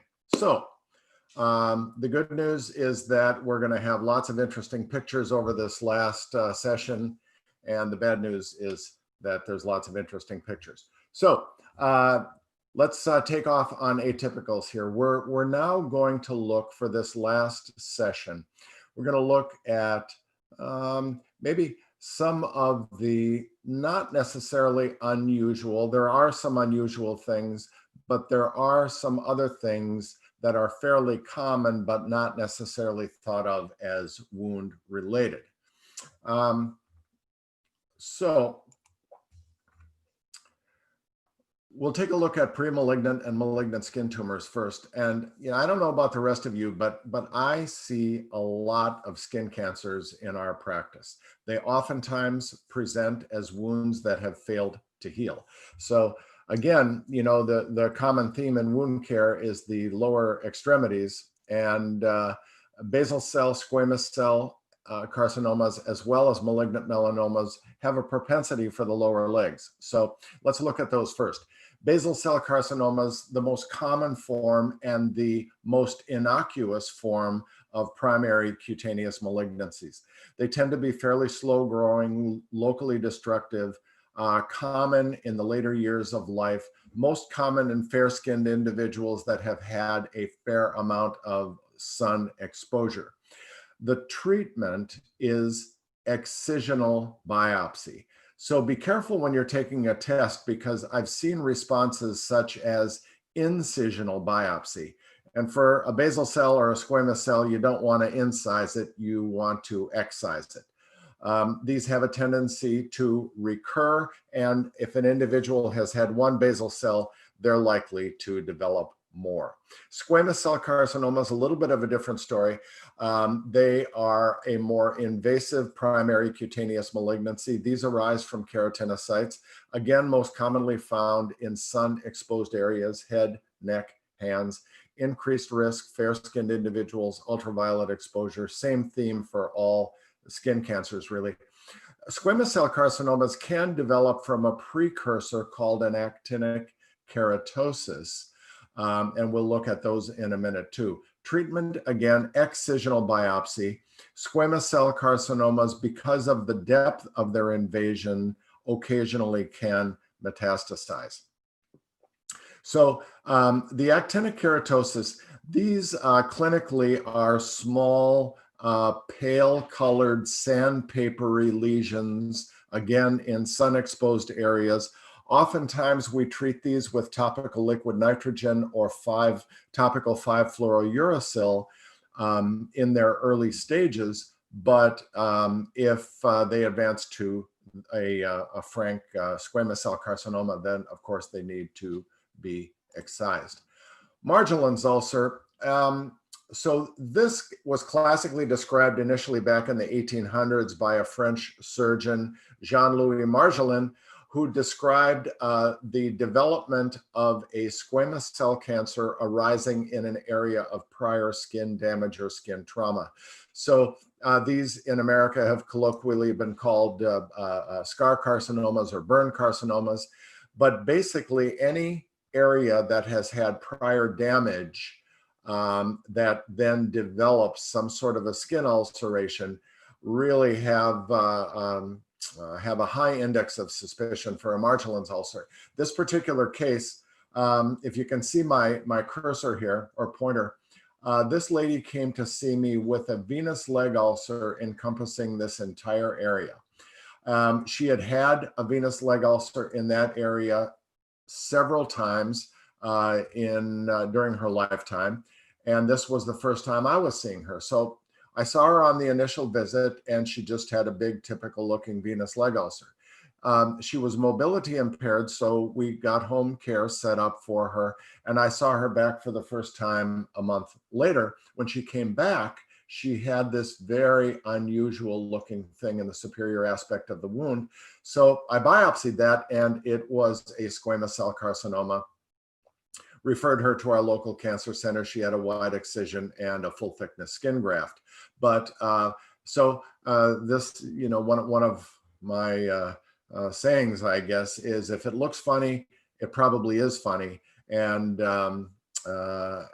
it never hurts to take a biopsy. Malignant melanoma, these typically are the ones that we worry about the most. These have a tendency to be the most lethal form of skin cancer. They can occur anywhere in the body. There are multiple types, and you certainly don't have to remember the multiple types. Now, up until recently, the methods of categorizing and staging malignant melanomas have been with Breslow's depth and Clark's level, which we'll define a little bit in a few minutes. But that has changed now, so that in most institutions, malignant melanomas are being categorized according to the American Cancer Society TMN designation system. So this is just a comparative scheme of benign versus malignant pigmented lesions. So you can see in looking at pigmented lesions, we look at symmetry, border, color, and diameter. So the malignant pigmented lesions tend to be more asymmetric. They tend to have uneven edges. They tend to have more than one shade or color, and they tend to be larger than 6 millimeters in size. This is a case of a 99-year-old lady with a subungual malignant melanoma on her great toe. And this is a bone scan of the multiple metastases from this melanoma. So I guess this is a good thing to have when you're 99 years old and not sooner. So Clark and Breslow, both in somewhere in the mid to late 60s, they came up with their schemes. And here's what I think is important for you to remember. Clark's level was predictive of the risk of lymph node metastases, and Breslow's depth was used as a prognostic indicator for survival. So Clark's level was based on its depth of invasion into the levels of the skin. And Breslow's depth, it was actually a measured thickness with a micrometer. And again, the newer methods, the TNM system, as well as the American College of Surgeons Commission on Cancer. But I suspect that the exam may not have caught up with this yet, and they may still be talking about Clark's and Breslow's. Merkel cell carcinomas, these are rare cancers of the touch receptors in the skin. They tend to be quite aggressive, poor prognosis for any lesion over 1 centimeter in size. Approximately 200,000 cases ever reported in the literature. In my 35-year career, I have seen 1 Merkel cell carcinoma, so probably won't see another one. Looking next at hypersensitivity syndromes and the vasculitis or the vasculitides. Vasculitis is a process of inflammation and destruction of blood vessels. That is to be distinguished from vasculopathy, which tends to be the development of thrombi. So the clinical presentation of vasculitis is really variable. It can occur anywhere on the skin surface and also in any of the viscera, any of the organ systems. But interestingly, the most common type of vasculitis is known as leukocytoclastic vasculitis, and the most common location is on the bilateral lower extremities. So this is a gentleman from my practice. This case was actually interestingly referred to me by a dermatologist because some of these larger lesions were starting to open up, and he was looking for a little bit of help with wound care. He had already established the biopsy or the diagnosis based on biopsy. And not that anybody would ever ask you this, but the optimal time for biopsy is within a day or two of the development of the discoloration. So you don't necessarily want to biopsy the darker area. You want to biopsy one of the newer and lighter areas. Vasculitis can be associated with multiple disease states, again, most common below the knee. And this scheme on the bottom, this is from the 2012 International Chapel Hill Consensus Conference, where they very elegantly designed this vascular cartoon with varying size arteries and veins, and then filling in what type of vasculitis occurs with those various sized vessels. Again, leukocytoclastic or hypersensitivity vasculitis is the most common presentation of cutaneous vasculitis. And all of these on the list below are subcategories of hypersensitivity vasculitis. We just saw a new man in the clinic 2 weeks ago with this hypersensitivity or leukocytoclastic vasculitis as a result of an episode of sepsis and bacteremia for which he was hospitalized. Clinical presentation, remember that these 3 P's, painful, palpable, purpura. This is the way that vasculitis is sort of clinically or colloquially described. Painful, palpable, purpura. When you press on these purple lesions, they are quite tender. They also can appear or feel like nodules. I don't think you need to remember anything about the microscopic appearance of the histology, but I have seen questions, and I think you should remember that the pathogenesis of vasculitis is the deposition of circulating immune complexes that activate complement pathways. That much I think you should remember. This diagram on the bottom is scary. It reminds me of the Krebs cycle from medical school, so I don't want to think about that. Bullous diseases or blistering diseases next. Pemphigus vulgaris. It is a very specific disorder, and this is a blistering disorder caused by autoantibodies. Again, this is an autoimmune phenomenon. Autoantibodies that disrupt the connections between the squamous cells of the epidermis. Remembering, of course, that our epidermis is stratified squamous epithelium. This is the most common type of pemphigus, primarily in adults aged 30 to 60. They're great big loose blisters or bullae that burst easily. The distinguishing feature of pemphigus vulgaris when you compare it to some of the other bullous disorders is that pemphigus vulgaris is the only one that starts with an oral lesion. So if you're seeing somebody with great big blisters all over, ask them whether they had any problem inside their mouth, something that they might have thought was a canker sore. The diagnosis for pemphigus vulgaris, as well as the next category we're going to look at, which is bullous pemphigoid, are both made with biopsy for immunofluorescence, and the treatment is based on immunosuppressive agents. I'm laughing at myself a little bit here.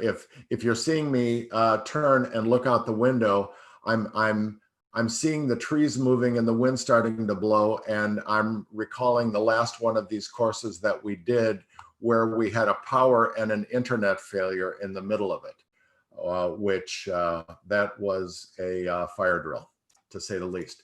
So these are pictures of pemphigus vulgaris. This is the intraoral lesion that I described. This is the anterior and the posterior chest of this patient. And you see this odd looking light colored stuff in here. That's silver that has leached off of the silver antimicrobial dressings onto the wound bed. Bullous pemphigoid is a more innocuous or benign form of bullous disorder. This is the most common autoimmune dermatosis. And this, again, a blistering disorder within the epidermis. The mechanism is slightly different, but I should certainly hope that you're not going to have to remember that. But again, this is an autoimmune reaction, and you can think of it as though it's an allergy to your own skin. Biopsy for immunofluorescence is the diagnostic method. Treatment for this, as well as pemphigus vulgaris, tends to be systemic immunosuppressive agents, oftentimes or oral corticosteroids such as prednisone. And this is what they look like. So questions often come up. You know, what do you do with these blisters? So there's not really an answer that's written in stone on that, so to speak.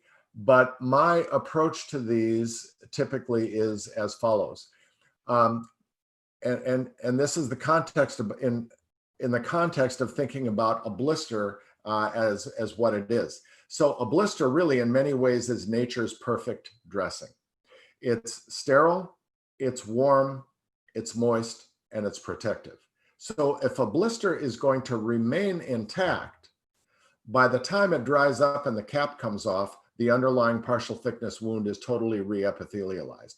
However, if they're great big wound, blisters like this on areas where somebody is going to go home and hit this on the kitchen chair, or the dog or the cat is going to open it up, then I think these deserve to be drained and or unroofed. And the question also comes up, well, do you evacuate these and leave the blister cap on with the thought that it may behave as a split thickness skin graft, or do you unroof and treat this as an open partial thickness wound? Again, I would submit to you that there are a number of different opinions on that. I think either way works. So whatever you're comfortable with, I believe is the right answer. Connective tissue diseases. So SLE, systemic lupus erythematosus. 85% of folks with lupus will have a skin manifestation at some point in time. The classic description of a lupus rash is a malar butterfly rash. So the malar regions being the cheeks on your face, and it tends to be a butterfly-shaped rash on the patient's cheeks. There also are dry plaques on the dorsum of the hands and the fingers, and these people are remarkably photosensitive. These areas burn in the sun terribly. There can be mucous membrane lesions. These areas itch, and there are scalp lesions in the variant of lupus known as discoid lupus. 2 to 3% of folks with lupus will have leg ulcers. The location, like many of the things that we're talking about today and tomorrow, the location tends to be on the distal lower legs and around the ankles and the malleoli and on the shins. So, you know, if one put together a presentation on the various lower extremity ulcerations, that in and of itself would be about 3 hours long. The ulcers or the wounds associated with lupus tend to be quite painful. They have a sort of purulent looking center and a punched out appearance, somewhat similar to arterial insufficiency ulcers. The amount of granulation tissue is really variable. This is a vasculitic phenomenon, systemic lupus, and the ulcers are vasculitic phenomenon. And this is a non-inflammatory thrombosis, so more of a vasculopathy actually than a vasculitis. Testing includes anti-nuclear antibody testing, and then if that is positive, further testing based on the ANA results. Now, keeping in mind that the anti-nuclear antibody is prone to false positivity, there are a number of causes of false positive ANAs. There were originally about 46 medications implicated in drug-induced lupus.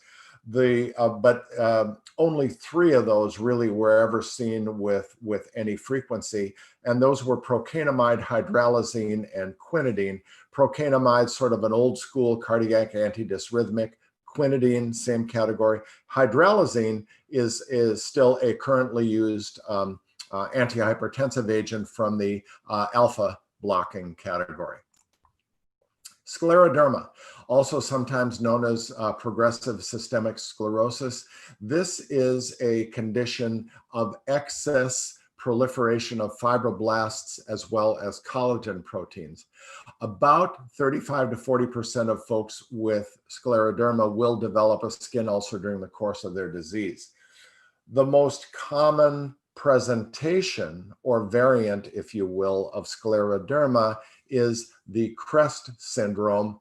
And CREST, those letters stand for calcinosis, which is this yellow material around the superior aspect of this wound bed. That is called calcinosis cutis. You may see a question on some wound care exam asking you, what is the calcification in the wound bed of a patient with scleroderma called? And believe me, there will be a number of creative appearing answers, but calcinosis cutis will be the right answer. Raynaud's phenomenon, which, as you know, is the vasoconstriction of the finger and toe tips, leading to the red and blue discoloration and pain and sometimes ulceration. Folks with CREST oftentimes will have esophageal or swallowing problems. They'll have sclerodactyly. Show you pictures of what that looks like in just a minute. And then telangiectasias, these small capillary hemangiomas that are scattered about the skin surface. Scleroderma can develop in a systemic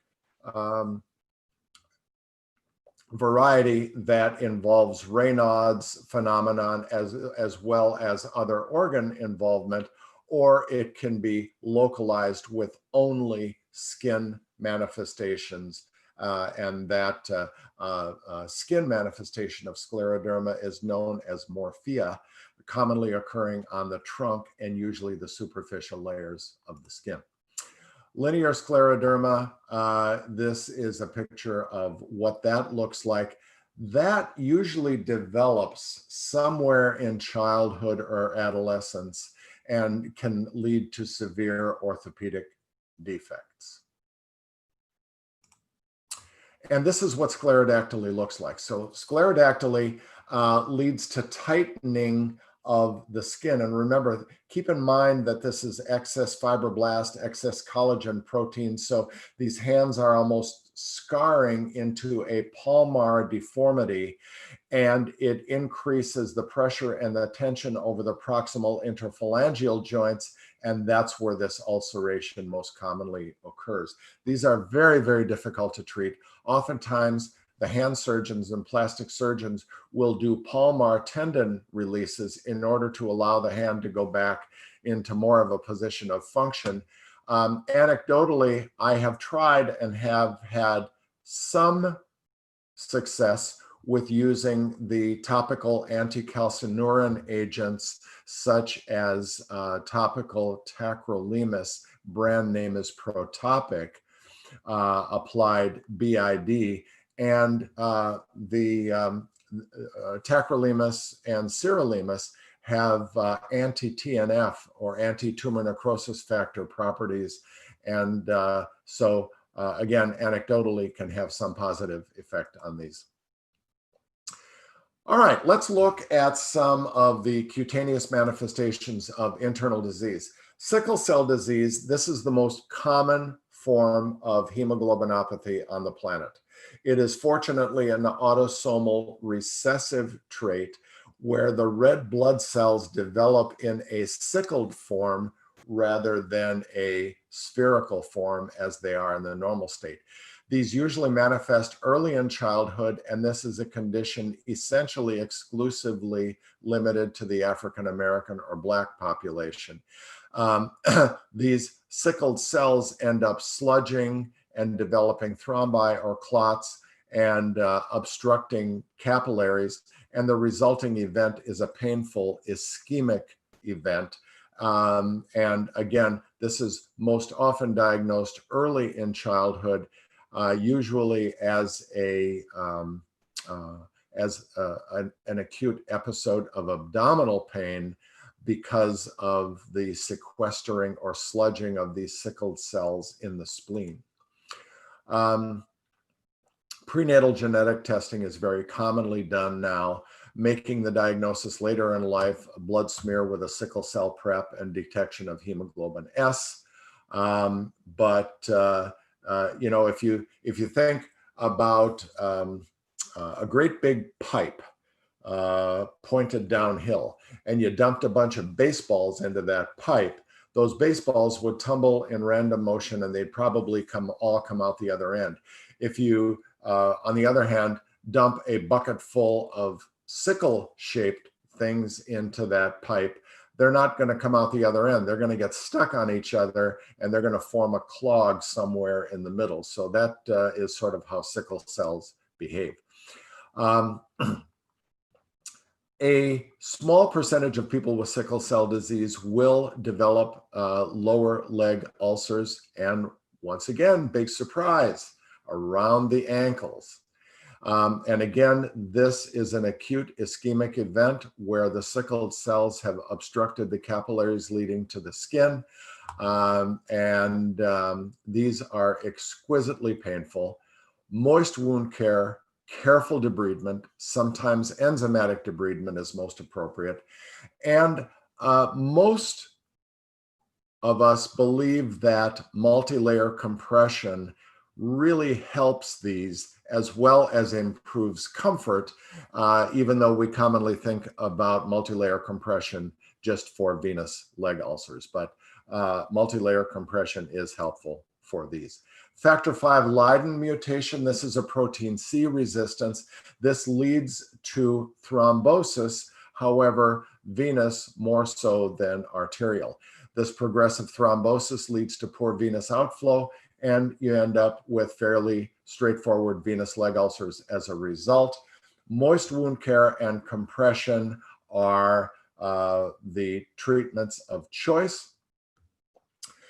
Interestingly, factor V oftentimes is not diagnosed until later in life, where someone perhaps will develop what would appear to be a completely undeserved deep venous thrombosis. And then on further investigation and hematologic studies, you realize that they have factor V Leiden. And with this condition, lifelong anticoagulation, either with warfarin or one of the novel anticoagulants, is appropriate. Necrobiosis lipoidica, or NLD, or necrobiosis lipoidica diabeticorum, it is a poorly understood condition that occurs fairly rarely in the diabetic population and almost exclusively in folks with type 1 diabetes, although less than 1% of patients with diabetes will ever develop NLD. These usually develop slowly, frequently asymptomatic, common location, anterior tibial ridge. This picture is from a woman who came to see me actually with an arm wound that she had been referred to, but it was summertime in Buffalo, New York, and for those few days that people get to wear shorts in Buffalo, she had shorts on, and I looked at her legs and I said, geez. And so I asked a few more questions, and I asked her if I could take a picture of them because this was such a classic picture of NLD. So this was another lady that I saw summer of 2019, and she had these lesions on one leg and these open lesions on the other leg. Interestingly, she was a type 2 diabetic, fairly young. She was in her late 30s, and she had only had diabetes for several years. So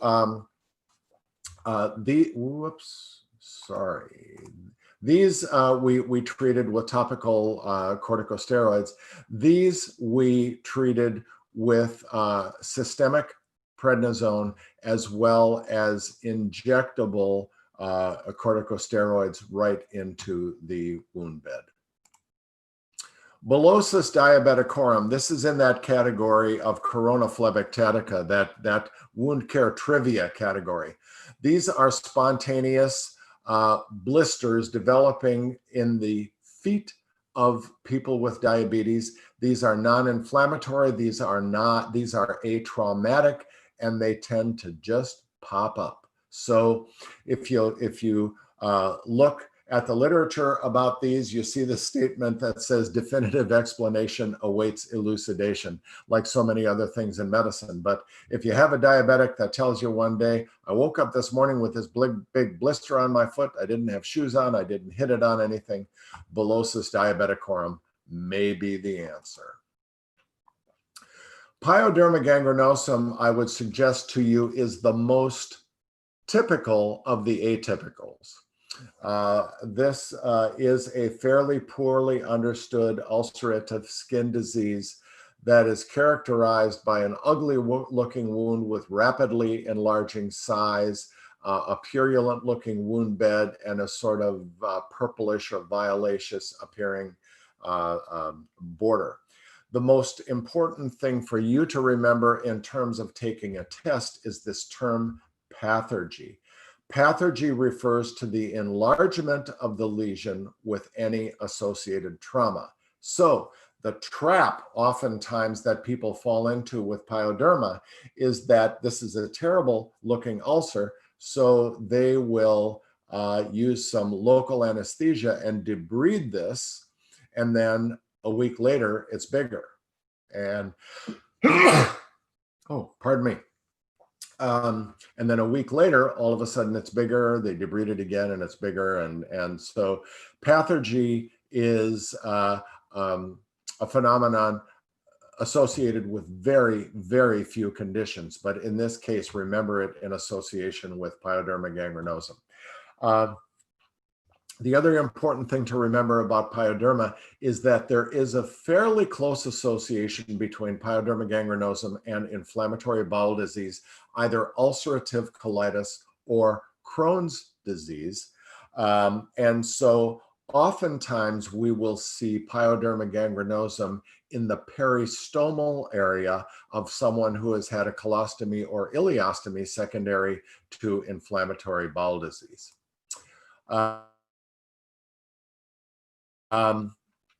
Sometimes a wound dehiscence can be someone's first indication of pyoderma gangrenosum. So this is postoperative pyoderma.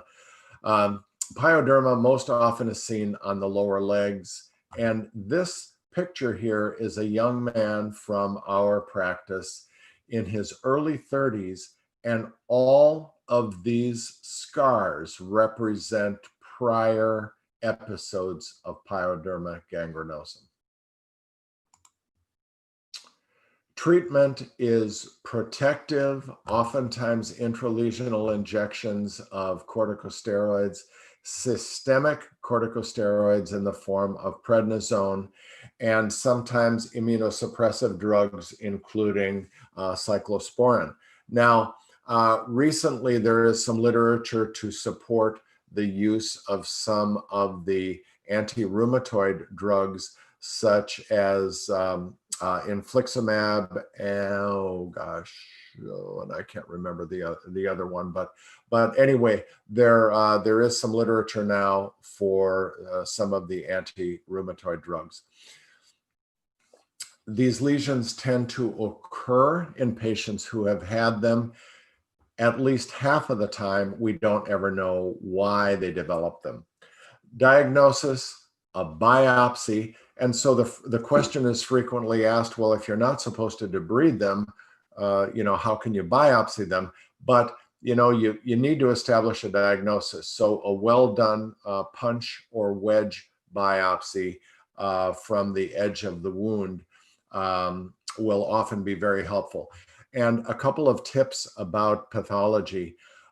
When you biopsy what you think is an atypical wound or what you think might be a skin cancer, try whenever possible to send your specimens to a true dermatopathologist, somebody who looks at skin lesions all day, and also tell them what you're looking for or what you're thinking about. Because remember, they're working in a vacuum. They're in a room looking in a microscope. And if you don't give them some history, then they're really completely in the dark. So you can be very helpful. You know, even if you say nothing more than left lower leg biopsy, atypical appearing skin ulcer, even that much is helpful. And this is what they look like. So this sloppy, purulent looking wound bed and this purplish or violaceous appearing wound border. Calciphylaxis, also known as calcific uremic arteriopathy. This is also a fairly rare condition. And the very important connection with calciphylaxis is end-stage dialysis-dependent renal failure. Almost always, you will see, if you make the diagnosis of calciphylaxis, almost always it will be in a patient with end-stage renal disease. And it has to do with the hyperparathyroidism and subsequent hypercalcemia and hyperphosphatemia of that end-stage renal failure disease complex. This is what they look like. They actually, they're cutaneous infarctions, so they actually look gangrenous. They tend to have a peripheral or an acral distribution, fingers, toes, genitals. Interestingly, this lady I actually saw in one of our dialysis suites. And this was a really obvious calciphylaxis lesion on her medial calf. Treatment consists of lowering serum calcium, phosphorus, and sometimes parathyroidectomy is the surgical cure.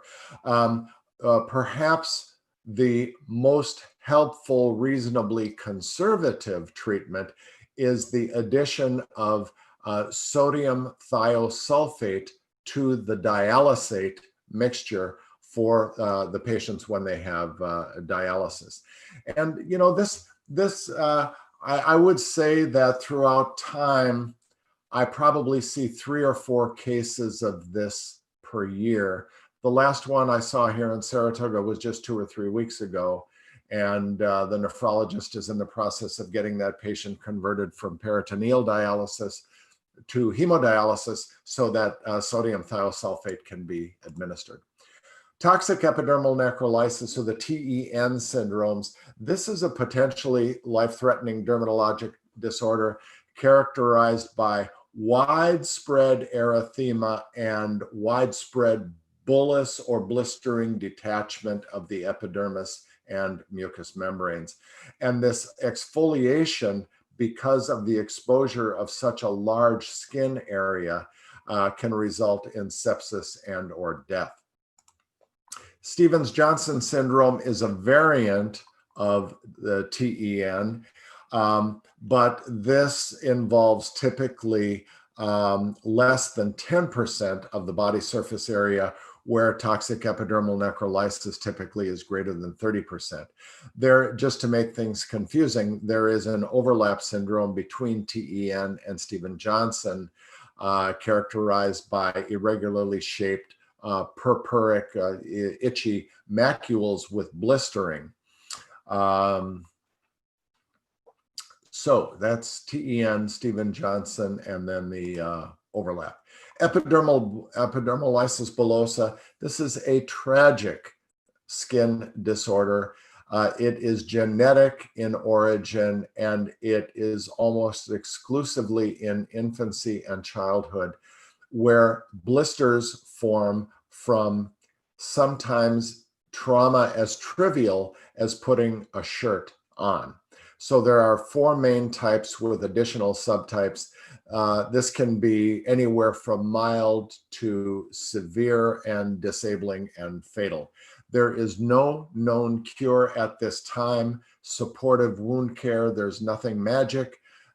This is the classic case of someone who needs to be in a bubble. There are multiple epidermal lysis bullosa foundations up and running, and researchers desperately looking for a solution to this problem. Factitious disorders. These can be described by a variety of terms, but basically are self-inflicted injuries. So these are sometimes called NSSI, or non-suicidal skin injury, SISL, self-inflicted skin lesions, self-mutilation disorder, factitious disorder. So these, this is this leg down here with the denim pants. This was shaving one's skin off with a razor blade. These, the middle and the far right pictures, are cigarette burns. This is a young lady who came to see me with these lesions scratched in the sides of her temples.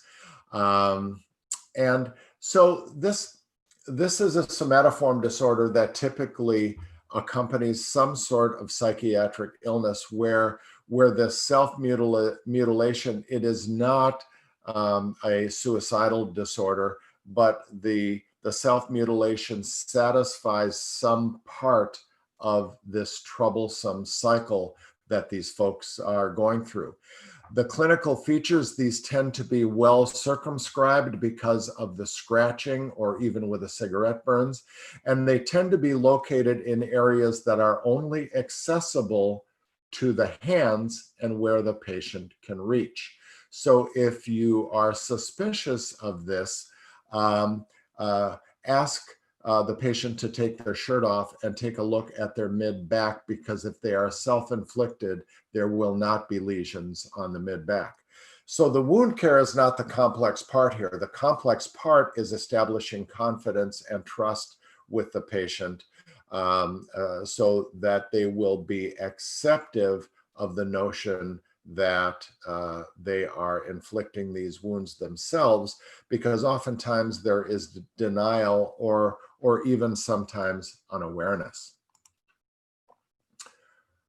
So more of the same, but very sad disorder.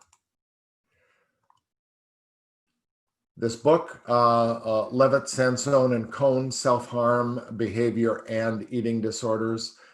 So this is just a schematic of this the cycle: emotional suffering leading to emotional overload, leading to panic, leading to self-harm, which provides temporary relief.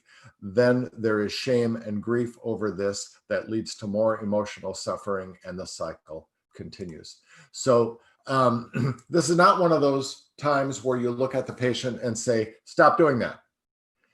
It's not so simple. They can't help it. So there's a lot of trust that's needed, and hopefully the cooperation of your mental health colleagues. So Johnston wrote this in the American Journal of Nursing back in 2002. Let me be clear. Self-injury is not a healthy behavior, but neither is it inherently suicidal. For many, it is primarily a coping method used to deal with disturbing thoughts or emotions. Cat bites. So we're going to look at cat bites, dog bites, snake bites, human bites. The good news about all these bites is that, remember, tetanus prophylaxis. Always remember tetanus prophylaxis. Also, with cat bites and dog bites, the predominating organism is Pasteurella multocida, and I will guarantee that you're going to see that on any wound care exam that you take. So looking at cat bites, these become infected much more commonly than dog bites because of the length and the sharpness and the design of the teeth. So cat bites should be treated empirically with antibiotics. Most common bacteria, Pasteurella multicida and Eikenella corrodens. In the non-penicillin allergic individual, the treatment of choice is amoxicillin clavulanate or a brand name Augmentin. Now, I should tell you at this time, if it hasn't been mentioned earlier in the day, that those of you that are taking the CWSP or the CWS physician exam, you will be responsible in some instances for making prescriptive decisions and clinical judgment decisions. Those of you not taking the CWSP exam will not be responsible for those sorts of decisions. So in the penicillin allergic patient, then doxycycline, cefuroxime, or cefpodoxime, the more advanced generation cephalosporins. So that's cat bite.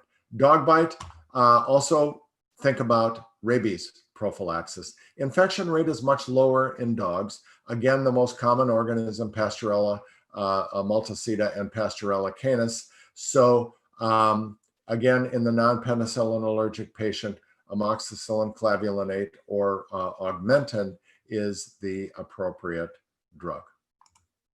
Human bites. These are worse than dog and cat bites because in addition to aerobic organisms, we have in our mouths anaerobes.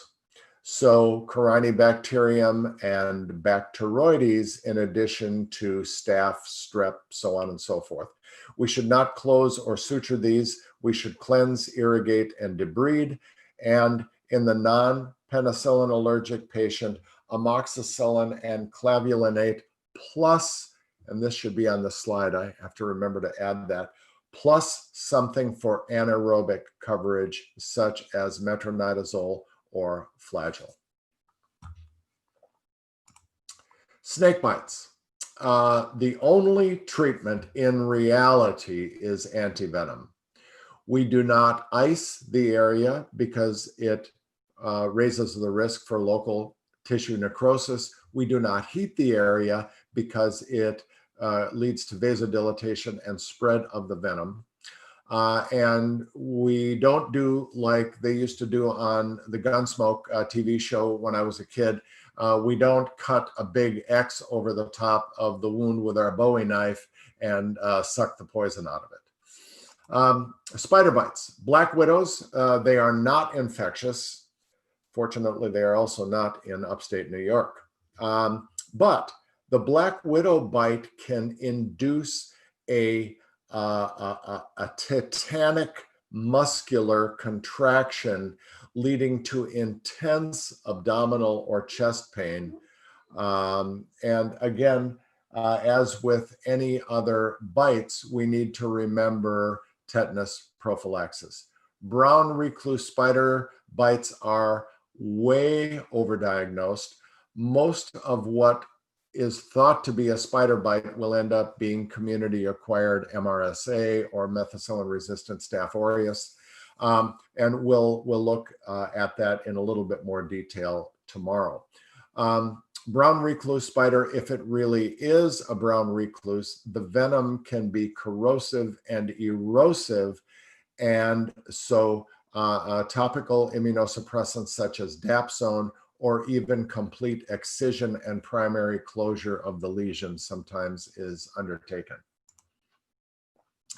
So that marks the end of the atypical section. I would encourage you to take a little bit of a look into the self-study section. Pay particular attention to the difference between macules and papules and blisters and bullae in terms of their sizes, because we have heard that those questions also have appeared on exams. So with that, it is amazingly enough 5:30 on the nose. This has been a long day, and I'm sure everybody's plenty tired. I want to thank you all for the three of us on the faculty for having hung in there with us today. We hope you got something out of it. We look forward to seeing you tomorrow morning at 8 o'clock. And also a shout out to a few other folks, Tiffany Oliver at HMP Communication, who has been the mastermind behind the reimagining of this course into a virtual course. And then last but way not least, to Frank Lowe and Tim Winhorst, manning the technical platform, without whom those of us on this end, us reasonably mature adults, would really be struggling with this. So thanks to all of those folks from HMP. But again, I think that's all we have, and we'll look forward to seeing you at 8 o'clock tomorrow morning. I do not see any questions in the queue. If there are any that come up, we will look at them tomorrow. Otherwise, enjoy your Saturday evening. Take care, and we'll see you tomorrow morning at 8.